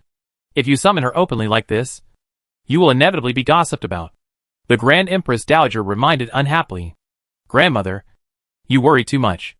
Beilingi did not intend to explain, but just answered perfunctorily. But the Empress Dowager heard that she was not going to listen to the advice. That girl is of low status, and has a black birthmark on her face. She is so ugly that I can't bear to look at her. I don't know what attracted you to her. Humph! The Empress Dowager snorted angrily. Beilingi was shocked when he heard this and asked excitedly, Black birthmark? You said she has a black birthmark on her face? Chapter 396. Identity Exposed. Everyone was shocked by his sudden excitement.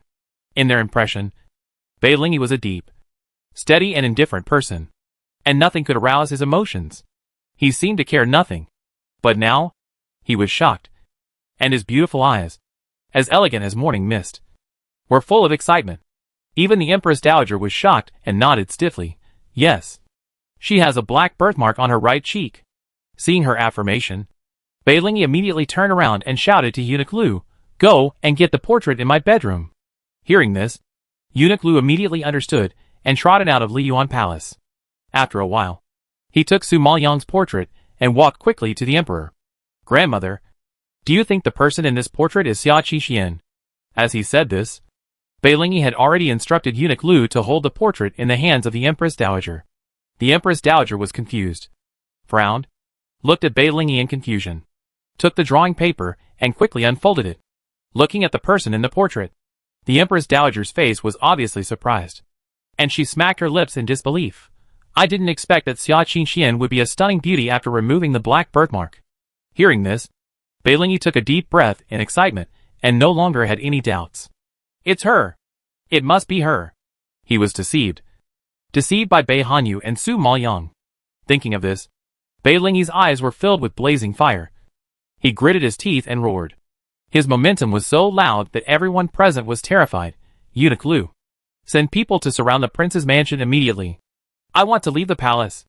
After saying this, Beilingi turned around and strode out of Liyuan Palace, ignoring everyone's surprised looks. The Empress Dowager was shocked for a while, then suddenly woke up and asked the Empress Dowager below in a panic, What did the Emperor just say? The Empress Dowager was pale and murmured in shock, The Emperor is going to send troops to surround Bei Hanyu's mansion. What? The Empress Dowager stood up from her seat in fear. At this time, the palace was surrounded by 3 layers inside and outside. Bei Hanyu was caught off guard by Beilingi's sudden attack before he could react. Yue came back smoothly without any mistakes or wrong words. Bei Hanyu thought he had passed the test and fooled around. Unexpectedly, his shrewd brother still noticed the clues. The guards surrounded the palace, and such a big commotion soon alarmed the entire Beian city.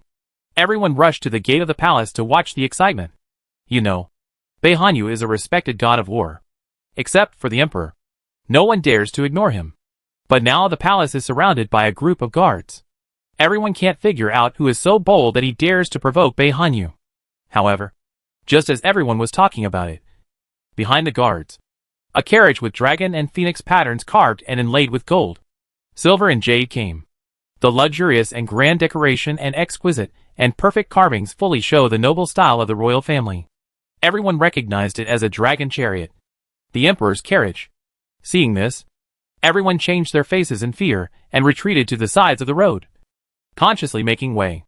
At this time, the curtain of the carriage was lifted, and a handsome face came into view, and the tall and straight figure was completely exposed to everyone's sight. Looking at the dazzling bright yellow dragon robe and the face that looked somewhat similar to Bei Hanyu, everyone was shocked and stuttered. Oh my god! It's the emperor. The emperor has left the palace. When someone shouted like this, the stunned people came back to their senses and immediately knelt down and kowtowed. They didn't understand why the emperor, who had always been mysterious, would suddenly visit the prince's mansion. Even if he did, There was no need to send so many guards to surround the prince's mansion. It looked like he was going to arrest someone. At this time, Beilingi had no intention of paying attention to the people who were kneeling. He was full of thoughts about Su Maoyong and couldn't wait to walk into the palace. When the emperor arrived, everyone in the palace came out to greet him, and the whole yard was kneeling on the ground.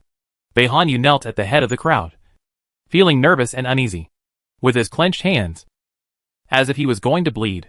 The ladies behind him were confused, not knowing why the emperor suddenly came to the palace. So hurriedly, so strangely. Others didn't know the reason, but Bei Hanyu knew it very well. Xia Qingshuan's identity as the general of the Songyuan kingdom had probably been exposed. Otherwise the emperor would not have led so many people to surround the palace, intending to arrest someone. However, he couldn't admit it. Once he admitted it, he and Su Maoyong would die. Thinking of this, Bei Hanyu kowtowed and saluted. Your humble servant kowtows to the emperor. Long live the emperor. Beilingi looked at him coldly, and did not ask him to stand up, but glanced at the women behind him. And Su Maoyong was not among them. He looked angry and said in a deep voice, Fourth brother, I'm here. Why don't you see your concubine come out to greet me? Sure enough, what is coming will come. Bei Hanyu tried to maintain his composure and replied coldly, Your Majesty, my concubine is of humble status and should not receive you, so as not to offend your Majesty. Humph. I have summoned her. There is no need to offend her. You should call her out immediately. Beilingi frowned and scolded impatiently.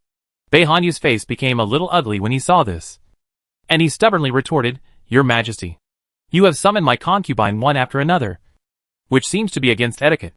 Beilingi's face darkened instantly when he heard this, and he gritted his teeth and growled, Bei Hanyu, I want to see Xia Qixian.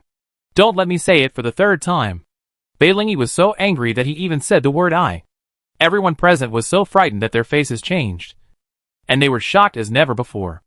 They never knew that the emperor had this side, like a mad lion ready to eat people at any time. Even Bei Hanyu looked at him in disbelief. After a moment of stalemate, he ordered the maid beside him, Go and call Xia Qixian. The maid nodded in understanding, picked up her skirt, and ran towards the backyard. Seeing this, several ladies knelt on the ground and dared not look up, with questions and surprise in their hearts. Why did the emperor keep summoning Xia Qixian? And why did he lose his composure because of her? All this is really strange. Just when everyone was puzzled, a slender and graceful figure came from behind.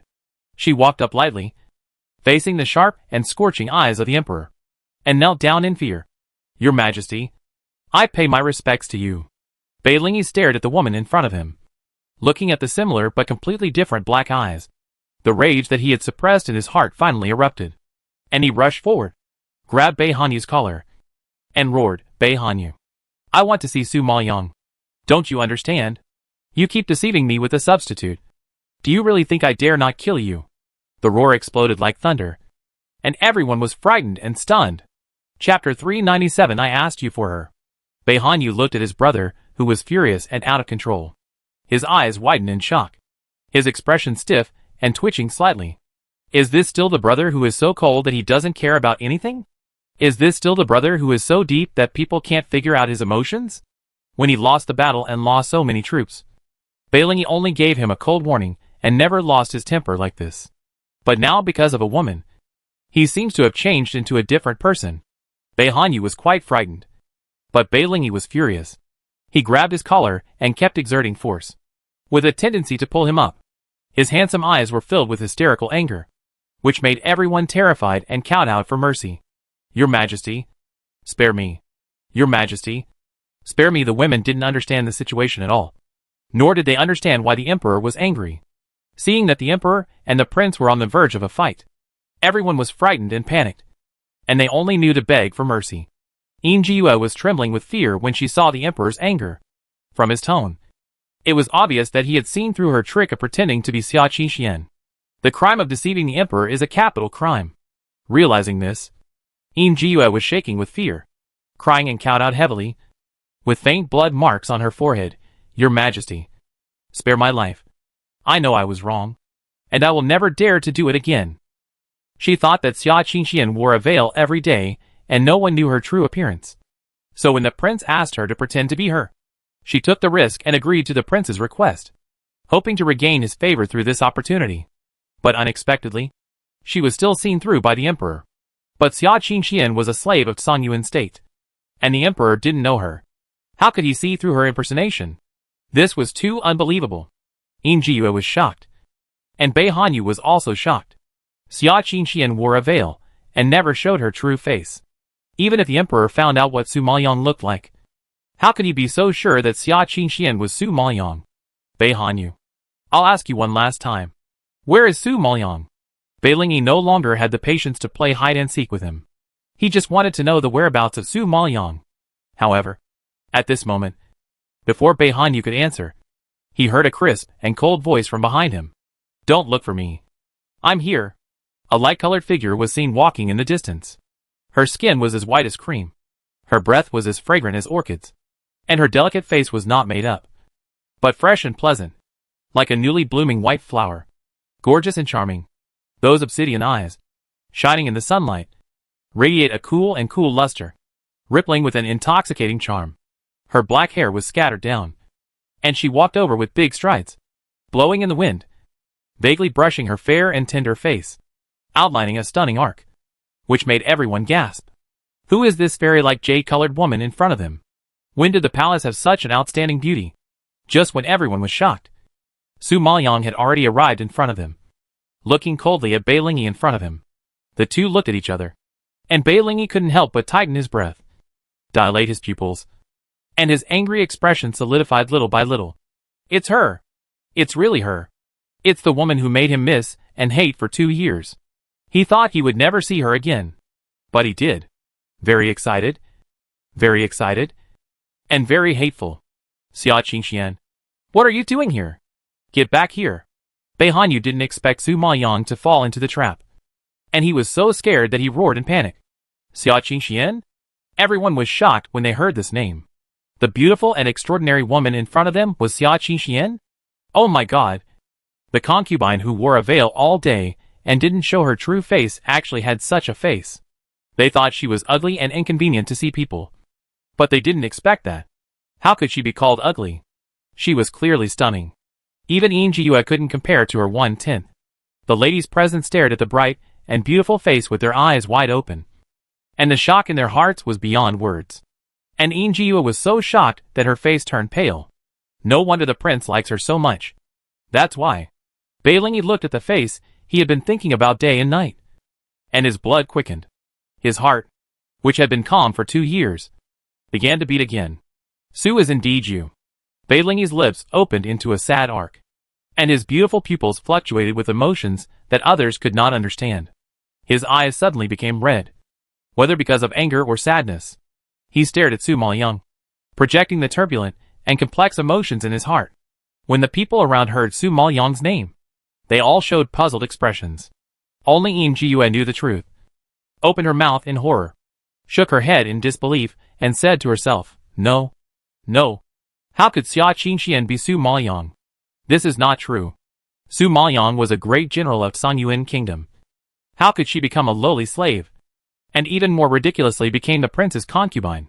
The prince is not so foolish as to marry the general of the enemy country. However, Su Maoyang's words completely shattered Yin Jiyue's last fantasy. Mo Hauge, I really didn't expect to meet you here, and you became the emperor of Baiyan. Su Maoyang did not deny it, and acquiesced to her identity in disguise. But what surprised her was that the handsome man from the southern Sui kingdom actually became the emperor of Baiyan. No wonder he suddenly disappeared. It turned out that he had such a bizarre life experience. No. Mo Hauge is dead. He was cruelly strangled in the southern Sui kingdom by you. I am Bei Lingyi, the emperor of Baiyan, who has supreme power. I will never be trampled under your feet again. I will never watch you fall into the arms of other men again. Bei Lingyi stared at Su Maoyang with strong resentment in his eyes, and his chest rolled with uncontrollable anger. The horse roar rolled over, frightening everyone out of their wits. Bei Hanyu was stunned when he heard this. What Mo Hauge? What southern Sui kingdom? He actually didn't know anything about what they were talking about. There was only one thing Bei Hanyu was sure of. The emperor and Su Maoyang knew each other. And not only did they know each other, but there was also a past that he didn't know about. What happened between them? Who was Su Maoyang? And why did it cause such a big reaction from Bei Lingyi? Bei Hanyu looked at the two people who were looking at each other in shock. And an unprecedented feeling of jealousy and fear surged in his heart. It was a kind of anger and humiliation that his woman was coveted by other men. Because he could see that although Bei Lingyi was angry and even resentful, the emotions in his eyes could not deceive anyone. He loves her. Realizing this, Bei Hanyu couldn't help but clench his fingers. Su Maoyang was shocked by Mo Haoga's words. She found that Mo Haoga had changed a lot. His appearance was still as handsome as before, but there was only hatred in his eyes except anger. He had lost his elegant and unrestrained demeanor. I don't know what he has been through these days, because he has been completely shaped into a cruel emperor by the years. Seeing this scene, Su Maoyang suddenly felt guilty and sighed softly. I'm sorry. Although the Mo family was not his closest relatives, they had raised him after all. But she wiped out the entire Mo family. Mo Haoga must hate herself to death. Don't apologize to me. I want you to pay it back for your whole life. Bei Lingyi gritted his teeth and growled. Su Maoyang's face flashed with shock. Before he could speak, he saw Bei Lingyi turned his head to look at Bei Hanyu and announced in a cold voice, Bei Hanyu, I asked you for this woman. Chapter 398 Mo Haoga has changed. Bei Hanyu was shocked when he heard this. He stood up suddenly and retorted eagerly, Your Majesty, Xia Qingxian is my concubine. You are the emperor, and you have 3,000 beauties in the harem.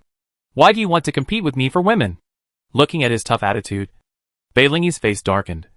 His sharp eyes revealed a trace of coldness, and his whole body was filled with murderous intent, which frightened the people around him.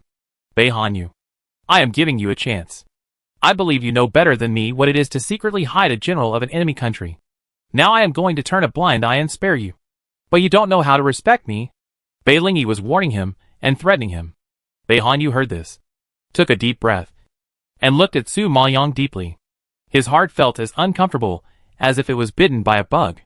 He has everything in his life. He can call the wind and rain, and has everything he wants. Su Maoyang is the only thing he wants, and the only thing he doesn't want to let go. He finally met such a wonderful woman, and spent so much manpower and used so many tricks to get her. Now he is asked to give her up. How can he be willing to let her go? At this moment, Bei Hanyu realized that he really couldn't leave Su Maoyang. Maybe she was right. He fell in love with her. There has never been a woman who made him so entangled and uncomfortable. Thinking of this, Bei Hanyu's heart was even more painful. Facing Bei Lingyi's harsh words, he actually retorted without caring about his life, Your Majesty, don't blame me for not reminding you. You have only been on the throne for a short time, and you haven't even sat firmly on the dragon throne. You brought the generals of Sanyuan Kingdom into the palace. Aren't you afraid of being criticized by the world and causing a riot? Bei Lingyi sneered after hearing this. His eyes locked on Su Maoyang's face. He spoke sadly. His slightly hoarse voice revealed endless sadness. Haha. The world? Once? I had no interest in the world. I just wanted a woman. I just wanted to be with her. But in the end, it was she who forced me to give up the last mercy. Bei Hanyu, isn't it ridiculous for you to talk to me about the world now? He doesn't care about the world, the country, the people. He doesn't want anything. He just wants Su Maoyang. But Su Maoyang doesn't love him. She only has Nan Qingjue in her heart. Even if Nan Qingjue is disabled, she still chooses to throw herself into his arms. Yes, he admits that the man has great strength. So he returned to Ban country, worked hard to practice, seized power, and reached the top position of Ban country. Now he has strength, power, and the capital to compete with Nan Qingjue. He never wanted to let go. Never give Su Maoyang to someone else. At this moment, Bei Hanyu was hurt by Bei Lingyi's sarcastic expression, which hurt his eyes, and he was so surprised that he was stuck there like a half piece of wood. He never knew that the emperor who was high above, serious, and seemed to have no emotions would show such a sad expression and say such sarcastic words. It can be seen that his brother, who didn't care about anything, loved Su Maoyang in front of him. The women present were also stunned. Everything that happened today was too shocking. It was okay that the emperor suddenly arrived, and it was okay that Xia Qingxian had a stunning face. What was unbelievable was that the emperor and Xia Qingxian were old acquaintances, and the emperor's feelings for Xia Qingxian could be heard between the lines. The emperor actually likes the women of Sanyuan country. It's incredible. The women couldn't accept it at all, and shook their heads. Xia Qingxian, whom they despised the most, turned out to be the emperor's sweetheart. Are they dreaming, or did they hear it wrong? No. This is impossible. Su Maoyang also stared at Mo Halda in shock, her heart aching inexplicably. Once, she wanted to treat him as a friend, but he just wanted to be her man. Love can't be forced. Why doesn't Mo Halda understand this truth? His appearance, talent, strength, family background, obviously deserve a better woman, but he stubbornly wants to hang on her crooked tree. Now, it's even worse. He has become irrational and blinded by hatred. Mo Halda, I understand that you hate me, but I must tell you that I don't love you. Even if I'm with you, you won't be happy. Su Maoyang is a direct person. He doesn't like to drag things out, and he doesn't like to give people hope. Bai Lingyi looked at her expressionlessly, his pupils floating with sinister coldness, and sneered. Su Maoyang, I don't need what you said anymore. All I want is you. It doesn't matter whether you love me or not, whether you are happy or not. You must know now that I am Bai Lingyi, not Mo Halda. Su Maoyang widened her eyes in shock and took a step back unbearably. He really changed. A lot. He is no longer the gentle and elegant gentleman, no longer the rogue who followed her around asking for tea, and no longer has the kindness to run out to help her out when she was bullied and wronged. He has become a domineering emperor, the emperor who controls the power of life and death and dominates the fate of others. Facing such a man, Su Maoyang felt so strange. He was standing in front of her, but she felt so far away from him. However, in order to enter the palace, she could do anything. Okay, I promise you to enter the palace. Su Maoyang nodded slightly and agreed. Bai Hanyu was so frightened when he saw this that he yelled, Su Maoyang, I won't allow you to do that. You are my man. What right do you have to make the decision? Do you think you can get rid of me by entering the palace? Forget it. Bai Lingyi frowned when he heard this, looked at Bai Hanyu coldly, and warned gloomily, Bai Hanyu, I want you to remember that from now on, there will be no Xia Qingxian in the palace. Xia Qingxian is my concubine, my woman, and has nothing to do with you. Bai Hanyu, you should know that if what happened today gets out, you and Xia Qingxian will both die. Do you want to see her die or live? I believe you have your own choice. After saying this, Bai Lingyi retracted his gaze and looked at Su Maoyang again. He yelled with a cold face and turned away. Come on. Please get Xia Qingxian on the sedan chair and return to the palace. Eunuch Lu, who was following the emperor, received the order and immediately stepped forward in small steps, extending his hand to lead the way for Su Maoyang. Miss Xia, please go ahead. Bai Hanyu watched Su Maoyang leave, his fingernails digging into the flesh, pinching hard and leaving a bloody mark. Reluctance and humiliation completely overwhelmed him, but he couldn't act rashly, because Bai Lingyi had a handle on him. He was not afraid of death, but he was afraid of implicating his mother, his subordinates, and his party. Now he could only watch Su Maoyang enter the palace as a concubine. This feeling of powerlessness was enough to make him collapse. Entering the palace again, Su Maoyang was filled with emotion. She had always wanted to sneak into the palace, but she didn't expect to enter in this way and become the emperor's concubine. She didn't know how to face the empress dowager, the queen mother, and his group of concubines next. She only knew that Mo Halda hated her. If he stole the soul-eating flower he was guarding again, he would definitely collapse. Su Maoyang didn't dare to think about the consequences. But for Jun Haotsong, she had no choice. Chapter 399. Oops. Killing a Ray.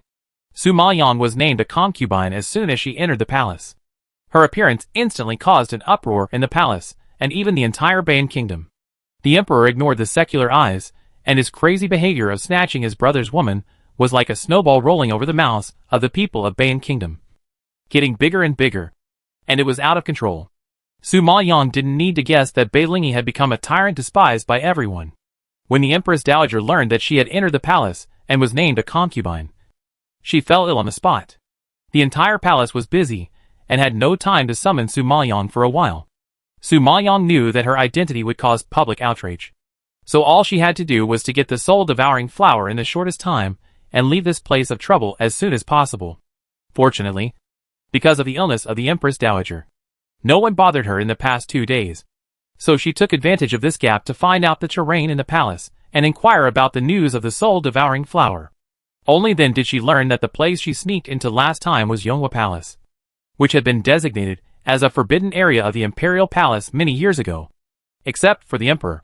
No one else was allowed to enter. So no one knew what was inside, and just thought it was a remote cold palace. So the person who fought with her last time should be Beilingi.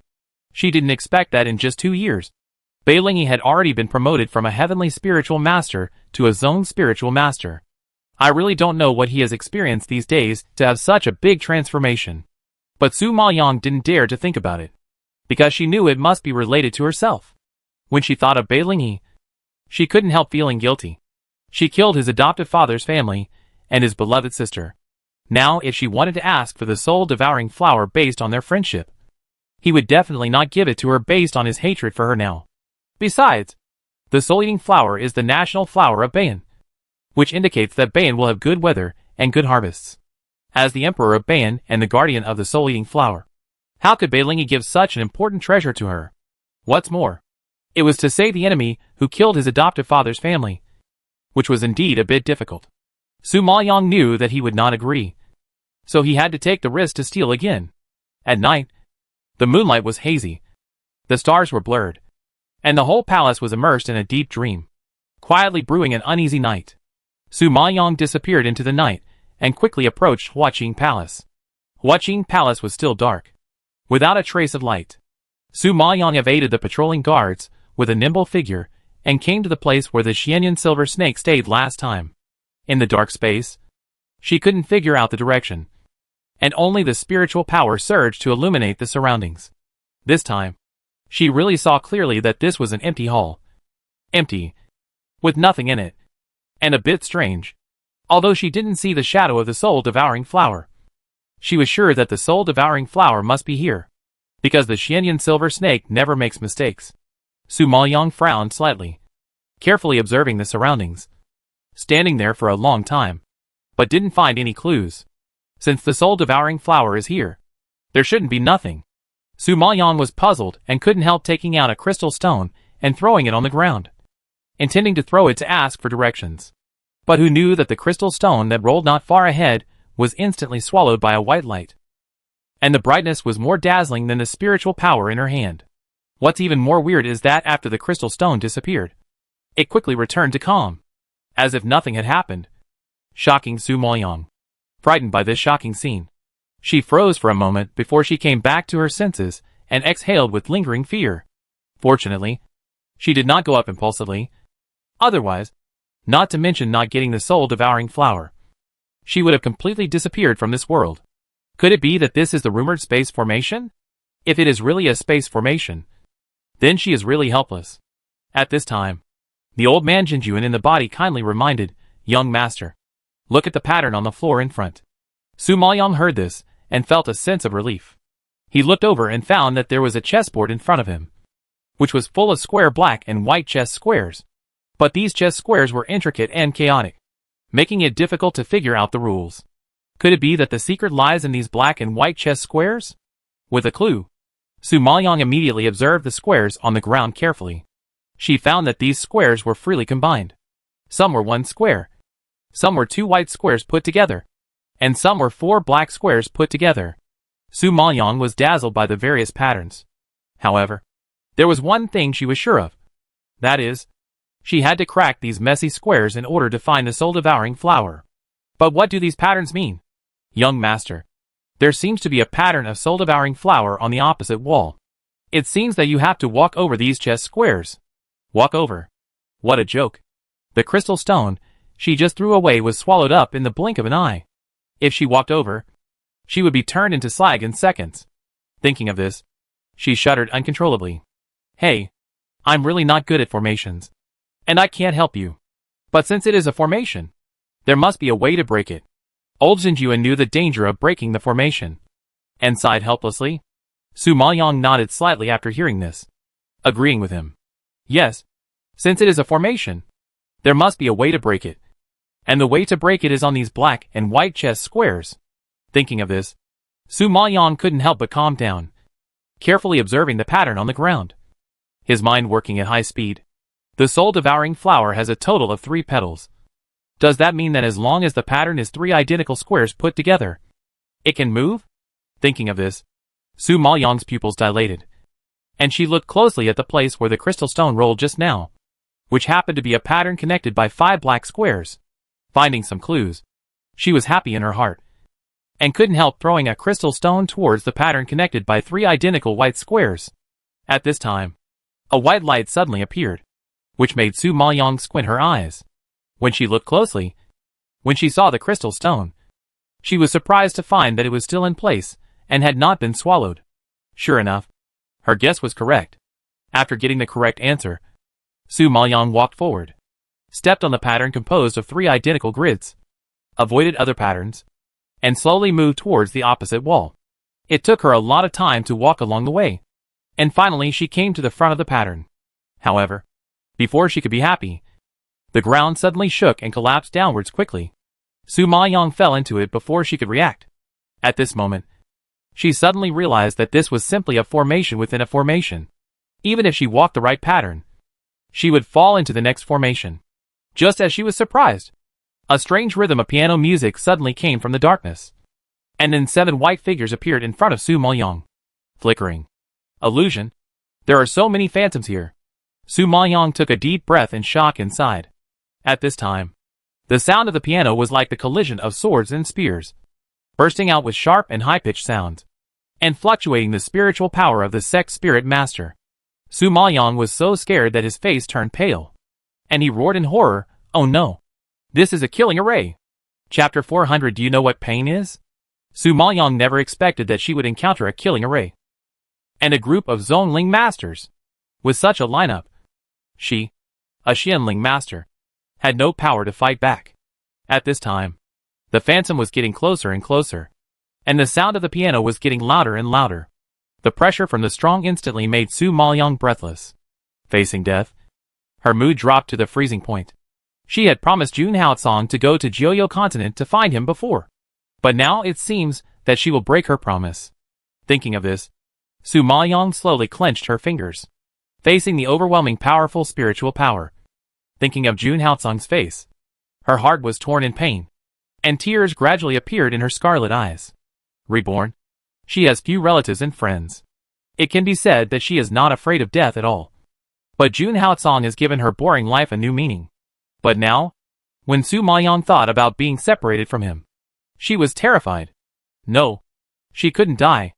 Thinking of this, spiritual power surged in her hands, and she was ready for a desperate fight.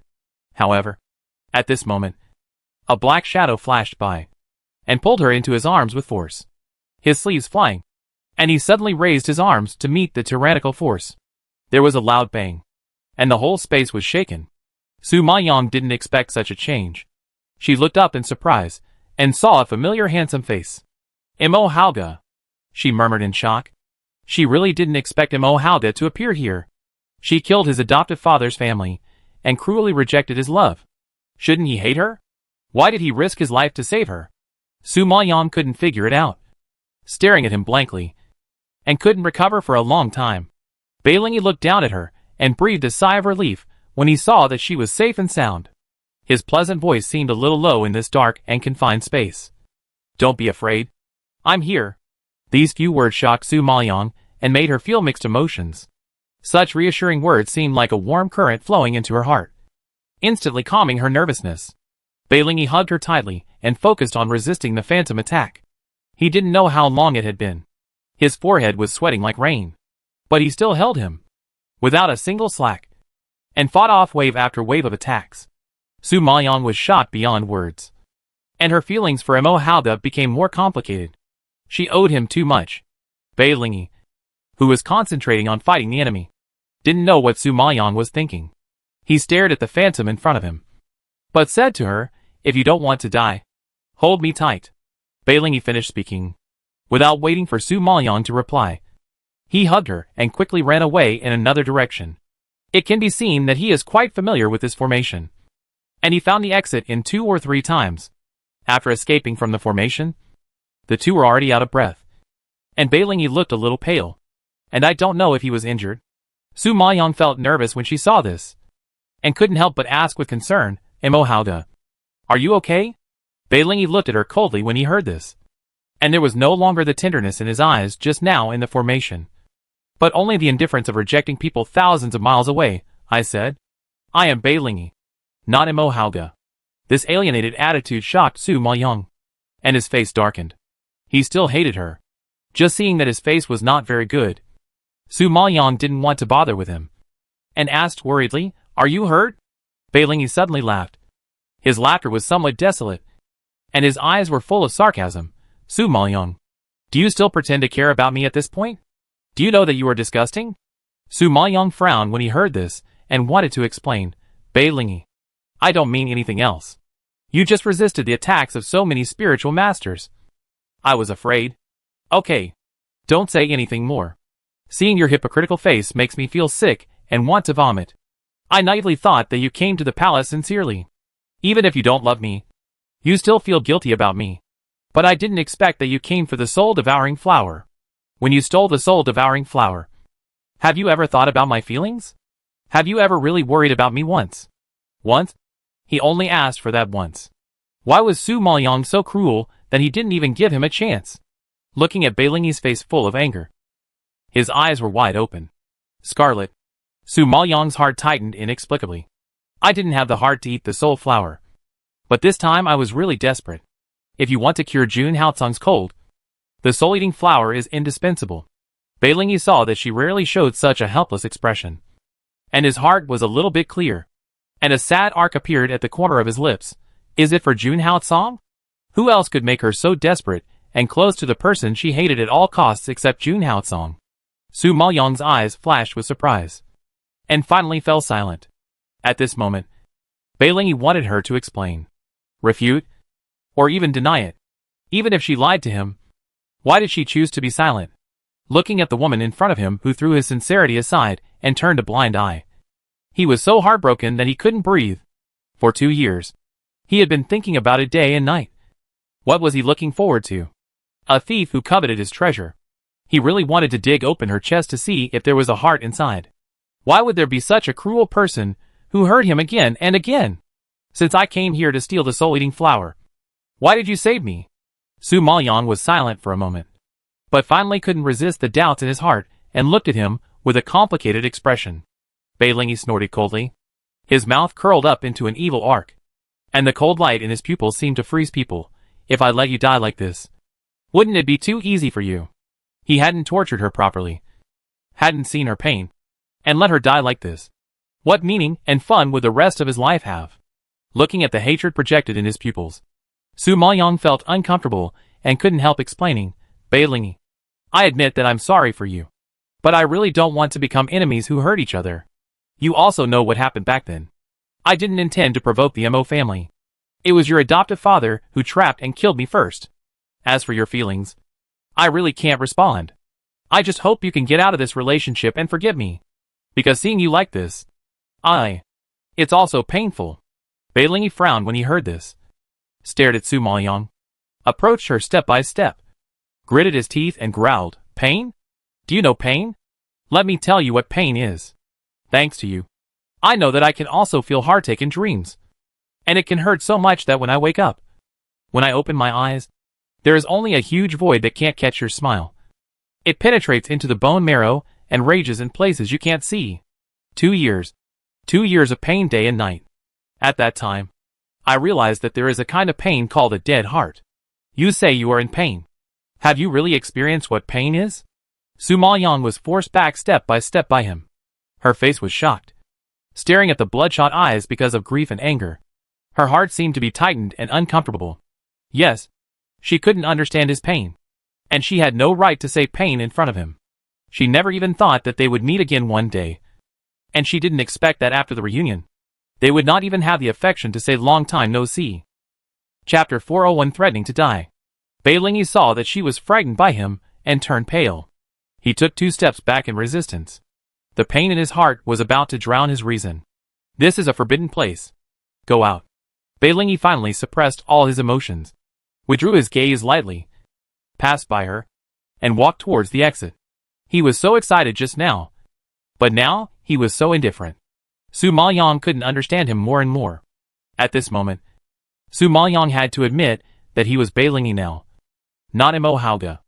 Imo Hauga had died in the southern Sui kingdom, and the only thing left was Beilingi, who had hatred. Su Maoyang accepted this fact and quickly followed.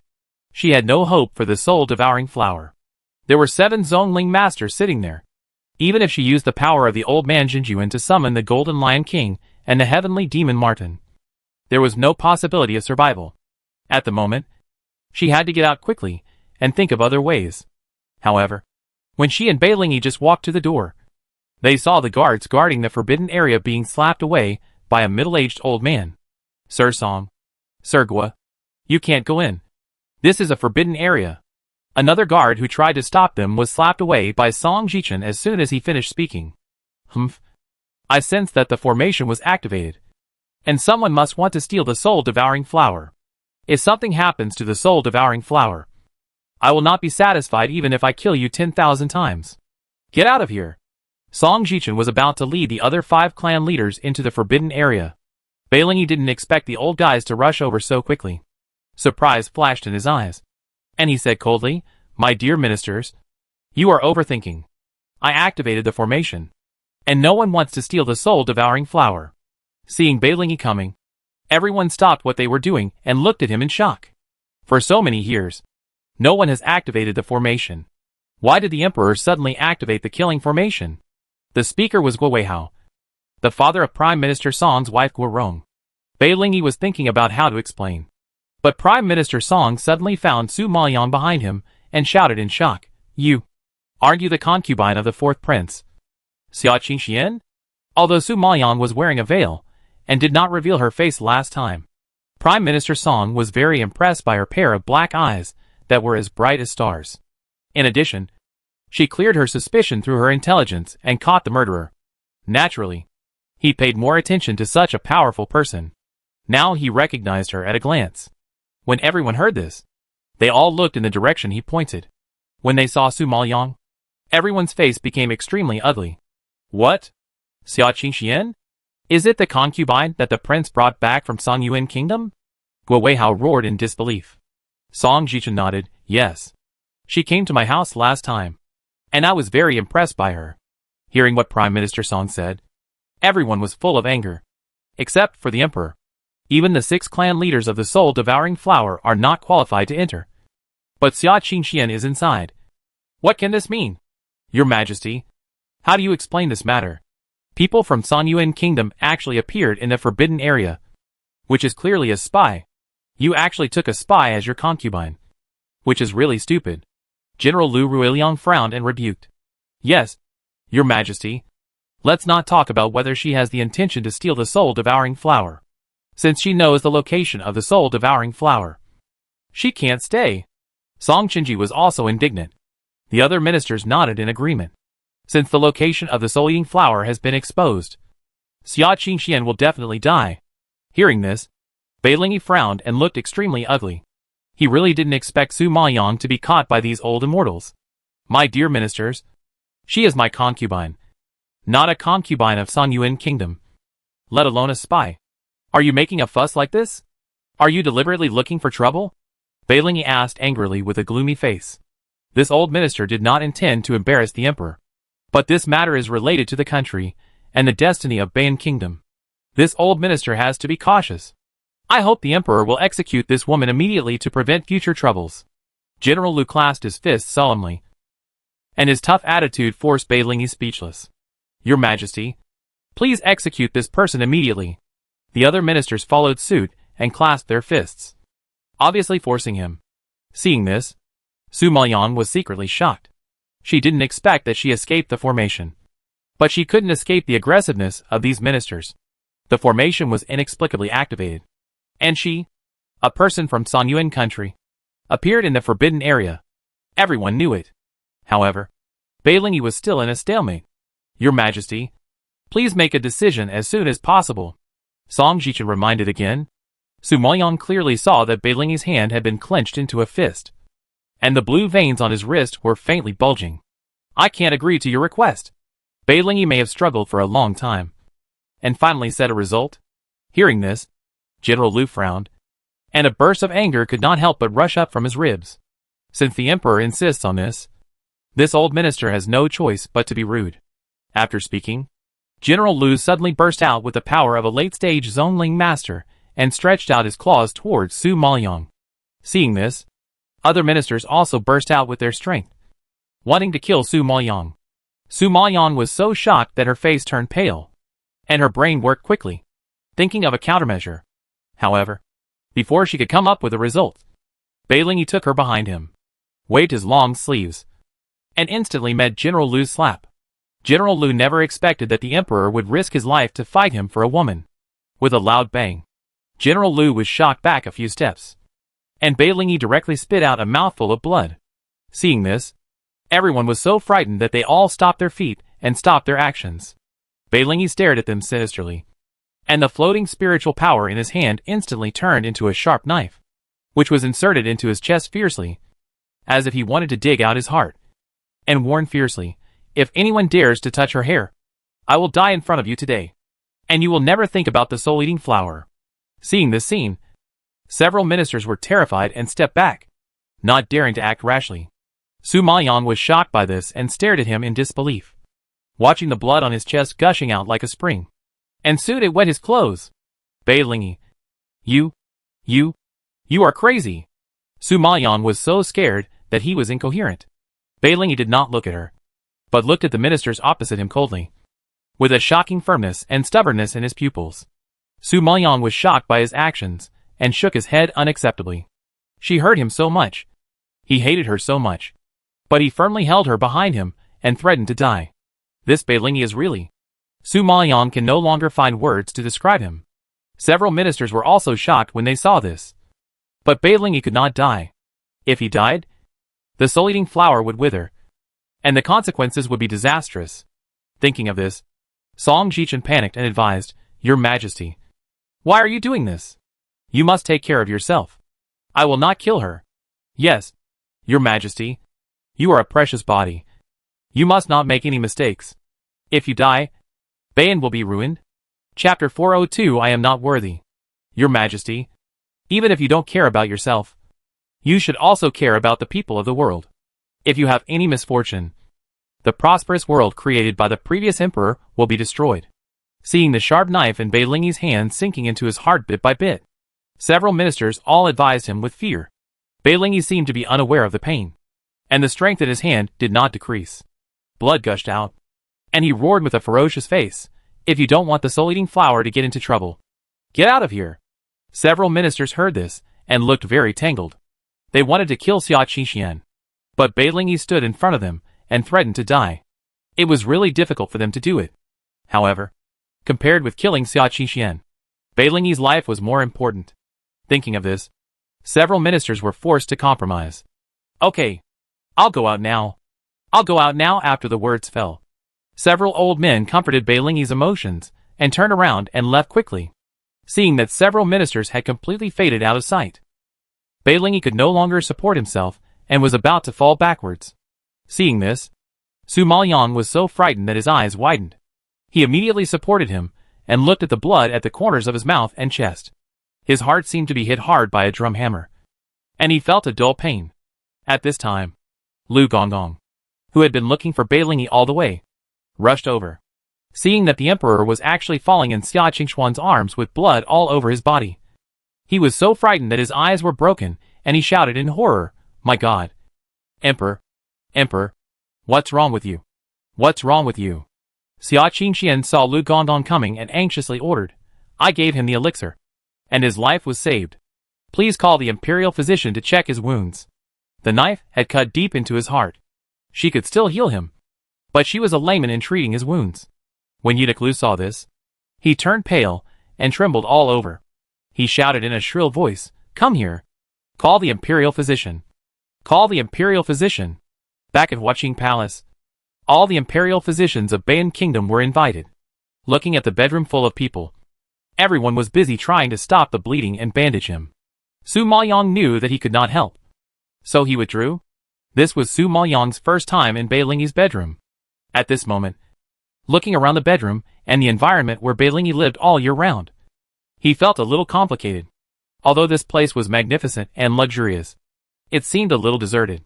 Su Maoyang walked and walked until he came to his office. There were no exquisite decorations, Not even the most ordinary furnishings. What caught his eyes were the murals all over the sky. The murals all depicted a stunning woman, with such a familiar face and figure that Su Maoyang gasped in shock. It was all her. It was all her. The densely packed murals covered the entire room, and her every smile and frown was vivid.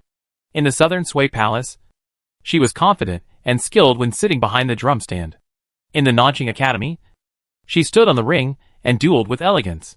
At the auction, she ridiculed and provoked the Su family with calmness and courage.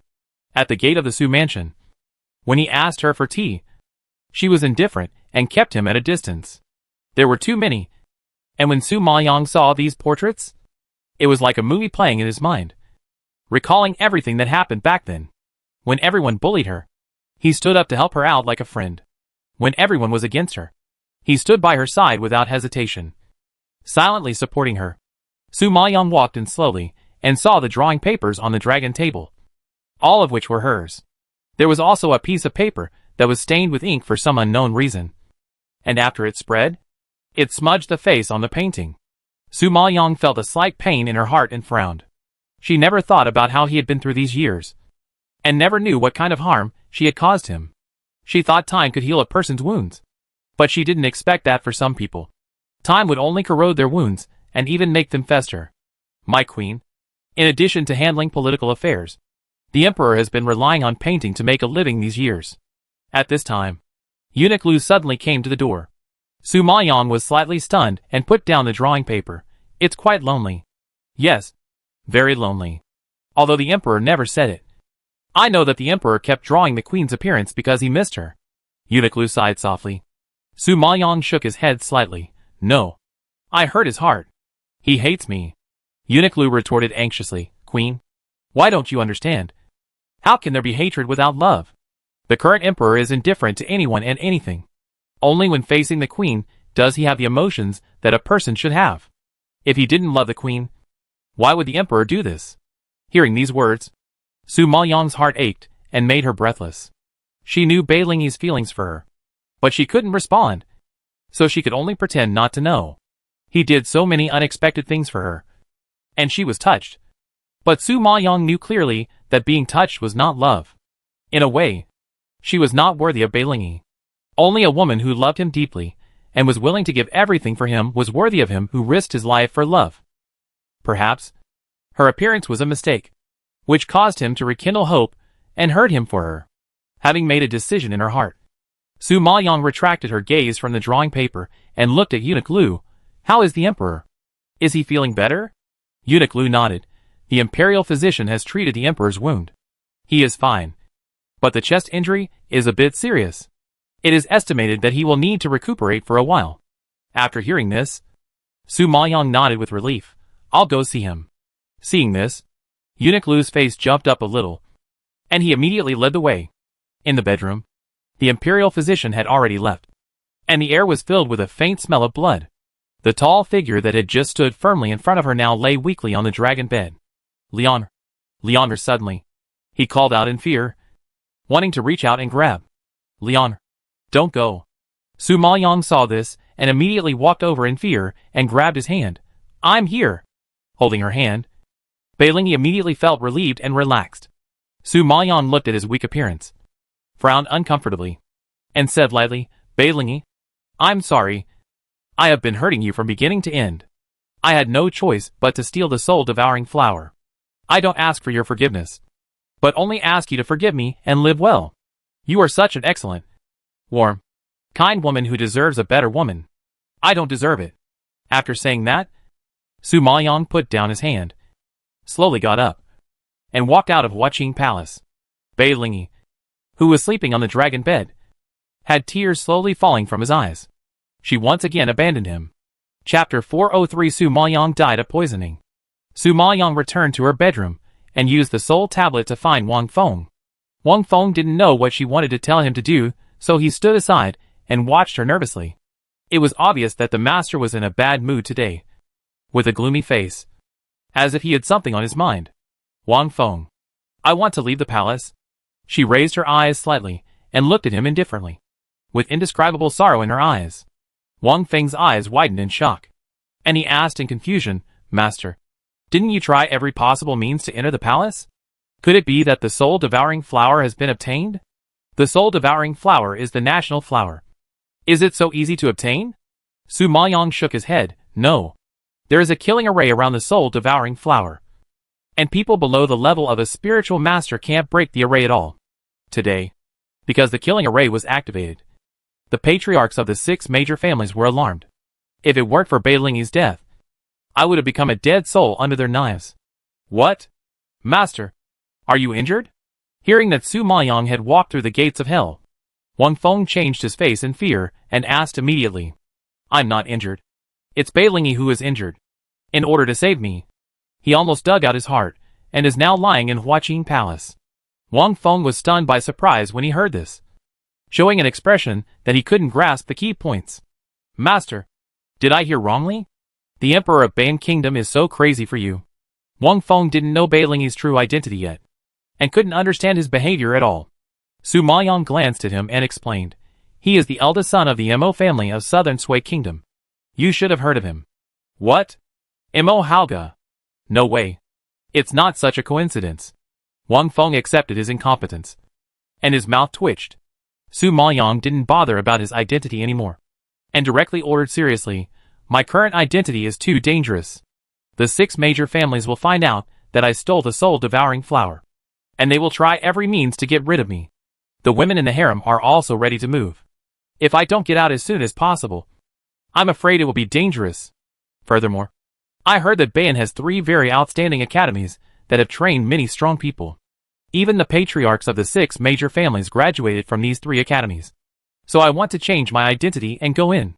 She wants to steal the soul-devouring flower now. But her strength is not enough.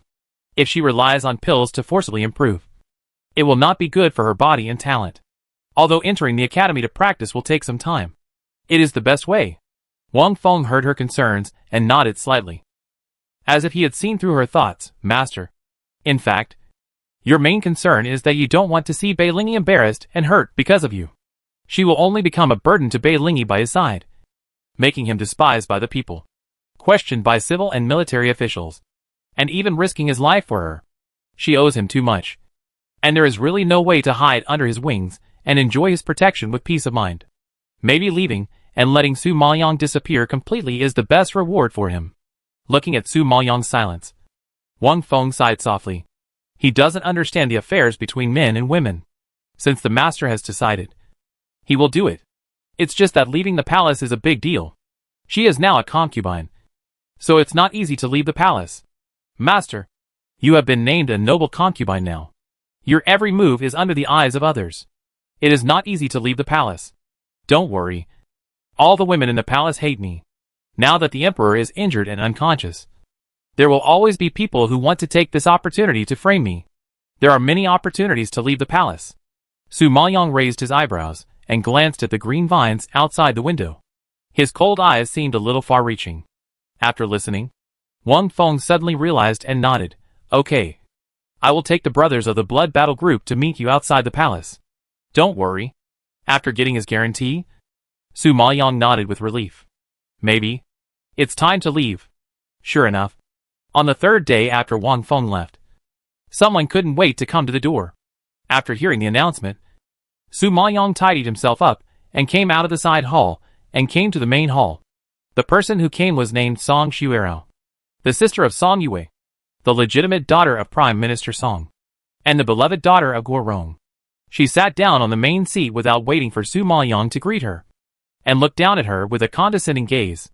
Obviously, both of them were concubines, and it was obvious that Song Xuerao did not regard her as a concubine of the same level, but regarded her as an unspeakable slave. However, she did not get angry on the surface, and said to Su Maoyong in a very cultured and gentle voice, Sister Qingxian, you have been in the palace for a few days, but because the Empress Dowager was ill, everyone has been ignoring you. You won't blame me, right? Hee hee. What are you talking about? Sister, serving the Empress Dowager is a big deal. I am a concubine who has just entered the palace, and I still have to argue with the Empress Dowager, which is too ignorant. Since she has to act, she can't lose her acting skills. Song Xuerao smiled when she heard this, but the smile didn't reach her eyes. Just going through the motions. It's great that my sister thinks so. A lot of things have happened in the palace recently. My sister entered the palace without a ceremony and was not summoned. The Empress Dowager felt bad. So she ordered me to ask the Imperial Kitchen to make some exquisite cakes for my sister. Shizuka, bring it up. As she said this, Song Shuirao waved her hand, signaling the maid standing not far away to bring the food box up. Seeing this, the maid immediately stepped forward and put the box on the table. Su Maoyang replied calmly, "Thank you, Empress Dowager and sister, for still thinking about me." Seeing that she seemed to be really grateful, Song Shuirao nodded with satisfaction, stretched out her hand to the maid next to her, put it on the back of her hand, and slowly stood up. "It's getting late. I should go to accompany the emperor. Sister, take care." Su Maoyang leaned forward slightly and watched her leave. Afterwards, she turned around and glanced at the food box on the table, and called to Kaiyun, who was serving her closely, "Open the box and serve the cakes." Kaiyun heard that it was the gift from the Empress Dowager herself, and with a smile on her face, she took out the cakes in the box as instructed. "Your Majesty, these are very precious cakes. Usually, only the Empress Dowager, the Queen, and several imperial concubines can have such gifts. I didn't expect that your Majesty would get such an honor as soon as she entered the palace." Hearing Kaiyun's innocent and excited exclamation, Su Maoyang's face flashed a sneer. Who can know what kind of vicious heart is hidden under the gorgeous appearance? Su Maoyang sat down, reached out and took a cake and put it in his mouth. Just after tasting a little, before he could comment, he spit out a mouthful of black blood. Kaiyun was terrified and shouted in panic, "Madam! Madam! What's wrong with you? Madam! Don't scare me." Su Maoyang's face was pale. He covered his chest and twitched twice, and finally fell heavily to the ground and died. Kaiyun opened her mouth and wanted to shout, but she was so scared that she lost her voice. She stood there stiffly for a long time before she finally shouted in horror, "Someone! Madam has been poisoned to death."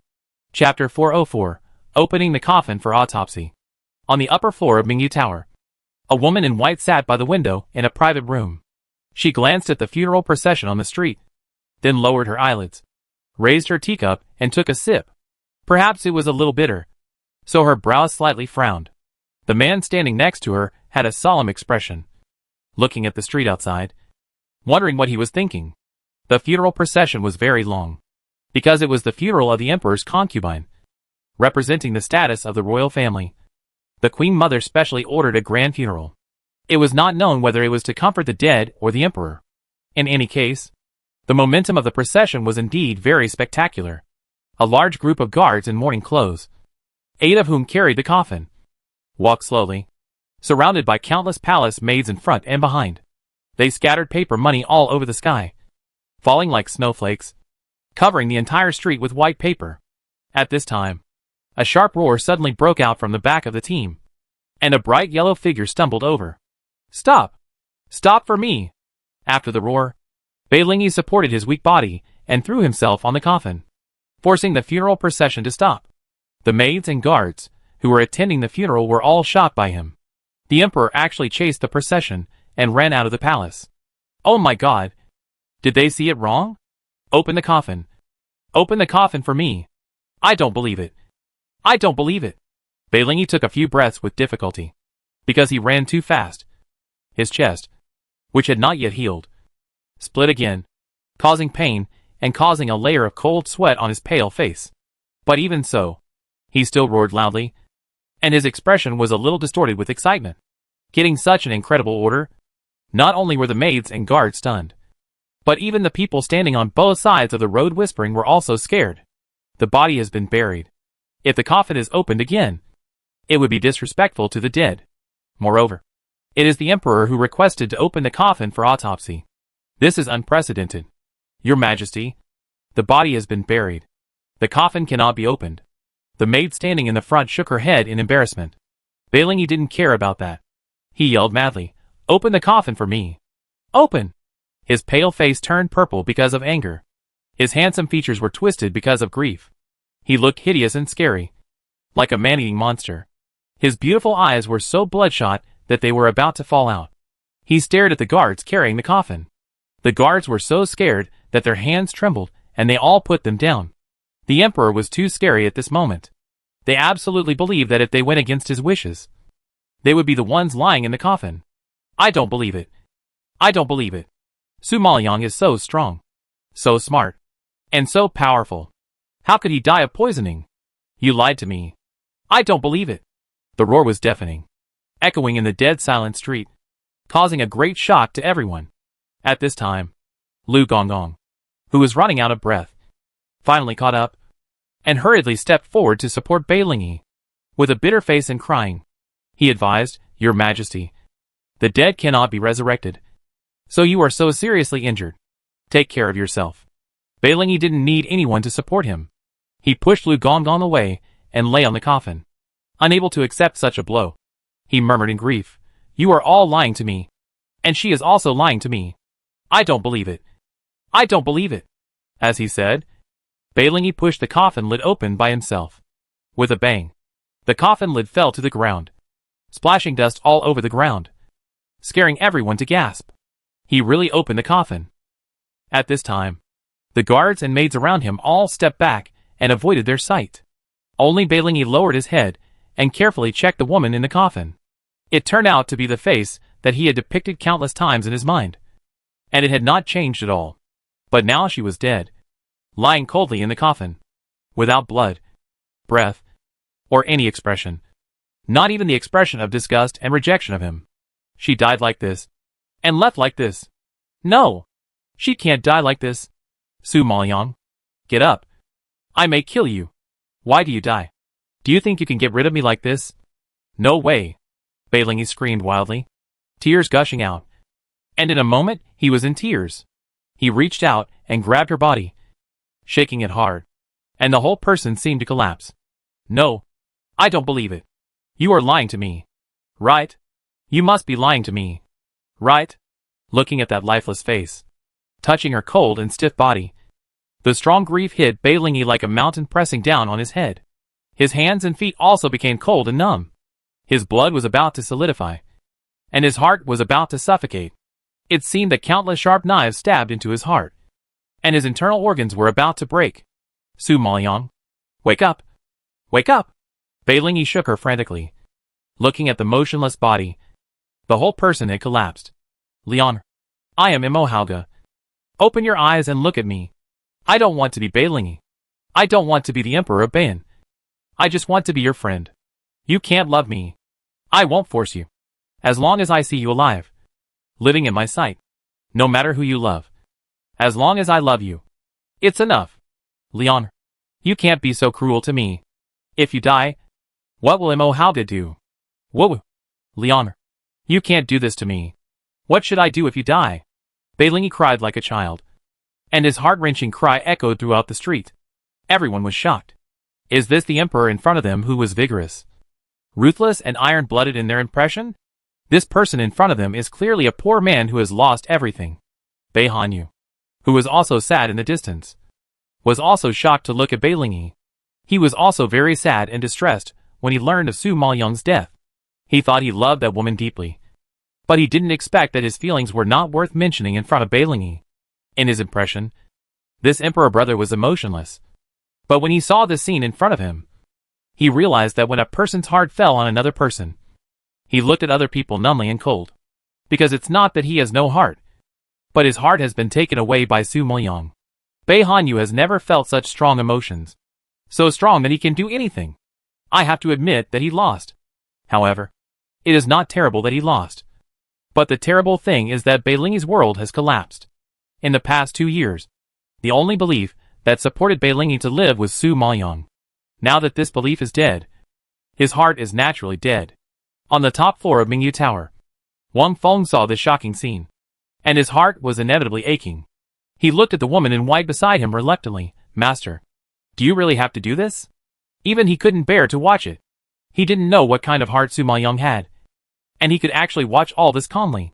However, he didn't notice that Su Maoyang's right hand, which was holding the window and holding the window frame a little deformed, was also enduring great pain. It can only be like this. In these few faint words, no one knew how much helplessness was contained in them. Chapter 405 The Secret of the Soul-Eating Flower. Your Majesty, Your Majesty? What's wrong with you? Your Majesty? Wake up! Eunuch Lu looked at Beilingi's body lying on the coffin, which gradually shrank to the ground. He was immediately terrified and screamed, "Call the imperial physician! Call the imperial physician!" The whole street was in chaos, and the maids and palace maids were in a panic. Something happened to the emperor. That's a big deal. Wang Feng on Mingyu Tower was shocked to see this. His eyes widened. His heart tightened. He turned to look at Su Maoyang and said anxiously, "Master, Beilingi has fainted. Are we really going to watch this?" Su Maoyang looked at the chaotic situation on the street. His hands kept exerting force, and a blood mark gradually appeared on the palm of his hand. He was silent for a long time, struggled for a long time, and gritted his teeth and said, "With the imperial physician here, he will be fine." Wang Feng heard this and retorted in disbelief. The imperial physician can treat physical injuries. So what about his inner injuries? Even if he didn't understand Mo Hauga's feelings for his master before, Wang Feng couldn't help but be shocked when he saw this scene. It can be seen that Su Maoyang is everything to Mo Hauga. From the southern Sui kingdom to the northern An kingdom, he has to completely integrate into a strange environment. His relatives and friends are gone, and Su Maoyang should be the only one left in his world. Now Su Maoyang is gone too.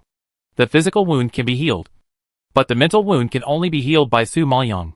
I can't appear as Su Maoyang anymore. Su Maoyang's identity will only bring him danger. She would rather Beilingi live like a walking corpse than let him be in danger of his life. Hearing this, Wang Feng sighed anxiously and looked back at the street. At this time, Beilingi had been sent back to the palace. The emperor was in trouble, and the palace was in chaos. The 3 floors inside and outside the Huaqing Palace were all crowded with people, waiting for the diagnosis results of the imperial doctors.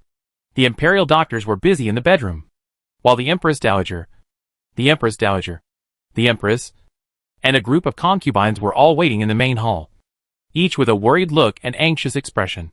And Song Xuerao was even more frightened and fidgeted, because she was the one who personally sent the poison cakes to Xia Qingxian. As long as the emperor investigated, he would immediately blame her. She was also worried that the emperor would blame her. But the Empress Dowager patted her chest and promised that she would take full responsibility if the matter was exposed. Song Xuerao thought that with the support of the Grand Empress Dowager, the emperor would not bother with her no matter how angry he was. Besides, Xia Qingxian almost killed her mother and made her mother lose face in front of everyone. She was worried that she would not have the chance to settle this account with her, now that the Grand Empress Dowager gave her such a good opportunity. She was naturally tempted. However, she underestimated Xia Qingxuan's status in the emperor's mind. The emperor has never been so out of control, or even crazy in these years. She has been married to the palace for so long, and the emperor has never favored her. It is conceivable that the emperor is indifferent to women like them. The appearance of Xia Qingxian made them feel a sense of crisis. They always felt that this person would break the deadlock, but they did not expect that she had such a great influence and almost took the emperor's life. The Empress Dowager was naturally shocked as well. At the beginning, she just didn't want to bring shame to the royal family. After all, Xia Qingxian was a slave of Songyuan Kingdom and a concubine brought back by Bei Hanyu. It would be a laughing stock if the emperor tried to snatch his brother's woman, who knew that the matter would become so serious that he almost lost his life. When the 6 clan leaders learned that the emperor was in danger of his life, they rushed into the palace without stopping. Seeing the Empress Dowager and others sitting in the hall, they immediately stepped forward and saluted respectfully. At this time, the imperial doctors finally came out of the bedroom. Seeing this, the Empress Dowager was surprised, and she immediately stood up and greeted them in person, anxiously asking, "Imperial doctor, is the emperor in trouble?" The leading imperial doctor looked pale and sweaty. It can be imagined how dangerous it was just now. He heaved a sigh of relief and replied, "Don't worry, Queen Mother. The emperor is fine now. He was in shock because of the intense running and the excessive grief. I have treated the wound and given the emperor some healing pills. I believe the emperor will wake up soon." Hearing this, everyone in the hall breathed a sigh of relief, and their expressions eased a little. "The emperor is fine now. Can I go see him?" the Queen Mother asked anxiously. The imperial physician frowned and replied, "The emperor needs to rest now. It is not suitable for too many people to disturb him. If too many people stand here, the air is not good, and it is not conducive to the recovery of the body." Okay. I won't disturb him." It's getting late now. Let's go back. You can't help here. Although the Queen Mother is not the biological mother of the Emperor, she is at least in name. She is honored by her son. Naturally, she will not allow Beilingi to make any mistakes. Hearing the Empress Dowager's words, the concubines present had no choice but to stand up and help the Grand Empress Dowager out of Huaqing Palace. The 6 clan leaders also frowned, sighed heavily, and left with their sleeves swung. Beilingi had never let them down, but they didn't expect that so many things would happen because of a woman. Hey, I was on the road today and heard people talking about how the Emperor had given up his throne for that woman. How foolish. If we had supported the 4th prince, there wouldn't have been so many troubles. General Lu sighed bitterly. Song Jichen glared at him and warned in a low voice, "What nonsense are you talking about? Only the Emperor's blood can irrigate the soul-devouring flower. The Emperor is the only Emperor designated by the soul-devouring flower. If it weren't for this, how could the late Emperor have tried every means to find him back? Don't say such things again. Without Beilingi, the soul-devouring flower would wither. So Beilingi is the key to the rise and fall of Bayan." The other clan leaders were silent when they heard this. They were willing to support Beilingi because of this unknown secret. Apart from Beilingi himself, only the late Emperor and their 6 clan leaders knew about this. Fortunately, that woman is dead. The Emperor is in grief now, but he will be fine after a while. Gu Weihao breathed a sigh of relief. Everyone nodded in agreement after hearing this. Since escaping from the palace, Su Maoyang took the disguise pill and turned into an ordinary-looking woman. She went to 3 colleges respectively, and finally found that the threshold of the college was not low. If you are not from a famous family, you are not qualified to enter. Of course, there are also people of humble status in the college, but these people all rely on clinging to power and getting in through letters of introduction from power. But Su Maoyang is so tough. How could she cling to officials in Bayan City? So, she had to think of another way. "Young master," Gong Yui said before, that the strange fire is located west of this area. You can go and look for it. Maybe you will get a lot. Old Jinjuan kindly reminded. Chapter 406, Change of Identity. After asking around, Su Maoyang knew that there was a relatively remote forest to the west of Bayan City, called the Ancient Mu Forest. Few people went there, and it was very quiet. Su Maoyang was curious and set off the next day. But she had just entered the forest, and had not walked far when she heard a cursing voice behind her. "Boss, Mu Yacheng is still struggling. Do you want to knock her out before you start?" Su Maoyang heard the voice and hid behind a tree in an instant. Looking quietly, I saw 3 or 4 men carrying a numb bag and rushing towards the forest quickly. The bag was bulging and still moving, as if it was alive. One of the men with a scar on his face kicked the creature in the pocket hard, and growled fiercely, "You bitch. I'll kill you if you move again." After being kicked, the creature in the pocket quickly became quiet and motionless. The man called the boss frowned and scolded him when he heard this. "You bastard. If you kill her, how can we be happy? She is the daughter of Mr. Mu, tender and beautiful, and still a virgin. If it weren't for her sister buying her life, we wouldn't have this good fortune. Don't ruin our good fortune." As he said this, the older man angrily slapped the scarred man on the head. The other man ignored the quarrel between the two and kept observing the movement in the bag. As if he found something, he shouted in surprise, "Boss! Look! Mu Yacheng seems to be motionless." The boss was frightened when he heard this, and immediately loosened the rope and opened the pocket to look inside. Oh my god! The living person inside has turned pale and fainted. He put his finger on the woman's nose and probed it, and his face changed immediately. Damn! This woman is dead. Fuck! This woman is too fragile. I just kicked her. The scarred man roared in disbelief. The boss was furious and kicked him in the belly. I said, "This is a delicate lady. You fucking kicked her to death, wasting the opportunity to be happy." The scarred man was kicked by his boss and grimaced in pain. The other man was a little more rational and suggested to the boss, "Boss, now that the person is dead, our mission is completed. We should quickly find a pit to bury her so that we can go back and get the reward money." The boss nodded with an ugly face. "Well, this is the only way. Let's do it." Su Maoyang hid aside and witnessed the whole process of them digging a pit to bury the person. After they left, she slowly walked out and dug the woman out again. The woman was indeed dead, but judging from her dress, she looked like a lady from a wealthy family. I just heard them talking about Lord Mu. Could she be the daughter of the Mu family? If so, the Mu family is one of the 6 major families. Thinking about it, Su Maoyang came up with a plan and took out the soul tablet and sent a message to him. Wang Feng, quickly check for me if the Mu family in Bayan City has a daughter named Mu Yaqing.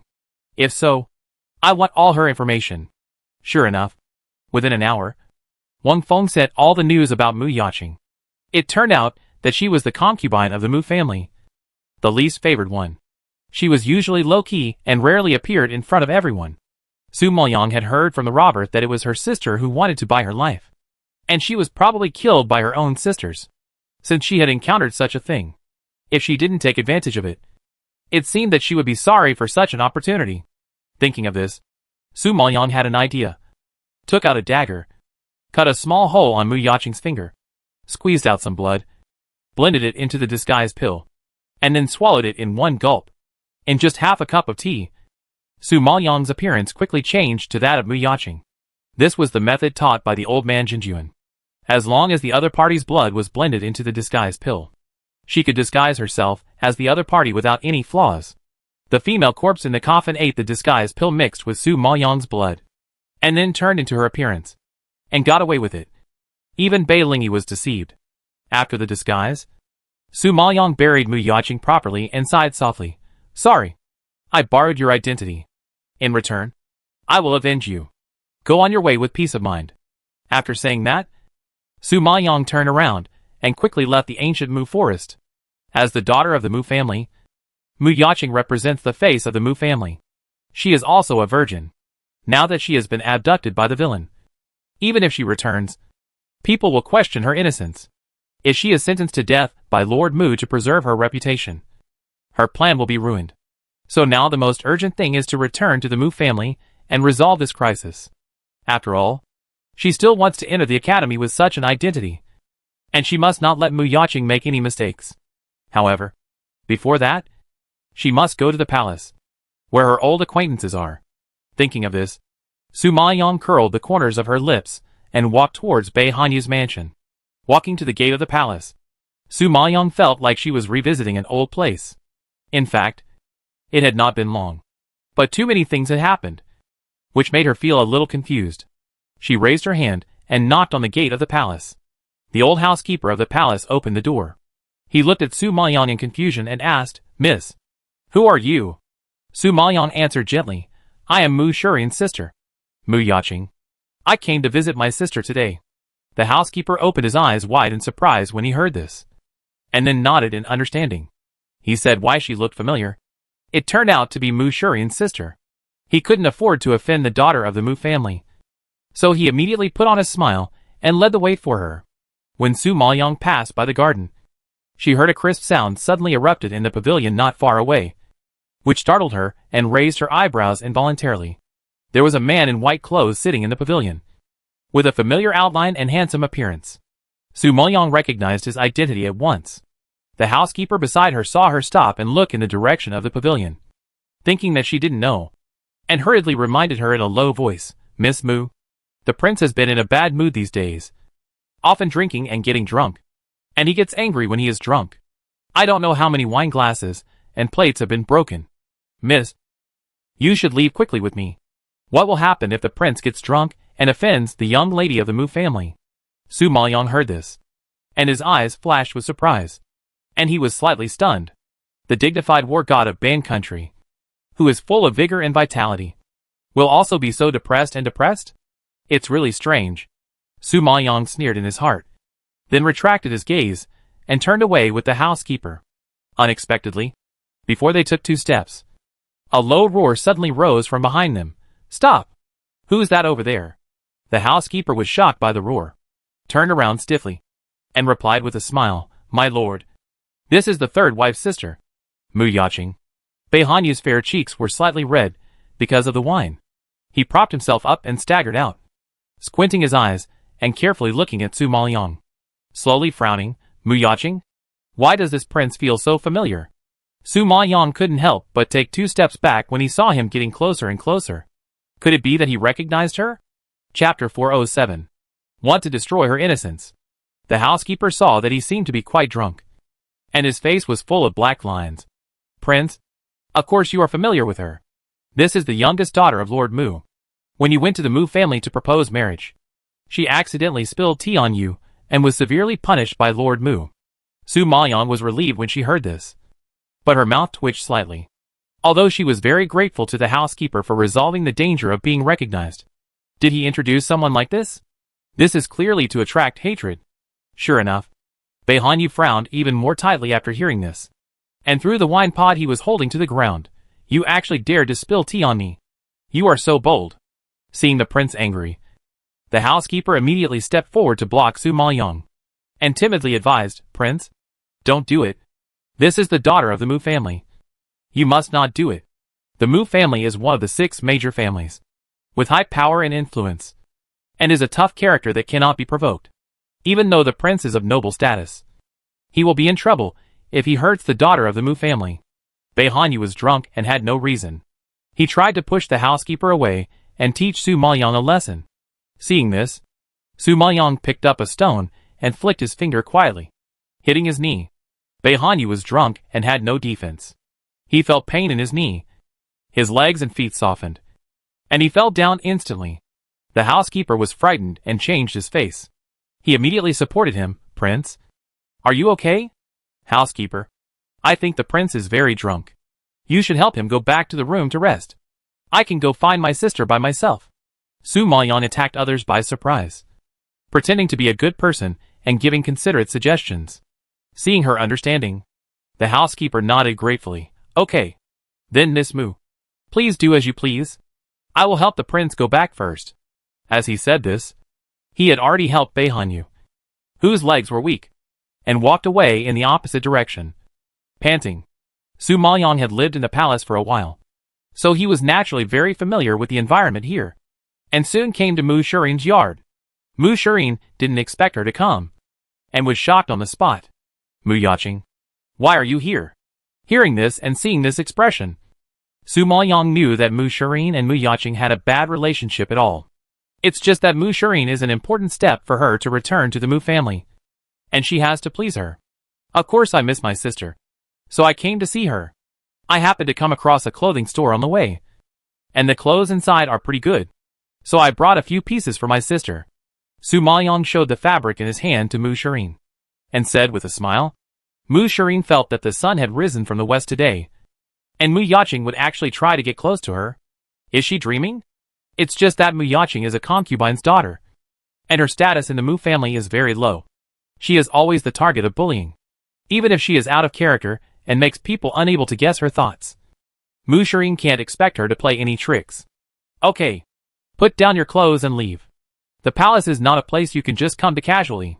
Mu Shirin glared at her impatiently and waved her hand.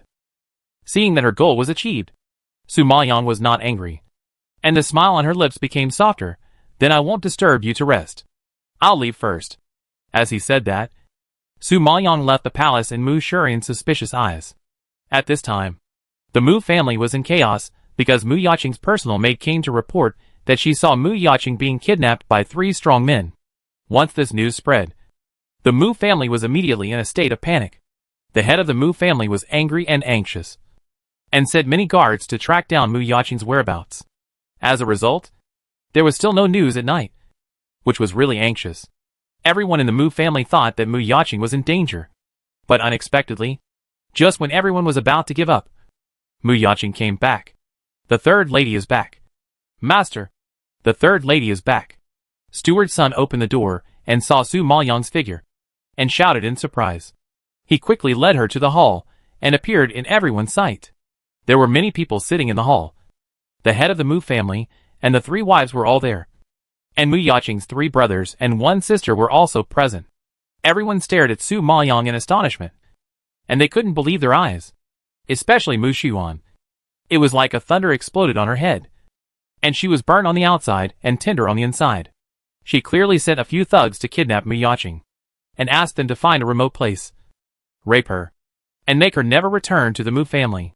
Unexpectedly, she not only came back, but also stood in front of her unscathed. Seeing this scene, she rubbed her eyes in disbelief, and repeatedly confirmed that everything in front of her was not a dream.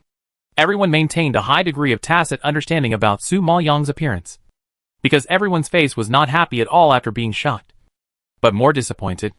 It seems that everyone doesn't like this concubine's daughter very much. Su Maoyang took in everyone's expressions, walked to the center of the hall calmly, and saluted properly. The daughter greets the father and mother, seeing her obediently bowing. Everyone finally came to their senses. Weren't you kidnapped by robbers? How could it be? Mu Shuyuan couldn't figure it out, and asked excitedly. Su Maoyang looked at her calmly, with doubts in her eyes, and asked without knowing anything, robbers? I didn't encounter any robbers. I am the daughter of the Mu family after all. Which robber dares to catch me?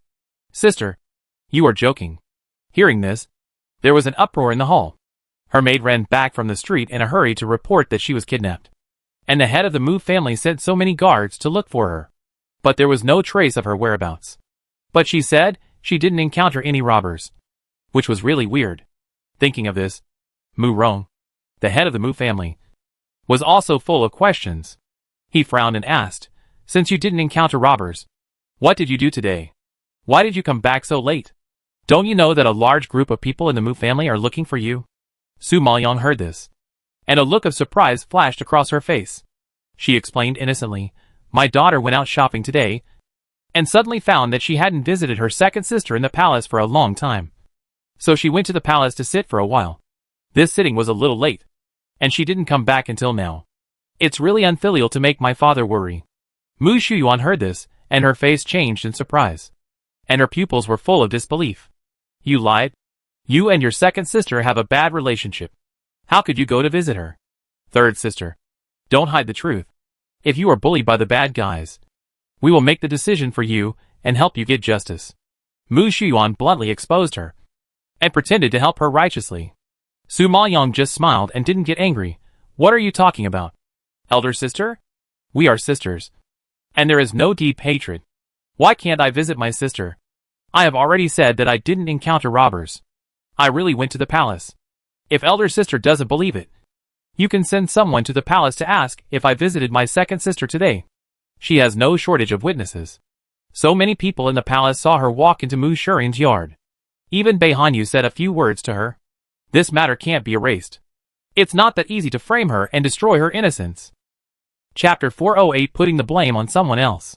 Seeing her acting so confident and unscathed, Mu Shuyuan was speechless, feeling aggrieved and angry.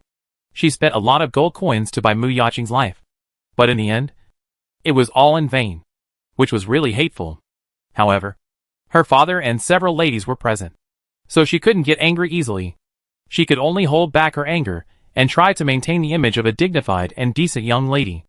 Su Maoyang received Mu Shuyuan's sharp gaze, but she seemed to be nothing, calm and composed, and could smile from time to time, which made Mu Shuyuan's teeth itch with hatred.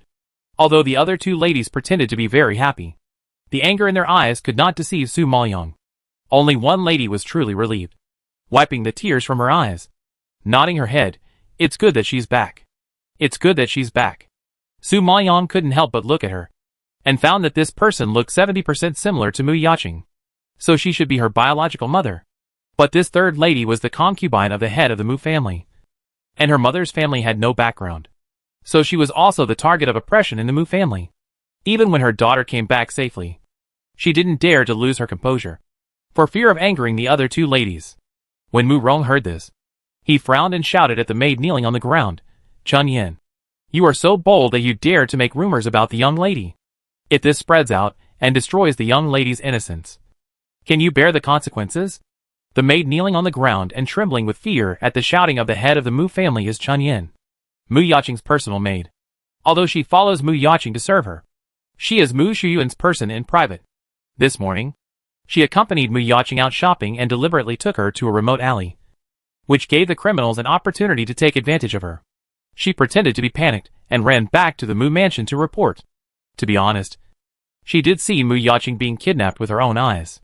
She really couldn't understand how she could come back safely. She also said that she went to the prince's mansion, which was simply nonsense. Now that she was scolded and accused of spreading rumors, Chun Yin was so scared that she immediately kowtowed and cried, Master, spare me. I am innocent. I really saw the third lady being kidnapped by the villain. If I hadn't seen it with my own eyes, I would not dare to make up stories even if I had 100 courage. I am really innocent. Seeing Chun-Yin kowtow heavily, blood oozing from her forehead, her honest and loyal appearance made everyone present a little shaken, and they all looked at Mu Yaqing with suspicion. Su Maoyong received everyone's questioning gazes, and pretended to be extremely innocent, and scolded Chun-Yin, "Chun-Yin, why do you want to frame me? It was obviously you who was playing around and wandering around the street goods this morning. So you got separated from me. Now you are making up the news that I was kidnapped in order to shirk the fault of not serving you well. You are really too vicious."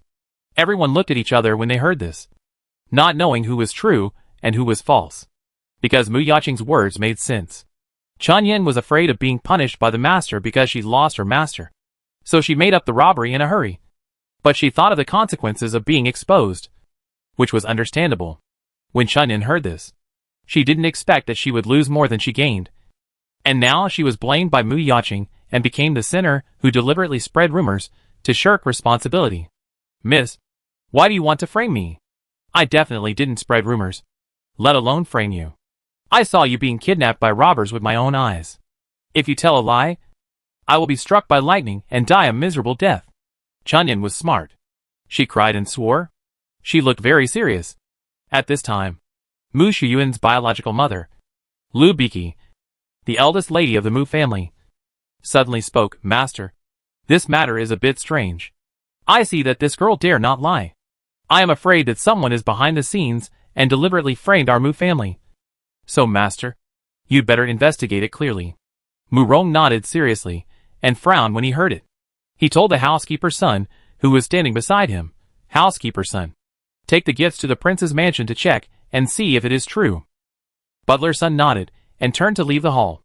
Su Maoyong felt sorry for Mu Yaqing after hearing this.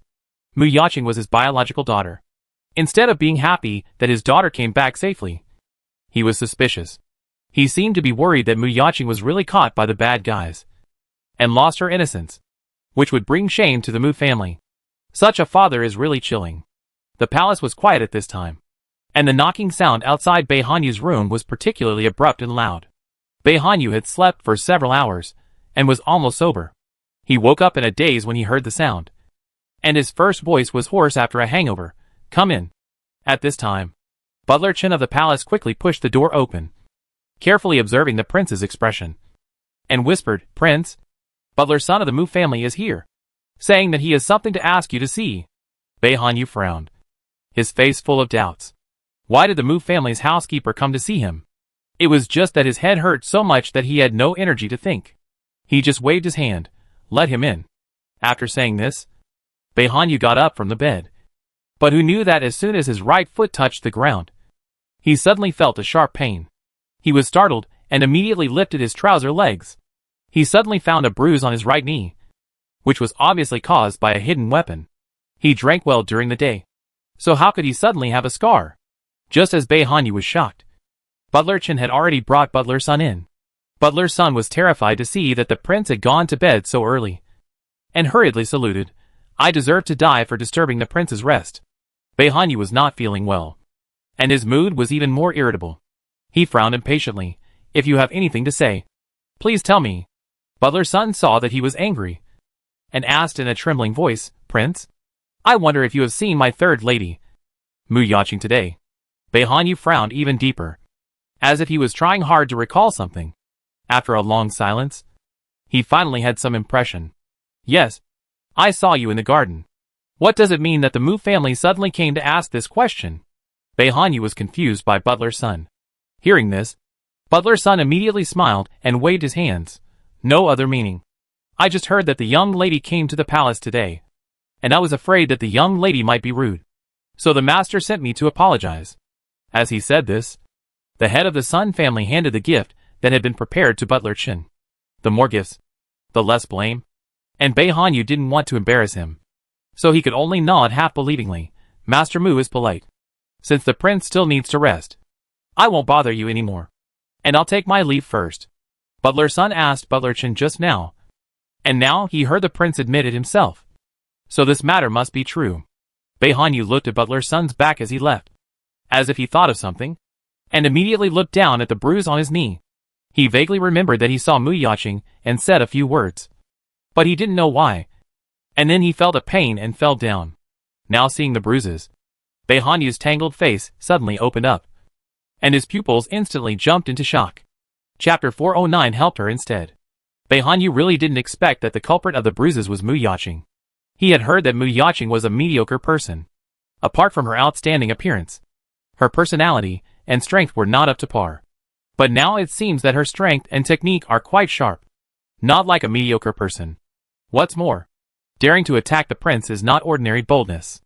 Realizing this, Bei Hanyu's pupils flashed with surprise. And for the first time, he became curious about the inconspicuous third lady of the Mu family. What made him even more puzzled was that the Mu family actually sent someone to inquire about Mu Yaching in the middle of the night. Although he was fooled by the housekeeper, he felt a little weird no matter how he looked at it. It seems that he has to visit the Mu family in person tomorrow. Mu family.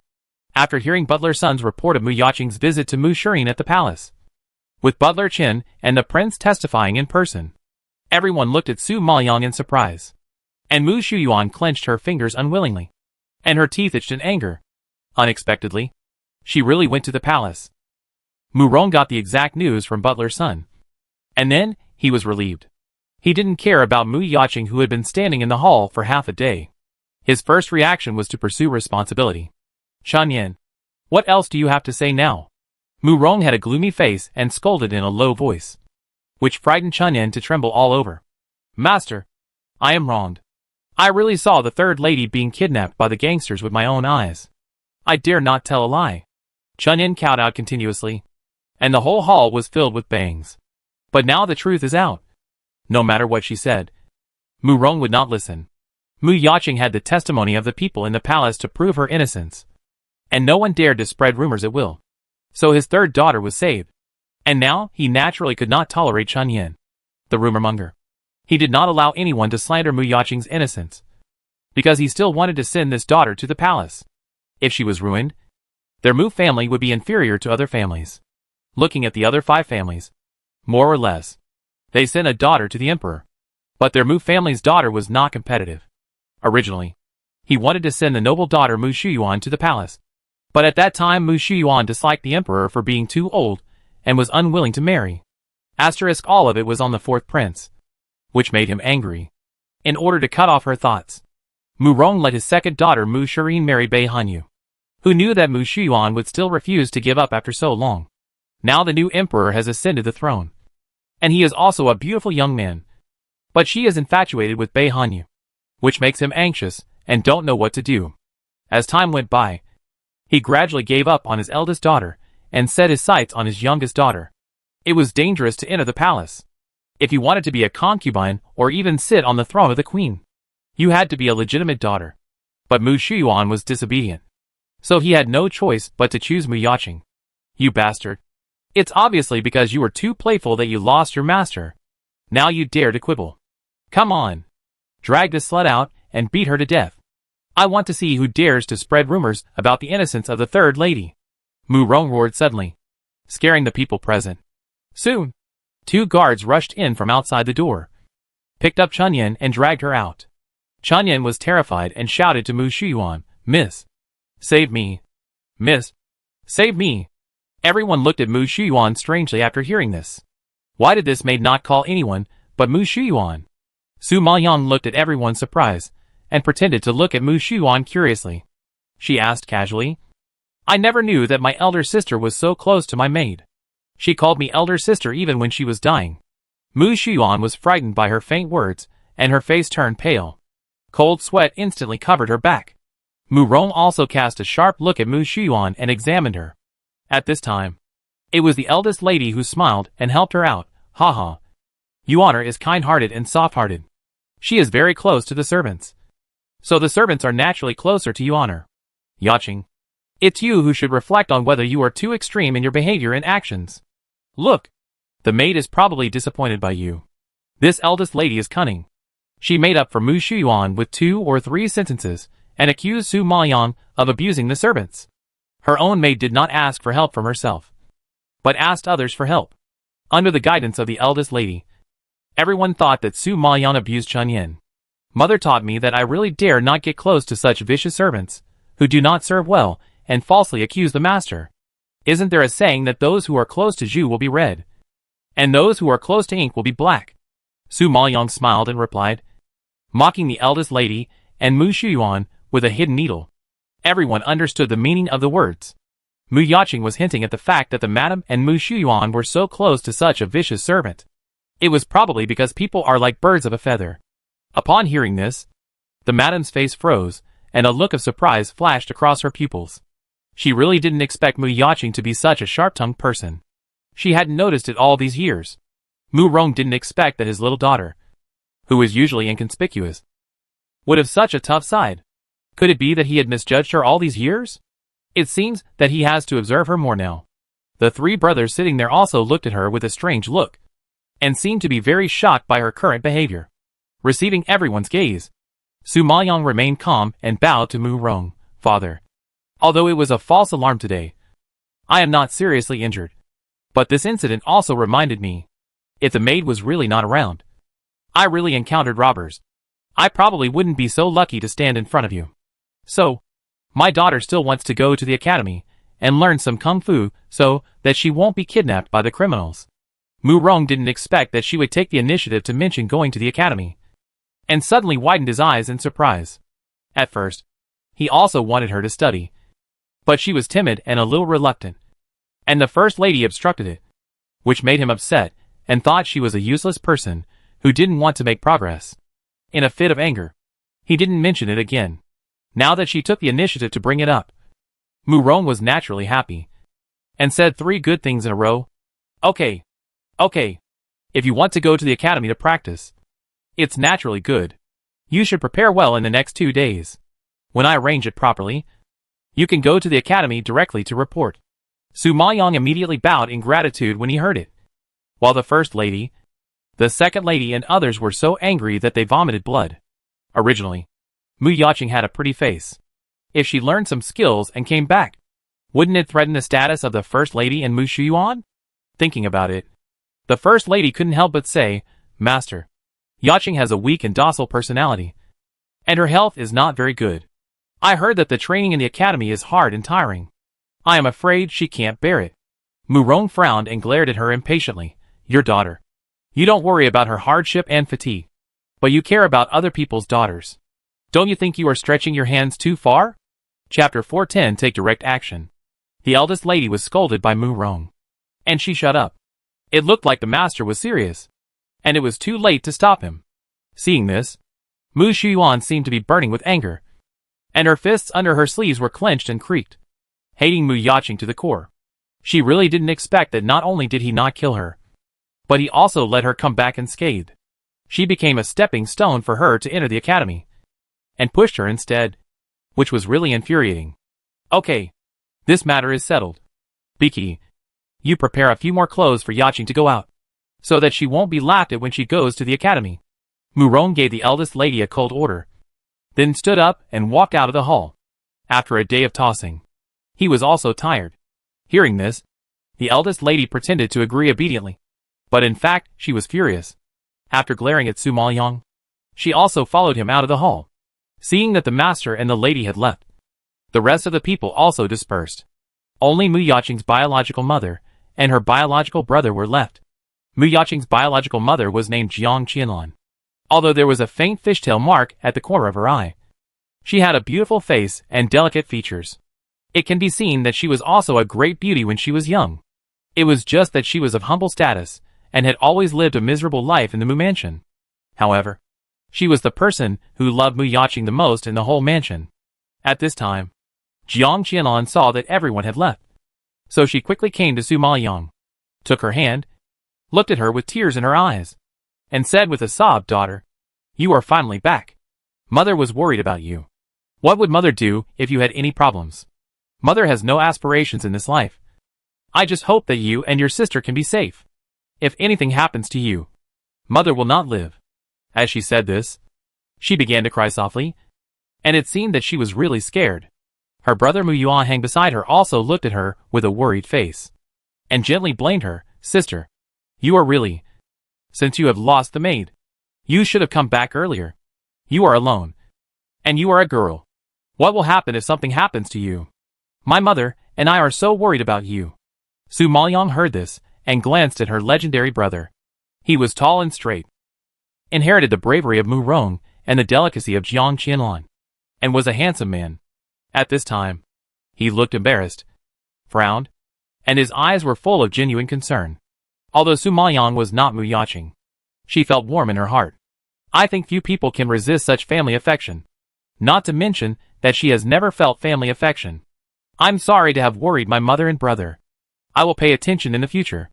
Su Maoyang wanted to tell the truth, but seeing their worried expressions, he swallowed the words that were about to come out of his mouth. They were already very worried. If he told them the truth, they would probably be scared. So, Su Maoyang chose to conceal it. As for Mu Yaqing's death, he couldn't say it. Seeing that she looks tired, Mu Yuanhang couldn't bear to blame her anymore. He patted her shoulder and comforted her. It's getting late. You've been out all day. You must be tired. Go to bed early. By the way, remember to visit your grandmother tomorrow. She fell ill because she heard that you were kidnapped by criminals. Su Maoyang nodded slightly and agreed. It seems that there are only 3 people in this mansion who care about Mu Yaqing. One is her biological mother, one is her brother, and the other is her grandmother, who is already 80 years old. Su Maoyang thought so and returned to Mu Yaqing's Qixia pavilion. Mu Rong acted quickly, killing a maid and reassigning her another one named Dong Ling. Dong Ling saw her coming back and immediately came forward to serve her. She didn't say much, but she was quick and nimble. She quickly prepared a bath for her, prepared clothes, made the bed, and prepared everything properly, so that no one could find fault with it. Su Maoyang was quite satisfied and slept until dawn. When he got up in the morning, Su Maoyang was ready to pay his respects to his grandmother. With Dong Ling's service, Su Maoyang went out early, but halfway through, when he passed Yinxing Lake, he ran into a disgusting person. Sister, you got up really early. I heard that you're going to the academy. Sure enough, your whole spirit and energy are different. Mu Shuyuan walked slowly from the opposite side, and said sarcastically. Su Maoyang looked up at her and said coldly, I don't have time to greet you. Get out of the way. Su Maoyang couldn't even pretend to greet the murderer who killed Mu Yaqing. Mu Shuyuan heard the words, and her face flashed with surprise. She didn't expect that Mu Yaqing had completely changed her personality after coming back. She used to be submissive in front of her, but now she not only dared to ridicule her, but also contradicted her and didn't give her a good face. It's unreasonable. Humph. Mu Yaqing, I don't know how you came back. I must warn you that you are just a concubine's daughter, and your mother is also a lowly maid who can't stand up to the stage. You want to turn things around by entering the academy. No way. Mu Shuyuan approached her and warned with gritted teeth. Su Maoyang can tolerate people scolding her, but she can't tolerate scolding those around her who treat her well. Although Jiang Qianlan is not good to her, she can be regarded as a competent mother and loves Mu Yaqing sincerely. Since she has occupied Mu Yaqing's identity, she has the responsibility to protect her mother. Thinking of this, Su Maoyang's eyes became fierce, and spiritual power was brewed in her hands. She quietly pushed out a palm towards Mu Shuyuan's belly, and directly hit Mu Shuyuan into the nearby Yinxing Lake. At this time, Bei Hanyu, who happened to come over, saw this scene and widened his eyes in surprise. If he hadn't seen it with his own eyes, he couldn't believe what he saw. He just saw clearly the spiritual power in Mu Yaqing's hand, which was so thick and full that it completely reached the level of a high-level Xianling master. Looking at the increase in the fluctuation, it is estimated that ordinary high-level Xianling masters are not her opponents. When did Mu Yaqing become so powerful? You know, such strength is quite good among the young generation of Ban country. Su Maoyang's rapid advancement was thanks to the killing array, because she suffered a loss in the killing array some time ago and was stimulated. She practiced day and night these days, and with the help of elixirs, she quickly advanced to the advanced Xianling master. However, such strength is far from enough. She still needs to enter the academy for systematic learning, exchange and experience. Mu Shuyuan did not expect Su Maoyang to suddenly attack, and fell into the water with a splash, choking on a few mouthfuls of lake water. Seeing this scene, the maid beside Mu Shuyuan screamed in panic, Come on! The young lady fell into the water. Come on! Her shout immediately attracted many maids and guards. However, Mu Shuyuan did not need them to save her at all. She flew out of the lake with light skills, and fell in front of Su Maoyang in a mess. She was so angry that she was about to attack Su Maoyang. But she caught sight of Bei Hanyu behind Su Maoyang. She was shocked and her expression changed instantly. She cried and cried. "Third sister. Why did you hurt someone? We are sisters. Do you have to be so cruel?" Chapter 411. Mu Shuyuan is speechless. Su Maoyang had originally planned to fight with her directly. But she didn't expect Mu Shuyuan to suddenly change her attitude. She was also shocked for a moment. At this time, more and more people were watching. Even Mu Rong and the eldest lady were startled and ran over from a distance. Mu Rong saw Mu Shuyuan, who was wet and in a mess, and immediately frowned in anger. Just as he was about to scold her, he saw Bei Hanyu out of the corner of his eye, and his expression changed from anger to shock. "Prince, why are you here?" Mu Rong shouted, and everyone noticed Bei Hanyu standing not far away, and their faces were full of surprise. Bei Hanyu saw that he was discovered, and he strode over calmly. "I was busy with the war some time ago and neglected my father-in-law, so I came to visit him today. I have been here for a while, and steward's son went to report, but I didn't see anyone, so I walked around the yard. If I have disturbed my father-in-law, please forgive me. Bei Hanyu is a prince and the god of war of Bain country. It is rare for him to be so humble." But when the eldest lady saw this, she stamped her feet in anger. Mu Shuyuan was wearing a white dress, and after being wetted by water, her slender and graceful figure was revealed, looming and very transparent. Now Bei Hanyu saw it all. What would happen if it got out? Thinking of this, the eldest lady gritted her teeth and growled, "Miaozhu, why are you still standing there? Take off your coat and put it on the young lady." Miaozhu heard this and then reacted. She immediately took off her clothes and wrapped Mu Shuyuan tightly, which saved unnecessary embarrassment. However, this move is just taking off pants to fart, which is unnecessary.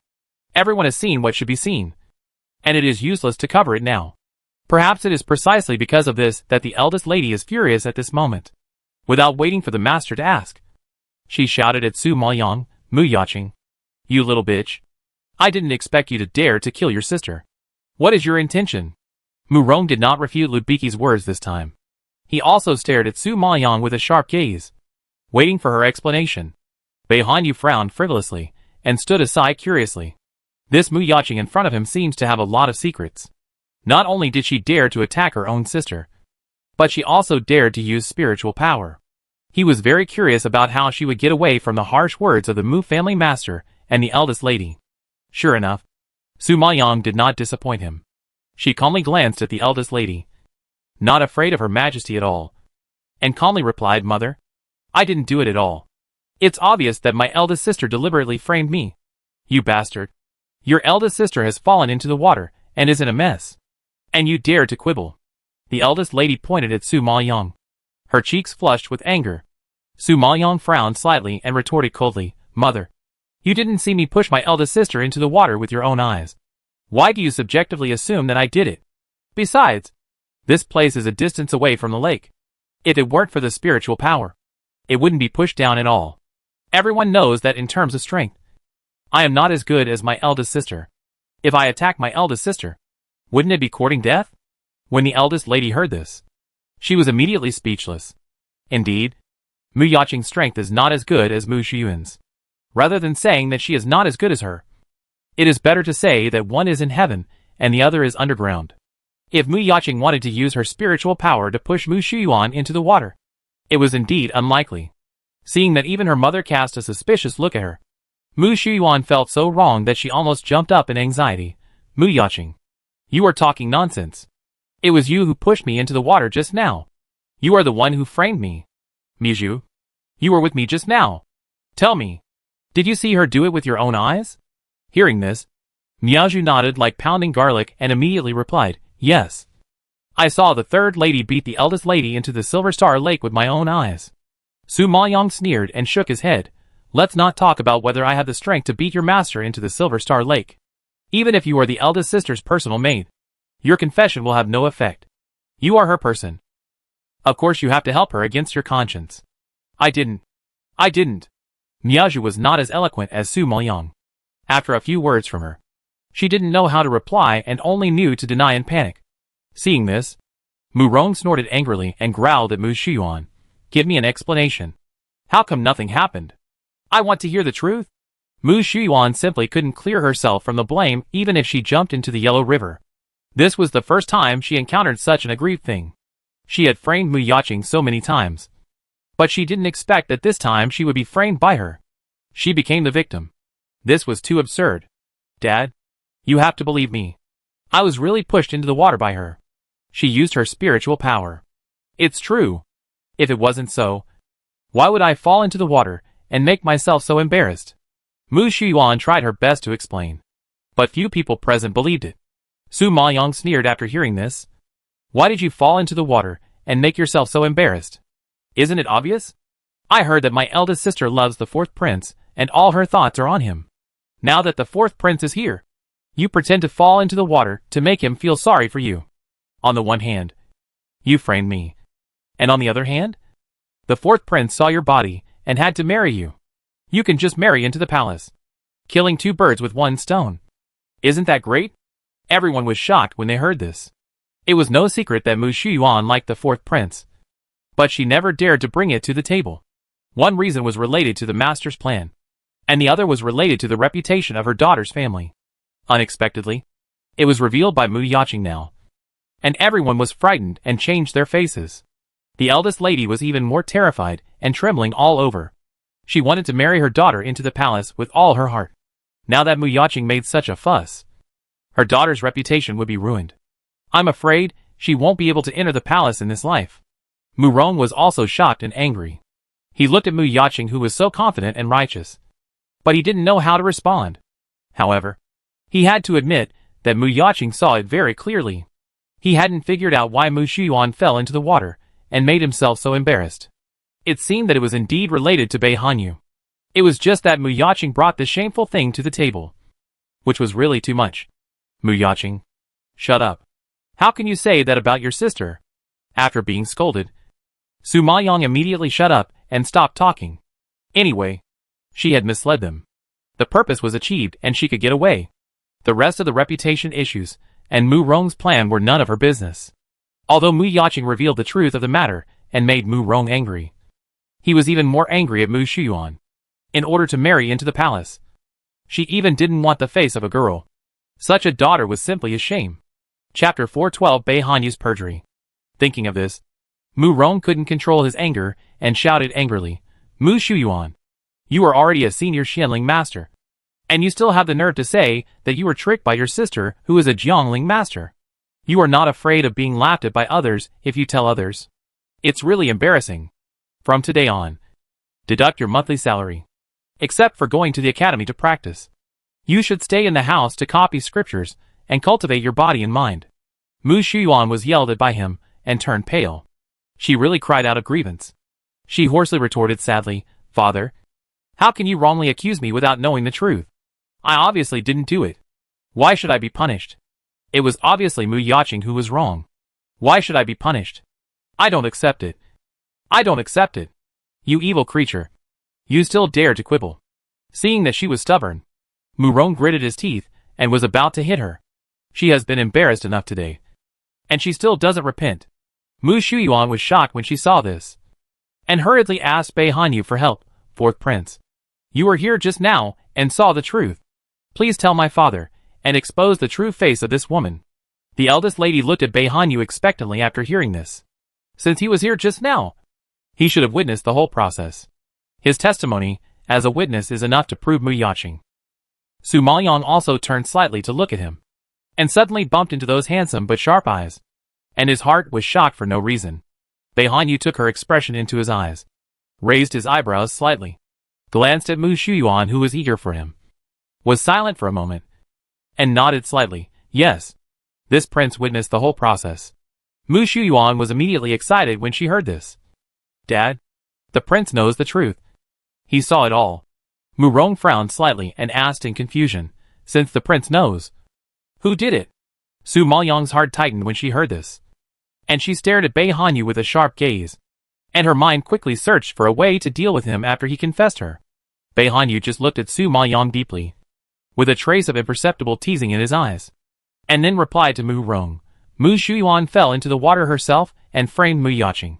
Hearing this, Su Maoyang opened her eyes wide in shock, and her face was obviously stunned for a moment. She didn't expect Bei Hanyu to help her perjure herself. Mu Yaqing didn't seem to have any friendship with him. So how could he? Su Maoyang couldn't figure out the purpose of his move. But no matter what, she still had to thank him for helping her fool around. Mu Shuyuan stared at Bei Hanyu in disbelief. Crying and shaking her head, "Fourth Prince, why did you frame me? I clearly didn't do it. It was clearly Mu Yaqing who did it. Why do you want to speak for that bitch?" Perhaps Su Maoyang's framing and Mu Rong's anger were not enough to hit her. But Bei Hanyu's accusation was a fatal injury to her. What's more, she was indeed wronged in this matter. However, Su Maoyang would not be merciful to the murderer who killed Mu Yaqing. And this was just the beginning. Just when everyone was sighing that Mu Shuyuan framed Mu Yaqing, a loud roar suddenly came from a distance. "What are you arguing about?" I heard the commotion here from a distance. An old lady was supported by a maid and walked over. She had gray hair, a hunched body, and wrinkles all over her palm-sized face. It can be seen that she is already very old. The only person in the mansion who lived so long was Mu Yaqing's grandmother. Mrs. Hu? So there was no need to guess. Su Maoyang knew the identity of this person. Seeing that his old mother had come, Mu Rong immediately stepped forward to support her. "Mom, you are not in good health. Why don't you rest in the house?" "Humph! You are making a mess here. How can I rest well?" The grandmother glared at Mu Rong fiercely, and then turned her eyes to Su Maoyang and Mu Shuyuan. "Humph! You made such a scene in front of the prince. You are shameless." This was naturally said to Mu Shuyuan. In fact, although Mu Shuyuan was a legitimate daughter, the grandmother didn't like her very much. First, her mother was General Lu's sister, the daughter of the Lu family, and she was arrogant and domineering, and didn't take her, an old woman, seriously. Second, Mu Shuyuan thought she was of noble status, the legitimate daughter of the Mu family, and the niece of the Lu family, so she always felt superior and arrogant, and she was not very respectful and filial to her old woman. On the contrary, the humble third wife had no background, and if she wanted to gain a foothold in the Mu mansion, she had to rely on her, an old woman, so she was really diligent and kind to her old woman. Although Mu Yaqing was timid by nature and her strength was mediocre, she was at least respectful to her grandmother. So, from the bottom of her heart, she liked Mu Yaqing more. She really knew Mu Shuyuan's domineering nature too well. She had heard countless news about Mu Shuyuan bullying Mu Yaqing before. Now that this kind of thing happened again, she naturally preconceived that it was Mu Shuyuan's fault again, seeing that even her grandmother was speaking harshly to her and blaming her for all the faults. Mu Shuyuan almost went crazy. "Okay, Mu Yaqing, I'm in your hands today. You wait." Mu Shuyuan was so angry that she was shaking all over. Her teeth were chattering, and she looked at Su Maoyang with eyes that seemed to want to eat him. After saying that, she turned around and left angrily. Seeing this scene, Mu Rong sighed in anger. His face was extremely ugly. "I'm sorry to make you laugh, Your Majesty. I'm really ashamed." Mu Rong clasped his fists towards Bei Hanyu and spoke apologetically. Bei Hanyu smiled and waved his hands. "Not caring, what did my father-in-law say? It's me who came here to bother you today and got involved in your family affairs. I'm the one who feels bad. Haha. Your Highness is too polite.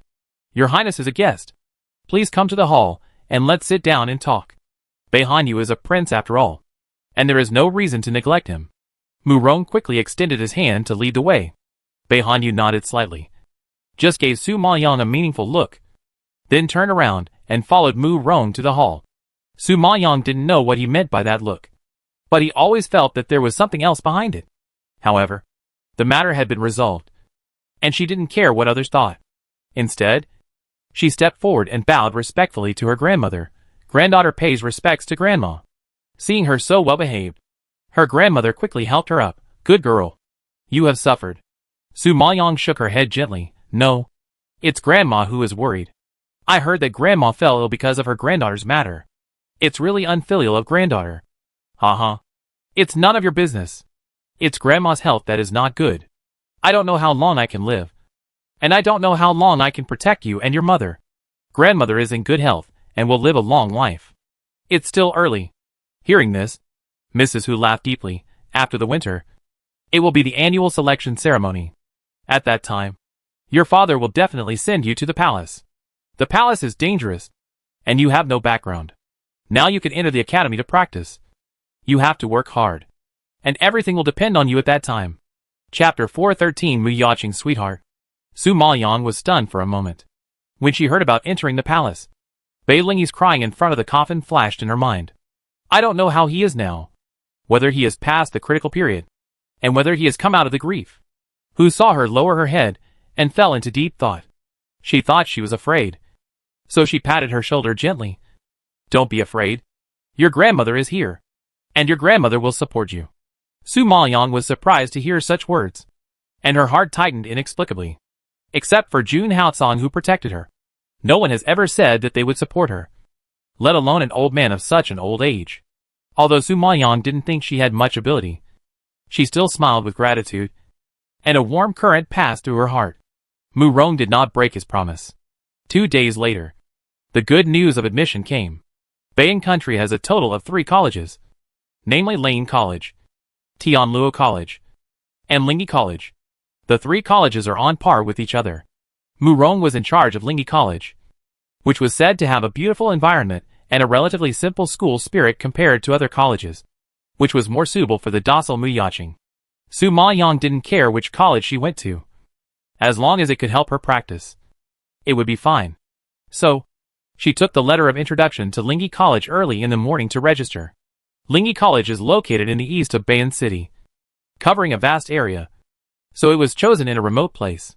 Su Maoyang had just walked onto the east street, and was still standing at the starting point, when she saw the magnificent white building at the end. Only when she got closer could she see the whole picture of the entire college clearly. On the gray stone steps, there are 3 consecutive tall and imposing arches, and behind the arches are layers of buildings.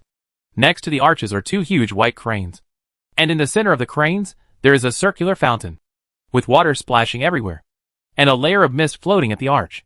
The cranes and the mist, shrouded by the newborn sun, bloom with a faint silver luster, appearing like a dream, as if in a fairyland. Such a scene does not disgrace the name of Lingyi College. It seems to be the peak time for morning classes, and many students come from all directions, and walk into the college gate one after another. Seeing this, Su Maoyang did not dare to delay, holding the letter of introduction, and walked in quickly with the crowd.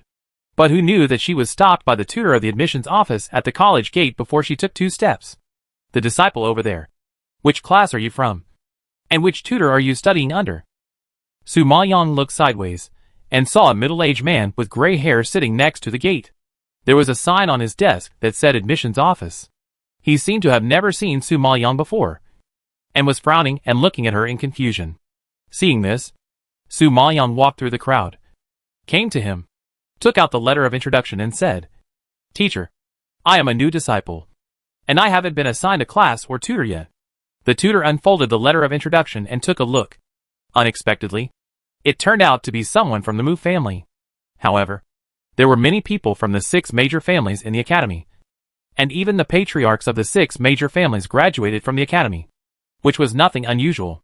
So, although the man in front of him was just an admissions tutor, he was a little arrogant, and did not take Su Maoyang seriously.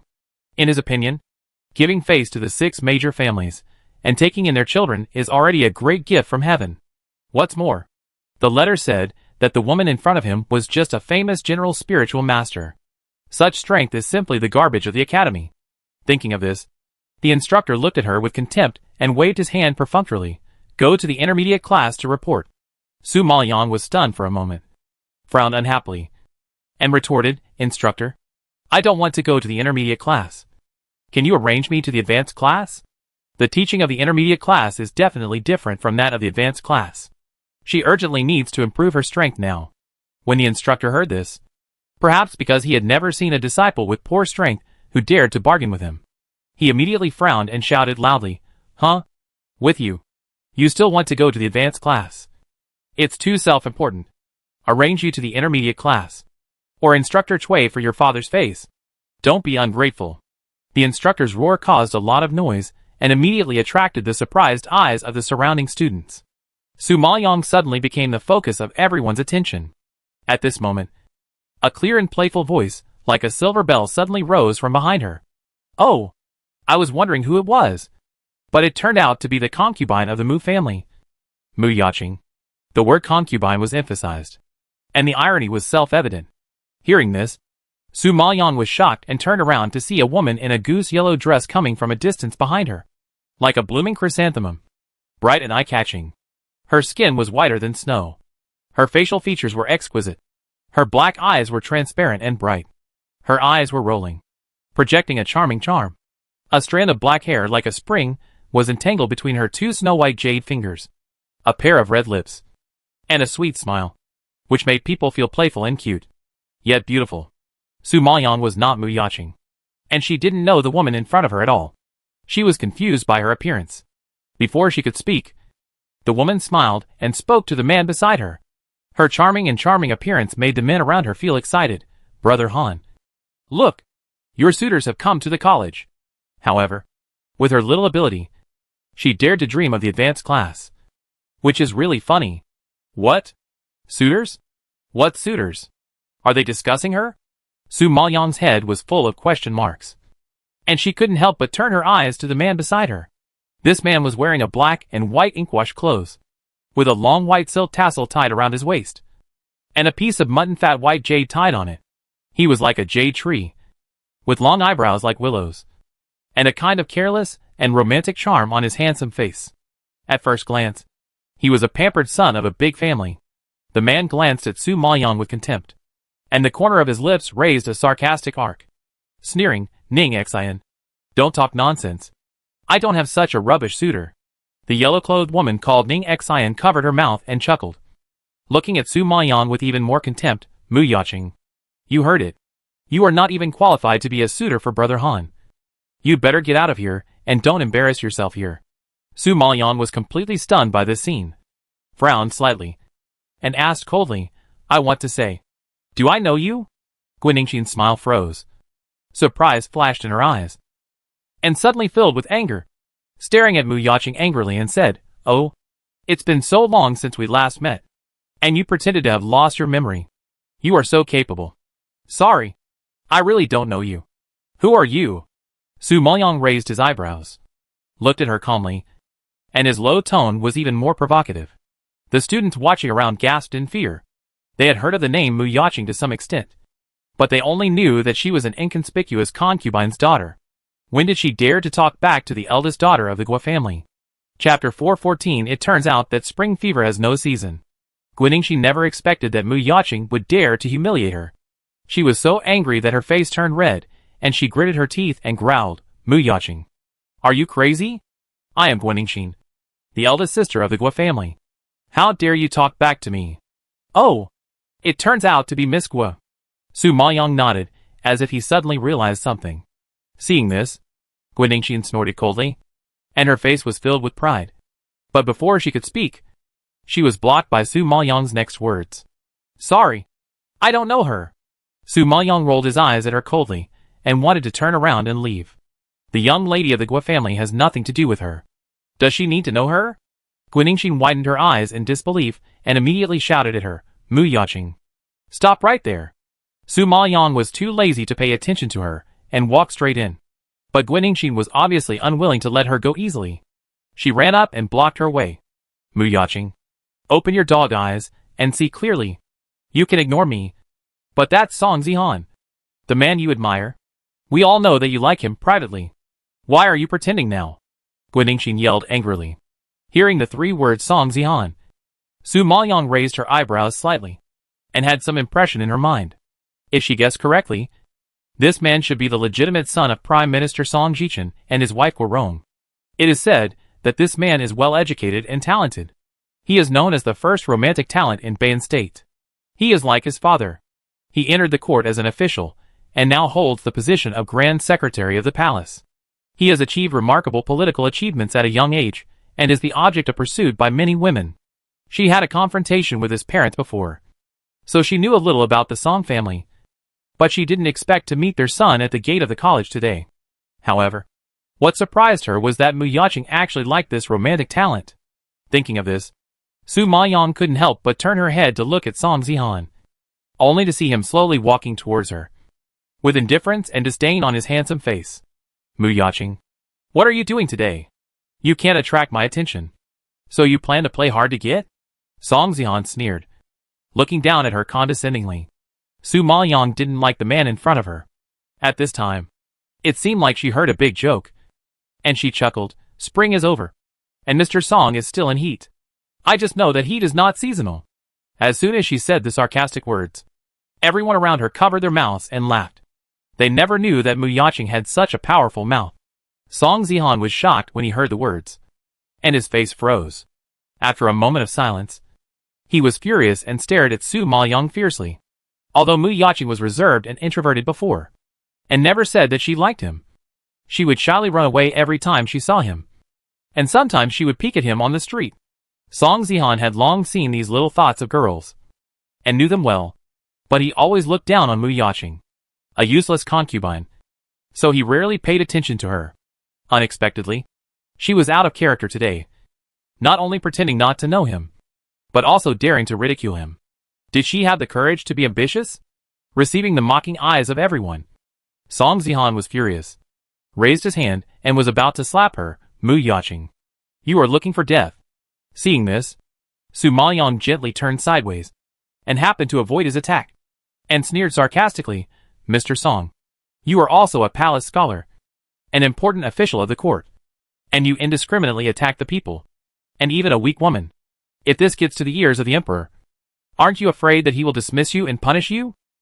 Hearing this, Song Zihan's arm froze suddenly, and his angry handsome face changed color, staring at her in astonishment. I have to say, he is really afraid of this. If his father knew that he lost his official position because of a woman, he would definitely break his legs.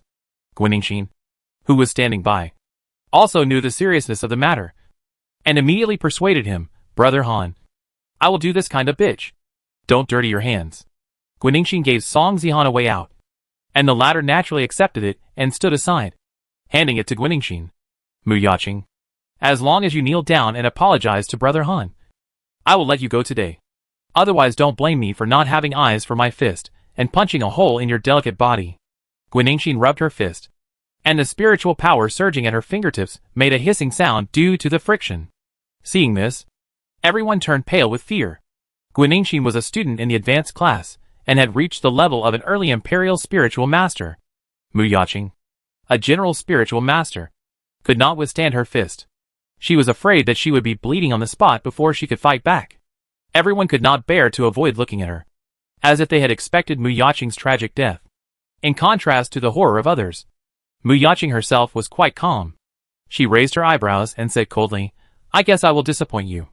I have never apologized to scum in my life. Hearing this, everyone gasped in fear. They had never seen anyone dare to humiliate Song Zihan like this. Was she sure it was Mu Yaching, Song Zihan's former admirer? This was too ironic. Song Zihan was so angry that he was breathing heavily. His face was as dark as Guangong, and Guanixin was even more furious, and suddenly raised her fist and swung at Su Maoyang. If you don't accept my toast, don't blame me for being rude. Seeing this, Su Maoyang raised the corners of his lips slightly, grinning in a sarcastic arc, and the silver needle under his sleeve quietly shot out and suddenly pierced into the chi point in Guanixin's lower abdomen, causing her body to stagnate in pain, and the spiritual power in her hand instantly retracted, and then the whole person began to twitch. Seeing this, everyone was stunned and looked at Guanixin in disbelief. She was full of energy just now, shouting and killing. Why did she twitch before she started? It was too weird, not to mention the shock of others. Even Song Zihan beside him was shocked and pale, and hurriedly supported Guanixin. Ningxin, what's wrong with you? Are you okay? Why did it happen suddenly? Guanixin now felt paralyzed all over her body. Her muscles cramped, and she wanted to speak, but she didn't have any strength. Seeing this, Song Zihan was extremely anxious. He looked around for a long time, but couldn't find what went wrong. At this time, he turned to look at Su Maoyang and shouted fiercely, Mu Yaching, it must be you who did it. What did you do to her? Su Maoyang looked at him innocently. Mr. Song, it was obviously Miss Gua who wanted to attack me. I stood there without even moving a finger. How can you say that I did it? Fortunately, so many people are watching. The eyes of the masses are sharp. Don't think of framing me. Everyone nodded in agreement. They didn't see Mu Yaqing take action. Instead, they stood there passively and were almost hit by Guanxin. How could she have the opportunity to do something wrong? Besides, Mu Yaqing is a general spiritual master and is not Guanxin's opponent. How could she do something wrong? Chapter 415 being excluded. It was lucky for Su Maoyang to succeed in front of an early-stage imperial spiritual master. Fortunately, Guanxin underestimated her opponent and lost her mind in anger. She didn't pay attention to her little moves, which gave her an opportunity to take advantage of her. Otherwise, according to Guanxin's strength, how could she fall for her tricks? Su Maoyang sneered at Guanxin and kindly reminded, Mr. Song. She is so uncomfortable. And you are still blaming someone. It's too disheartening. Take her to see a doctor first. Everyone was very disgusted with Song Zihan's behavior after hearing this, and began to point fingers and blame him. Under pressure from public opinion, Song Zihan couldn't continue to entangle with Mu Yaqing, and had to pick up Guanxin to see a doctor. In fact, from the bottom of his heart, he didn't believe that it was Mu Yaqing's doing. He didn't think Mu Yaqing had such a great ability that she could numb people's senses and twitch all over without even moving a finger.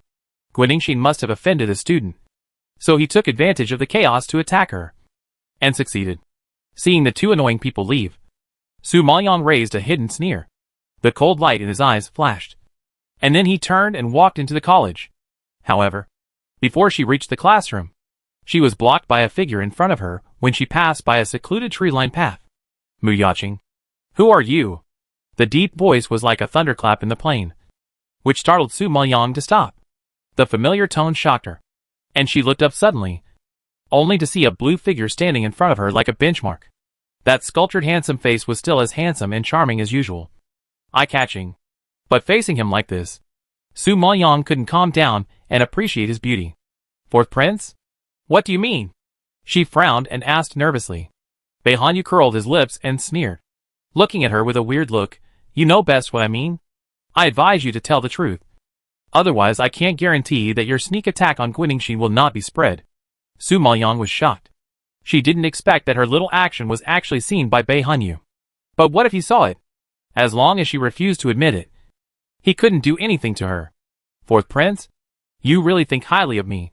With my strength, how could I sneak attack Guanxin?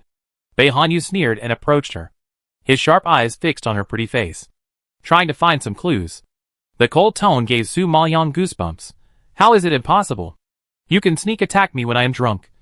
So an early-stage imperial spiritual master is even easier for you. Su Maoyang was secretly shocked when she heard this. She really didn't expect Bei Hanyu to be so sober even when drunk. It was really rare. I don't understand what the prince is talking about. I have to report to the intermediate class, so I'm sorry I can't accompany you. As she said this, Su Maoyang passed by and fled from Bei Hanyu's sight. That man was too sharp. If she stayed with him for a long time, he would definitely find out the clues. No, he had already found out the clues. But he didn't know she was Su Maoyang yet. Su Maoyang was so absorbed in his thoughts that he didn't realize he had already reached the classroom door. When he looked up, he saw 3 eye-catching characters intermediate class hanging above the door. Seeing this, she raised her hand and knocked on the door. The man who opened the door was a middle-aged man. When he saw Su Maoyang, he frowned and growled unhappily. Where are you from? Why did you come to the intermediate class? Leave quickly, and don't disturb us in class. Su Maoyang was stunned for a moment and explained, Teacher, I am a new student, and I am now assigned to the intermediate class. Teacher Zhou raised his eyebrows in surprise. New? Do you have a letter of introduction? Su Maoyang nodded and handed over the letter of introduction. Teacher Zhou looked at it. His face flashed with surprise, and he exclaimed in understanding. It turned out to be the third lady of the Mu family. When the students in the classroom heard this, they all looked at Su Maoyang in surprise. The third lady of the Mu family. Isn't that Mu Yaqing? I heard that she is just a junior general spirit master. How come she came to the intermediate class? Accepting the baptism of everyone's eyes. Su Maoyang nodded calmly. Teacher Zhou looked at her calmly and said coldly, Go find a seat and sit down. Hearing this, a woman in a blue skirt stood up in the classroom, pointed at Su Maoyang and asked sternly, Teacher Zhou, she is just a junior spiritual master. Logically, she has no qualifications to enter the academy. Even if she came in with connections, she should stay in the junior class. How can she be allowed to enter the intermediate class? I don't accept it. The academy sometimes does open a back door for the 6 major families. But it can't break the rules of the academy. Accommodating Mu Yacheng is already the limit. Now she is allowed to enter the intermediate class, which is really unreasonable. When she yelled like this, everyone shouted indignantly, venting their dissatisfaction. There are many disciples in the academy, and resources are limited. Once a new student joins, it means that there will be one more person to compete with them for resources and training rooms. What's more, Mu Yacheng should have stayed in the junior class and enjoyed the resources that the junior class should have. Why did she cross the level to grab their intermediate class resources? Su Maoyang didn't understand the competition within the academy, and didn't expect that his arrival would cause dissatisfaction among so many people. A hint of surprise flashed across his eyes. Seeing this, Teacher Zhou frowned and shouted, "Quiet! This is Cui Jinping. Teacher Cui instructed you. If you don't agree, go to Teacher Cui to protest. Don't be presumptuous in my class." Everyone shut up when they heard Teacher Cui. Teacher Cui is the instructor of the elite class, and the students he taught are well-known figures on the elite list. Even the head of the Mu family had been instructed by him. So Teacher Cui and the Mu family had a deep friendship. Otherwise, he would not have made an exception to let Mu Yacheng enter the intermediate class. After hearing this news, everyone was unwilling to endure it. The instructor saw that everyone was quiet, and then he told Su Maoyang, "Hurry up and find a seat." Su Maoyang nodded and looked for an empty seat in the classroom. There were many people in the classroom, but there were still a few empty seats. However, every time Su Maoyang walked over and was about to sit down, the disciples next to her would occupy her seat with their arms and warn her with fierce eyes.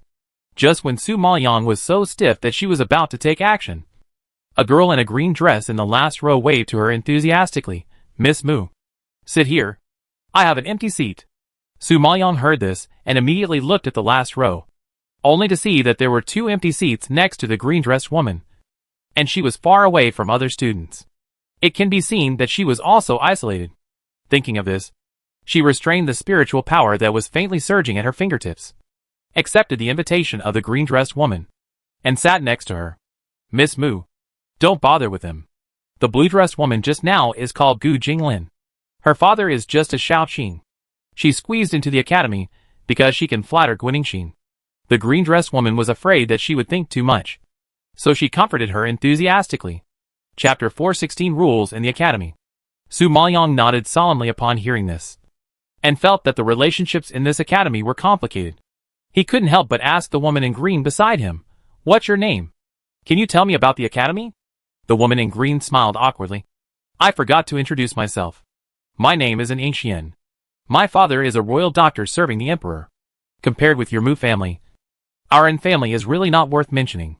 However, my father has high hopes for me, and hopes that I can enter the academy for training. Therefore, he gave General Lu a lot of gifts, and said a lot of good things.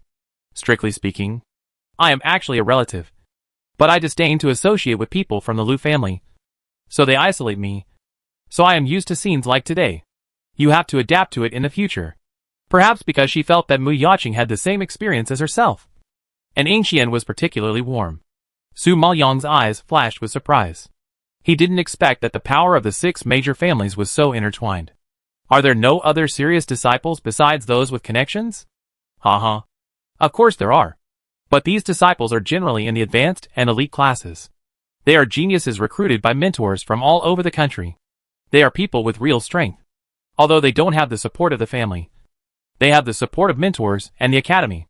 They are still rampant in the academy, and don't take the 6 major families seriously. So, even if you are from the Mu family, don't provoke these people, because fighting is not prohibited in the academy. If they punch you to death, they will not be responsible. Speaking of those crazy people, and Xian couldn't help shaking her body, feeling an Xuan's fear from the depths of her soul. Su Maoyang was slightly surprised. In the past, whether she was in Nan Sui or Songyuan, the academy and the sect prohibited private fights. She didn't expect that Bayan was so fierce and violent that it allowed students to fight at will. Such an environment was too bloody and cruel. What she didn't expect was that these geniuses in the academy didn't take the 6 major families seriously. They were really arrogant and strong. However, it was understandable that the 3 academies in Bayan were above the 6 major families. Because many strong people graduated from the academy. The academy has connections that the 6 major families don't have. Once there is something in the academy, it can be said that one call will respond to it. And the scene is definitely spectacular that the 6 major families can't match. Moreover, the arrogant tutors and deans in the academy. Even the royal family has to give way to 3 points. Which shows the status of the 3 academies in Bayan. Of course, in addition to the academy, there are 3 other forces that people are afraid of. Namely the alchemy union, the auction house, and the mercenary group. There is only one alchemy guild and auction house in Bayan City. But there are many mercenary groups. However, no matter how many there are only 1 or 2 that can be ranked. Therefore, whether it is a monopoly or not, it is all about fists. Whoever has the bigger fist is the boss. The strong are respected, and the fittest survive. These words are fully demonstrated in Bayan country. By the way, Miss Moo, I forgot to tell you that in the academy, except for occasionally gathering in the classroom for class, most of us are in our own practice rooms. Wait a minute. The instructor should also arrange a practice room for you. Su Maoyang was stunned for a moment. With some confusion on his face, training room? We have to live in the academy? No. The training room is not an ordinary room. It is full of spiritual energy. Even if you do nothing, just meditate in it for a day, you can absorb a lot of spiritual energy. This is the most direct way to improve spiritual power besides elixirs. And Ancient explained kindly. Su Maoyang was immediately interested when he heard about improving spiritual power. Oh, doesn't that mean everyone stays in the practice room and doesn't want to come out? And Ancient smiled and shook her head. With a look of you are too naive, you can't just shirk it if you want to. If you want to enter the practice room to practice, you must have an energy card. The energy card needs to be recharged with energy stones. If you don't have energy stones, your energy card will be invalid and there will be no spiritual energy in the room. So you can only stay in the room to practice after earning enough energy stones.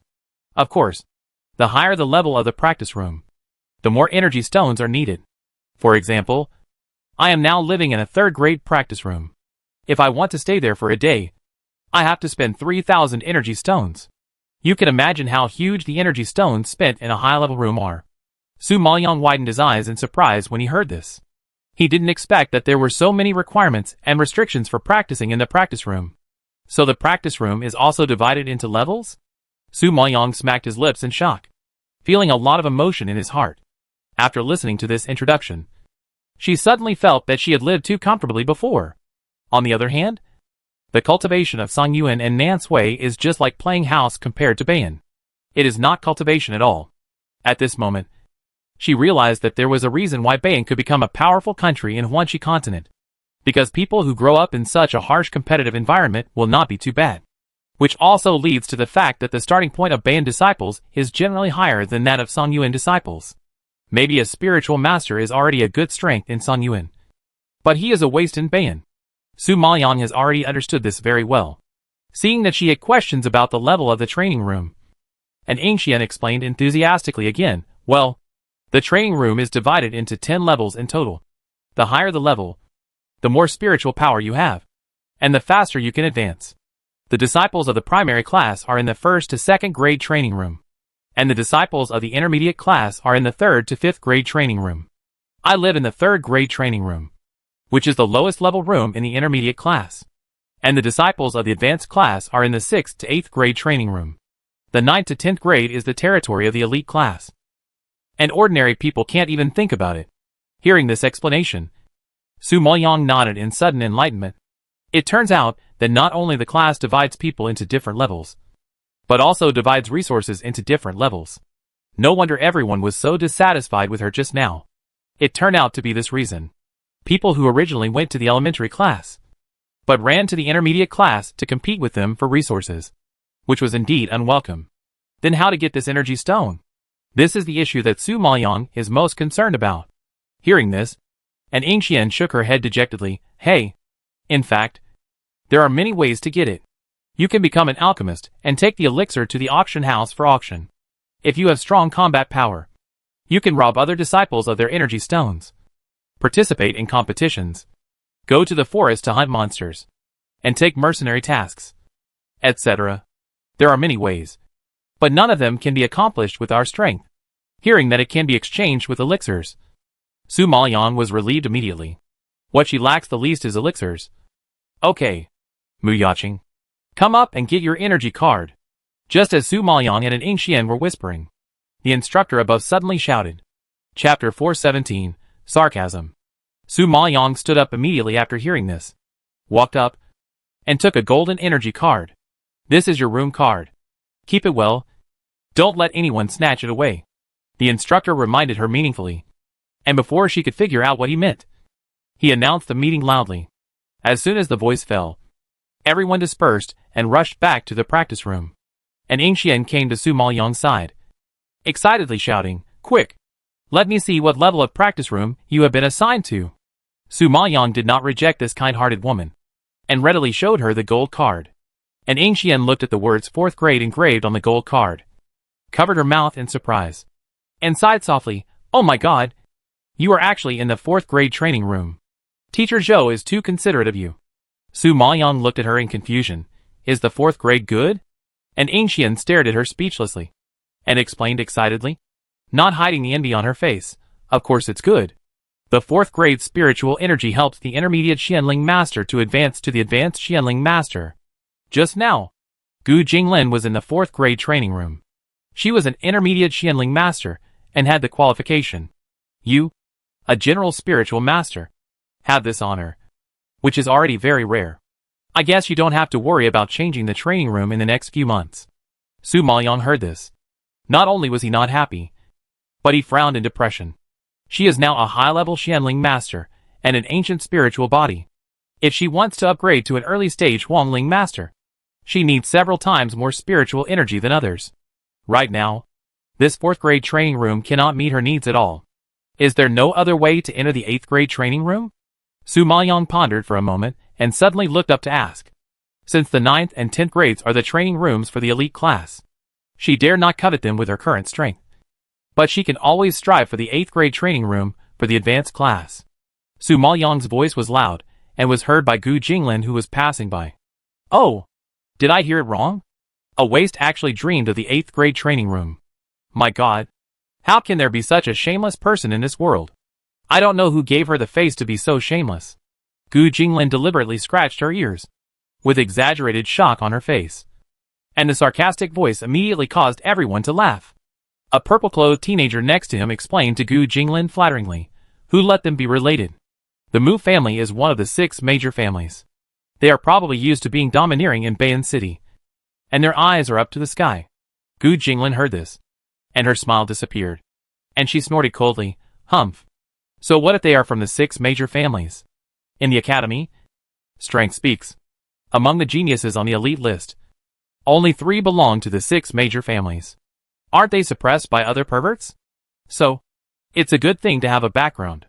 If you take chicken feathers as a flag, you are too ignorant of the world."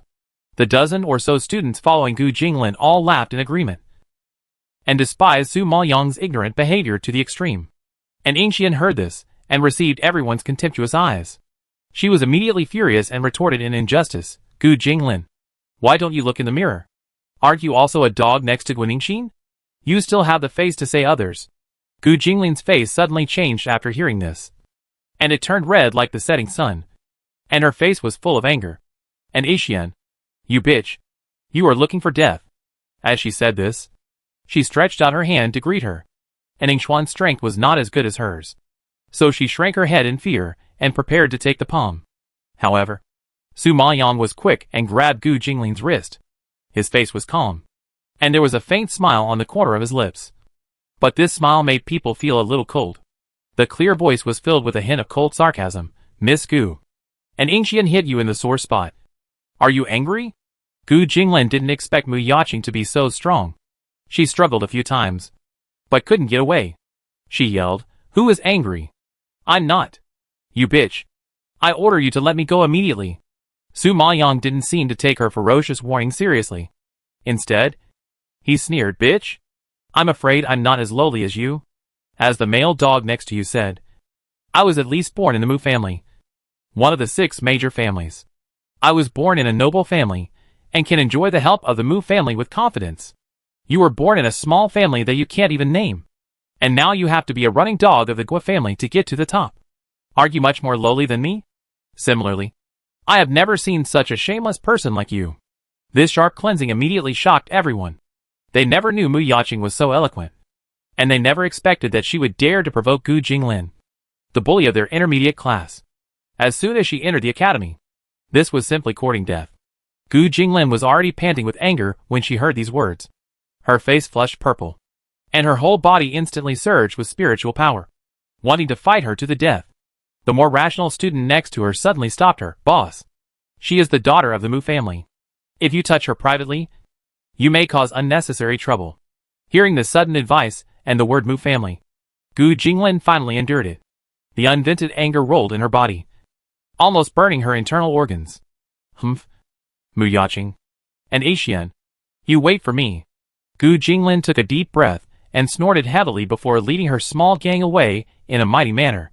And Axian looked at their backs as they left, exhaled with lingering fear, and looked at Mu Yaqing with a pale face.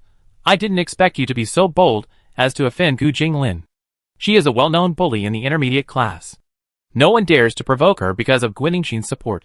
Su Mayan thought of Guiningxin, whose body was paralyzed by his silver needles, and a trace of disdain flashed across his eyes.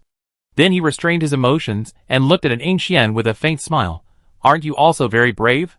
You are obviously of humble status, but you are stubborn and refuse to flatter them, and disdain to associate with them.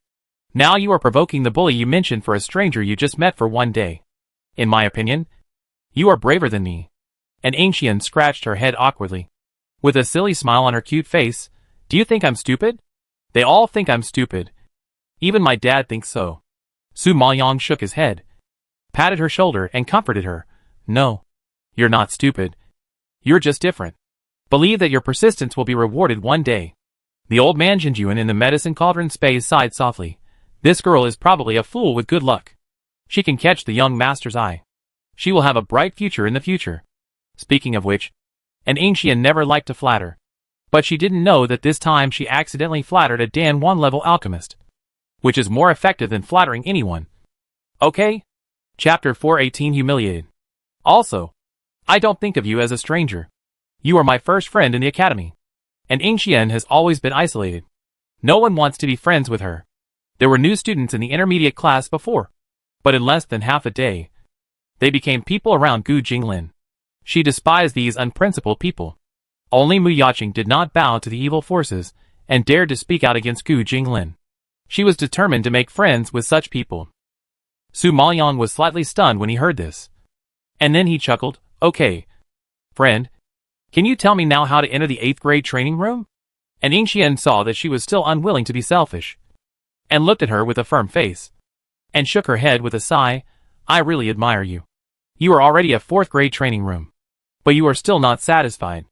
You should know that if you enter a training room that is too high at your current level, your body will not be able to bear it. Not only will it not be good, but you will also explode and die if you are not careful. It doesn't matter. I know my limits. Su Maoyong nodded, obviously not taking these things seriously. And Axian shook her head in disapproval. But seeing that she insisted, she told the truth. There are 3 ways to enter a high-level training room. The first is to rob, which is the simplest and crudest. But there are also side effects, such as the other party's background is strong. If you don't have super strength and background, this method is simply to seek death. The second is the competition. As long as you win, the other party must hand over the energy card. This is the rule of the academy.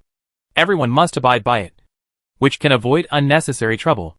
The third is to become a disciple. As long as the instructor in the academy accepts you as a private student, you can enter the training room specially arranged by the instructor for you. This is also the easiest and fastest way. There was a disciple in the intermediate class before, who was later favored by the instructor of the advanced class, and was finally arranged to enter the 8th grade training room. The 8th grade is something that many students in the advanced class can't get into even if they try their best. So, sometimes going through the back door can be a very effective way. Su Maoyong heard this and nodded in understanding. It seems that becoming a disciple is the fastest shortcut. She now wants to improve her strength quickly, and it seems that only becoming a disciple is the most suitable way for her. Who is the most powerful instructor in the academy? Su Maoyang became interested and asked hurriedly. If you can get the favor of the instructor, wouldn't you be able to enter the 9th or 10th grade training room? And Ning Xuan's eyes widened in surprise. Are you really going to become a disciple? Yes. That's right. Isn't this the fastest way? You're too naive. It's not that easy to become a disciple. The most powerful person in the academy is of course our dean. He is a great god who practices both spiritual power and mental power. He is not only a powerful peak sect spirit master, but also a pill refiner at the peak of the Dan King. With such strength, if he stomps on it, Bayan country will tremble. However, he is mysterious and elusive. However, as far as I know, he has recently made a bet with the president of the Alchemy Union and is desperately refining pills. So he will most likely appear in the Alchemy Union. When it comes to the dean, and Ning Xuan's face is full of admiration. And this emotion also infects Su Maoyang. Even the Jinjuan old man in the body suggested, young master, this dean has a similar physique to yours. Both of them practice both spiritual power and mental power. If you become his disciple, you may have unexpected gains. At least, you will be able to improve your spiritual power. Old Jinjuan can teach you the techniques of alchemy, but he can't really help you improve your spiritual power. Su Maoyang nodded in agreement when he heard this. Well, this dean is not bad. And Yingxian laughed when she heard this. Although there was no mockery in it, she felt that she was fanciful. You better give up this idea quickly. Although the dean is powerful, he has never accepted a disciple in his life. And he has said that he will never accept a disciple. He said that he is used to being a free and unrestrained person and doesn't like to be entangled in worldly affairs. Even the top 3 geniuses on the elite list wanted to be his disciples. But he refused. For you? Don't even think about it. And Yingxian smiled and waved her hand, as if she regarded Su Maoyang's idea as a joke. Su Maoyang frowned slightly. Since the dean doesn't care about these mundane things, who is the instructor in charge of the academy now? The one in charge is Instructor Yuan. He is now at the level of a late-stage spiritual master. He is the most authoritative instructor in the academy. He has a total of 4 disciples, including the 2nd, 3rd, 4th and 10th on the elite list. And Yingxian thought for a while and answered. Su Maoyang raised his eyebrows slightly and took a fancy to this Instructor Yuan. After a moment of silence, he patted her shoulder and said gratefully, "Thank you. I'm going. Let's talk again when I have time." With that, Su Maoyang strode out of the classroom. Mu Yaqing, you are not really going to become a disciple, are you? Looking at her back as she left. And Yingxian shouted in disbelief. But the person had already walked away and faded out of sight in the blink of an eye. Su Maoyang really came to the house of Professor Yuan. In the college, each tutor has an independent house, which is beautiful and quiet, and is a good place to live.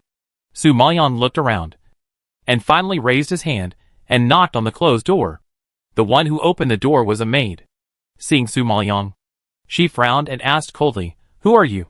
Why did you come to Professor Yuan's house?" Seeing that a maid was so arrogant, Su Maoyang was stunned for a moment, and then bowed respectfully. "I am a new student in the college, and I want to see Professor Yuan." "Go away. A freshman wants to see Professor Yuan. You really don't know how high the sky is." The maid waved her hand at Su Maoyang with contempt, and the posture of chasing people away was quite fierce. Su Maoyang was eager to improve his strength, so he could naturally endure what ordinary people could not endure. He patiently explained again, "Sister, can you pass on the message for me? Just say that a disciple named Mu Yaqing wants to see him." "Mu Yaqing? Are you from the Mu family?" When the maid heard the name, she immediately restrained her arrogance and asked in confusion. Su Maoyang nodded. "That's right. Okay. You wait." The maid glanced at her, then turned and walked towards the inner room. Sure enough, the names of the 6 major families can still make people fearful. Less than half a cup of tea. A middle-aged man with a big belly came out from the side room. "Who is it that disturbed my sleep?" Su Maoyang saw him coming out, and immediately stepped forward to greet him. "My daughter Mu Yaqing greets Teacher Yuan. I have long heard of Teacher Yuan's great name. I hope to be your disciple. I hope you can give me more guidance." When he heard the name Mu Yaqing, Yuan Gang raised his eyebrows slightly and looked at her in surprise. "Mu Yaqing? You are the concubine of the Mu family, right?" Su Maoyang was shocked and nodded. "Yes." "Haha. You really overestimate your own abilities. My disciples are all on the elite list. All of them are above the Royal Spirit Master. And one of them has even reached the Zone Spirit Master. May I ask if you have reached that level? Are you qualified to be my disciple? As far as he knew, the concubine of the Mu family was just a general spirit master. And he didn't know where she got the courage to find him. Chapter 419 Monster in Prison Uniform. Hearing this obvious irony, Su Maoyong remained calm and replied in a neither humble nor arrogant manner, although my strength has not reached that level. I am confident that I can catch up with them, as long as the instructor gives me a 10th grade training room and a month. When Instructor Yuan heard this, he laughed suddenly, as if he had heard a big joke. The laughter shook out from his chest, shaking out a strong pressure. Ha ha ha. You are really an ignorant little girl. The first on the elite list dare not say that it only takes 1 month to advance from a general spiritual master to a sect spiritual master. You are really shameless. I came out to see you because of your father. But I didn't expect that your father, such a powerful figure, actually gave birth to a useless daughter like you. It's really embarrassing for the Mu family. You'd better get out and stop getting in my way. Su Maoyong heard this and became a little angry. Even if he didn't want to accept her, there was no need to say such harsh words. However, just when she was about to get angry, a teasing voice suddenly came from behind her. Master, you are so harsh. You scared the girl. She is the daughter of the Mu family after all. How can she survive in the academy after being humiliated by you? At this time, a white figure came to the door. Su Maoyong was very familiar with the handsome figure because he had seen him at the entrance of the academy this morning. When Teacher Yuan saw him coming in, he said unhappily, "This kind of waste deserves to be humiliated. The academy is a place where the strong survive. If you want to rely on connections alone, you will die many times." Song Zihan chuckled and shook his head. "Master, you are too serious. I am afraid that these words will be heard by the head of the Mu family. And the head of the Mu family will have a problem with you, which is not good. According to your meaning, do you still want me to accept this waste?" Teacher Yuan sighed in disbelief. Song Zihan looked down at Su Maoyong, his eyes flashing with ill intentions. And then he smiled and said, "Master, have you forgotten the burning prison?" Hearing this name, Su Maoyong clearly felt that Teacher Yuan's body was shaken, and he saw that his face, which was angry and disdainful just now, suddenly stiffened. What kind of place is this burning prison that can make him react so strongly? Yuan Gang stared at Song Zihan in shock. "You are crazy. That place is a forbidden place. People will die." Song Zihan ignored Teacher Yuan, but stared at Su Maoyong intently. "Since this Miss Mu wants to be Master's disciple so much, why don't you set a test? As long as she can successfully come out of the burning prison, then you can accept her as your disciple. Isn't that how Feng Shuani, who was the first on the elite list, trained?" Thinking of Feng Shuani, who was so powerful and tough back then, he came out of the burning prison with bruises all over his body, which was horrible to look at. If you let this waste in front of you go in, how can he come out? Song Zihan is obviously forcing Mu Yaqing to death. Yuan Gang was still a little hesitant, but unexpectedly Mu Yaqing agreed immediately. "Okay, I'll go to the burning prison. As long as I come out smoothly, you will arrange a 10th grade training room for me. I hope you will keep your word." Song Zihan saw that she was willing to go on her own initiative, and immediately laughed happily. "Master, you see, she is willing to go on her own. No one forced her." Yuan Gang glared at him, then looked at Su Maoyong. "Okay, since you are willing to accept the test, then go." She went there voluntarily. Even if the head of the Mu family knew about it, the responsibility could not be blamed on him. After all, the right to accept disciples was in his hands, and whether Mu Yaqing was willing to accept the test was up to her. She was ignorant of the world and wanted to try it, so she could not blame anyone. Thinking in this way, Yuan Gang took Su Maoyong to the entrance of the so-called burning prison. As soon as she entered this place, Su Maoyong felt the solid barrier around her. She believed that if it were not for Master Yuan leading the way, it would be difficult for her to break in. After walking for a while, Yuan Gang stopped at a wellhead. "Go down to the burning prison. As long as you can endure it for a day and come out smoothly, I will accept you as my disciple." Su Maoyong looked at him and jumped into the well without saying a word. Seeing this, Yuan Gang's heart skipped a beat, and he couldn't help but say to Song Zihan, "There are all perverts down there. If she goes there, she will definitely be gnawed to the bone." Even if she didn't meet those perverts, the strength of the spiritual energy inside is enough to make her explode and die. Your move is so cruel. Song Zihan heard the smile on his lips and deepened. I just don't want a waste to become a stain on my life. Every time he heard someone say that she liked him, he felt disgusted. A trash with no strength is worthy of saying that he likes her? Ridiculous. Hey, it seems that I should prepare to report to the Mu family. Teacher Yuan sighed and shook his head. Naturally, he didn't want to accept a waste as his apprentice, which would also become a stain on his life. The fear is that she insisted on worshipping him as her master, and finally let the head of the Mu family come forward. And he was still stiff and had to accept her. Now it's better to do it once and for all and completely cut off her thoughts. As soon as Su Maoyang entered the prison of fire, she finally understood the origin of the name. She didn't expect that this place was full of magma and fire. The whole world was red.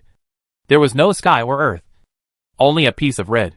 Elder Jinjuan felt such heat and shouted in surprise, "Strange fire! This is strange fire!" Su Maoyang was stunned for a moment. And then she was ecstatic. She didn't expect that she would find it without any effort after searching for it everywhere. She accidentally found such a deep hidden strange fire. Ha ha ha. Young master, your luck is so good that I have to admire you. Elder Jinjuan laughed and shook his head. Ha ha. I found that there is not only strange fire here, but also a lot of spiritual power. If I meditate here, I will definitely be promoted quickly. Su Maoyang exclaimed excitedly. Just when Su Maoyang was happy, a large group of men and women in black prison uniforms suddenly came from a distance. They had iron chains on their feet, which made clanking sounds as they walked. There was no intact part of their bodies. Their bloody flesh was blooming in the air, and was burned black by the flames around them. They looked as scary as monsters. Ha. The people outside have sent us fresh food again. We can have a full meal again today. It's so cool. The crowd on the opposite side laughed, and the hoarse and unpleasant sound echoed throughout the space, which seemed extremely eerie and terrifying. Su Maoyang was also shocked when she saw this. She found that the monsters on the opposite side were obviously human beings in prison uniforms, but their disheveled faces, bloody bodies, and burnt bodies did not look like humans at all. What on earth are they? Why are they in this burning prison? From their tone, it seems like they want to eat people. What kind of perverts are they? At this moment, the old man Jinjuan said in his heart, Young master, be careful. The spiritual energy in this burning prison is not something that ordinary people can endure. What's more, there is also the burning of strange fire. The group of people on the opposite side must be extremely perverted. They have endured the spiritual energy and the strange fire to survive. Such perverted strength is really scary. Chapter 420 The Origin of the Monster. Su Maoyang wanted to cry, but had no tears. She finally found the strange fire. But she met this group of perverts. Looking at this situation, there is only one way now. That is to run. Don't think about it. You can't run away. They are determined to eat you. How can they let the duck in their mouth fly away? You should quickly think of a way to outsmart them. The old man Jinjuan dispelled her unrealistic thoughts before she took action. Hearing this, Su Maoyang frowned even more tightly. While being forced to retreat, she racked her brains to think of a way. Her brain was about to explode. And finally she said, Wait! You are injured. I am an alchemist. I can make pills for you and treat your wounds. It seems that the only thing she can rely on is the alchemy technology. But the monster on the opposite side didn't take the alchemist seriously at all, and bared its teeth and roared, We have been tortured to the point that we are no longer human or ghost. We don't need treatment. We just want to fill our stomachs. As he said that, everyone rushed towards her fiercely. Su Maoyang was frightened by this and ran away. Don't be excited. Let's talk it over nicely. Su Maoyang was most afraid of encountering such unreasonable and undemanding enemies. This kind of enemy who has no desires, doesn't care about anything, and only wants to kill you is the most terrifying. And no matter how smart your brain is, you can't do anything about it. Young master, they are wearing prison uniforms and anklets. They seem to be prisoners here. The old man Jinjuan reminded after careful observation. Su Maoyang was shocked when he heard this, and immediately reacted, Are you imprisoned here? If possible, I can let you out and give you freedom. Su Maoyang, who was almost collapsed by the pursuit, agreed to it without thinking about anything else. It was important to save her life at the moment, so she had to stabilize them first and then think of other ways. But she still underestimated the stubbornness of this group of people. Humph. Don't fool us. We have been locked up here for 100 years. And we have tried all the ways, but couldn't get out. Just relying on you, a little girl, is a foolish dream. You have to believe me. I really have a way. If you eat me, it's just eating one more person. Why don't you give yourself a chance? Once you get out, you will be free. Eat as much as you want. I'm already here. If I can't take you out, it's not too late for you to eat me. Su Maoyong ran out of breath. But he didn't forget to do psychological work. It must be said that Su Maoyong's eloquence is still very good. And what he said is reasonable, and makes the enemy begin to waver. Boss, do you want to try it once? I really don't want to stay here and endure the torture of this ghost fire. If I stay any longer, I'm going crazy. One of the men said angrily to the leading man. Even though his face was dark, Su Maoyong could see his hideous and twisted expression when he turned around. The others nodded in agreement. They had been trapped here by those old guys for 100 years. It was hard to imagine how they would spend the next 100 years. The leading man followed the will of the people and stopped. He stared at Su Maoyong with bulging eyes and said ferociously, "Okay, little girl, I'll give you a chance. As long as you take us out, we will let you go." Su Maoyong stopped as if he had been pardoned after hearing this. He took a few deep breaths and then turned around to look at the group of people carefully. The leading man was tall and burly. His prison uniform had been ripped to pieces, revealing only his torn skin and countless scars. His back-length black hair was frizzy, covering most of his face, leaving only one sinister eye, which was staring at her coldly. The crowd behind him were of different heights, weights, and bodies, but they all looked almost the same in their cruel and bloody appearance. Su Maoyong, who had recovered from his shock, swallowed his saliva and couldn't help asking, "If you want me to help you get out, you have to let me know how you got in, so that I can find a way." The leading man's pupils shrank slightly, as if he thought of something in the past, and snorted angrily, "I don't know if you have heard of it. 100 years ago, there was an academy in Bayan called Huanyu Academy. It was the most powerful academy in Bayan. All forces followed the lead of Huanyu Academy. However, a big tree attracts the wind. In order to exclude Huanyu Academy, Lane Academy, Lingyi Academy and Tianluo Academy joined forces with the three major families of the Song family, Lu family and Gua family at that time, planned a conspiracy and launched a war. Huanyu Academy fell into the enemy's conspiracy, was outnumbered, and finally destroyed. The dean and tutors of the academy all died heroically to protect the students. At this point, the atmosphere suddenly became solemn, and Su Maoyong could clearly feel the resentment and hatred emanating from their bodies. Could it be that they are from the Universal Academy? Thinking of this, Su Maoyong shuddered, and shock instantly rose in his pupils. No wonder the academy would sell favors to the 6 major families. It turns out that such a war happened 100 years ago. I think those 3 families should have provided a lot of help in that war. You are the group of students who survived, right? Su Maoyong asked his inner guess. The leading man nodded, "Yes. We are students of Huanyu College." Su Maoyong was even more puzzled. "But how did you get here?" This time the leading man did not speak, and a slightly thinner man next to him said, "At the beginning, the boss led us to the college to avenge the teacher. Their students were all trash, and were no match for us. In just 2 or 3 moves, we killed a lot of trash they carefully cultivated. Several old immortals were angry and suppressed us together.